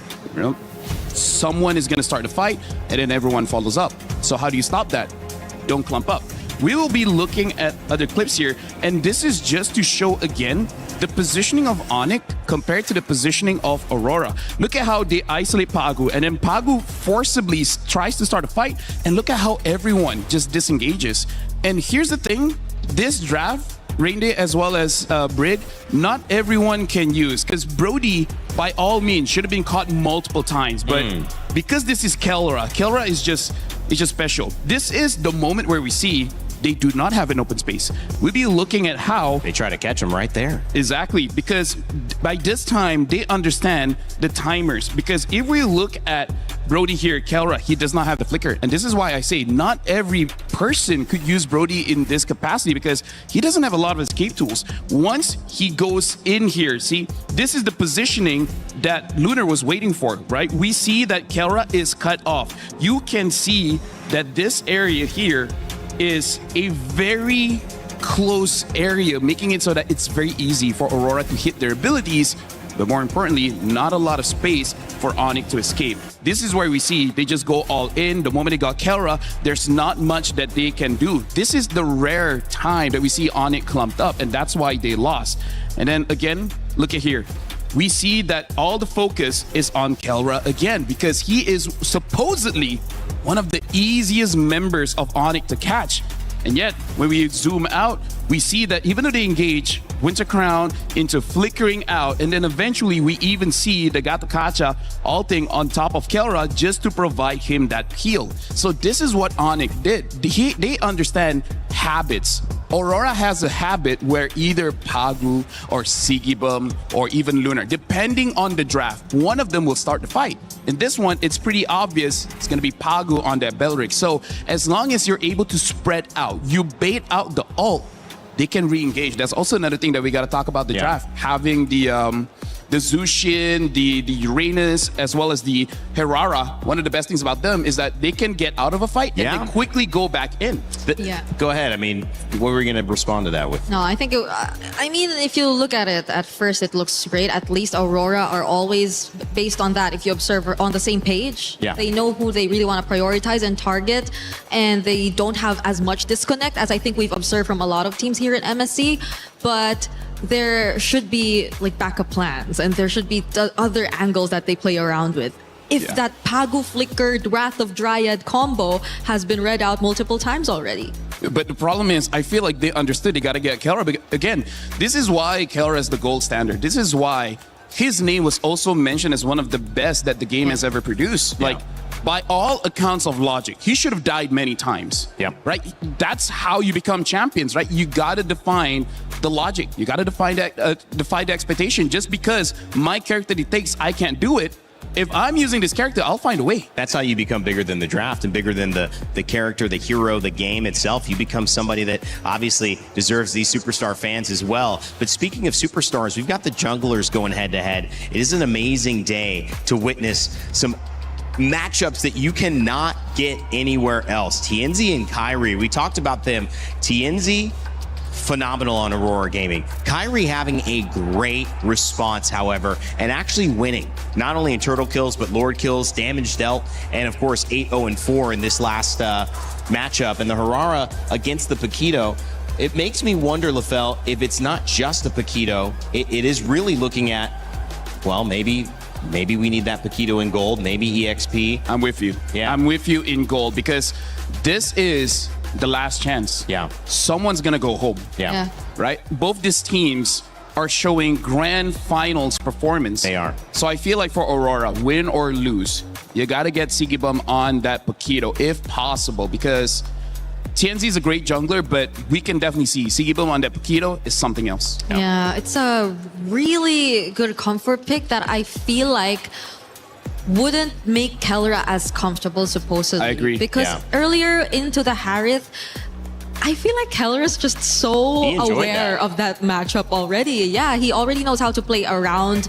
the Harith, and he also himself masters the Harith well enough. But Sigibum on a Paquito is a different beast. And Freya. On Freya, and that too. So the fighter matchups, having Aurora get that, and maybe seeing Tianzi on a different, maybe not the Lucas, if it's not really something that they just assassin, not a fighter. Just an assassin. Could be interesting. That's maybe them playing to their strengths. Okay, we'll have to wait and see. Draft coming up in just a moment. Until then, we want to send it over to an announcement about Street Fighter. They're actually playing Street Fighter at EWC right now on the Alliance stage. However, in-game with MLBB, you have a chance to play Ryu, Ken, and a cool Street Fighter matchup in your games.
Thinks he can come in here and play my game. Let's go. He knows nothing. Let's go! Tyler won. You're done. Raw energy. Powerful, blow the house down. Play is in our DNA. Whenever we let it out, it becomes our superpower. Now imagine an entire city being built to supercharge it. Kadir City, powered by Play. Well, above the clouds, there's Onyx. You could hear the chants coming out, and you could see the fans just resetting. The film. Yeah, we can hear the atas langit ada Onyx. We're here. Onyx, Onyx, Onyx. They feel it Di happening. atas langit ada Onyx. Here's the thing. I feel like for both teams, in terms of the draft, they got to stick to their guns. Yep. Kelra has to stick with the marksman. Sigibum has to stick with the fighter. And then this small adjustment might be too risky, which is what Aurora has been doing is trying to target Kelra. Yeah. But time and time again, Kelra has been outplaying them. Yeah. So either double down and make sure Kelra will never escape an attempt, or avoid him altogether. Shut down Kyrie, shut down Sans, and hopefully that's enough. Shut down someone else if it's not working against Kelra anymore. But yeah, I agree that maybe and hopefully we get to see them just stick with the heroes that have been working out best for them. But I'm also worrying because at the same time, I think it's going to be Aurora in blue this time. Yeah. Not unless they decide to go red. Because Most likely in earlier it was Onyx on blue. But every single time they went for blue, it's not like they go pick up the Paquito first. Right. They don't really go prioritize that hero despite it being open in first pick.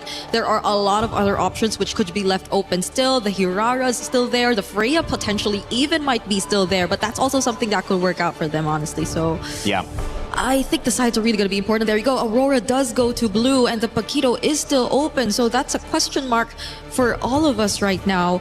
But the trend says, okay, never mind. Let's just take out all Sigibum's hero, you know?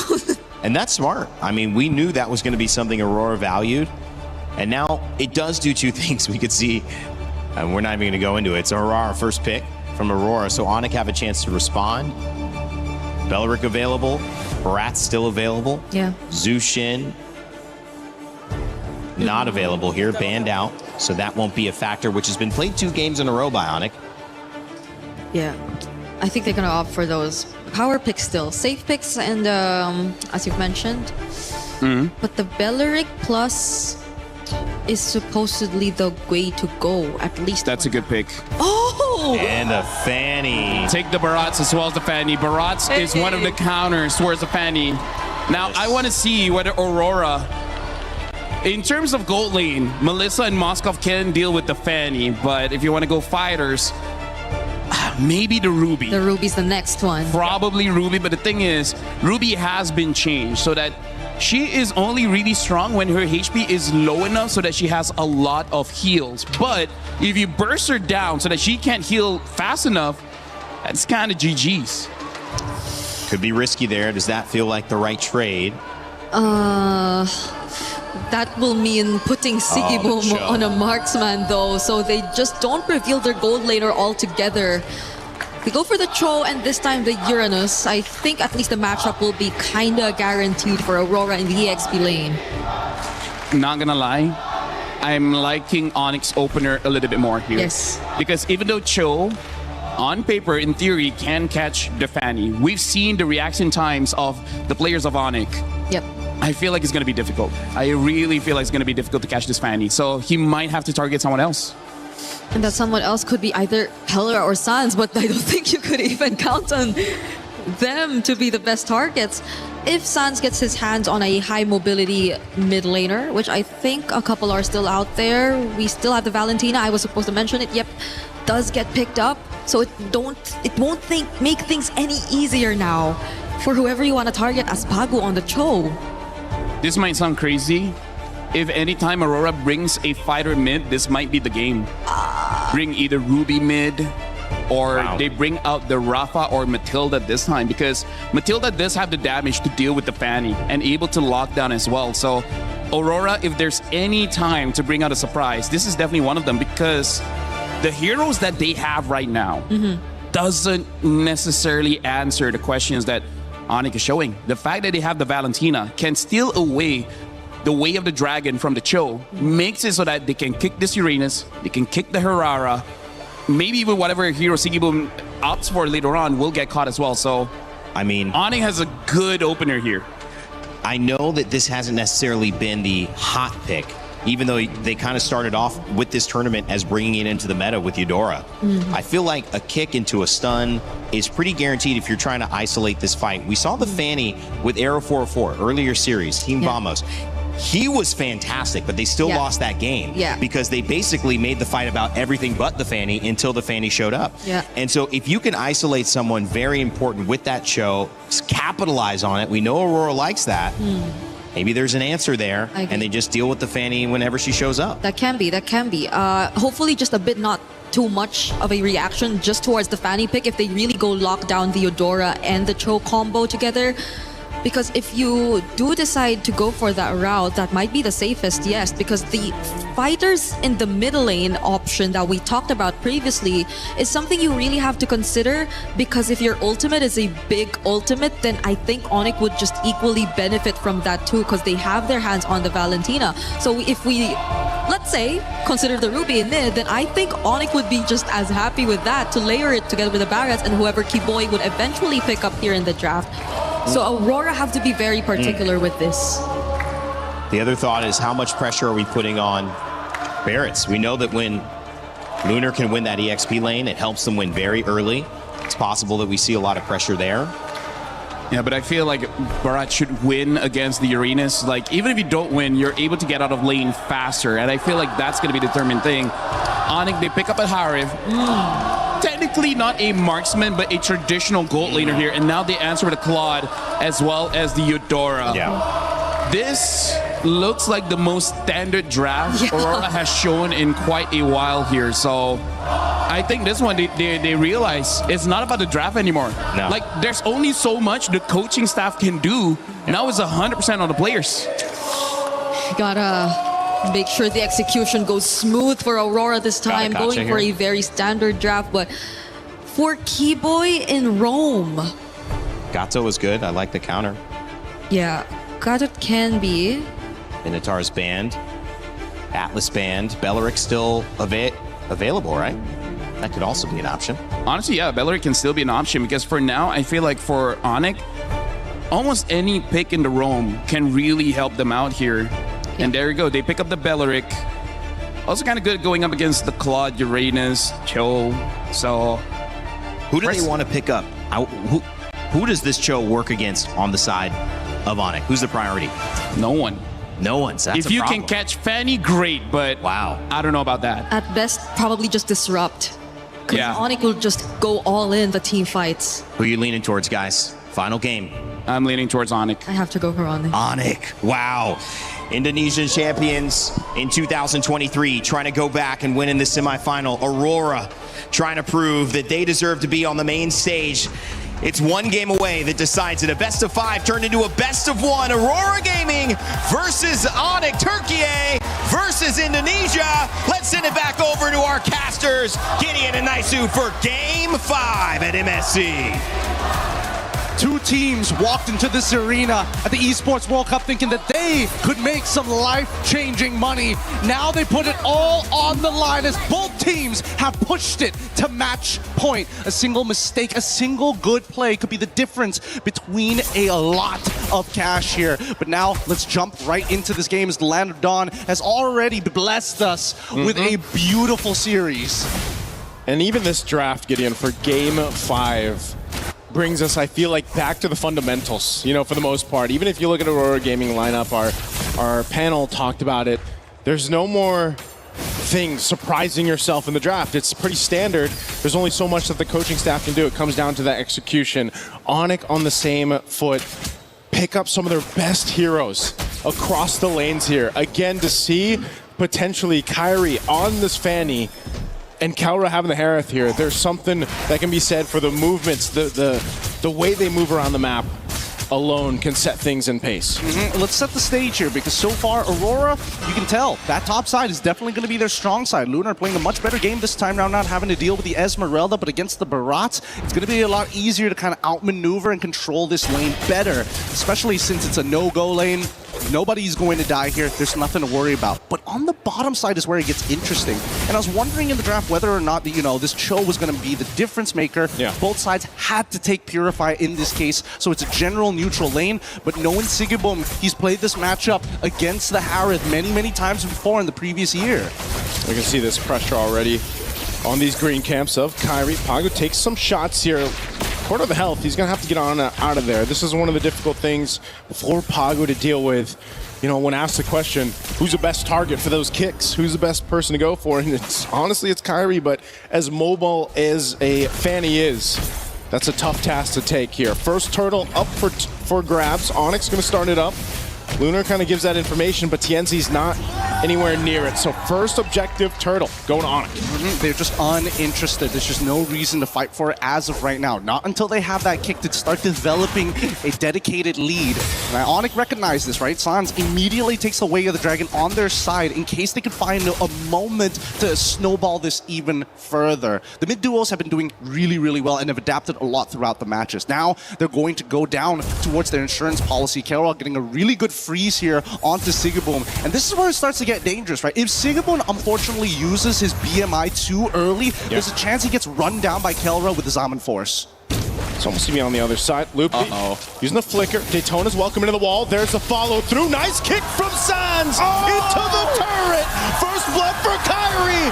They find two. Now they're looking for a third. Luna trying to get away here. He's got a sliver of health. Jump back in. There's the counter punch. Taking out Kyrie and Pagu with the G Kundo. Will be able to get away. No follow through damage. It's a trade. The 2 for 2. God, that was hot. Pagu, wow. Let's look at this one more time because again, the play coming in from Sans was good, right? He flickers on over to guarantee the kick to the right side, but that third hit of G Kundo, breaking it up at just the right time, allowing Lunar to survive this, and also using his Purify. He probably should have used it slightly earlier, but it doesn't matter. He got the damage off of his shield, and even for Onyx side, they don't mind this trade at the end of the day. So what if Lunar gets it? We'll eventually be able to deal with it later down the line. So for now, those who found the kills have the money to go even further. TNZ and as well as Kyrie dead even right now, but only a slight lead, 1 level lead for TNZ. I wonder how many times Sans will try to replicate that. Take the kick, take that way of the dragon from Pagu, utilize the kick himself, or does he take something else? Between Rose's ultimate, that Thundering Wrath can be beneficial too. So Sans will have his work cut out from him, but like we just saw, pretty good here. Skypiercer now picked up for TNC, the second turtle coming through. All right, TNC has to play for cleanup here. They can initiate, walk back, wait for a little bit, and then clean up later. Kyrie, he's got the Heptaseas already ready to go, and he wants to make sure that when he gets on top of a target, that target dies straight away. So now you can see that at least from between Onyx and as well as Aurora, they're constantly trading. They're constantly trading the HP. Okay, again, way the dragon held on by Sans. There's the Daytona's welcome. Right on the mark. Kyrie coming through. Consecration already going to be used. Quarter of the health on the turtle. TNC will secure it. Fight breaks out. Blazing duet, not enough. Keyboy will fall, and then another trade. Kelra has some space to work with. A whole lot of battle spells used up as well. And TNC will get away with the iframes here on that Hirara. He's dancing around here. Kelra playing a dangerous game. And you can tell by that positioning, unfortunately, the Zaman Force might not be enough there. Onyx now trying to set something up. They want to see Sigibum, but they don't notice him just yet. He's hiding in the bush, and the denial of information has caused Onyx to give up on the dive. Okay, they're going to get forced out of there. They wanted to make a play, but luckily Sigibum has that protection. Pagu, there's the kick right on cue. Purify's still available. Now it's pop. Kyrie joining the fight, swinging on through, gets stunned, Thundering Wrath down. Pagu trying to get away, burns the flicker. He will survive. Neither team falling in the exchange bottom. You can tell how antsy both sides are. Sigma luckily doesn't get his recall canceled, but that will mean that bottom tier 1 is under threat. They are willing to trade topside, but at least from Kyrie's POV, easily is able to dodge out of the right ability. Sans, does he get the turret? Oh, it's almost. One auto attack. It's as good as gone. Yeah. Take a little bit longer to take that one down, but pretty much Onyx just trying to find what they can across the map here. It's really neck and neck in Game 5 so far, Gideon. Again, this is exactly how you want this series to pan out here. Neither team really pulling the switch just yet. Pedal to the metal, but right now it's going to be a tier 1 that falls on our side. Whoa, already some pressure there. Rosa burning the flicker to survive. Actually, Sans burning his flicker, and now trying to secure that purple buff. They do just that. Pagu forcing himself outside of the jungle. So this is just a battle for buffs and just tier 1s. And you know that Hirara generally has a bit of an advantage in these moments, especially with slight leads on their sides. Best part yet, the iframes making it even harder, especially since you can control the timing of when you decide to drop down that falling maple. In the meantime, though, as we can see Aurora alongside with Onyx contesting for the space at this point, the main contestant is having control over this mid lane. If we see TNZ make a mistake here, luckily he doesn't walk into the lane, goes for the Lethal Wanderer instead and lets Sigaboom actually absorb this wave. Onyx miss out that opportunity. Okay, waiting patiently here too. Last turtle of the game. 1-for-1 across both sides for this objective. Onyx will play it a little bit slow. Keyboy waiting, he's got a flicker available. Conceal going to be used. You're going to force the fight for this third turtle anyway. They get stunned in their tracks. Kyrie jumping through, takes the turtle away. Daytona's welcome. Into the wall he goes, and Rosa's gone. Now Pagu, nowhere to run either as he's collapsed down by Onyx. They got the objective and the kills. That was a hot play coming in from Onyx. It felt calculated beginning to end. The timing of Keyboy utilizing his Wrath of the Dryads, not to mention just an amazing flicker Detna's welcome right onto Rose's face. Nothing they could do at that point. They reached, they grabbed, and they caught the ball out of the air from Aurora. Let's look at this replay one more time, because as Kyrie makes this play, it catches afterwards, but it catches just enough. With Rosa already down and TNZ having no combo points to actually go into his iframes, literally nothing you could do there. And that's the thing too, the fact that it's broken walls and you have this Fanny, you can utilize a little extra opening on these turtle pits or eventually the Lord pits, something that you can do here. So Kyrie can kind of just swing on through into those fights, following through the Wrath of Dryad. They're going to do it again onto the tier 2, already forcing the fight, and Sigaboom is gone! Where did he go? And Lunar to follow, a double for Kyrie. And now TNZ waiting for the rest, Wrath of Dryad puts the taunt, lines him up! Triple kill for Kyrie, making a possible maniac on the Fanny. Woo! A statement being made by Onyx right now as they're looking to crack open. Bottom side tier 2, and they've evened out this score. 3.2k lead in their hands. Things are getting extremely dangerous for Aurora. Sigaboom, he's got to be careful here. That BMI is literally his only lifeline. Just watch, as soon as the BMI drops, you see that Kelra said, hell no, we dive in this. We're sending the goon squad to take him out. And they line this up so well for the whole team, but for Kyrie just to make those plays again on this Fanny. How do you keep track of him? I mean, we've asked the question all darn MSC. How do you keep track of Aurora? Well, when you put the Fanny in the hands of someone like Kyrie or any of these specialists, this is what you have to deal with too. It feels like its own iframes. It's tough. It's really tough. Kyrie has been playing a really strong game here. Those cables have been ultra accurate at dodging some key abilities from the side of Aurora. Even Lunar, I think he can't be that frontline that they're hoping that he can be right now. He hasn't won his lane hard enough. And with the 8 extra assists, well, technically 5 extra assists that Lutfi has been able to gain for himself and to chastise Waldron, he is so thick. Luckily, Lunar is able to get one of his own. This Lord is being started up here, holding it at half health. Onyx with a clear lead. They have control of this. They might be able to just go ahead and secure this. It looks like they are going to do just that as TNZ is up top. They have the information, and Onyx will play around now with this first Lord secured.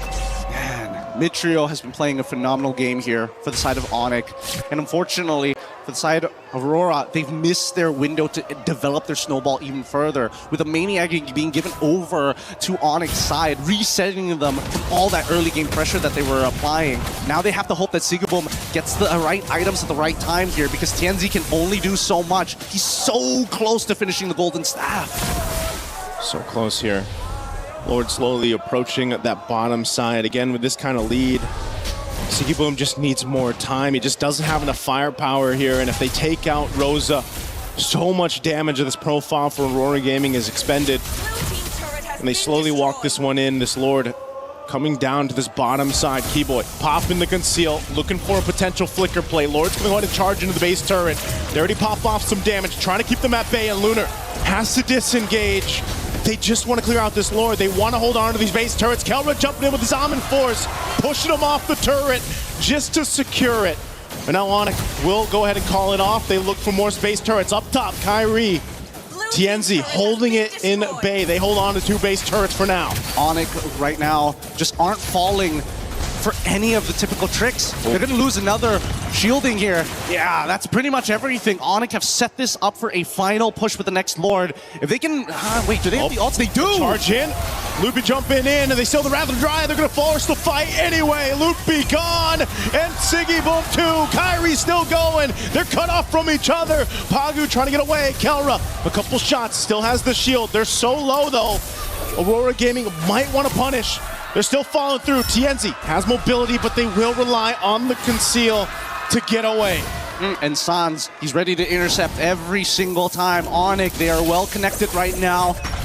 And Aurora, they've tried a couple of feints here. Yep. They've tried a couple of motions where Pagu is trying to bait a reaction out of Onyx, but they're just not flinching anymore. And I think that confidence is starting to build up. It's surmounting to some real damage in Kelra. He's not dropping the ball. Same goes for Sans. Look at the disparity of damage dealt by the key members here of Aurora Gaming. TNZ there at the bottom, Siggy Boom there at the bottom, and look at the difference for Onyx. Such a big difference in terms of damage, and that's just because of how these team fights have played out. Onyx has all the room to work with, especially for counter-up provided by this team that Siggy Boom has just been trying to catch up. And we know this, Gideon, when you are delayed this much on that power spike for the Claude, it's really tough to get back into the zone of this one. It is hard, but at the same time, they've got some decent wave clear on their end between TNZ, Siggy Boom, and as well as Rosa. They should be the ones who are proactively trying to work together to clean these lanes, while Pagu and Lunar needs to delay lanes.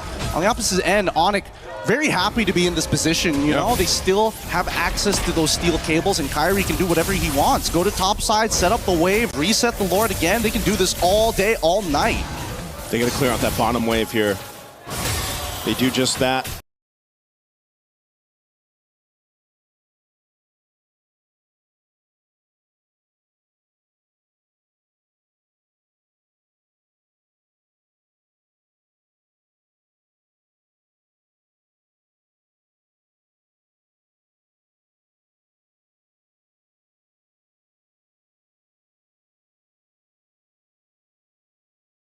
Half health on this Lord. Onyx has control.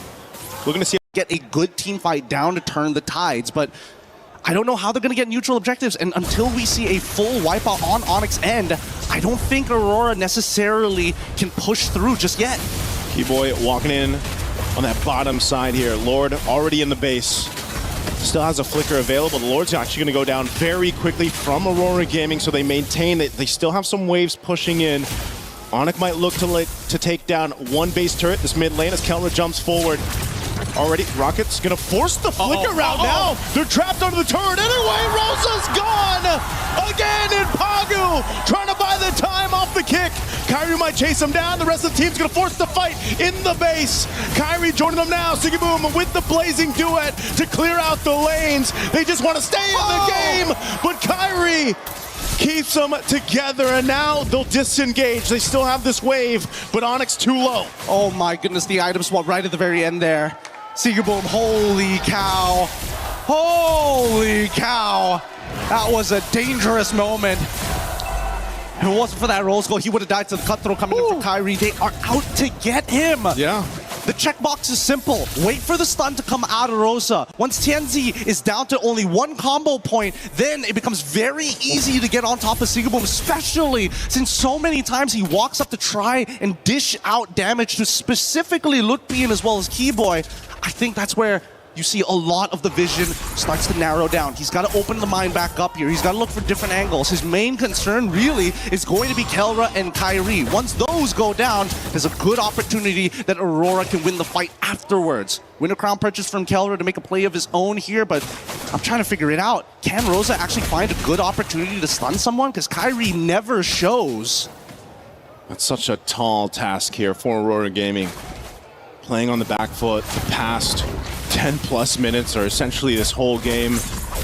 They're looking for a way to potentially turn this over in their favor, but there's just so much they have to do.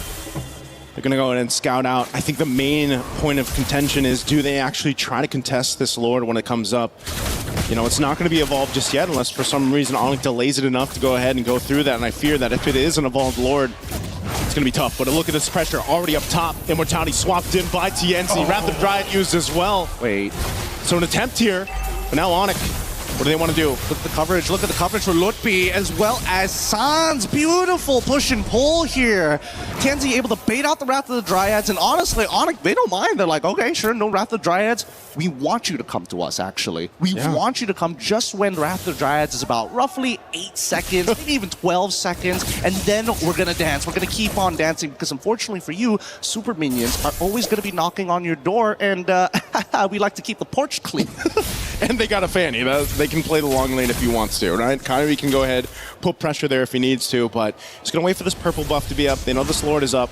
They can delay it a little bit further if they want to. Aurora Gaming looks to go ahead and try to get in position here. I'm not sure if this is exactly what they want to do, but it just might be one last-ditch effort if they can. TNZ swinging around.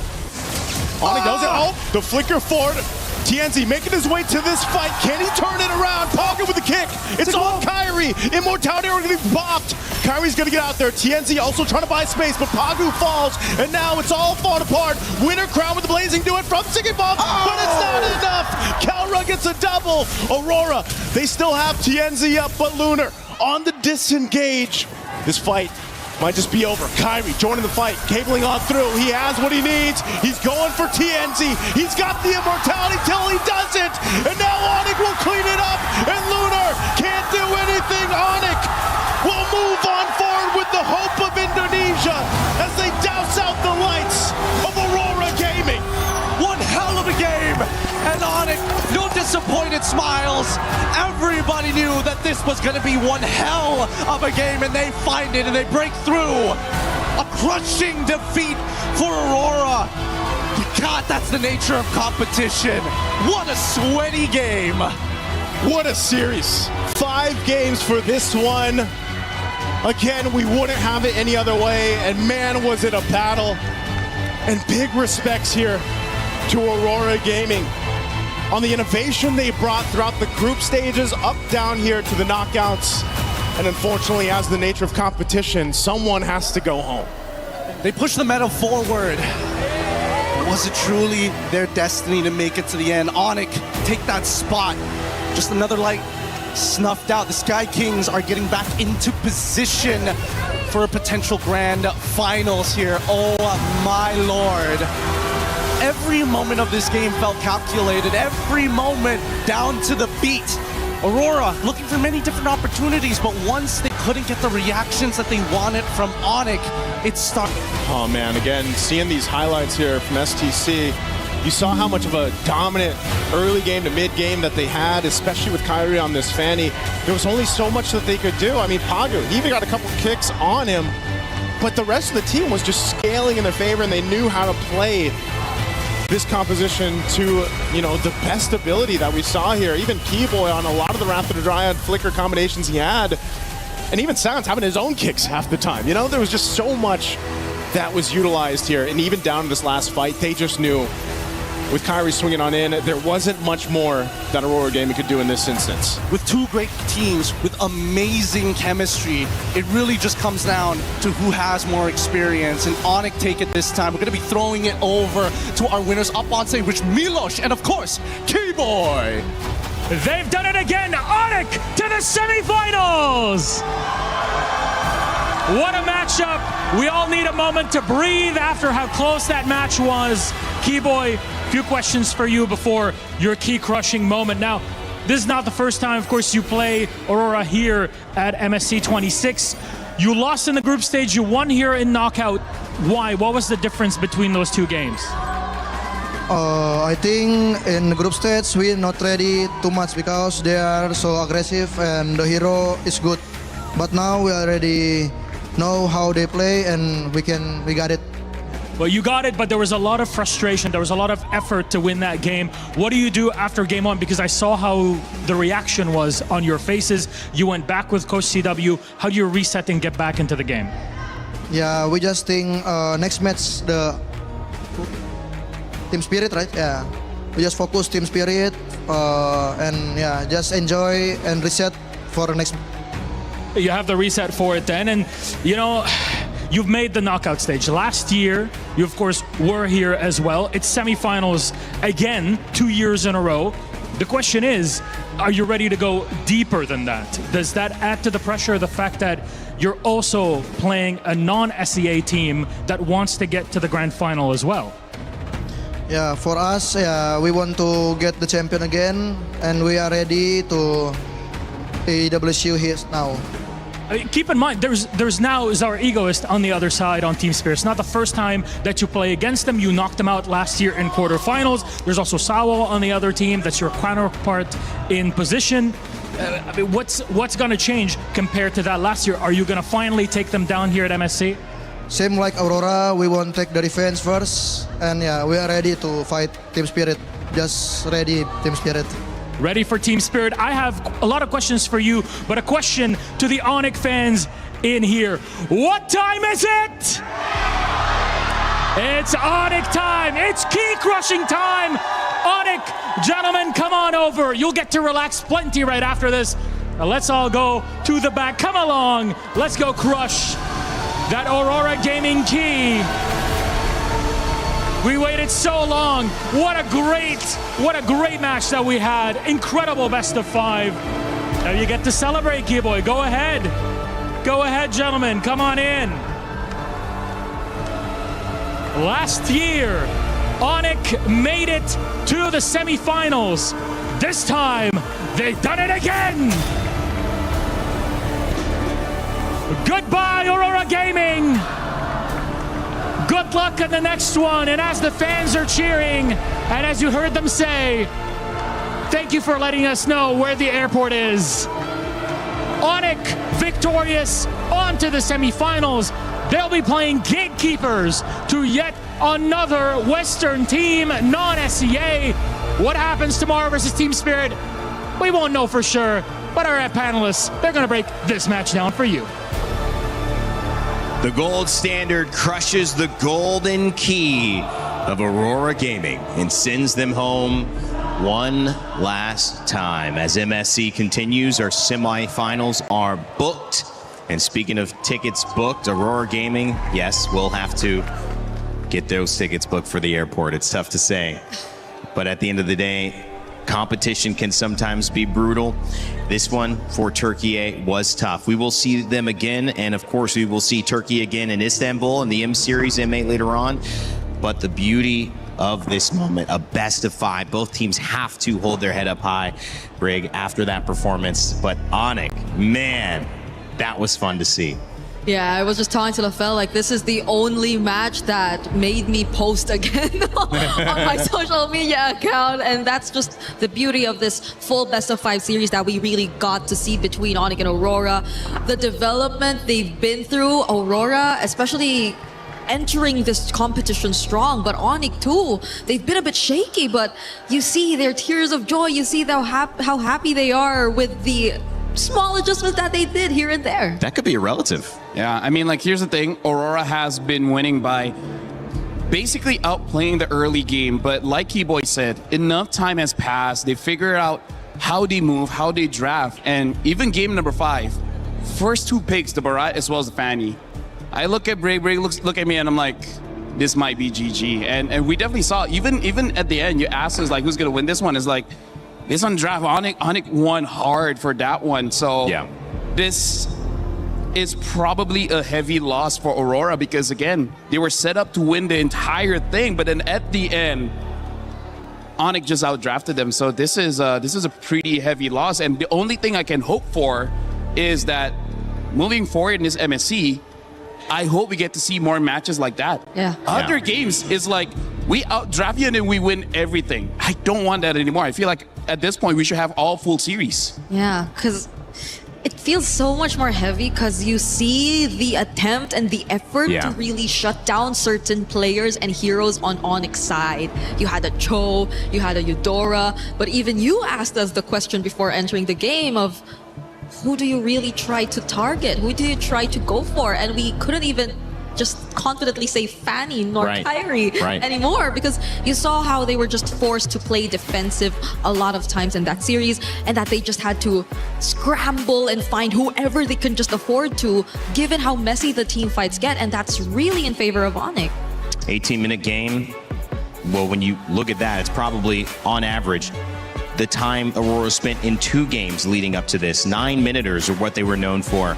And now, kind of shocked. Definitely a favorite coming into this. But against Onyx, it was tough to call them a favorite. And the little things, that was the theme of today, make a big difference. And the fandom, the fan bases, not just from Team Spirit, but also for Onyx, might have been that little thing, that little bit of confidence in an even match. No, it's 100%. I mean, like today, the team with the better crowd won the game. Yeah. And yes, true. both teams are amazing, but yeah, sometimes that extra support, just to give you that self-confidence that even Brick was saying, like, you just got to have more self-confidence in this matchup. And then who had that just ends up winning it all. Believe in yourself, and I think Onyx did. Eventually, I mean, in the beginning, there was a bit of a test to try and go out of comfort. You saw that. I mean, here's the thing. It's rare that we see Onyx being this happy because most of the time when they win, it's a stomp. This is one of the rare times they had to really fight for it. And I feel like this is refreshing for them as players. Like, now there's actual competition. Yeah. We have to try hard this time. And they didn't have answers that were guaranteed. We said it came down to those moments mechanically from so many of the players, buying and selling, winner crowns, little things that made the big difference. And it was sometimes a Cho pick or a Barat's pick or a counter to one of those ISO choices, sometimes an ultimate, sometimes a flicker. That would be the difference. Yeah. I want to... That's got to be something. Yeah, their wife and husband. Their husband and wife. Yes, that's Coach. Yes. But which one is which, Brick? Which one's the husband? Which one's the wife? How do you know so much about their relationship? We're friends. Yeah. Okay. Mr. Denver Miranda. Yeah. Okay, there we go. Can't forget about that last sequence too. Keller was just looking at the fans. You were talking about the fans, and he was just telling them to keep the going. energy. Just keep going, continue, and go cheer. It was a moment that you saw how Kellera was very locked in and how satisfied he was after winning that game. Same for Keyboy, and they were just right next to each other. And the entire crowd too. I could see like a lot of the members of the Onyx crowd just probably being very anxious about what's going to happen, and probably like they're not as capable of saying anything anymore because the fight was just that close. So congratulations to Onyx for really putting on such a great show, and Aurora, it's been so close. I feel like they've gained at least... I feel sad for them. Yeah, I feel like they've gained at least thousands more fans. Oh, yeah. Like after this. And they gained prestige because I think coming into this tournament, they certainly set the tone. The Eudora, for the first few days, the group stages, the way that they introduced the Rafaela, the Selena, which was banned out every single game, by the way, was not able to be used by Rosa, set the tone of MSC. They have left their mark, and it feels weird that they only top 8. It feels like a top 4, maybe top 3 team. But Aurora is out, and we had a chance to catch up with Midnight in an exit interview on how he's feeling. We are now backstage with Coach Midnight. Very valiant effort. Nice try, Coach. What do you think happened in that whole match? I think Onyx played a good game. They were really prepared coming into knockouts, and yeah, that's just it. You know, when they catch up, they're a good team. Was that something that you weren't expecting? We expected that it would be a tough series, but we knew that we could win. But I guess, you know, we just lost. So did you think it was them just being the better team today? Or was it some errors on your part? Was it maybe draft, execution, something along those lines? Yeah, there were a couple of like mistakes from our side, even drafts. Like we tried to be creative and we pushed the boundaries of the meta, but I feel like Onyx synergy was just, you know, very hard to break considering that they played together for a long time. So, yeah. I mean, you made waves around MSC, so many crazy picks, so many things happening throughout. But at the end, did you think that that was just not enough? Did you think the meta was a little bit pushed in a certain way? I'd say it could still be pushed more, but again, this is where you see like the difference between top teams and other teams. The synergy is just at a different level. Even though we played a close game against Onyx, I just feel like they just performed better as a team today. Okay, so they performed better as a team. The synergy was a little bit too difficult. But coach, what are you going to tell your players after this? I mean, that's just the nature of the competition, and the job's not done. We still have a lot of tournaments to look forward to, even M8, and I feel like we're in a very good place right now for the team, for the players. So yeah, we just move on with life and look for the next thing. How is everyone handling the loss? Very normal that everyone's disappointed a bit. It's a bit sad, but it's just what it is. It is what it is. So we're assuming that you are going to be staying with Aurora after this. You mentioned the other tournaments that you're focused on. Yeah. Yes. Okay, we're very excited. We're very excited what you guys can do, because it was only this MSC and then you were able to do this and you're able to come this far. So coach, do you have any message to anyone out there who supported you from day one?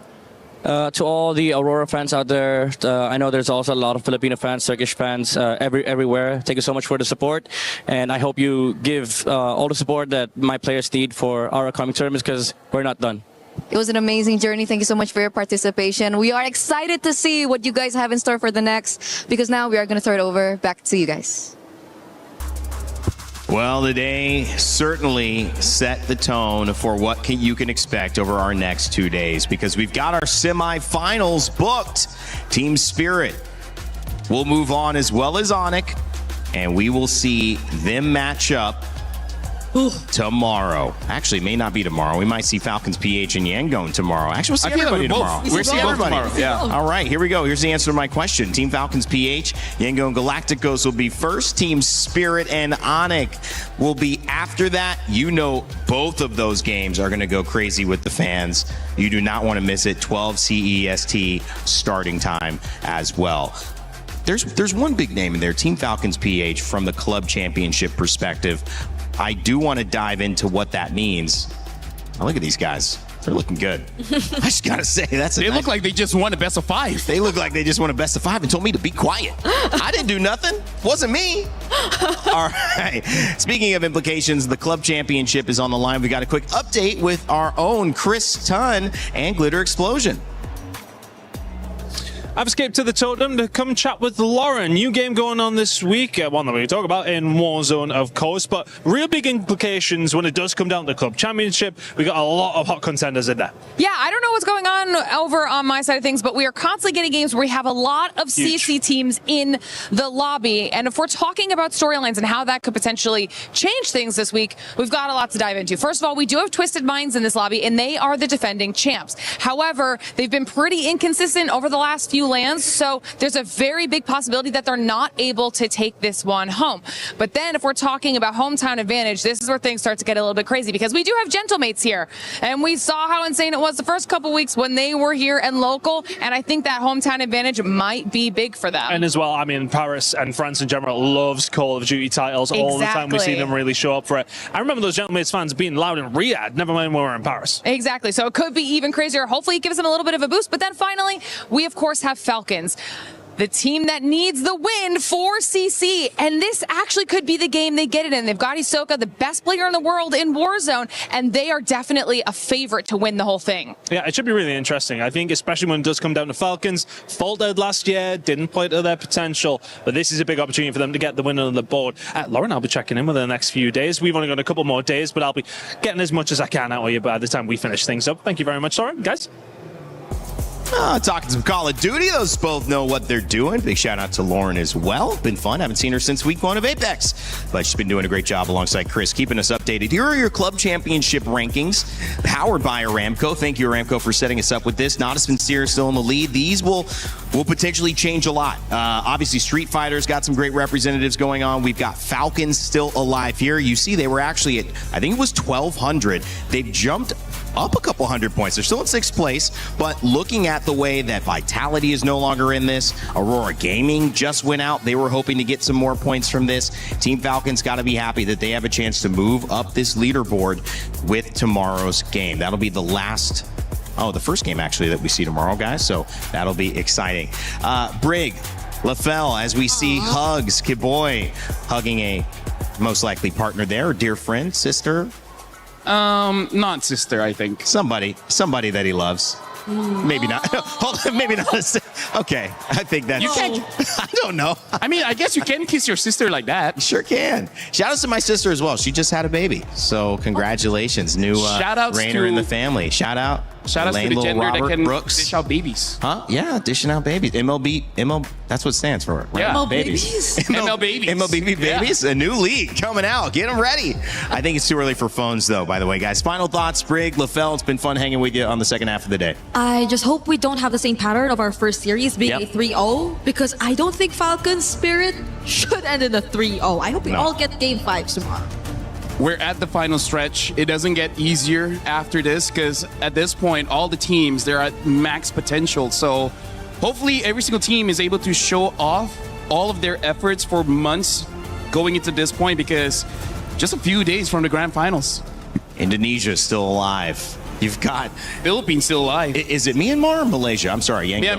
Myanmar for Yangon Galastico. You've got Europe still alive. You've got Indonesia. You got the Philippines. You got everybody ready to throw down MLBB. It's looking like a heavyweight fight from all of us here at the desk on the production side, of course the EFG side, and the Esports World Cup side. Thank you for watching. And you MLBB fans, you know where to find us tomorrow. We'll be live for the semifinals. My name's been Rain Day, and as always, remember to never give up, never stop gaming, and we will see you all for the semis.